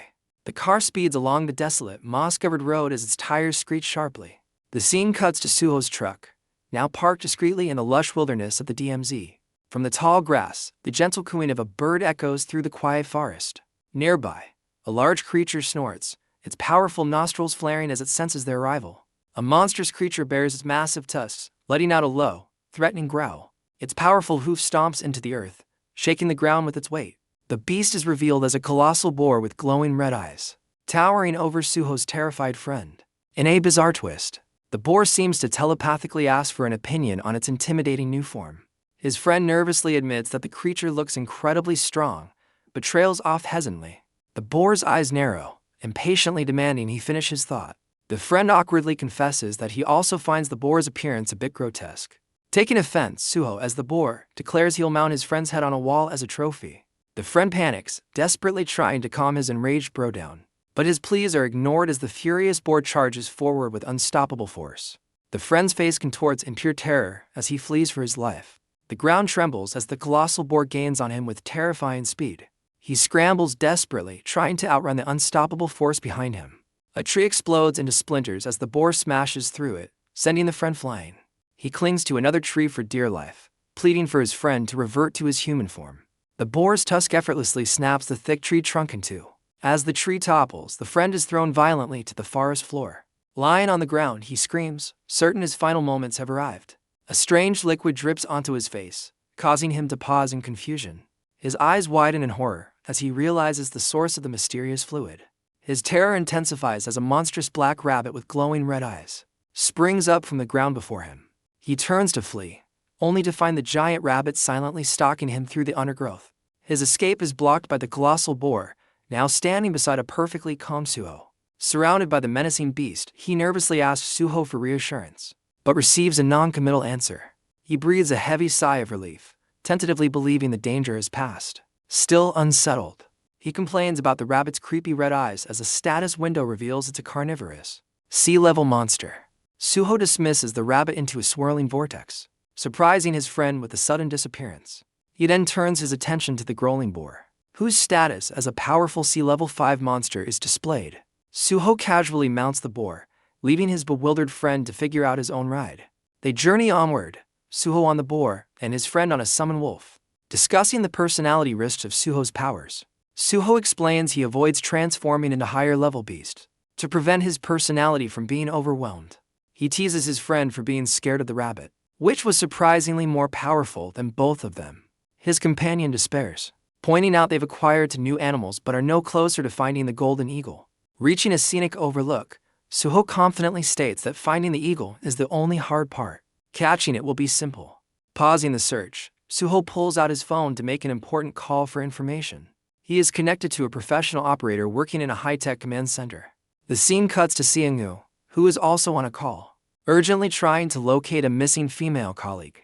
An operator informs him that the agent has been dispatched to the Gyeongbuk region.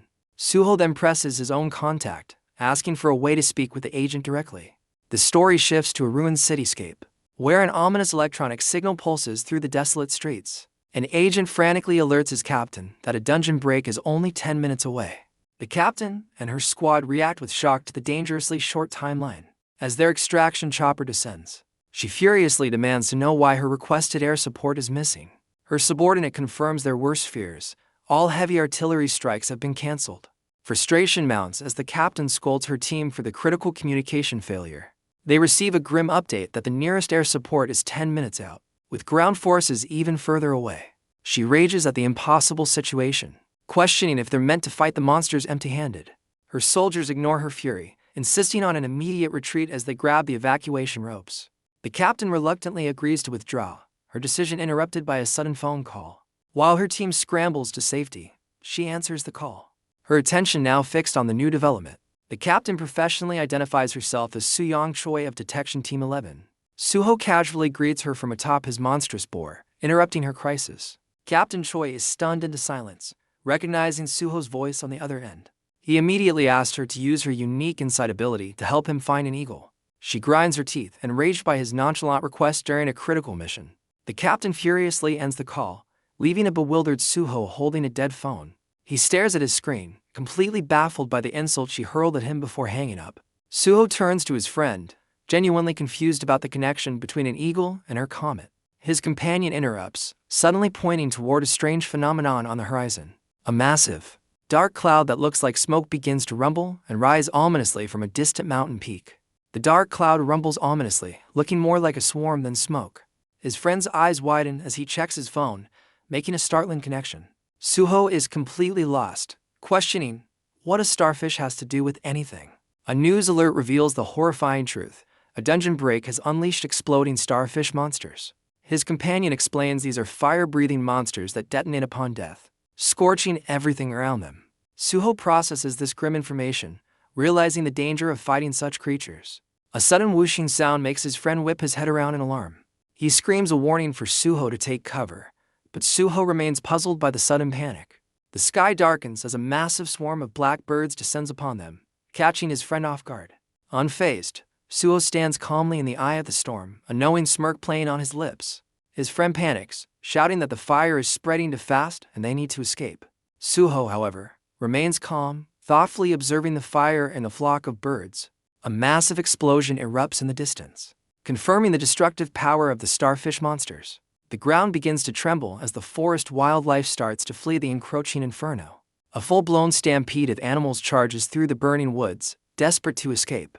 Bears, deer, and wolves run side by side, their primal instincts overriding any sense of predator or prey. From their high ground, they watch the awesome and terrifying spectacle of the mass animal exodus. Suho calmly labels the fire-breathing monsters as nothing more than simple arsonists.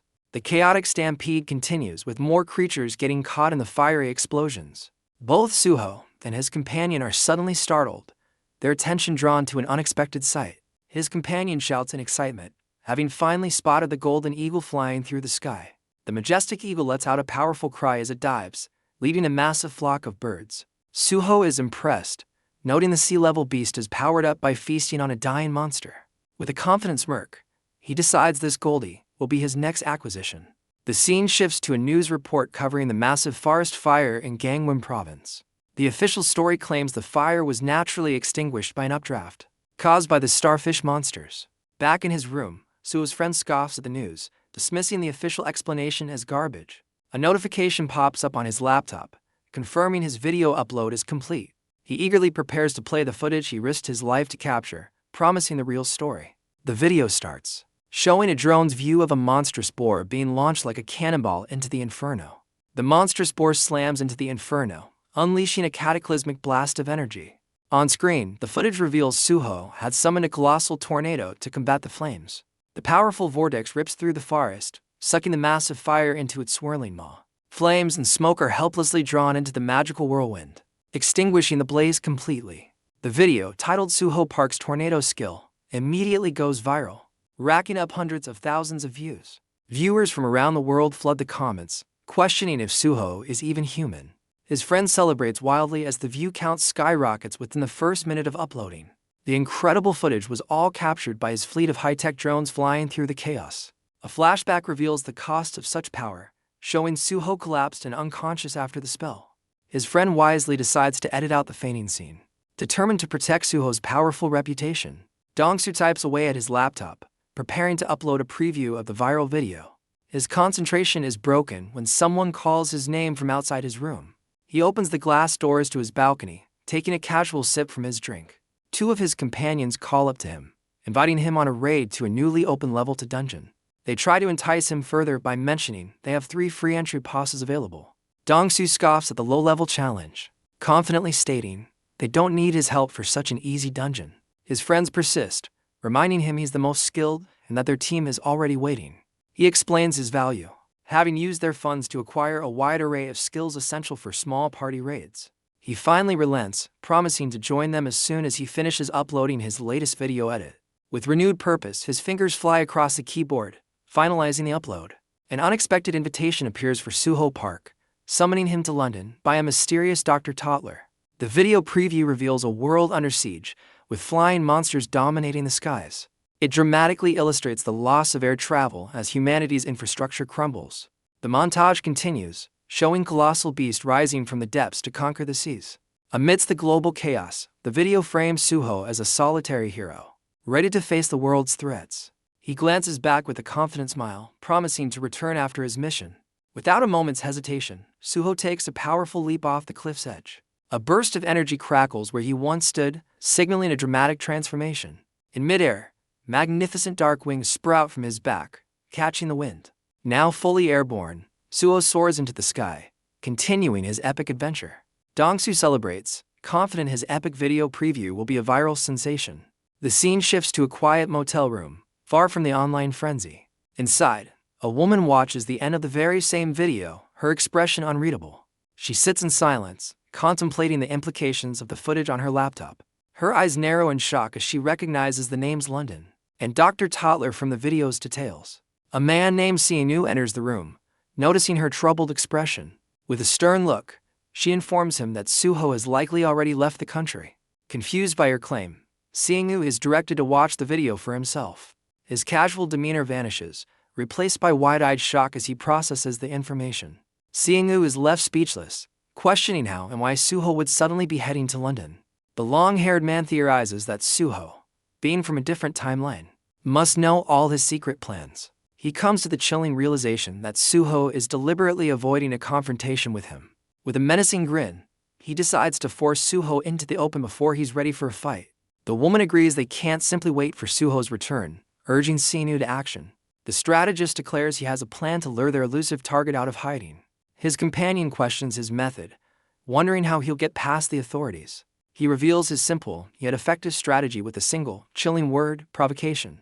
Meanwhile, Suho's newly acquired eagle soars majestically across the sky, heading for London. He quickly realizes that even at top speed, his new mount isn't fast enough for the urgent journey. A sudden system notification gives him an idea, reminding him of a key detail about his bond with Goldie.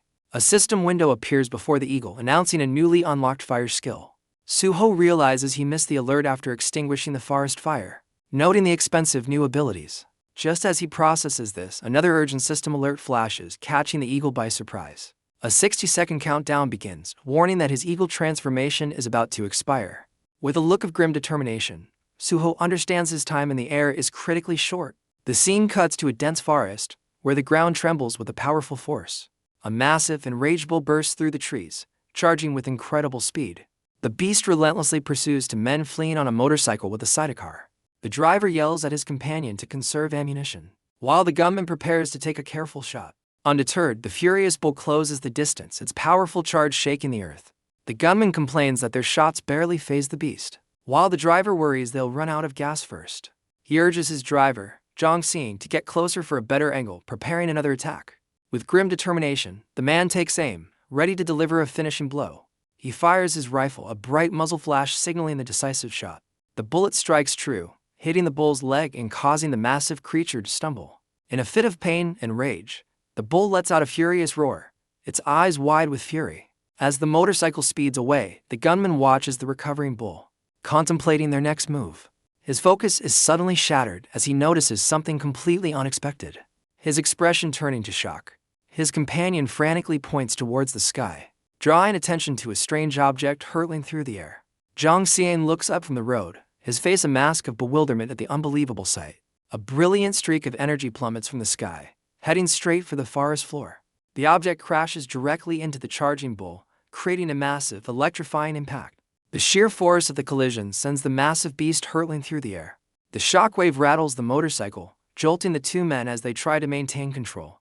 Zhang Xiang slams on the brakes, bringing their vehicle to a screeching halt. They stop at a distance, observing the dust and smoke rising from the mysterious crash site. The gunman asks what fell, but his companion dismisses it, determined to retrieve the cow. A powerful roar suddenly erupts from the crater, stopping them dead in their tracks. The gunman's face pales with fear, terrified by the unfamiliar and menacing sound. A blinding sphere of crackling energy expands from the impact site, heralding a new arrival. Zhang Xing and his companions stare in disbelief as crackling energy emanates from the crater. A pained cry echoes from within the blinding, buzzing sphere of light. The gunman debates if the sound is human, but Zhang Xing stays cautious, ready for any kind of beast. A hand suddenly bursts from the earth, surrounded by arcs of residual energy. The gunman points in terror, struggling to identify what he's seen. While Zhang Xing grips his knife tightly, Suho emerges from the crater, clutching his head and remarking on his rough landing.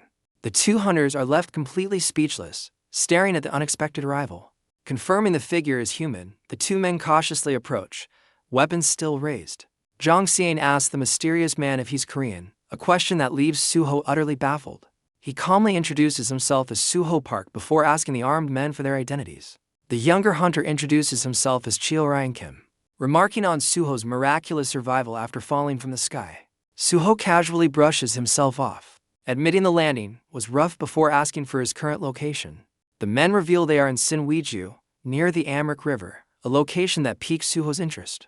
Cheo Ryan notes Suho's South Korean accent, growing more suspicious about his dramatic entrance. Suho gives a bafflingly simple explanation for his fall, leaving the two hunters utterly stunned. The hunter deduces Suho must be an incredibly strong returnee to walk away from such a crash. Suho thoughtfully considers their assessment, and nonchalantly agrees with his own impressive strength. Zhang Xing tightens his grip on his knife, pointedly asking if Suho is traveling alone. Suho confirms he's currently alone, accepting the label of a wanderer for the time being. Having gotten their answers, the hunters dismiss Suho, claiming the fallen water buffalo as their prize. Zhang Xiang orders his companion to track down the beast, completely dismissing Suho. Suho frantically checks his pockets, questioning if he was even flying in the right direction. A sudden panic sets in as he realizes his phone is missing, likely lost during the crash. His eyes flare with a brilliant blue light as he activates a skill to locate his lost item. He reaches into the tall grass and successfully retrieves his phone from where it landed. His relief turns to dismay as he discovers the screen is completely shattered, rendering it useless. Elsewhere, the two hunters finally spot the downed water buffalo, amazed by how far it was thrown. They cautiously approach the massive, unmoving creature, confirming it's no longer a threat. Zhang Xiang marvels that Suho's single strike defeated a beast their bullets couldn't stop. The hunters contemplate the massive challenge of butchering and transporting their prize. The hunters prepare to butcher the beast, knowing their village's survival depends on it. Their work is interrupted by Suho, who casually calls out to them from a nearby rock. Suho shows them his broken device and asks to borrow their special phone. As the younger hunter begins to answer, his companion sharply silences him. Cheo Ryan looks bewildered by his partner's sudden and harsh reaction. Zhang Xian explains his distress, refusing to bring a powerful stranger near their vulnerable village. The younger hunter apologizes, understanding the gravity of his mistake. In a stunning display of power, Suho effortlessly lifts the enormous water buffalo above his head. The two men are left utterly speechless, their faces contorted in shock and disbelief. Suho smirks, proposing he carry their prize in exchange for borrowing their phone. Cheo Ryan whispers to his companion, admitting they are completely outmatched by the stranger's power. The younger hunter argues they should accept the deal, desperate to get the food back to their starving village. Zhang Xiang sternly reminds him of a past betrayal by other wandering returnees, who took advantage of their kindness. A painful memory resurfaces of their village being sacked by powerful individuals they had naively trusted. Growing impatient, Suho urges the two men to lead the way, still effortlessly holding the massive beast. After a moment of tense deliberation, the hunters reluctantly agree and tell him to follow them. They hop on their motorcycle and rev the engine, attempting to leave Suho behind in the dust. The older hunter smirks, convinced that Suho, burdened by the heavy carcass, has no chance of keeping up. Cheo Ryan laments their lost prize, believing they've left both the beast and their only hope behind. Their escape is abruptly halted as Suho not only catches up but lifts their entire motorcycle. With one hand, Zhang Xiang desperately tells his partner to abandon the prize, convinced they can find another hunt.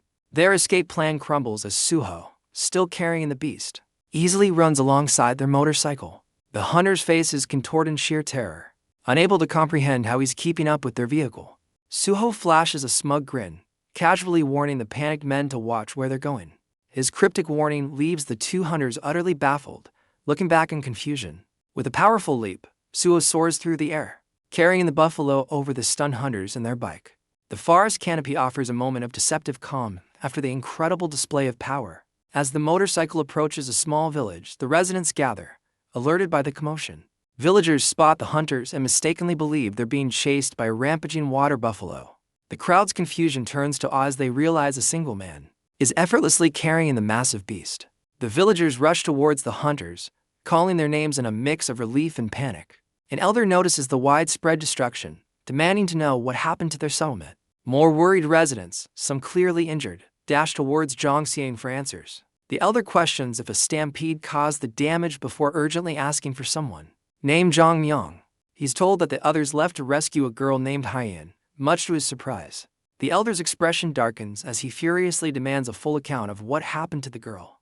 A villager begins to explain that a terrifying winged creature suddenly attacked them. Suho's interest is piqued as a flashback reveals a massive, fiery beast descending on the village. The flashback shows the ensuing chaos as Zhang Yang desperately tried to guide people to safety. In the panic, the young girl Haiyan trips and falls, left vulnerable amidst the attack. In the flashback, a man turns in horror, screaming the girl's name. The villager continues, describing Haiyan's terror as she realized her fate.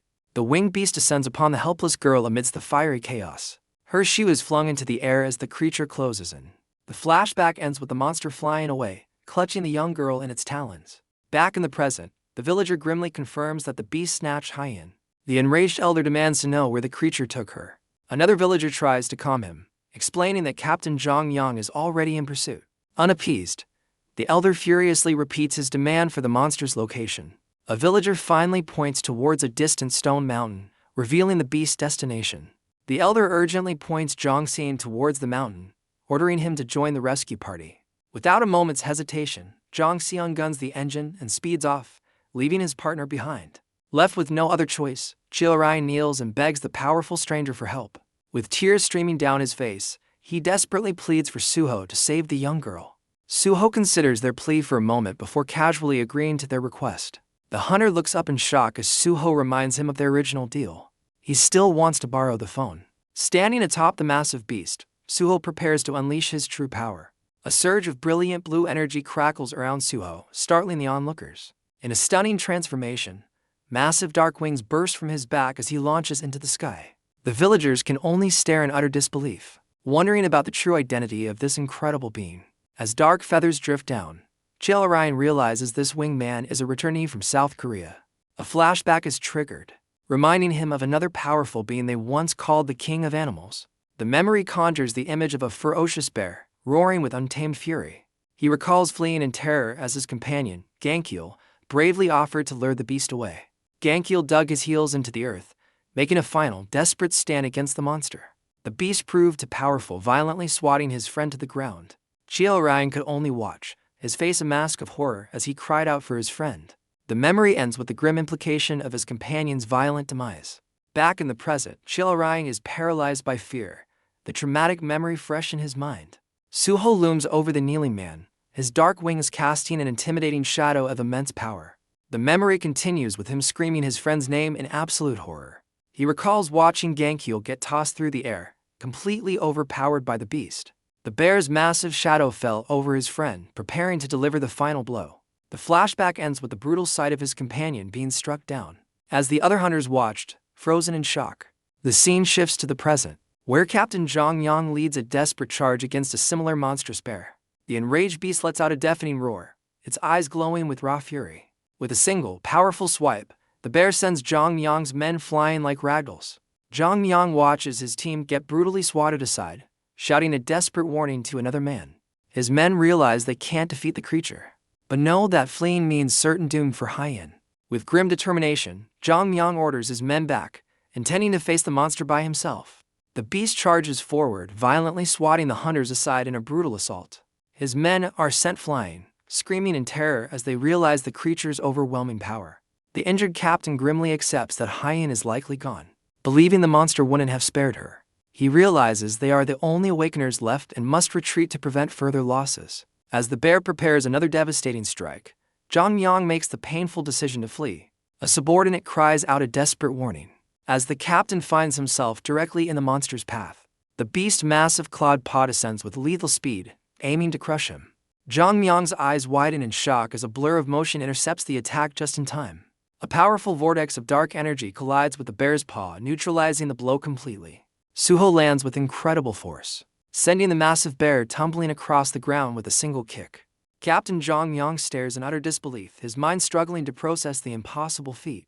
The other hunters are just as stunned, their jaws agape at the sudden appearance of their savior. As dark feathers float down, Suho stands with an imposing calm, his powerful wings marking him as something beyond human. Scattered and bewildered, the hunters question the identity of this mysterious wingman who just saved them. Suho coolly explains he came on Chielryan's behalf and cuts straight to the point, asking for Hyen's whereabouts. The captain, identified as an E-level awakener, explains their belief that the winged beast took her to its den. He recounts how the bear ambushed them on their way, interrupting their rescue mission. Noticing an injured hunter, Suho casually materializes a rare healing potion to aid the wounded man. A subordinate catches the vial, astonished by the gift and its incredible rarity. With the enraged bear looming behind him, Suho calmly confirms that the hunters are completely lost.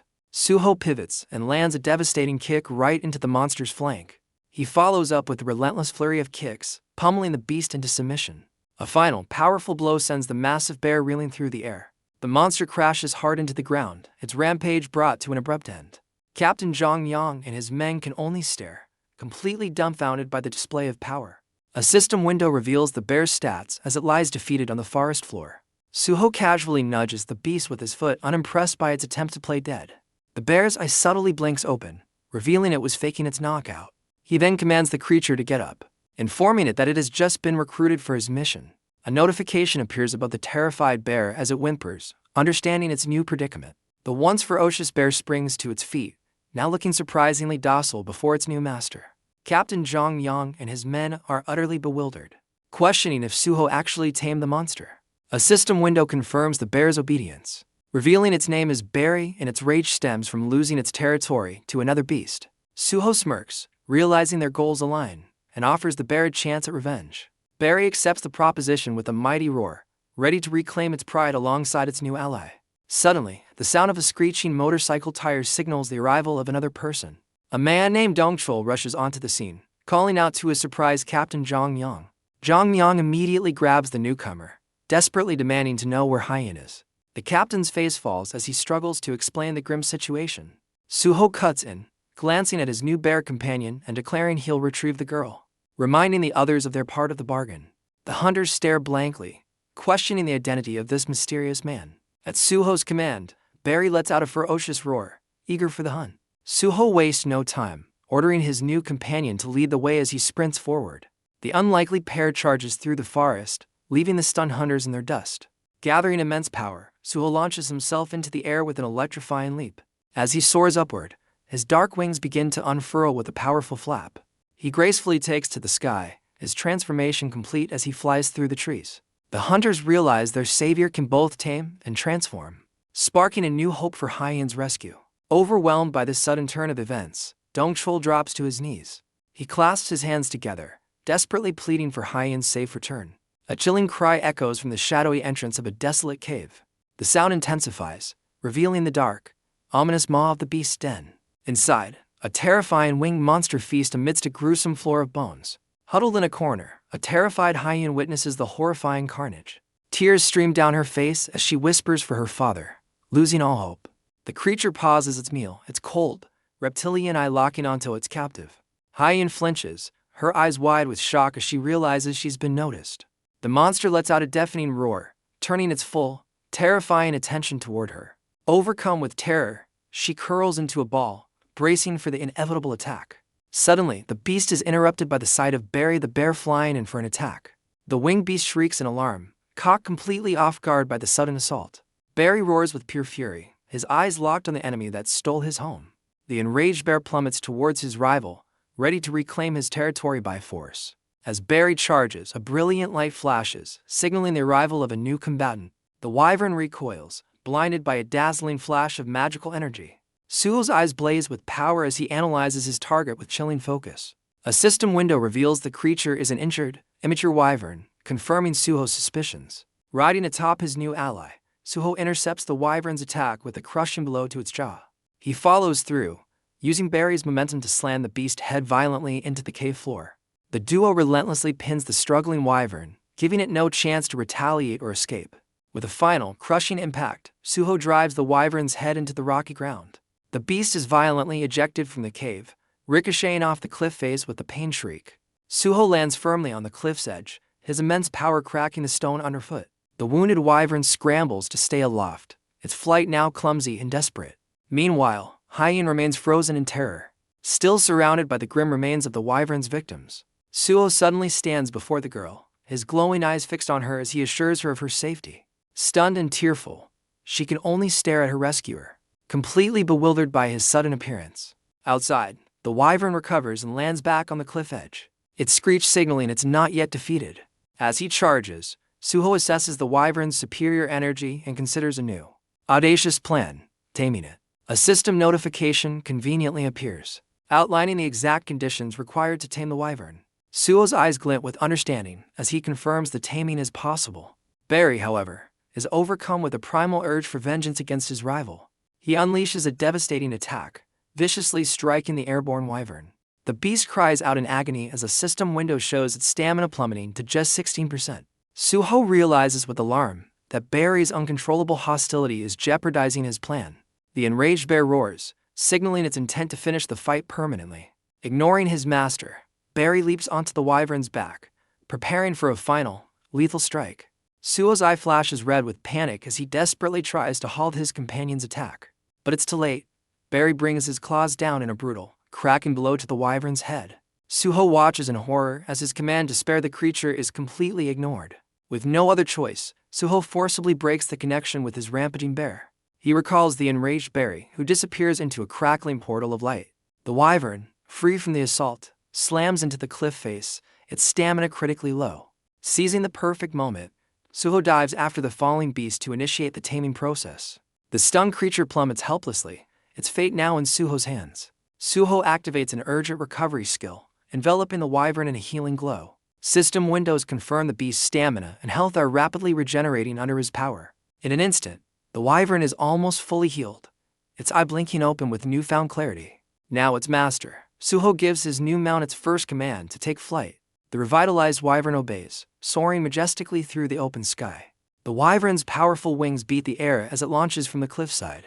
Suho stands firmly atop his new mount, effortlessly riding the soaring beast. With a triumphant cry, the wyvern ascends, its master looking onward with unwavering resolve. The duo disappears into the sky, leaving a glittering trail of mana in their wake.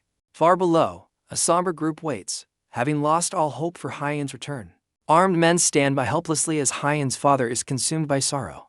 The distraught father cries out in anguish, blaming himself for his daughter's fate. His companions can only watch, their faces etched with grim resignation. Their despair is abruptly shattered as they stare at the sky in utter disbelief. A finger points towards a familiar silhouette, identifying the winged beast returning from the mountain. An alert sounds as the armed men spot the wyvern returning, immediately preparing for combat. Believing it's the same monster, the riflemen take aim, determined to shoot the beast out of the sky. Just as they're about to fire, their captain frantically orders them to hold their positions. Much to their confusion, the captain's hesitation is justified as the men notice a human figure, riding atop the approaching creature. As the wyvern gets closer, they recognize the rider as Hyen, accompanied by her mysterious rescuer. Hyen's father stares in utter astonishment, his despair instantly replaced by overwhelming shock and hope. The massive wyvern lands gracefully before the crowd, its powerful wings kicking up dust as it settles. The father and daughter share a tearful, joyous reunion, their cries of relief echoing through the night. The village celebrates their safe return with a massive feast, as Hyen playfully boasts about being a dragon warrior. While the father and daughter enjoy their reunion, the other villagers keep their distance, still wary of the giant beast resting nearby. Suho observes the scene, realizing that his tamed wyvern can now bond with anyone who isn't a threat. As children fearlessly play on the docile beast, Suho remembers that taming unlocks the creature's past memories. He delves into the wyvern's mind, witnessing a brutal battle where its herd was decimated by a joint military assault. The vision reveals this specific wyvern was a weakling that only survived the devastating attack. By pure chance, injured and starving, the lone survivor fled across the border and raided Barry's den after taking the child.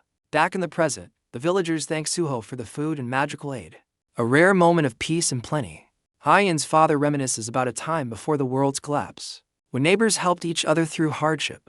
He laments how humanity is now scattered, unable to unite against the endless hordes of monsters. The man recalls the mass evacuations to other continents as people fled the relentless struggle. He soberly concludes that their numbers have been ravaged by famine, looters, and constant beast attacks. The father reveals their settlement has dwindled from over 400 people to just 60 into short years. He admits they were on the verge of abandoning their home, their hope completely lost until today's events. Suho, processing this grim information, inquires about the safety of seeking refuge in China. The man scoffs at the idea of safety, imagining that a larger country would only harbor more looters and beasts. Yet, he acknowledges rumors of a shielded wall around Beijing, a last bastion against the monster hordes. Despite the immense challenges, he believes that reaching China is the only remaining hope for survival. Suho lies back, realizing the entire continent is slowly being consumed by the relentless monster threat. He recalls a woman's prophetic words, warning that his own territory will eventually face an influx of northern refugees. The grim lesson becomes clear. Survival means joining a stronger group, but such protection always has a price. As the celebration winds down, Hyen's father suggests it's time for everyone to call it a night. Hyen's father offers Suho a room for the night, suggesting he get some well-deserved rest. Suho politely declines, explaining that he must continue his journey as his wyvern waits behind him. Despite the late hour, Suho insists he must leave, much to the father's concern. The man apologizes for taking up his time, but Suho humbly reassures him as the villagers look on. As a parting gift, the father sends a man to urgently retrieve a special redstone cell phone. While they wait, Suho and his imposing wyvern stand before the grateful crowd. Suho accepts the device, confirming its satellite and navigation functions are working perfectly. The villagers express their profound gratitude, finally addressing their savior by his name, Suho. Before departing, Suho gathers a crackling sphere of pure energy in his palm. The villagers watch in stunned silence, completely mesmerized by this final display of power. The energy shatters, raining down a shower of priceless, glittering redstones. The villagers gasp in astonishment, recognizing the immense value of the rare gems piled before them. With a confident smile, Suho tells them to put the gift to good use, preparing for his departure. The grateful crowd wishes him safe travels as the wyvern's powerful wings begin to beat. Suho gives a final wave as his mount lets out a mighty screech, eager to take to the skies. The wyvern's massive talons lift from the ground, marking the beginning of their journey. Soaring into the night, Suho boldly declares their next destination is England. Hyen and her father watch in awe as their mysterious savior vanishes from sight. Elsewhere, a news anchor begins an urgent broadcast with breaking information.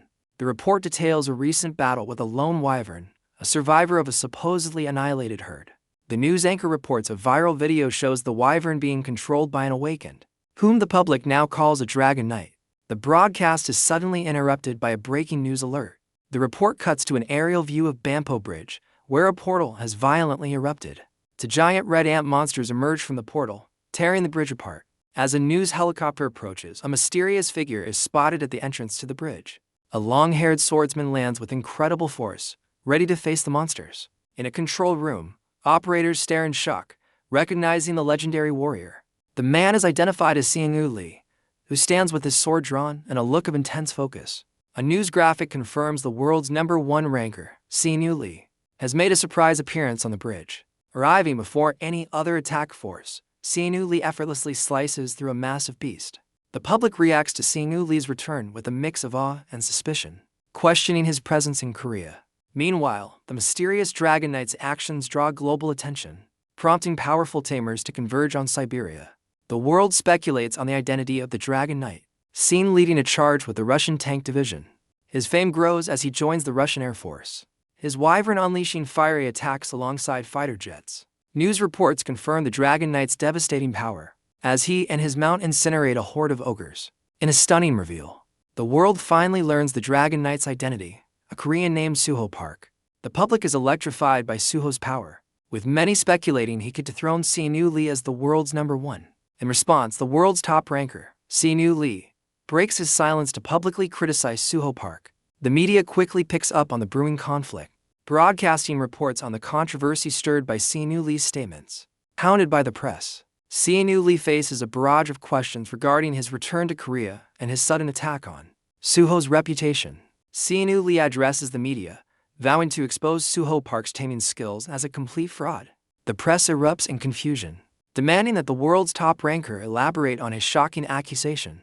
He boldly claims Suho fled the country upon learning of his return, afraid of being revealed as a fake. Reporters press further, questioning if the incredible feats seen in viral videos were nothing more than a performance. Sianu Lee dismisses Suho as an ordinary tamer, accusing the government of exaggerating his power for financial gain. The live broadcast chat explodes with debate as the public questions the truth behind Sianu Lee's attack on Suho.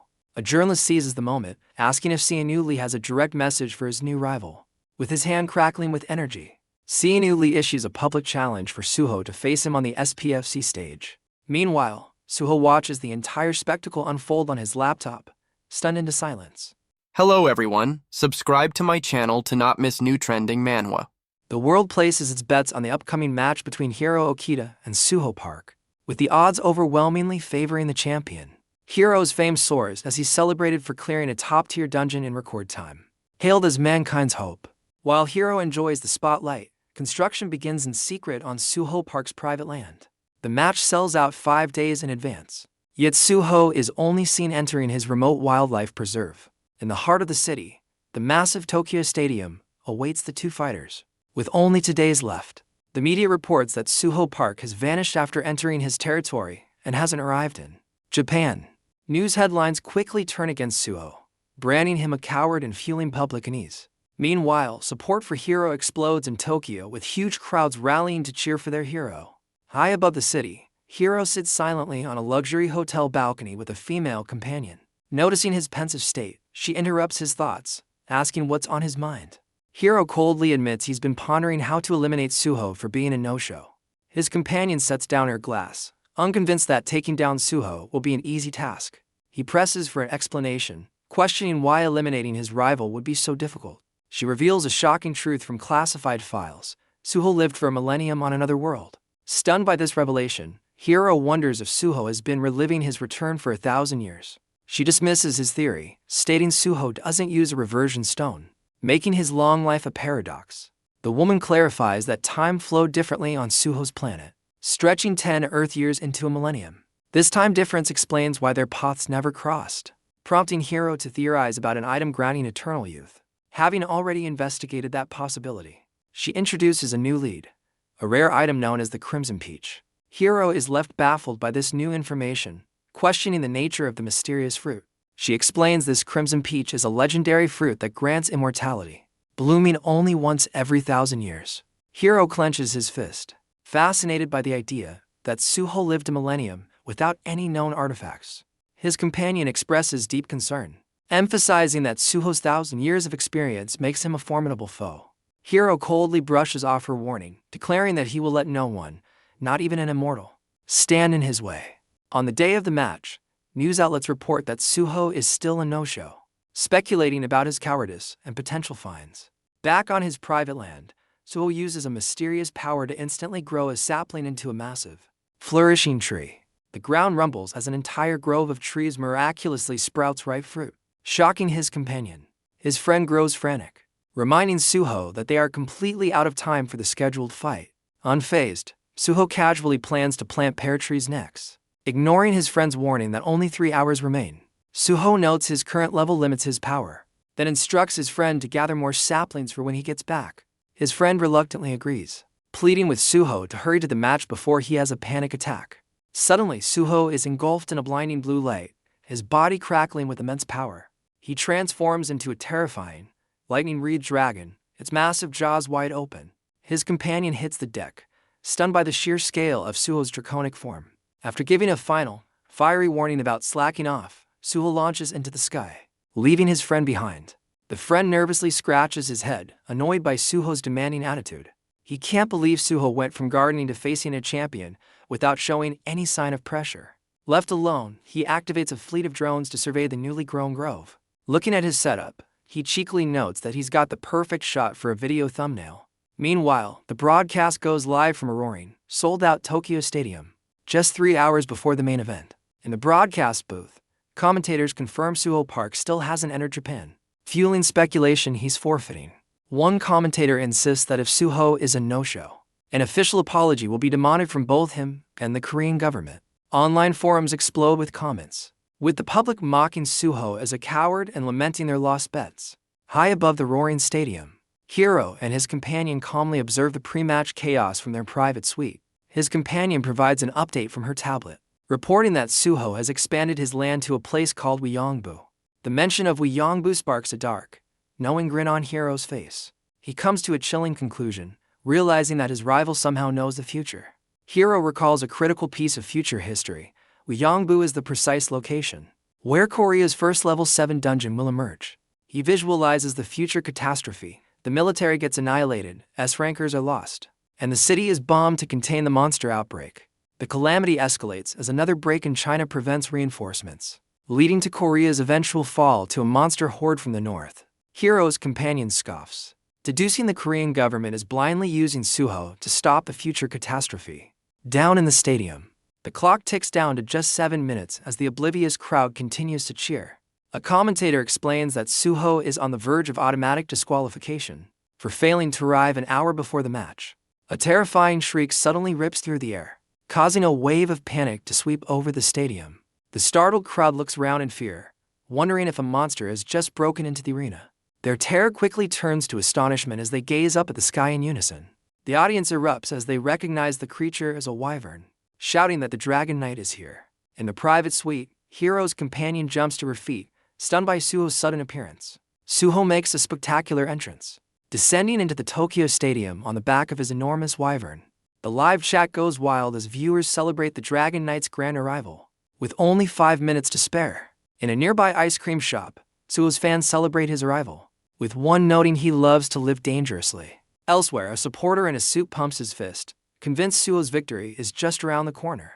A woman watching on her laptop is stunned, admitting he certainly knows how to make an entrance. Even soldiers in a barracks erupt in cheers, glued to the screen as they watch their hero arrive. Back in the stadium, Suho's feet touch down on the arena floor. The soldiers continue to cheer wildly as the Dragon Knight's landing is confirmed on their screen. However, a mysterious blonde woman in the background watches the celebration with a cold, stoic expression. Suho stomps onto the ground, his irritation clear from the forceful step. He steps forward confidently, his massive, lightning-charged dragon materializing right behind him. The draconic beast unleashes a deafening roar, his body crackling with untamed power. Suho stands unfazed as his massive dragon is absorbed back into a swirling blue portal. The crowd is left speechless, wondering if they just witnessed an incredible summoning ability. Annoyed by the cheering, Suho scans the arena, impatiently looking for his opponent. He cuts through the noise, demanding that Hiro show himself and face him. The commentators point out that Suho is now personally calling out the champion. A single fan takes the cue, passionately shouting Hiro's name in response. The entire stadium erupts, joining in a massive chant for Hiro to appear. In the private suite, the deafening roar of the crowd chanting his name reaches Hiro. With his face hidden in shadow, Hiro rises from his seat, ready to make his entrance. His companion quickly grabs his arm, trying to stop him from leaving. She tries to hold him back, her expression filled with concern for his safety. Hiro reassures her with a confident smirk, promising to return after utterly destroying his rival. The entire stadium roars, the city itself seeming to echo the champion's name. Down in the arena, Suho looks up, puzzled by the sudden shift in the atmosphere. A shadowy figure wreathed in blue energy plummets from the sky above. Suho is taken aback as the figure hurtles towards the ground with incredible speed. In the broadcast booth, the commentators erupt, announcing the champion's arrival. Hiro makes his grand entrance, shattering the arena floor as he lands directly in front of Suho. The audience explodes into a frenzy, electrified by their champion's dramatic appearance. Suho sizes up his opponent, calmly asking if he is the one called Hiro. Hiro smirks, declaring he has a few questions for Suho before their battle begins. He immediately asks if Suho is a survivor from a future event known as the Final Day. Suho looks genuinely baffled, having no idea what his opponent is talking about. Unconvinced, Hiro calls out Suho's apparent confusion as a poor attempt at acting. Suho's patience wears thin as he demands to know what Hiro is rambling on about. The champion presses on, asking about a reversion stone and its time-altering power. Suho remains completely clueless, having never heard of such an item. In the broadcast booth, the commentators are perplexed, wondering what the two could possibly be discussing. The senior commentator confidently assumes Hiro is simply giving the rookie a veteran's lecture. Eager for a scoop, his partner decides to send in transmission drones to listen in on the mysterious conversation. A swarm of transmission drones immediately descends, buzzing around the two fighters. Hiro taunts Suho, mockingly asking if he's enjoying his second chance at life. The accusation leaves Suho completely baffled, unable to comprehend the talk of time travel. Hiro reveals his SS rank status, dismissing his opponent as nothing more than a punk. Done with the questions, he lunges forward, vowing to beat the answers out of Suho. Suho's expression hardens as he prepares to counter the champion's opening attack. The bloodthirsty crowd erupts, screaming for Hiro to finish his opponent quickly. In the broadcast booth, the commentators can only stare in shock as the battle begins without a signal. Meanwhile, the mysterious blonde woman watches a screen that suddenly flashes with blinding white light. Her cold composure finally shatters, her face twisting with shock and concern. Suho's fans in the ice cream shop stare in disbelief, their celebration cut short. Elsewhere, a group of supporters huddle around their phones, their faces frozen in shock. The man in the suit who predicted Suho's victory now gapes at his screen, utterly stunned. Even the woman watching from home is speechless, her lollipop forgotten as she witnesses the chaos. In a local pub, patrons hoping for free food are instead met with a shocking turn of events on screen. The entire stadium audience is thrown into confusion, their cheers replaced with gasps of disbelief. Back in the private suite, Hiro's companion watches in horror, her confident facade completely gone. In the arena, Hiro unleashes a furious attack, catching Suho completely off guard. The champion's devastating blow sends Suho flying, smashing him through a massive steel tower. Suho's body ricochets off the broken structure, tumbling helplessly toward the arena floor. In a shocking turn of events, it's Hiro who smashes into the arena floor, the impact shattering the ground. The champion lies motionless in the center of a massive crater, the dust settling around him. Commentators finally process the unbelievable sight, announcing that the seemingly invincible champion is down. Suho calmly walks toward his fallen opponent, closing in on what looks like an easy victory. He cracks his knuckles, dismissing the champion's earlier accusations as the ravings of a madman. Standing over the motionless body, Suho impatiently tells Hiro to get up. Suho internally scoffs at the champion's weakness as Hiro's fingers give a slight twitch. He demands his opponent rise, declaring that he is not yet finished with him. Suddenly, Hiro's eyes snap open, burning with a furious, vengeful glare. With lightning speed, Hiro's hand shoots up, seizing Suho's leg in a bloody grip.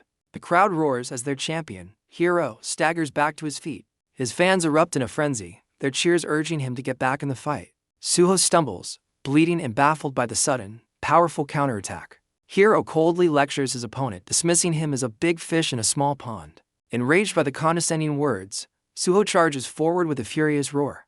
Hiro meets the charge with ease, landing a devastating punch that stops Suho cold. Suho is completely stunned, realizing he can't even perceive the speed of Hiro's attacks. The champion follows up with another brutal blow, overwhelming his opponent's defenses. Hiro unleashes a special technique, shouting its name as he channels a vortex of energy.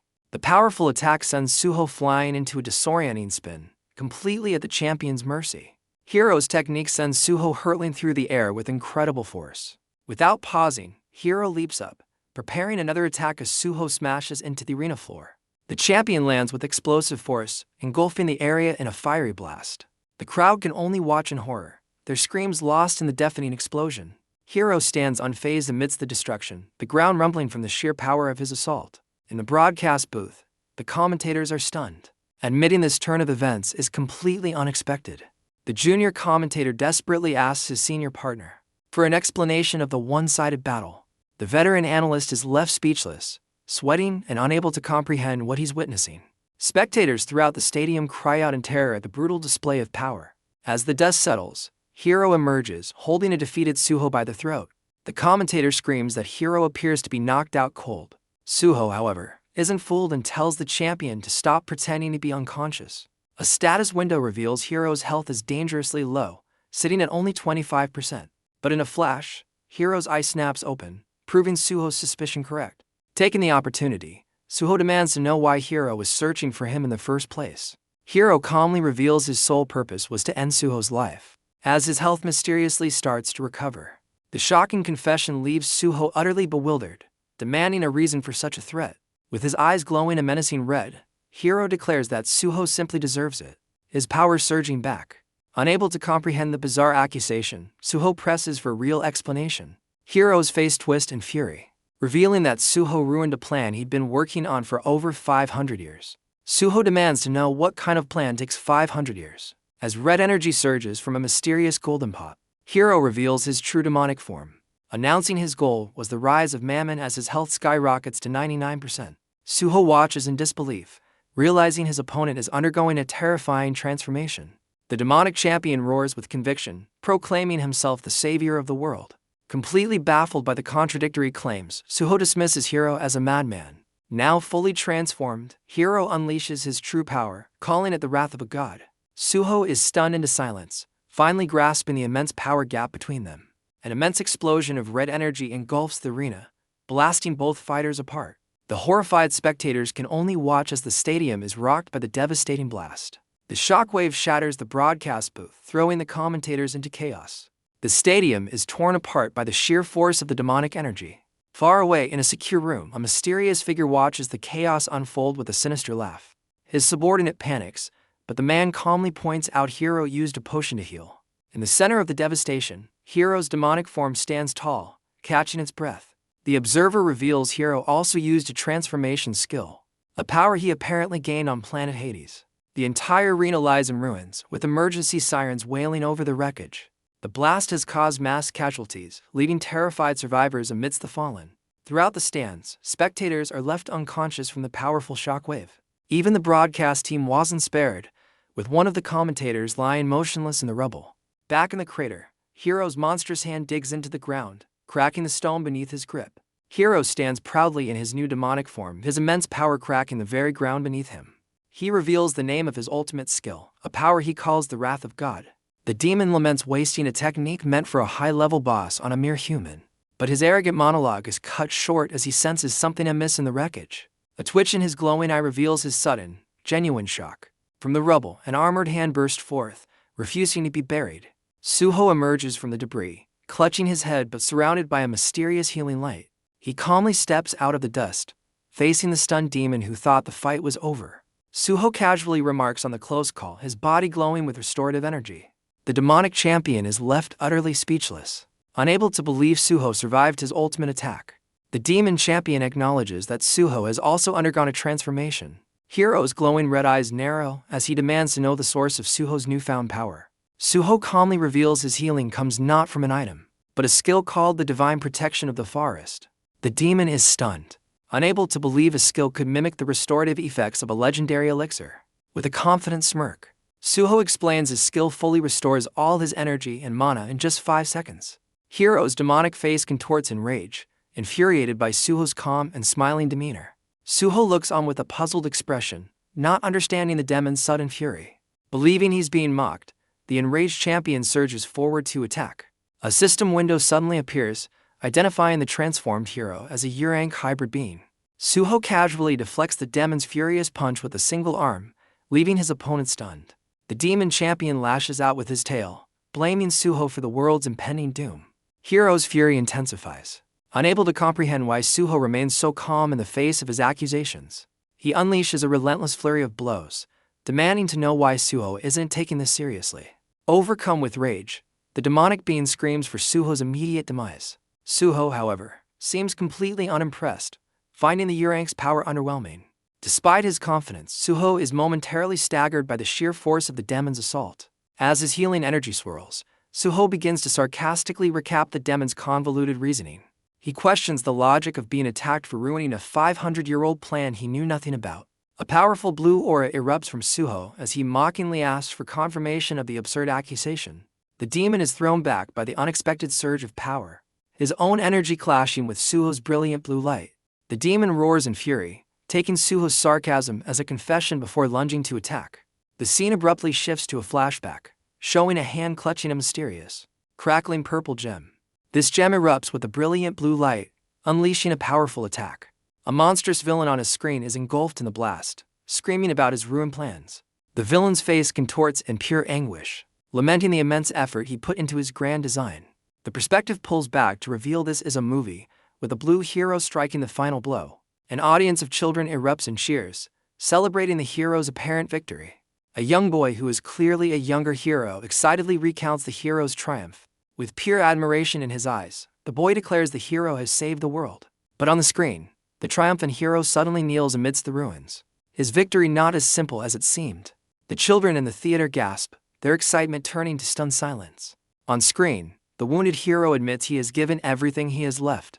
His chest core glows with immense power as he prepares to make one final move. The young audience watches in disbelief, unable to comprehend the hero's intentions. The hero accepts that he will be erased from memory as a sacrifice for the planet. This tragic revelation brings the children, including young hero, to tears. A powerful beam erupts from the hero's soul stone, rewinding spacetime itself. The audience cries out, realizing their hero will be forgotten forever. But amidst the sorrow, young hero's expression shifts to one of sudden understanding.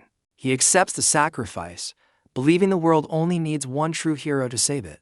Back in the present, the demon's face literally cracks under the weight of his own fury. Suho blasts the demon away with a devastating kick, dismissing his twisted sense of heroism. The demon crashes to the ground, tumbling end over end from the force of the blow. The impact leaves him reeling as he coughs up blood, the taste of defeat fresh in his mouth. A single, glowing eye reveals his shock as he finally comprehends the gap in their strength. The demon's internal monologue reveals his shock, unable to believe a mere human could possess such immense power. Resigning himself to this defeat, the demon coldly decides he will simply try his 500-year plan again from scratch. Suho cuts off his internal monologue with a vicious kick, demanding to know what he's muttering about. A sickening crack echoes as the demon is thrown off balance, reeling from the unexpected attack. He follows up with a merciless barrage of blows, intent on showing the self-proclaimed hero the harsh truth of reality. The demon endures the onslaught, his glowing red eyes challenging Suho to unleash his full power. Amidst the flurry of blows, a system window reveals the demon's secret objective, cloning a replica stone. The cloning progress inches forward, buying the demon precious time with every hit he takes. He internally plots to absorb all of Suho's power once his plan is complete. With a flash of his demonic eyes, he vows to consume Suho's very soul. The demon retaliates with a powerful blast, sending Suho flying as he proclaims his own heroic destiny. Suho is caught in the vortex of energy, struggling to comprehend the reality of his opponent's power. The demon watches intently, his single red eye gleaming with cold confidence. He lunges in for the final blow, aiming to crush Suho and end the fight for good. But as he attacks, a colossal shadow fist descends from above, turning the tables in an instant. The demon's eyes widen in utter shock as the colossal fist makes contact. He is blasted backward with devastating force, shattering the concrete barrier like glass. The momentum carries him through another structure, which erupts in a shower of debris. He tumbles across the ground, landing hard in front of a crowd of terrified onlookers.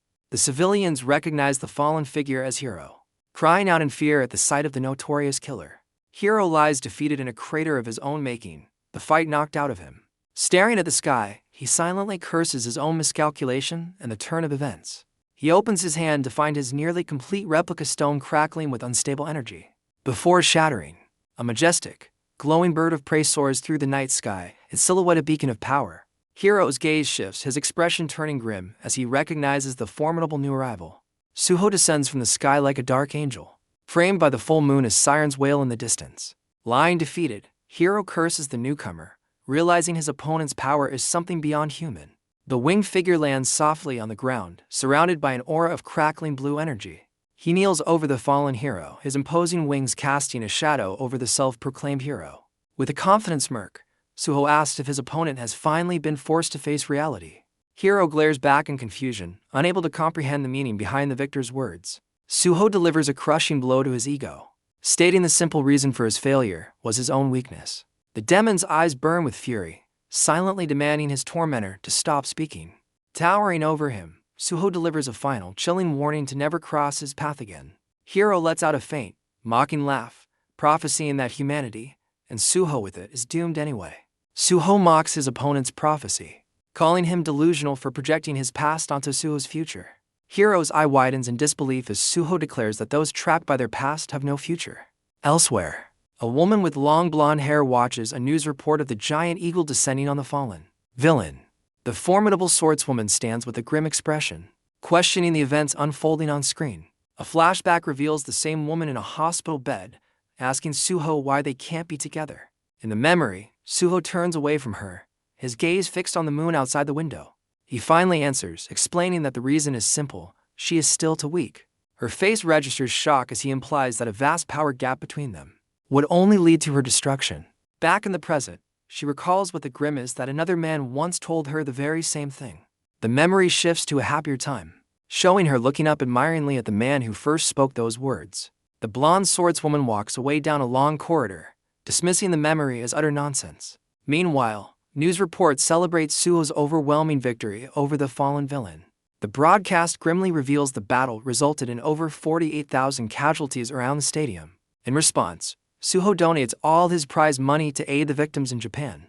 A newspaper headline announces a class action lawsuit is being filed against Hiro by the victims' families. Another report confirms the defeated champion has remained unconscious for an entire week. Hiro's nightmare is haunted by the memory of Suho's demonic form, threatening to end him for good.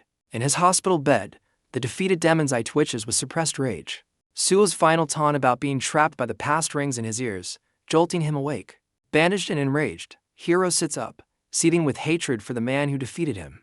Hiro sits up in his hospital bed, silently stewing in the aftermath of his defeat. He surveys the sterile room, questioning his location and the amount of time he has lost.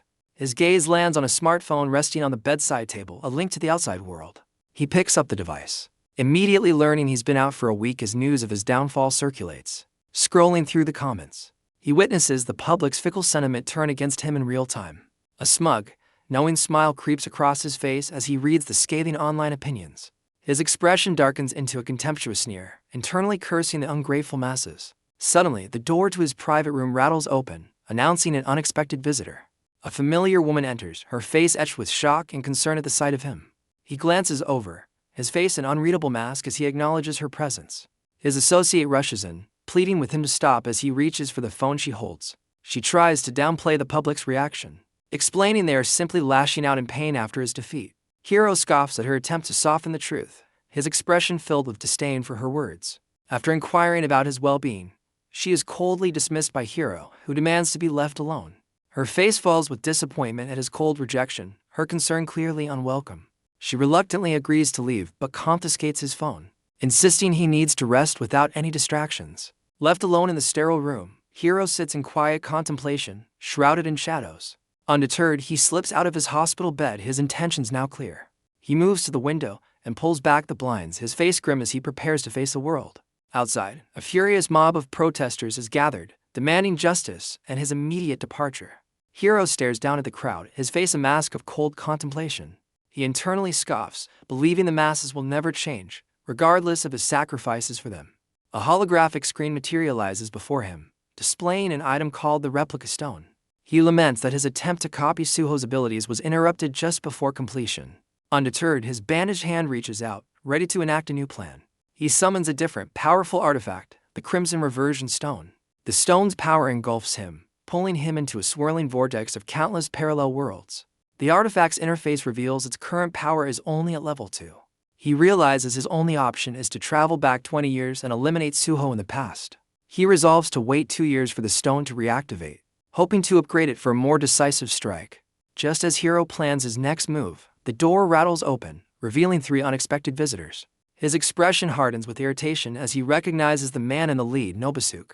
Nobasuke greets the recovering champion, casually inquiring about his condition. The visitor reveals they've all been summoned by the Control Department, a fact Hiro was unaware of. Nobasuke clarifies he doesn't know the reason, only that his mission was to retrieve Hiro. Hiro then turns his attention to the other 2 men, questioning their presence. They explain they were also summoned and simply crossed paths on their way to the hospital. A tense silence fills the room as Hiro processes this new, unwelcome development. The 3 men stand awkwardly, sensing the tension as they await his reaction. Hiro internally scoffs at the summons, finding the idea of being escorted like a child utterly ridiculous. Hiro coolly dismisses the trio, telling them to wait outside while he prepares. Nobasuke reluctantly agrees, but his companions are visibly on edge. The bald man, Uchi, tries to intimidate Hiro by revealing more guards are waiting outside. Nobasuke quickly tries to silence his partner, realizing the threat was a tactical mistake. The 3rd man smirks, noting that since their hand is revealed, the time for pleasantries is over. Unfazed, Hiro taunts them, questioning if a mere 5 men are truly enough to bring him in. Uchi backpedals nervously, trying to convince his former captain that it's just a simple questioning.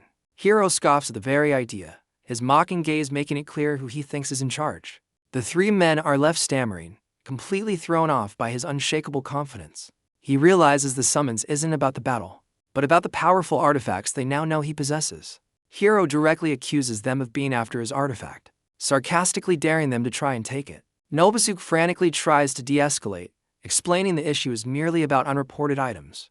UIC's composure breaks, and he angrily berates Hiro for not using his artifacts for the nation's benefit. A sinister energy crackles around Hiro as he declares they've crossed a line, promising Japan will regret its actions. A vortex of raw power explodes from Hiro, catching the three men completely off guard. His eyes glow with crimson power as a look of pure, unadulterated menace spreads across his face. The guards outside are alerted by a strange sound, turning to see a dark, ominous energy seeping from the room's door. One of the guards cautiously approaches the door, now completely covered in the pulsating dark matter. The door suddenly burst open in a violent explosion, throwing the two guards back with immense force. Dazed and confused, the guards are left sitting in the rubble, wondering what kind of power was just unleashed. The remaining two men can only scream, their faces twisted in pure horror at the carnage. Now fully transformed, Hiro effortlessly lifts Nobasuke by the head, surrounded by his fallen comrades. With a wicked grin, he mocks their underestimation of him, threatening to eliminate Nobasuke if anyone moves. Uchi, now sitting defeated on the floor, looks up in terror and addresses Hiro by his old title. He coldly rejects the title, demanding to know whose brilliant idea it was to challenge him. The once smug guard, now battered and terrified, confesses the order came directly from the director. Hiro immediately identifies the man behind the order, Director Takeo, an extremist who despises him. He realizes his loss was the exact moment the director had been waiting for to show his true colors. The terrified guard reveals the official reason. Director Takeo is questioning Hiro's very legitimacy as a soldier of the Empire. A flashback reveals the director's damning accusation: Hiro let his teammates die, while hiding his true abilities, rendering all his reports fraudulent. The flashback shows Director Takeo accusing Hiro of exploiting national resources for his own personal gain. The guard explains the official story is to clear up any doubts before a special committee convenes. Hiro dismisses this, knowing Takeo simply saw an opportunity to steal his powerful items. Nobasuke is left utterly stunned, unable to respond to the damning accusation. Hiro reveals Nobasuke's reward for this betrayal: the captaincy of Japan's top assault team. The flustered man can only stammer, his reaction confirming Hiro's words are true. Another flashback reveals Director Takeo preying on Nobasuke's patriotism to manipulate him. Hiro looks down on them with utter disdain, calling them morons for being so easily deceived. He reveals he has witnessed Japan's fall 25 times, and now considers the nation's arrogance unsalvageable. Holding up to defeated guards, he asks if a woman named Akiko is also part of their conspiracy. The battered guard hesitates, too terrified to confirm Akiko's involvement. Enraged, Hiro looms over the man, his demonic form radiating fury as he demands the truth. The guard breaks under the pressure, stammering a confirmation that Akiko is indeed part of the plot. With a furious roar, Hiro smashes his fist into the wall, narrowly missing the man's head. The remaining conspirators can only watch in horror as the wall shatters. From the sheer force of his rage, Hiro turns his cold, glowing gaze to Nobasuke, informing him that his usefulness has ended. Nobasuke screams in pure terror as a sinister energy begins to envelop him. A blinding flash of power erupts, consuming Nobasuke completely. The incident immediately hits the news, branding Hiro a fugitive for his actions against the agents. The story then cuts to the headquarters of the Supernatural Control Department, the very organization that betrayed him. Inside his office, Director Takeo stares out the window, seething over Hiro's perceived betrayal. He bitterly recalls taking Hiro in after Korea abandoned him, only to be met with defiance. He speculates that Hiro might have been a Korean spy from the very beginning, using them for his own ends. He rationalizes the situation, seeing it as the perfect excuse to persuade the Prime Minister to cleanse the empire. With a sinister look, he confidently states that creating a new pureblood hero to replace Hiro will be simple. He barks an order, summoning his subordinate, a man named Katano. The subordinate promptly enters, standing at attention to receive his instructions. Takeo commands him to contact all media outlets for an emergency press release regarding the Hiro incident. The scene cuts to a news report about another major player, Suho Park, the world's most powerful man. A follow-up story shows his guild is already expanding, adding new, armed members to its ranks. The news reports on Suho's guild establishing a new base in Wyeongbu, dubbed Seoul District 13. Online content creators are already analyzing the new Suho land, which includes an animal sanctuary. Even real estate channels are buzzing, hyping up the investment potential of the guild's new territory. Suho's popularity soars, with videos of his power garnering millions of views and hailing him as a godlike figure. A guild member notes with pride that Suho is dominating all the top trending video charts. His celebration is cut short as his eyes widen in disbelief at a breaking news alert. A global news outlet reports that champion Seanu Lee has vanished after a violent incident. The report details his escape after dispatching to S-class agents, plunging Japan into a state of panic. A Japanese official holds a press conference, publicly accusing Hiro of being a Korean spy. In response, a Korean government spokesman vehemently denies the baseless accusations, escalating international tensions. The guild member is left speechless, a bead of sweat tracing his temple as he processes the news. His eyes dart to the screen, where a headline confirms Hiro has vanished, sparking a dreadful thought. He tries to dismiss his fear, reasoning that Hiro wouldn't risk another confrontation after his previous defeat. But a chilling possibility takes root. Hiro might return for revenge while Suho is absent. The terrifying realization sends a shiver down his spine, his face twisting in pure panic. He springs into action, dashing out of the office in a desperate search for Suho. The man runs frantically through the woods, calling out for his guild leader. He stops before a giant, glowing tree, frustrated by Suho's inconvenient absence. His search is interrupted by a strange crackle of blue energy splitting the sky above. A flicker of recognition crosses his face as he stares at the phenomenon, trying to place the familiar sight. The sky erupts in a blinding flash of energy, accompanied by terrified screams from the forest below. Suddenly, a massive crowd of panicked workers swarms out from the trees, fleeing for their lives. The men are in a full-blown sprint, their faces twisted in terror as they urge each other to escape. A dreadful realization hits the guild member. His worst fear has come true, and Hiro must be here. He joins the panicked retreat, cursing his luck and the timing of this disastrous event. His escape is cut short when he spots his colleague Dongsu running against the tide of people. Dongsu intercepts the frantic man, demanding to know why he's running away from the scene. The panicked guild member, Yesik, warns his friend that he believes Hiro has returned for revenge. Dongsu is utterly confused, explaining he was alerted by the detection team about a newly appeared portal. Yesik processes this new information, realizing the chaos isn't from Hiro, but from a dungeon. As more workers flee past them, Yesik confirms their fears as a portal of crackling blue energy materializes before them. The portal violently erupts, unleashing a blinding torrent of raw-dimensional power. Yesik's face pales, sensing the immense danger radiating from the ominous gate. The detection team's analysis flashes on screen, a level 7 dungeon with only 42 days until it breaks. The guild members stare in collective horror, unable to process the catastrophic news. Dongsu panics, recalling a similar dungeon that had triple the time and still required dozens of raids. A wave of despair washes over the team as they realize the utter hopelessness of their situation. One member is consumed by regret, realizing his greed has doomed them all if the dungeon isn't cleared. A bald, monk-like warrior casually suggests they could simply pack up and leave. The others can only sigh in frustration at his completely unhelpful and nonchalant advice. A guild member scoffs at the idea of leaving, certain Suho would drag them all into the deadly dungeon. Yesik and Dongsu exchange panicked looks, feeling hopelessly outmatched by the dungeon's power. Realizing their only hope is their leader, Dongsu declares he will find Suho immediately. The team agrees to split up, with one member heading off to search the nearby farm. The monk and Dongsu decide on their own search areas, covering more ground to find their absent leader. As the four men disperse, a small, unassuming weasel is left standing alone in the center of their formation. The weasel stands on its hind legs, watching the men with an oddly intelligent gaze. Suddenly, the men halt their search, turning back with looks of startled confusion. The entire team stops, their faces filled with dawning regret as one questions their decision to relocate. The weasel stands imposingly, having captured the full attention of the bewildered guild members. One member shamefully admits he was blinded by the lucrative deal for District 13. The others confess they were tempted by the promise of becoming branch managers. The unassuming weasel suddenly corrects them, stating their true purpose was to find a better hunting ground. The four men stand in stunned silence, completely baffled by the talking animal. With a smug look, the weasel explains it knows the government's real motive and fully supports it. It commands them to listen to the sounds of the wilderness and embrace their new territory. The guild members sigh in weary acceptance, realizing they are completely out of their depth. The weasel then declares that a huge prey has just conveniently appeared in their hunting ground. It looks up with a fierce glint in its eye, urging them to be thankful and begin the hunt. Dongsu nervously interjects, trying to explain that their current levels are nowhere near high enough for this challenge. The weasel scoffs at their cowardice, questioning why they would flee when prey is right before them. With its arms crossed, it warns them that running away will only return them to their miserable past.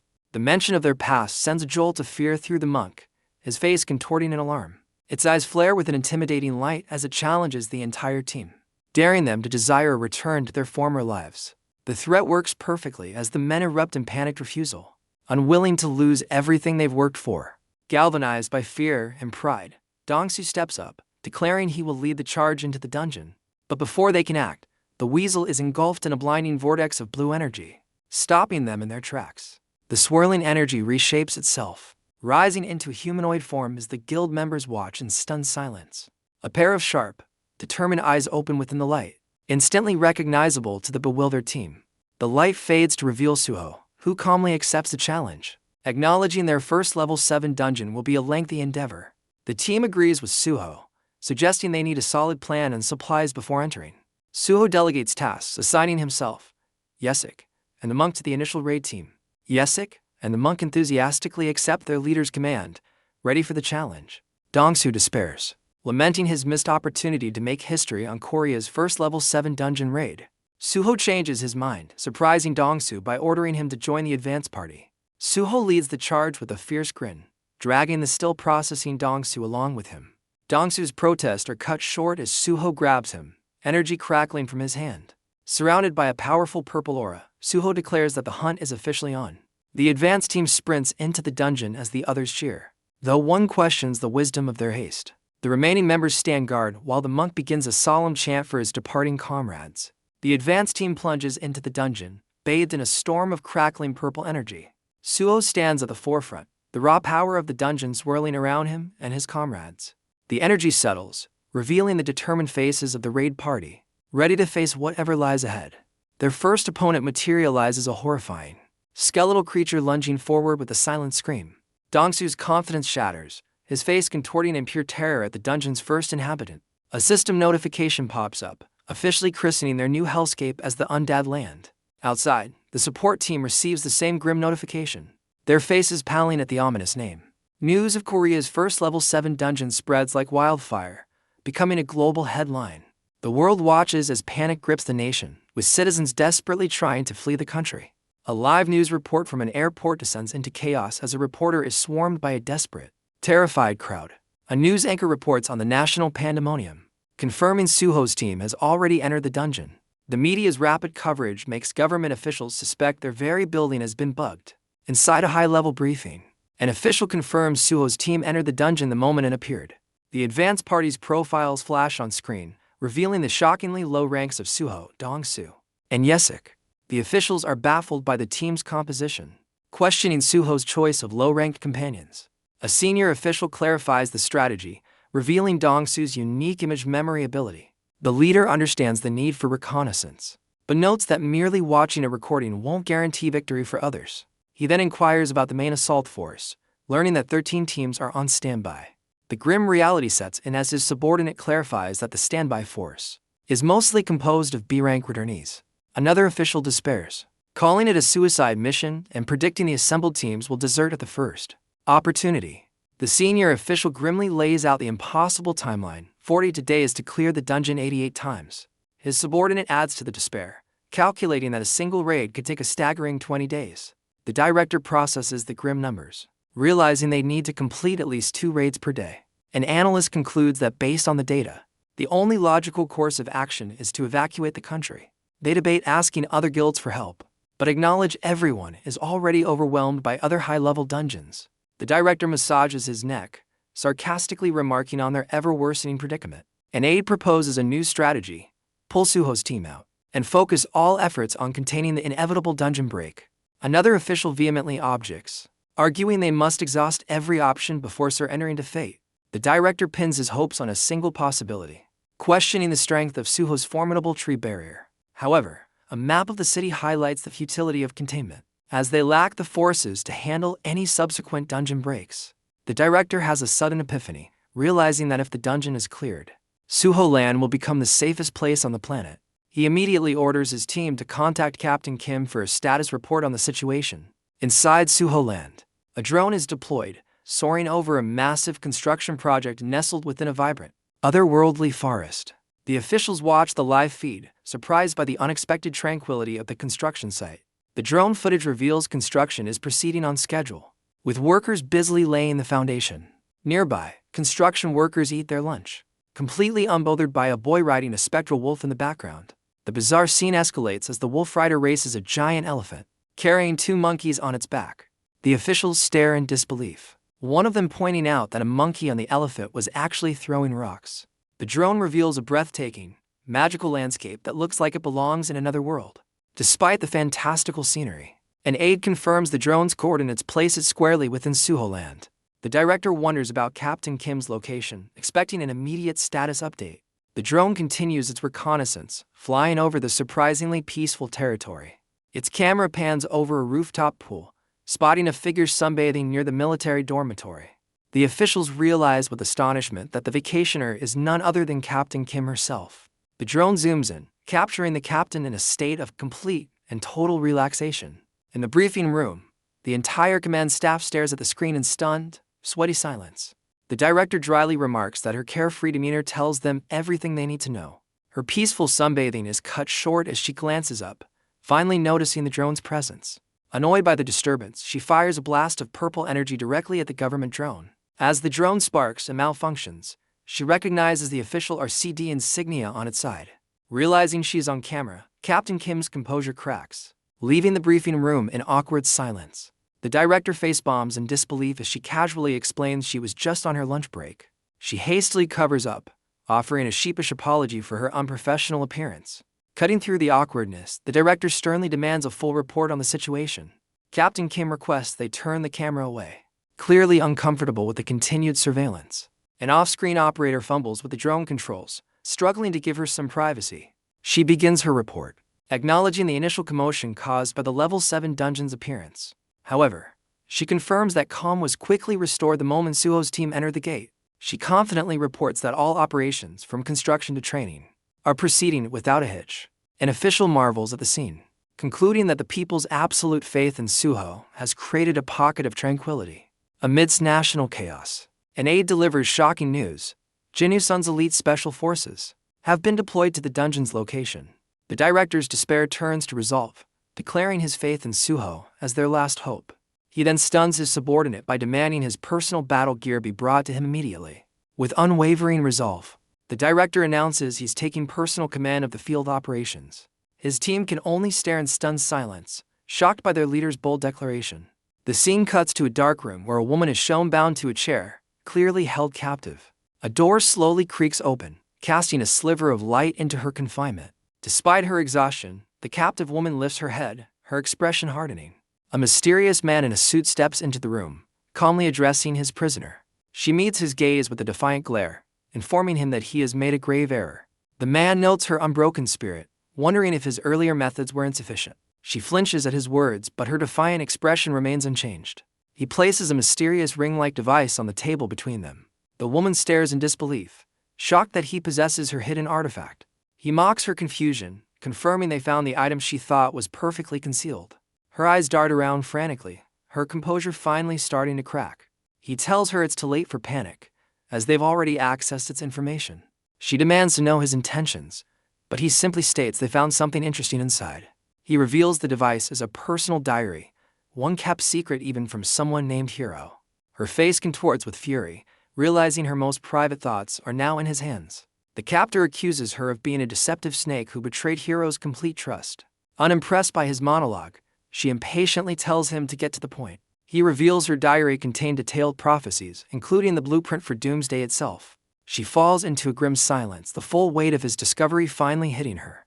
He explains how Hiro used this future knowledge to recruit powerful warriors, taking credit for their success. This manipulation, he concludes, allowed Hiro to become a celebrated hero, all thanks to his powerful reversion stone. A knowing smirk crosses her face as she finally understands her captor's true motive. He leans in with a fierce glare, offering her anything she desires in exchange for Hiro's location. Her smirk widens, sensing the desperation behind his offer and realizing she now holds all the cards. His intense demand reveals just how crucial finding Hiro is to his mysterious agenda. She calmly shatters his hopes, claiming she has no idea where Hiro is. Her captor's face contorts in disbelief, refusing to accept her simple denial. From a hidden control room, an operator observes the interrogation, noting her consistent story. The operator confirms to his superior that he believes the captive is telling the truth. The man in the suit falls into a contemplative silence, reassessing his strategy. Her eyes gleam with sharp intensity, her spirit remaining completely unbroken. He warns her that ignorance won't save her, adding that Hero made a fatal mistake by becoming their enemy. A smug smile plays on her lips, unfazed by his ominous words. The captor lets out a frustrated sigh, taken aback by her sheer audacity.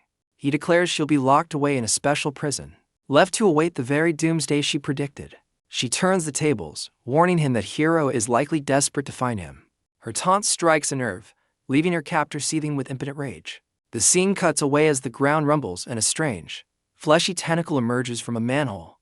From a control room, an operator watches the bizarre creatures escape on his monitors. He reports to his superiors that they lost the target's visual when it burrowed underground. The leader impatiently demands a status update, and his aide confirms drones are now tracking the fugitive. He furiously denounces the escapee, Sienu Lee, as a traitor who must be brought to justice for his crimes. His subordinate salutes with unwavering loyalty, promising to capture the target. The leader's inner thoughts reveal his true motive. He covets Hero's reversion stone for himself. In a jarring shift, the scene cuts to a sunny beach filled with laughing, carefree people. The scene shifts to a silver-haired man sitting alone on a set of city steps. He casually enjoys a sandwich and a soda while scrolling through his phone. His leisurely lunch is interrupted by a breaking news alert that catches his attention. The report details the ongoing raid of a level 7 dungeon, led by Suho Park. He's taken aback to learn that Suho is attempting this dangerous raid with only a 3-man team.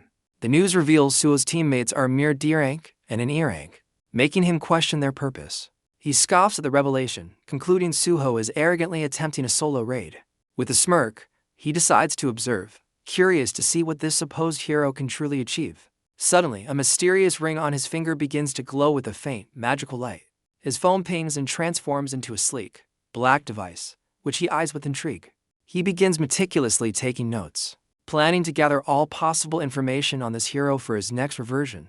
The newsfeed updates, showing Korea's Elite 707A Special Forces mobilizing towards the Level 7 dungeon. He recalls a man named Jinu, remembering that Korea's first advanced team was annihilated in that very dungeon. His concentration is suddenly broken as a stray soccer ball bounces off his arm. He looks down to see a group of young boys asking for him to pass their ball back. He calmly places his hand on the ball, his mysterious ring glinting in the light. He casually returns the ball, giving the kids a friendly wave as they get ready to play again. The young boy bows respectfully in thanks before rejoining his friends. He watches as the children happily dash away to continue their game. He reflects on the peacefulness of Bizen, a stark contrast to the chaos unfolding elsewhere. The scene shifts to a sunny beach where carefree people are enjoying a game of volleyball. A happy family walks by, savoring a peaceful moment against the city backdrop. Hero observes them with a chilling thought, believing their smiles will soon be replaced by tears when doomsday arrives. He resolves to be the hero who restores their happiness, but only for the survivors on a new Earth. The focus cuts to a military convoy, with drones and armored trucks racing through a forest. The powerful vehicles speed past to individuals, a man and a woman, who stand watching from the roadside. The man is shocked to identify the convoy as the Elite 707A Special Forces. A single armored truck breaks from the formation and pulls up directly in front of the confused pair. The back door opens and a man in a tactical vest steps out, raising a hand to greet them. The man and woman stare in disbelief, recognizing the unexpected arrival as their director. The director explains he couldn't simply sit back in his office during a national crisis. His female subordinate listens with a stern, unreadable expression. He places a hand on the man's shoulder, offering the full support of the government to his guild. The man corrects his name, leaving the director momentarily flustered by his mistake.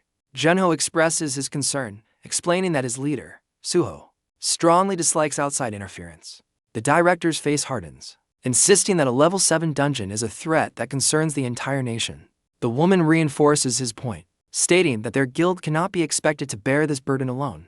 Junho becomes flustered, struggling to properly convey the specifics of Suho's personality. She cuts him off, promising to explain the situation to Suho personally and offering a generous fee for access.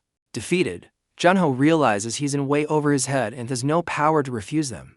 The military immediately begins establishing a forward operating base near the dungeon entrance. Junho and the woman observe the rapid setup, noting the impressive scale of the military operation. She cuts through the pretense, directly questioning the director's real reason for showing up in person. She bluntly suggests his presence is more about self-preservation than managing a national crisis. The director is visibly offended by her sharp and disrespectful insinuation. Unimpressed, she tells him to stop posturing and get his command post set up, mocking his leisurely habits. He changes the subject, announcing that their top agents are being called in, including Captain Suyong Choi.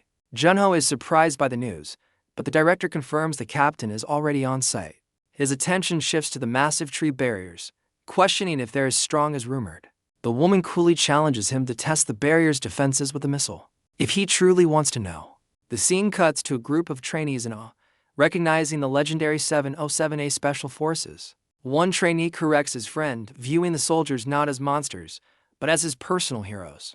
A cheerful trainee calls out to his master, suggesting they end their training for the day and grab a meal. Their master is revealed to be a bald man in monk's robes, relaxing atop a large stone inscribed Mahavira Hall. The monk calmly chews on a snack while reciting a philosophical teaching about the dangers of desire. His student cleverly argues back, insisting that survival through eating is the first step toward achieving nirvana. The master sits up, pondering his student's words about needing a chance at nirvana. The trainee cheekily teases his master about his own cravings, promising to bring him beer on their way back. Impressed by the student's wit, the master asks if he has ever thought about joining the monkhood. The trainee and his comrades laugh, politely refusing the offer as he promises to bring back jerky for their master. The master watches his students depart, recognizing the witty trainee as a true asset. As they walk, the trainees gossip about heroes, debating Jinwoo-sun's ranking and admiring Lady Sahui Hong. Alone once more, the monk pulls up a system window, revealing a new skill called Enlightened King. He contemplates the cost of the new skill, calculating he needs to defeat a dozen more dungeon bosses to afford it. With a determined glint in his eye, he snaps his jerky. Considering the power of an Enlightened King and his 20 vagabonds, he eagerly anticipates unleashing his power on hordes of monstrous, shrieking creatures. The scene shifts back to the military's forward operating base, now bustling with activity as structures are put in place. Junho questions a newcomer, wondering why he's setting up a separate camp instead of using the provided HQ dorms. The man politely declines the offer, stating his team prefers to establish their own camp to avoid imposing. The man is revealed to be the legendary Iron Fist, Jinwoo-sun, Korea's #1 hero. Junho recalls Jinwoo-sun's legend, a man who rejected a blank check from a top guild to serve his country, preferring self-reliance. The director simply smirks, allowing the stubborn hero to have his way. Jinwoo and Junho share a brief, slightly awkward moment before Jinwoo prepares to depart. Before leaving, Jinwoo issues a stern warning for civilians to stay clear, as his team is on high alert for the raid. A slightly intimidated Junho quickly agrees to the request. The scene cuts to Jinwoo's team enjoying a meal in a lively mess hall. One of the soldiers marvels at the unexpectedly delicious food, his attention drawn to an elderly cook. The woman is a whirlwind of motion, chopping vegetables with unbelievable speed and intensity. Her incredible skill stuns the soldier, but his companion reveals she's just cooking frantically to feed an extra 20 people. The chaotic energy of the kitchen is highlighted as dishes clatter and break amidst the rush. A soldier accidentally bumps into Jinwoo-sun, spilling food all over the hero's uniform. Jinwoo's face contorts with rage as he menacingly questions if the soldier finds the situation amusing. The terrified soldier stammers, completely bewildered by the sudden hostility. Looming over him, Jinwoo repeats the accusation, his intimidating presence paralyzing the soldier with fear. Without warning, Jinwoo's hand shoots out and grabs the soldier by the throat. He lifts the man into the air, questioning his will to live as the soldier struggles in confusion. Meanwhile, the elderly cook continues her impossibly fast chopping in the kitchen. Surrounded by a powerful aura, she glares with intensity, her focus solely on preparing the meal. Jinwoo suddenly dashes through the mess hall, dragging the choking soldier with him. His rampage is abruptly halted by a swift kick to the head from an unseen assailant. The assailant is revealed to be a young man, flying through the air while clutching a loaf of bread. Jinwoo is left stunned by the accidental impact, a sneaker tread clearly marked on his face. The true source of the chaos is the elderly cook, who unleashes a volley of knives in a fit of rage. She furiously scolds the unseen thief for taking bread when supplies were running low. The young man, the target of her fury, bursts through a window in a desperate escape. As he flies through the air, a pair of monkey-like hands snatch the precious bread from him. He quickly grabs a vine-like rope to swing away from the building. With incredible agility, he swings to freedom, accompanied by other primates. Jinwoo and his subordinate watch the bizarre escape, identifying the boy as Suho Park's nephew. Her rage finally spent, the cook mutters about the troublesome boy and her sore back. Jinwoo stares in disbelief, processing that the elderly cook just hurled a barrage of knives at him. He angrily points out that he was the direct target of her blade-throwing rage. His subordinate sharply retorts, blaming Jinu's own outburst and warning him against provoking Suho's family. The hero is stunned by the revelation that the formidable cook is somehow related to Suho. He learns that the entire chaotic group are Suho's guild trainees, much to his exasperation. Jinu scans the now empty mess hall, only for his subordinate to point out that the trainees are running away from him. The trainees are seen sprinting down a hallway, one confirming he secured the beer for their escape. Enraged and demanding an apology, Jinu attempts to give chase but is held back by his teammate. One of the fleeing trainees glances back with a taunting, triumphant grin. Losing all composure, Jinu bellows after the escaping group, furiously ordering them to stop. The trainees flee in panic as Jinu's subordinate struggles to hold back the enraged hero. Later that night, the military base stands quiet under a starry sky. Jinu-san sits across from the director in his office for a serious discussion. The hero declares his intention to raid the dungeon immediately, surprising the director with the late-night plan. The director suggests Jinu's newly arrived team should rest, but the hero insists they are ready. He pleads for a one-day delay, explaining that reinforcements from other guilds are being assembled. Jinu questions the director's faith in his team, asserting that they don't need any backup. The director counters by reminding him that even the world's best assault team suffered losses in a similar situation. He presses Jinu, questioning the wisdom of risking his men's lives so recklessly. To prove his point, he reveals that even the legendary Suho Park has not yet returned from the very same dungeon. Jinu realizes the director is stalling, hoping for the legendary Suho to return. The director reveals that powerful S-rank and A-rank hunters are already en route to join them. With an intense look, he stresses that the entire operation now hinges on Jinu's elite unit. Convinced by the argument, Jinu reluctantly agrees to delay the raid for one more day. The scene shifts to the quiet, eerie military camp later that night. Inside a tent, a blonde-haired woman rests peacefully on a simple cot. Her rest is shattered as her eyes fly open in sudden, wide-eyed shock. Jolting upright, she angrily demands to know who disturbed her sleep. A woman in a sharp suit appears at the entrance, greeting her with a smug, teasing remark. The blonde woman collapses back in frustration, lamenting the arrival of her unwelcome guest. The woman in the suit responds with a dry, unimpressed look. She taunts the blonde woman about returning after so long, but disappointingly without Suho Park. The blonde woman dismisses any connection to Suho and demands to be left alone to rest. Her visitor smirks, accusingly asking if that's why she ignored Suho's calls when she was dispatched. The blonde woman's eye widens in shock at the revelation. She springs to her feet, furiously questioning why her visitor invaded her privacy by checking her phone records. The woman in the suit pokes her forehead, scolding her for causing a panic by going missing. Their argument is suddenly interrupted by the arrival of a third woman at the tent's entrance. The red-haired newcomer, carrying a large backpack, looks on in confusion at the tense scene. The woman in the suit, Captain Miso, excitedly greets the newcomer, Suhui, who is equally surprised to see her. Forgetting their argument, the blonde woman eagerly asks Suhui if she managed to get some chicken. Suhui confidently hoists her backpack, reminding them of her legendary snack-procuring abilities. She dramatically reveals a mountain of contraband food, a glorious feast for the three of them. The women gather around the impressive spread, with the blonde woman hailing Suhui as the queen of munchies. Suhui wastes no time grabbing a piece of chicken, declaring it's time to dig in. The blonde woman urges them to eat quickly, warning that they'll face punishment if discovered. Miso and Suhui eat heartily, knowing this might be their last good meal before entering the dungeon. When asked if she's joining the raid, Miso casually reveals she's not, just enjoying the company. Mid-feast, Suhui has a sudden, excited realization and brings up Suho Park. The casual mention of Suho's name immediately stops the other two in their tracks. Their meal forgotten, Suhui gleefully shares a viral clip of Suho rejecting a woman named Songi after just 5 minutes. Miso questions if they were even a couple, while the blonde woman eats with a grimace. The redhead explains that the rejection was so brutal, it motivated Songi to train for the hunter's exam. She leans in conspiratorially, promising to reveal the exact reason for the swift dismissal. Her audience hangs on her every word, demanding to know the juicy details. With a wild expression, Suhui declares Suho rejected her for being weak and using illicit substances. Her friends are left speechless, processing the shocking information about Suho's standards. The blonde woman suddenly chokes on her chicken, startling the others with her strong reaction. Miso connects the dots with a knowing smirk, concluding that Suho prefers a more natural, healthy type. The blonde woman deflects, changing the subject to Miso's past involvement with Suho's case at the RCD. Miso deflects with a vague response, admitting she was only somewhat involved in Suho's case. Suhui cuts in, proudly declaring herself the #1 ranked woman in all of Korea. Miso nonchalantly confirms Suhui's impressive title, already aware of her reputation. With her credentials established, Suhui coyly asks her friends to set her up on a date with Suho. The blonde woman is so stunned by the request that she accidentally snaps her chicken bone in two.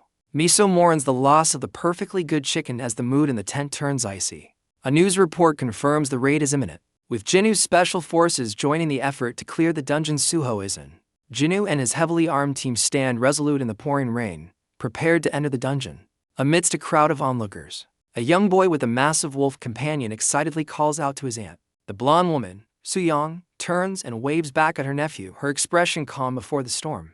Jinu takes a final head count, a questioning look on his face as he notices a missing soldier.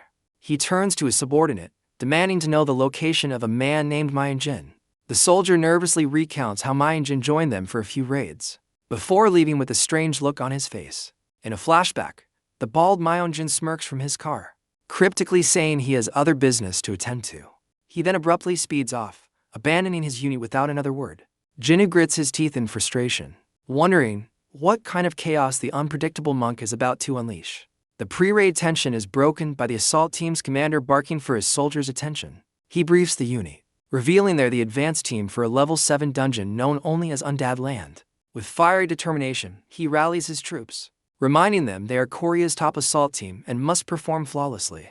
The elite unit responds as one, their glowing visors reflecting their unwavering resolve to complete the mission. With a final command, the commander leads his unit forward, initiating the raid. The entire assault team charges in perfect formation, a sea of soldiers heading into the unknown. A control room operator anxiously watches the clock, shouting that the entry window is about to close.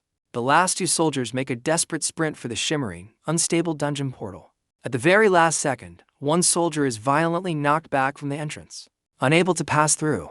The operator gasps as the monitor confirms the final entry count, realizing one person was left behind. The unlucky soldier is engulfed in a blast of energy as the portal forcefully seals.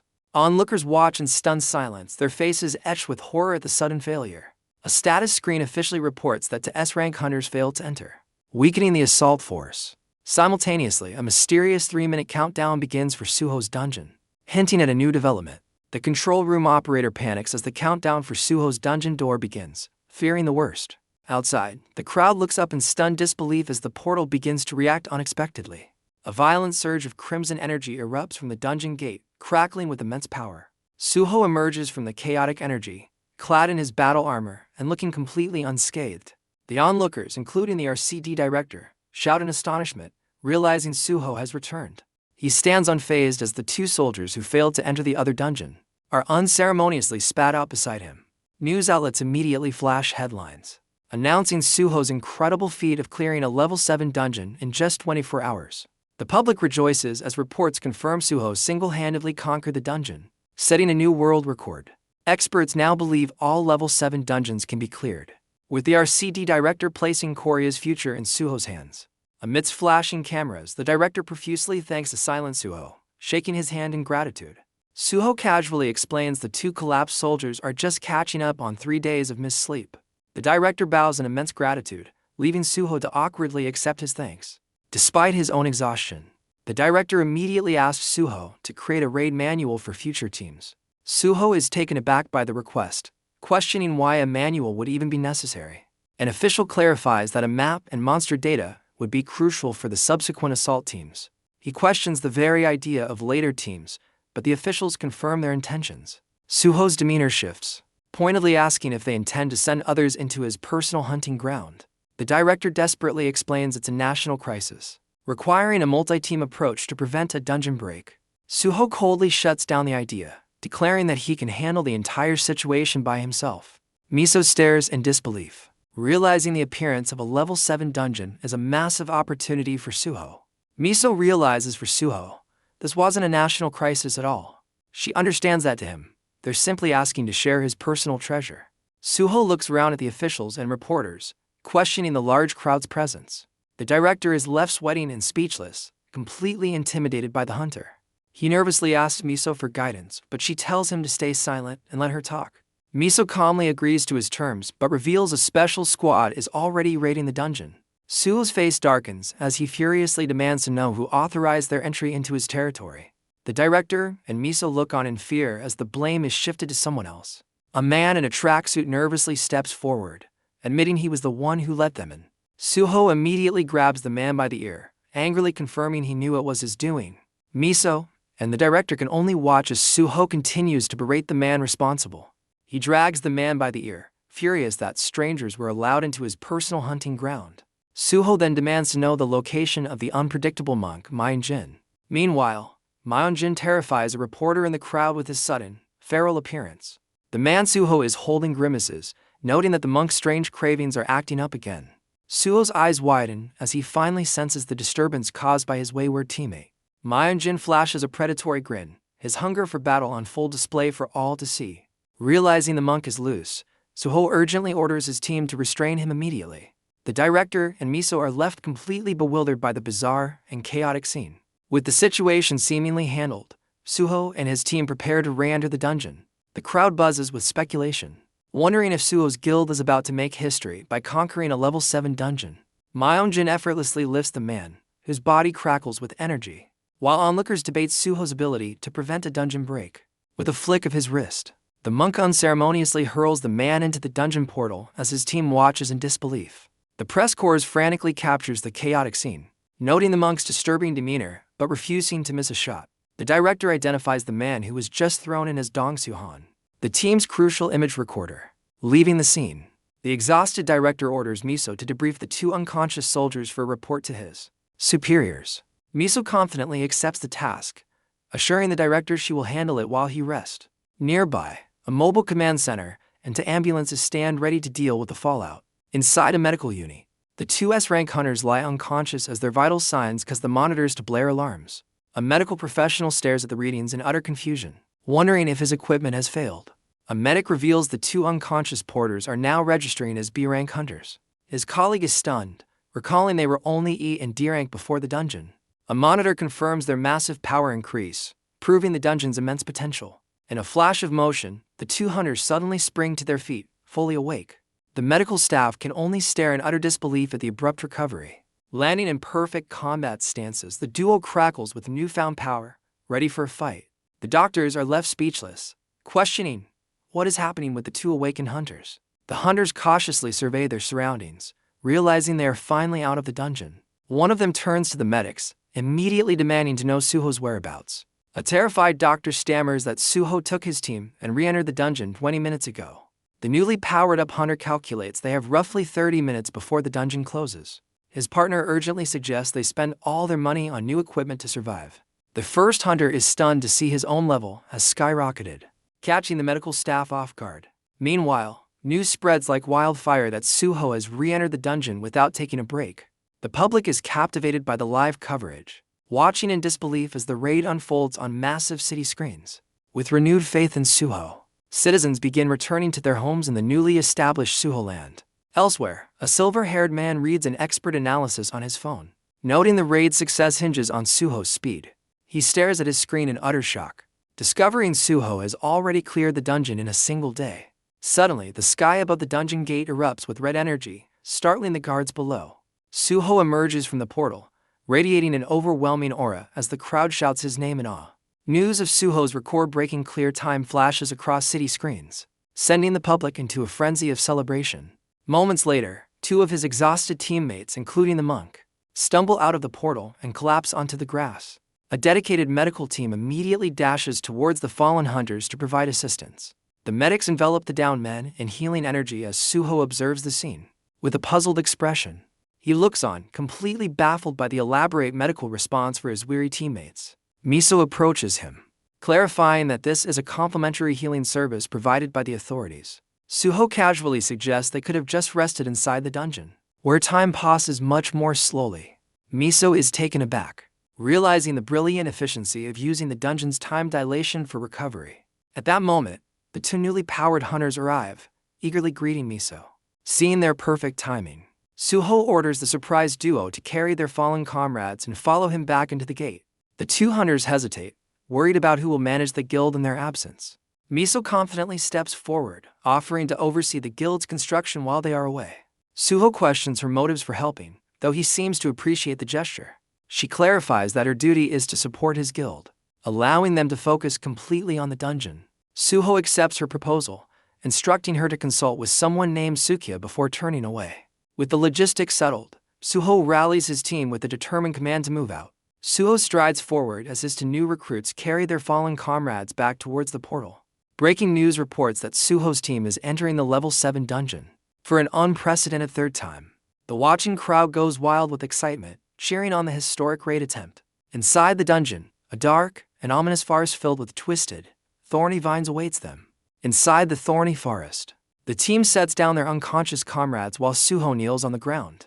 Suho places his hand on the dungeon floor, concentrating intently as he connects with the environment. A powerful rumble shakes the ground beneath his palm, signaling a reaction to his touch. The two B-rank hunters watch their leader with concern, sensing something unusual is happening. With his eyes glowing intensely, Suho smirks and gives a simple command to awaken their teammates. One of the hunters tries to rouse the unconscious monk and his partner by tempting them with jerky. Instantly, the two exhausted hunters spring to their feet, looking completely refreshed and bewildered. The disoriented hunter, Junho, questions if they are still fighting inside the dungeon. His partner reminds him they already cleared it once and are now back for another round. Junho struggles to believe their previous victory wasn't a dream. While the monk nonchalantly chews his food, Junho lets out a heavy sigh, still feeling the immense fatigue from their previous run. He and his partner plead with Suho for a real break, admitting they lack his monstrous stamina. Suho coolly reminds them that they've already rested for 30 minutes inside the dungeon. Junho is flabbergasted, protesting that such a short nap is completely inadequate. Suho explains that for their newly elevated ranks, 30 minutes is more than enough to fully recover. The team members pull up their status windows, confirming their incredible rank ups with utter astonishment. Suho clarifies their exhaustion is purely mental, as their minds struggle to adapt to their body's rapid evolution. Despite seeing the proof, the hunters still can't wrap their heads around their sudden jump to B-rank status. Suho scolds their weak mentality, warning that their training will only intensify until their eyes sparkle with determination. The team recoils in horror at his words, their faces pale with the dread of the grueling regimen to come. Suho declares he needs them to get stronger to protect their home, just as he senses an enemy approaching from behind. The team whips around in alarm, startled by the sudden warning from their leader. From the shadows of the forest, a horde of undead skeleton warriors charges towards them. One of the newly ranked hunters immediately engages the enemy, blocking a skeleton sword with his own. He swiftly counters, decapitating the undead foe with a clean and powerful slash. His partner joins the fray, crushing another skeleton warrior with a brutal downward strike. Suho unleashes a barrage of light beams, effortlessly piercing through an advancing skeleton. The monk whirls his spear in a deadly arc, cutting down multiple enemies as the battle intensifies around him. The other B-rank hunter plows through the skeletal ranks, smashing them aside with sheer force. The monk stands firm, realizing with grim determination that they are facing an endless swarm of the undead. Just as they adapt, a far more menacing threat emerges from the shadows, a horde of undead orcs. Suho smirks, unfazed by the new enemies and crediting the monk for this convenient turn of events. The monk, Myeonjin, channels immense power, his spear crackling with lightning as he prepares a sacred technique. He speaks of sending his foes to a peaceful end as his spiritual third eye flares open. With intense red light, Myeonjin slams his spear into the earth, unleashing a devastating shockwave of pure energy across the battlefield. A system window reveals his newly acquired skills, including Dragon Dash and the powerful King of Nirvana. He activates Dragon Dash, and a torrent of blue draconic energy crashes through the undead ranks. Not to be outdone, Junho gathers crackling lightning from the sky, preparing his own ultimate move. He unleashes his Tiger Bow, sending a volley of glowing pink talismans hurtling toward the enemy horde. With a look of fierce determination, Junho warns his team to get clear before unleashing an even greater Absol flare. Junho fires his massive weapon, unleashing a powerful volley from above. A storm of energy bolts rains down, piercing through the horde of undead orcs. Meanwhile, the other B-rank hunter carves a path through the remaining monsters with his blade. A system window suddenly appears, revealing he has unlocked a powerful new skill, Pangia Smash. He stares at the notification in disbelief, a look of immense relief washing over his face. Overcome with emotion, he realizes he finally has a signature move worthy of his new rank. Without hesitation, he leaps high above the remaining orcs, preparing to unleash his newfound power. He brings his sword down with cataclysmic force, slamming it directly into the dungeon floor. Cracks spread across the ground as destructive purple energy erupts, engulfing the monsters. But as the energy dissipates, He looks on in confusion, the attack not having the devastating effect he expected. The undead orc is suddenly blasted away by an invisible force, leaving the hunter bewildered by the delayed effect. The hunter feels his strength drain away, realizing his sword strikes have lost their killing power. Junho struggles to aim his rifle, his accuracy plummeting as the strange phenomenon affects him too. An undead orc with a glowing eye pins the monk to the ground, who suspects they are under some kind of curse. Suho narrows his eyes, quickly deducing that his team has been hit with a powerful debuff. As if on cue, a new wave of enemies descends from the sky, flying directly over the orc horde. A close-up reveals the shrieking figures to be banshees, their presence likely the source of the team's weakness. Junho desperately calls out to his leader, unable to properly handle his weapon under the debuff's influence. Suho remains unfazed, a green aura glowing around him as he notes the dungeon's accelerated pace. The scene shifts to a group of men eating, excitedly discussing their applications to live in the newly established Suho land. A woman named Miso urges her staff to eat quickly, stressing the importance of meeting their daily quota. She then enters a back room to meet an older woman who was expecting her. The elder greets Miso warmly, immediately bringing up the topic of the community bathhouse. Miso explains her plan to construct a modern, Nordic-style sauna for the public. The older woman dismisses the idea, insisting that a traditional Korean elven sauna is an absolute necessity. Miso becomes flustered, revealing she has already placed all the orders for the Nordic design. While the elder complains about her body aches, Miso's professional demeanor is interrupted by a sudden phone call. The caller from the image analysis lab urgently summons her to their facility. The scene cuts back to the dungeon, where Suho roars with power, his green aura flaring as he attacks the banshees. He cleanly slices through a shrieking banshee, proving their debuff is completely useless against him. At the image analysis lab, an agent presents a blurry image, explaining that the footage abruptly ends. An older official immediately recognizes the creature on screen, identifying it as a banshee. The agent elaborates that it's a medium undead boss from a level 7 dungeon, specializing in debilitating debuffs. The official grows frustrated, realizing this powerful monster isn't even the final boss and demanding to see the rest of the data. The agent explains they tried to extract the memory from a hunter named Dong Suhan, but the procedure failed when he woke up. He states they will have to wait for Dong Su's return to make another official request for the intel. The official asks if any team, aside from one in Japan, has ever managed to clear a dungeon of this level. Miso grimly confirms that every other team that has entered a level 7 dungeon has never returned. The agent adds that since Japan is not sharing its intel, the entire world is looking to them for information. With grave concern, the official focuses on the 707 Special Forces, asking for an assessment of their current situation. The agent presents evidence of Suo's fairies not only healing a C-rank hunter, but also buffing his skills. He concludes that without Suho's unique long-range healing, no team could face a banshee without suffering devastating losses. The official looks increasingly worried, asking for an update on how long the team has been inside the dungeon. The agent reports it has been 9 days, suggesting there's still hope when compared to the Japanese team's clear time. He warns that their weaker team is at high risk, prompting a desperate question of how to save them. The official erupts with frustration, insisting they must find a way to rescue the team at all cost. Just then, an alert sounds in the Situation Room, announcing the unexpected return of Suho's team. The news leaves both the official and Miso utterly stunned and speechless. A new report reveals the team's incredible success, having cleared the dungeon for a third time in a mere 13 hours. The officials can hardly believe their ears, staggered by the impossibly fast clear time. The official stands in stunned silence, a bead of sweat tracing a path down his temple. His eyes suddenly snap wide open as a shocking realization dawns on him. A manic grin spreads across his face as he declares he's found a way to save the Special Forces. He frantically shouts into his comms, ordering his team to hold Suho Park right where he is. A voice crackles over the radio, reporting that their target has just gone back into the dungeon. The official's jaw drops, completely baffled by the unexpected turn of events. The agent confirms that as soon as the team emerged, Suho immediately re-entered the gate alone. He turns to Miso in utter disbelief, asking if she heard that Suho went back and by himself. Miso calmly checks her phone, noting that Suho's solo raid times are, on average, cut in half. She concludes that at this rate, he'll likely clear the level 7 dungeon for a 4th time in just 6 hours. The official slumps in defeat, filled with regret over sending the Special Forces into the dungeon. Miso reminds the director of his earlier claim, questioning his plan to save the trapped team. The official grits his teeth, suggesting that pairing Suho's accelerating speed with a veteran or rank hunter is the solution. A sudden flash of insight strikes Miso, her eyes widening in realization. News breaks that Suho's fourth clear time is now a staggering 5 hours, as he crackles with immense power. Meanwhile, public concern grows as news reports highlight the 2 days the 707A Special Forces have been trapped. The news reports a grim precedent, only to survivors from a New Zealand team. After 24 days in a level 7 dungeon, as experts express pessimism, citizens gather for candlelight vigils, praying for the team's safe return. The director faces intense public scrutiny, with news outlets blaming his leadership for the unfolding crisis.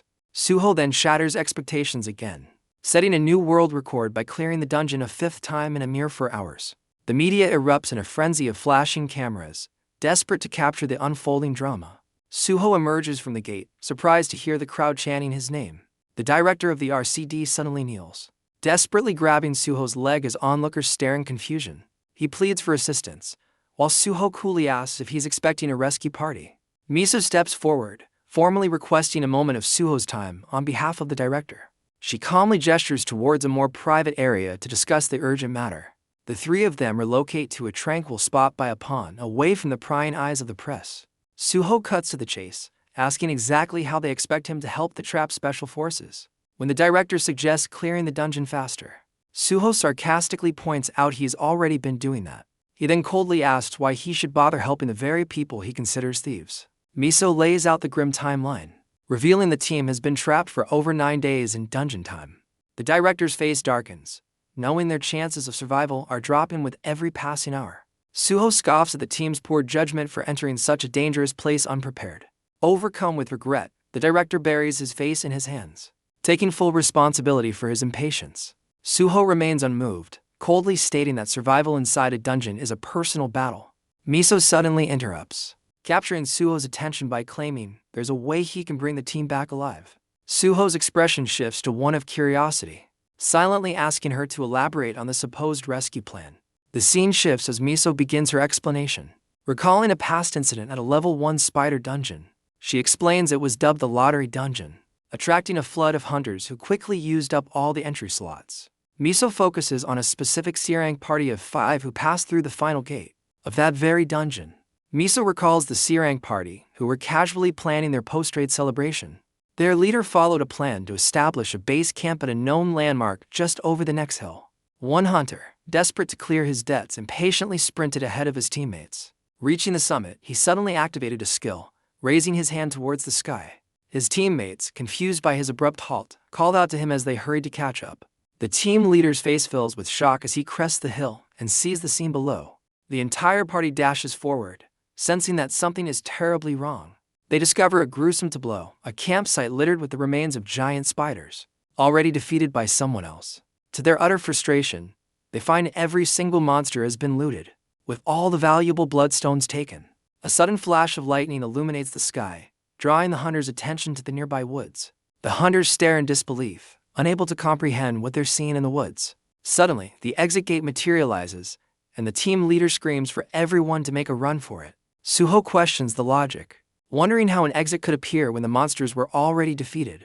Miso continues, explaining a doorbus countdown began, and only one hunter managed to escape the chaos. The sole survivor tumbles out of the closing gate, collapsing in front of his stunned teammates. His past as an athlete was the only reason he outran the timer, escaping with his life. The director reveals the official conclusion: a system error allowed the teams to enter the same final dungeon. Suho is completely floored, finding it hard to believe such a glitch could even happen. The director confirms this unique loophole applies only to the final dungeon, allowing for extra personnel within the limit. Miso cuts to the chase, proposing they can send in help as long as the special forces are alive and the dungeon's capacity isn't full. Suho confirms his understanding of the mission, speedrun the remaining dungeons. To reach the trap team, the director prostrates himself, desperately pleading for Suho to accept, calling him their only hope. Suho questions the logistics, pointing out the dungeon's capacity, but Miso clarifies the slots are open. Still desperate, the director offers to provide a veteran partner to assist him in the mission. Suho waves off the offer, calculating he can handle the 80 to remaining raids solo at a rate of 3 to 4 per day. The director frantically stresses the urgency, revealing their survival odds drop to a mere 2% after a month of dungeon time. Suho angrily confronts the director for his catastrophic mistake, prompting another desperate apology. The director makes a desperate promise of full compensation from the government. for any losses incurred. Suho nonchalantly accepts the mission, telling the director to get up and instructing Miso to keep his own team training. Miso is taken aback by his decision, while the director is overcome with tearful, disbelieving joy. Miso sarcastically commends the director's sacrifice as Suho gives her final instructions. A powerful gust from Suho's entry sends both the director and Miso flying backward. After recovering, the director confirms with a shaken Miso that Suho has officially begun the raid. The director immediately gets to work, pulling up the budget report for the rescue operation. He cheekily proposes a 5 billion won budget, earning an exasperated look from Miso. News outlets flash headlines of Suho's heroic declaration as he enters his 6th dungeon. A reporter broadcasts live, announcing the official start of the rescue mission at the level 7 dungeon. Just 10 minutes into the raid, the reporter is stunned as the dungeon gate begins to crackle with energy. The watching crowd gasps in collective disbelief, unable to process the gate's early activation. Suho emerges from the shimmering portal, wreathed in lightning, having already shattered all expectations. The press erupts into a frenzy as photographers capture the shocking moment of Suho's return. A live broadcast confirms Suho cleared his 6th raid, a level 7 dungeon, in an unbelievable 13 minutes. Without a moment's hesitation, Suho turns and walks straight back into the next dungeon, leaving the reporter speechless. News headlines praise him as the god of dungeon raids, but a candid photo, after his 15th run, shows the immense physical toll. As the world watches Suho's incredible pace for days pass, and he prepares to enter his 68th raid. Despite his efforts, the trap team's survival odds plummet below 50%. Prompting a massive candlelight vigil. On his stage, performers sing somber songs, their voices carrying the crowd's collective hope for a safe return. A young woman closes her eyes in prayer, her face representing the nation's desperate plea for a miracle. The scene shifts to a rain-soaked forest inside the final dungeon, where the ground begins to tremble ominously. Deep within the dungeon, the Trap Special Forces team marches onward, unaware of the world's prayers for their survival. The exhausted Special Forces team trudges through the rain, their morale plummeting as they push toward base camp. Suddenly, a team member raises a fist, signaling an immediate halt to the group. A blonde swordswoman takes point, her determined expression silencing the weary soldiers behind her. Panic begins to set in among the soldiers, but they are quickly hushed to remain undetected. The swordswoman's eyes glow with power as she pinpoints a wraith lurking for 150 feet ahead. A monstrous, shadowy wraith with jagged teeth materializes from the darkness, confirming their fears. The creature, identified as a dead watch, projects a sweeping beam of light across the forest floor. The swordswoman immediately orders everyone to take cover, dropping to the ground to avoid the monster's gaze. Another team member grimaces, realizing they face this deadly threat without their lead captain. An intense pressure bears down on the team, making it difficult for them to even breathe as they hide. A careless step snaps a twig underfoot, shattering the tense silence of the forest. The dead watch immediately whips its head around, its glowing eye locking onto the source of the sound. Its searchlight beam instantly sweeps across the clearing, exposing the entire squad's position. The monster unleashes a deafening roar, its gaping maw promising a swift and brutal attack. Before it can strike, a powerful projectile slams into the wraith's side with explosive force. The creature is immediately consumed by a massive, fiery blast, disintegrating into dust. From a high vantage point, a hidden sniper calmly confirms the kill, his mission accomplished. One soldier urges the team to escape, but the blonde swordswoman realizes their brief victory is already over. A frantic voice crackles over the radio from base camp, warning of a massive new threat approaching. The operator relays the horrifying details. Hundreds of orcs, ogres, and goblins are converging on their position from all sides. The red-haired commander shouts orders, directing her squad to a new position to engage the horde. Panic spreads as the soldiers realize their resources are dangerously low, with one's mana half depleted and another down to his last few shots. The ground trembles violently as monster shrieks confirm the enemy's imminent arrival. The blonde swordswoman turns to face the threat, spotting the enemy just 300 feet away as a teammate makes a grim request. An overwhelming swarm of monsters appears, their sheer numbers causing a moment of despair before the order to attack is given. The Special Forces team opens fire, unleashing a barrage of projectiles into the charging monster army. Back at base camp, an operator's radar screen blares as a single, fast-moving blip closes and on the team's position. The operator stares in disbelief, unable to identify the object moving at an incredible speed. On the battlefield, the blonde swordswoman's enhanced senses also pick up the new arrival, her expression shifting to confusion. A frantic warning comes over the radio, alerting the red-haired commander to an unknown flying object approaching from directly ahead. The team scrambles to analyze the flying figure, identifying it as a creature from the Undead Monster Encyclopedia. The mysterious entity lands softly in a puddle, its presence immediately commanding the battlefield. Ignoring the call for analysis, the red-haired commander charges forward, deciding to kill the newcomer first and ask questions later. The blonde swordswoman desperately tries to stop her commander's reckless advance. Before she can intervene, a massive undead orc intercepts her, swinging its weapon with brutal intent. The swordswoman is sent flying, her own blades shattering as she fails to parry the overwhelming blow. Another soldier fights for his life, shouting for his team to hold formation as the monsters prove nearly impossible to kill. Back at base camp, the operator's own stats begin to drain, confirming that a debilitating curse is affecting the entire squad. A horrifying realization dawns on him as he identifies the source of the curse, a banshee. The floating figure is revealed to be the banshee, its otherworldly wail weakening all who hear it. The banshee's haunting cry intensifies, its red eyes glowing as the curse spreads across the battlefield. Weakened and overwhelmed, the soldiers' formation breaks as they are forced into a desperate retreat. The base camp operators try to radio for help, but their transmission is cut short by a monstrous lunge. Floating ominously, the banshee unleashes another wave of its debilitating power upon the struggling squad. The red-haired commander blitzes past the chaos, closing the distance to the banshee in a blur of motion. Its spell is interrupted as the banshee stares in shock, surprised by the commander's sudden appearance. The commander smirks confidently, casually greeting the powerful undead being before her. Back in the real world, a massive crowd erupts into cheers as a giant screen announces Suho's return. News flashes across the screen, confirming Suho has cleared an unbelievable 87 raids in just 6 days. The announcement even reaches a recovery ward, jolting a resting hunter awake with the startling news. In the recovery ward, a fellow hunter wonders if they should also be out there fighting. His resting companion, Dong-su, dryly asks if he truly wants to return to that nightmare. The hunter immediately backs down, nervously admitting he'd rather stay put. Dong-su simply tells him to get back to his sleeping position, ending the conversation. Defeated, the hunter lies back down alongside the other recovering men. He then ponders what his lazy but powerful friend would be like in a world without dungeons. Meanwhile, Suho stands amidst a storm of purple energy, soaking in the crowd's adoration. Surrounded by officials, he understands that the final dungeon awaits him at last. An old man tearfully pleads with Suho to rescue the others trapped inside. Crackling with power, Suho confidently agrees, adding the grim condition that they must still be breathing. The official tearfully announces Suho's entry into the final dungeon, praying for the survival of those trapped inside. News flashes worldwide, celebrating Suho's legendary status and heralding the start of his critical rescue mission. Back in the dungeon, the banshee unleashes a furious shriek, its red eyes glowing with malevolent power. The commander activates a glowing anti-debuff shield, effortlessly deflecting the creature's debilitating curse. In a blur of motion, she slices through the banshee, ending its threat with a single, decisive blow. Elsewhere, the remaining soldiers are overwhelmed, their stamina depleted and attacks rendered useless against the horde. Through the torrential rain, a massive, ancient-looking structure looms in the distance.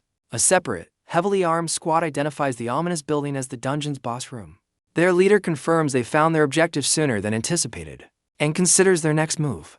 He issues a new command: consolidate their forces, build an iron curtain to isolate the boss, and then take it down. The captain receives grim news: their base camp is under attack, and the main team is in trouble. As the squad prepares for a desperate rescue run, their captain senses a new, immediate threat. Without warning, a violent surge of blue lightning erupts from the earth around them. The powerful blast sends the soldiers flying, forcing them to scramble for cover. Stunned, the squad finds themselves facing a towering wall of crackling energy. They quickly realize the horrifying truth: a massive barrier has completely trapped them. Before they can react, a monstrous hand claws its way out of the ground beneath them. An army of skeletal death knights rises from the earth, surrounding the horrified soldiers. Facing 12 S-rank bosses at once, the captain shoves a subordinate out of the way to face the threat. The captain stares ahead with grim certainty, understanding they've been lured into a deadly trap. A powerful force sends the red-haired commander flying through the air. Before she crashes violently into the ground, she lies motionless in a puddle, the rain washing over her defeated form. As monstrous orcs stomp closer, the commander checks her status screen. Realizing her dire situation, her stats are critically low, her body feels weak, and she resigns herself to her fate. Suddenly, a mysterious black sword plunges into the earth nearby, humming with a strange power. Elsewhere on the battlefield, the blonde swordswoman is also down, completely drained of energy. She can only watch as a screeching horde of monsters rushes towards her vulnerable position. With weary eyes, she glares at the approaching enemies, a silent curse on her lips. A memory flashes through her mind, a brief moment of a past interaction with a familiar man. A single tear escapes her eye as she wonders why she's thinking of him in a time like this. The blonde swordswoman's despair is interrupted by a tiny, glowing fairy fluttering before her. Across the battlefield, both soldiers and monsters are stunned as swarms of these ethereal fairies appear. The fairies create a protective barrier of light, shielding the exhausted soldiers from the monster horde. The red-haired commander watches in disbelief as her status gauges rapidly refill, surrounded by the strange blue beings. A sudden realization dawns on the blonde swordswoman as she connects the dots. A massive wave of energy erupts, obliterating the monsters and their weapons in a spectacular blast. Looking up, she sees a familiar, smiling face descending from the sky at Suho. Status windows everywhere confirm the impossible. All stats are instantly restored to their maximum. The once defeated soldiers roar with newfound energy, feeling immense power coursing through their veins. Re-energized and furious, the red-haired commander launches herself back into the fray with glowing eyes. She unleashes a blinding wave of energy, blasting away the surrounding monsters. The powerful surge completely obliterates the creatures in a spectacular explosion. Landing gracefully, the commander feels the refreshing power of a full recovery. With a surge of newfound strength, she crushes a monster's skull with her bare hand. Across the battlefield, invigorated soldiers tear through the monster ranks until one spots a new spectacle. The soldiers watch in shock as an entire horde of undead is mysteriously lifted into the sky. A sudden, massive inferno engulfs the suspended monsters, turning them to dust. The remaining monsters on the ground turn to flee in absolute terror from a lone figure in the distance. With a simple wave of his hand, Suho summons a fiery vortex to annihilate the escaping horde. Suho turns with a confident smirk, looking as if the entire battle was merely a warm-up. Suho catches the blonde swordswoman midair, leaving her stunned by his sudden appearance. He casually greets her, while she struggles to comprehend how he could possibly be in the dungeon. Overwhelmed with relief and confusion, tears stream down her face as she questions his impossible arrival. Nearby soldiers watch in awe, processing the fact that this one man single-handedly turned the tide. Elsewhere, the red-haired commander stands amidst the twitching bodies of the monsters she just annihilated. The once chaotic battlefield is now eerily silent, littered with the remnants of the defeated horde. She steps carefully through the carnage, the last signs of life fading from the fallen creatures. Looking around the empty field, the commander questions if the threat has truly been eliminated. Alone in the aftermath, she calls out, searching for any sign of her scattered squad. Her search is cut short as she turns, sensing a presence she hadn't noticed before. A squad of soldiers stands in stunned silence, witnessing the aftermath of the battle and its unexpected savior. The soldiers and their red-haired commander finally recognize their rescuer as the legendary Suho Park. Their awe quickly turns to gossip as they watch Suho and the blonde swordswoman in a close embrace. The red-haired commander is left utterly speechless by this unexpected romantic development on the battlefield. The squad realizes that for Suho to be here, he must have single-handedly cleared the final dungeon to reach them. The soldiers watch the intimate moment with awkwardness, feeling like they're intruding on a private scene. A sudden realization hits the commander, as she recalls the blonde swordswoman's usual tough-as-nails attitude. Looking closer, the soldiers notice the embrace seems less like a hug and more like Suho is trying to push her away. Suho looks increasingly uncomfortable as the swordswoman clings to him, refusing to let go despite his protest. In a shocking turn, the blonde swordswoman forcefully shoves Suho, sending him flying and crashing hard into the ground. The red-haired commander and her squad decide it's best to pretend they saw nothing. Lying on the ground, the blonde swordswoman is utterly mortified by Suho's actions. Clutching her bleeding nose, Suho rushes to her side, chiding her that getting hurt is what happens when you stick too close to him. His attention is suddenly caught by a lone, glowing fairy that flutters before him. Elsewhere, the commander's squad takes stock of their losses, unable to contact their other teams. Suddenly, the ground cracks open and a skeletal hand erupts from the earth, startling the soldiers. The soldiers recoil in horror as they realize the defeated undead are regenerating all around them. The commander makes a quick decision, suggesting they regroup with the main force to find their missing comrades. Suho and the swordswoman approach, revealing the base camp is empty and 5 people are in trouble in the boss room. She immediately realizes he's talking about the search team, desperately asking for their location. Suho urges the commander's squad to follow him, warning that their friends will perish if they don't hurry. Without waiting for a reply, he blasts off, the force of his departure sending the soldiers tumbling. The squad is left in utter disbelief, questioning how they could possibly match his superhuman speed. The blonde swordswoman sprints after him, challenging the others to keep pace or be left behind. The red-haired commander shouts for them to slow down, struggling to catch up to the two speedsters. Their path is suddenly blocked by a massive, screeching horde of ghouls. Undeterred, Suho charges headfirst into the sea of monsters without a hint of hesitation. The commander prepares for the inevitable clash, her hands glowing with power as she readies her squad for an attack. The ground trembles as the monstrous ghouls stampede towards the outnumbered soldiers. Suho issues a command, calling upon his own elite unit, the Beast Squad. From crackling portals, Suho's spectral wolves burst forth, ready for battle. A phantom wolf instantly pounces on a ghoul, sinking its teeth into the monster. The summoned beasts carve a path through the ghoul horde, clearing the way for the soldiers. The commander and her squad are stunned by his power, realizing they might not even need to lift a finger. Suddenly, the blonde swordswoman halts, warning everyone of a new flying threat approaching. The commander looks up in alarm, fearing the return of a previous powerful foe. But the swordswoman's glowing eyes tell her this new presence is on a completely different level. A crown lich descends from the sky, leading its own massive army of the undead. Unfazed, Suho rides his wolf towards the lich, a confident smirk on his face. The lich and its skeletal swarm continue their ominous advance, ready to clash with Suho's forces. Suho casually greets the lich as he charges forward, completely unintimidated by the undead king. The soldiers, however, are sent into a panic upon hearing the name of the legendary monster. The lich descends with terrifying speed, its golden crown marking it as the ultimate ruler of the undead. A tsunami of skeletons rushes towards them, making the soldiers question their chances of survival. A ghoul with glowing red eyes lets out a terrifying shriek as it leads the charge. The soldiers are forced to retreat as the skeletal warriors advance, their attempts to rally falling flat. One soldier's attention is drawn to a distant, ominous structure shrouded in dark energy. He connects the regenerating corpses and dark magic to the terrifying legends he's heard.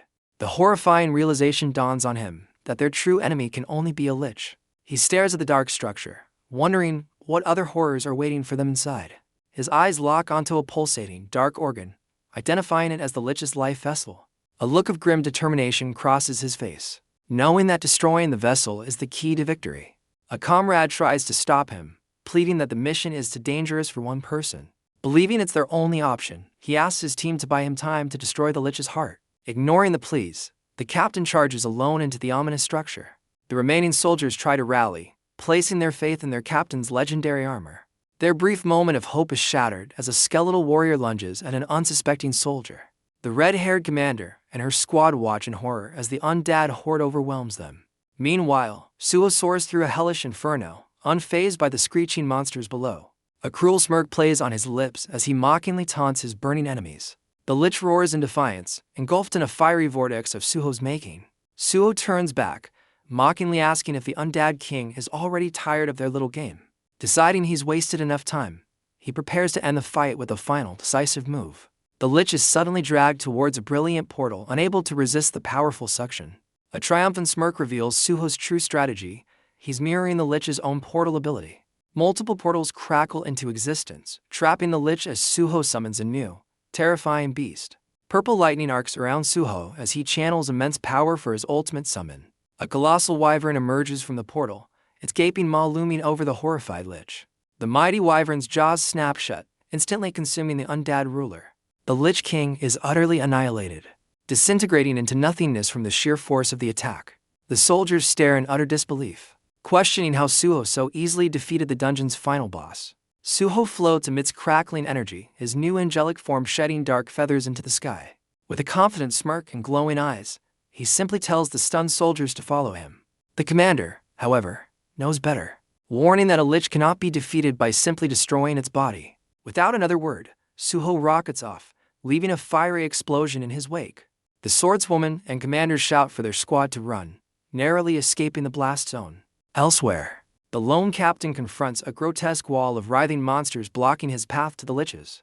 Heart, unfazed, he powers up his suit, a determined look on his face as he welcomes the solo challenge. He plunges headfirst into the monstrous swarm, intent on handling this threat all by himself. With a powerful, glowing punch, he begins to tear his way through the overwhelming horde. He carves a path through the horde, his powered suit delivering devastating kicks. The armored boot connects with brutal force, sending a ghoul reeling back in pain. The monster is obliterated by the sheer force of the impact, but for every monster he fells, two more take its place, finally managing to grab hold of him. The creature's sharp claws grip his armor, attempting to restrain his movements. Pinned but undeterred, he channels immense energy into his gauntlet, preparing to unleash a special technique. Releasing the built-up power, he delivers an explosive punch that sends a shockwave through his captors. The powerful blast clears his immediate vicinity, giving him a moment's respite. But his victory is fleeting, as the writhing mass of bodies pulls him down into the swarm once more. A bead of sweat rolls down his face as he admits to himself that he may have underestimated this challenge. Elsewhere, a soldier desperately blocks a crushing blow from a massive skeletal knight, skidding back from the force. His comrades provide covering fire, but their bullets uselessly deflect off the undead warrior's blade. The soldier's strength falters, realizing he can't hold back the overwhelming power of the skeleton.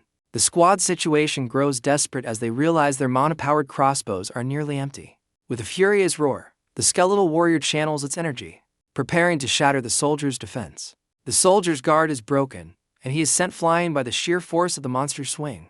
He crashes violently onto the ground, the brutal impact knocking the wind out of him. His teammates cry out his name in alarm, powerless to intervene as he falls. Dazed and in pain, the fallen soldier clutches his injured shoulder, grimacing at his defeat. Back in the structure, the captain looks up in shock as the horde reforms, now crackling with menacing electrical energy. The soldiers discover to their horror that an even larger, electrified undead army has surrounded their position. A colossal skeletal warrior takes a menacing step forward, its sheer size dwarfing the terrified squad.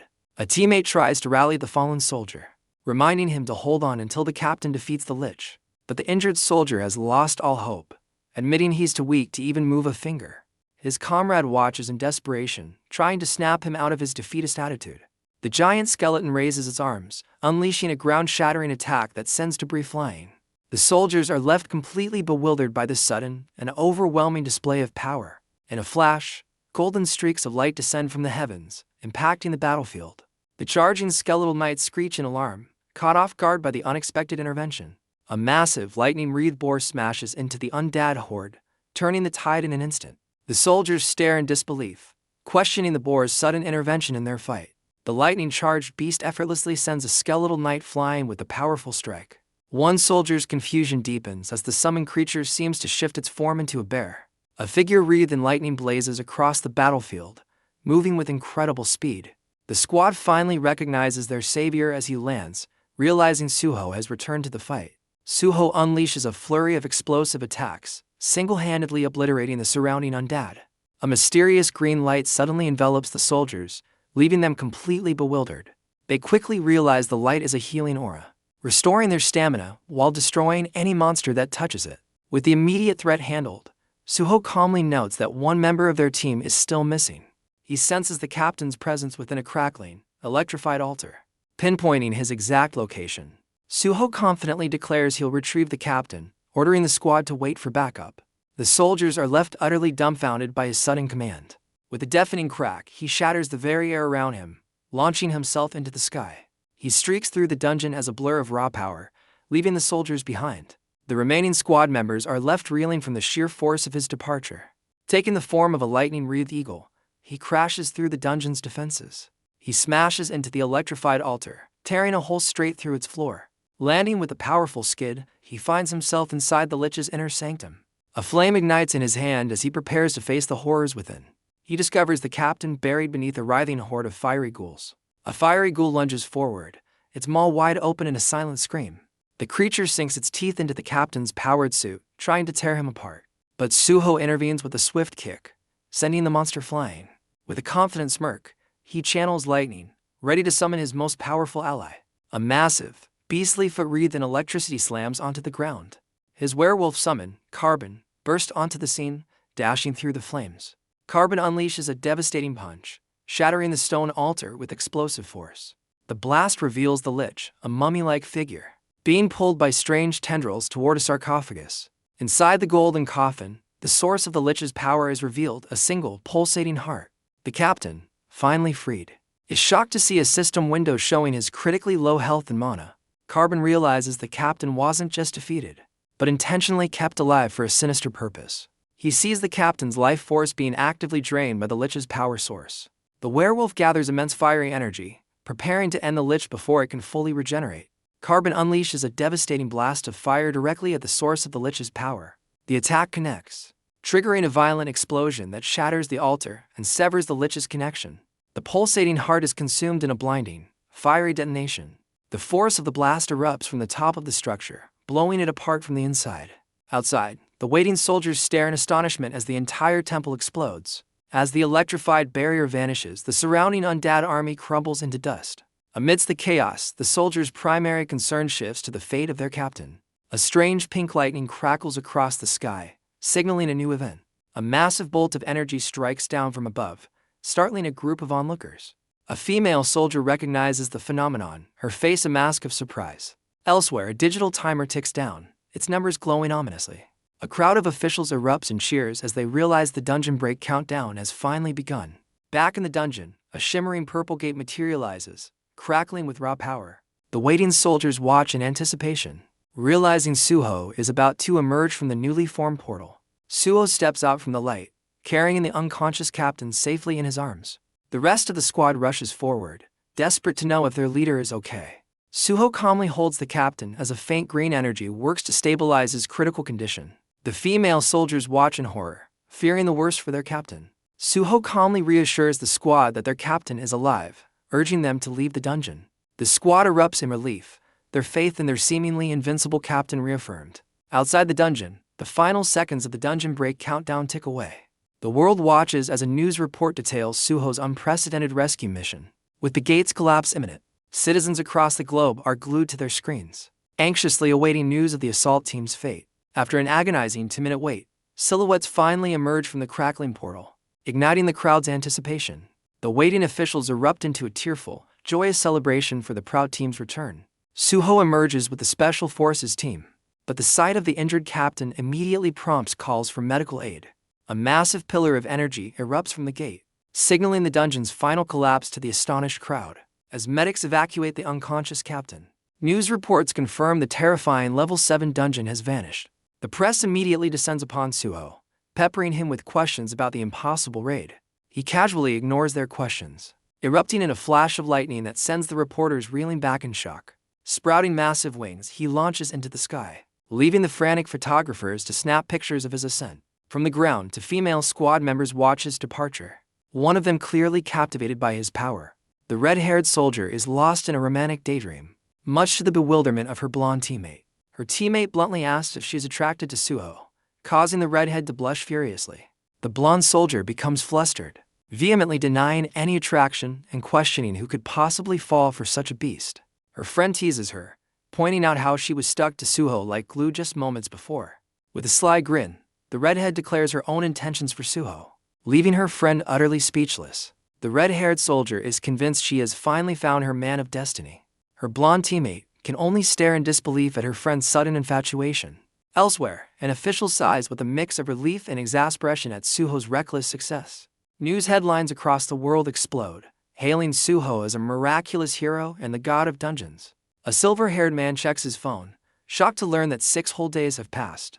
He stares at the news reports, dumbfounded and questioning what kind of sorcery Suho used to pull this off. The man realizes Suho must have even more hidden abilities. Wondering about the mysterious 2-minute timer, his investigation hits a dead end when a paywall blocks him from viewing more information.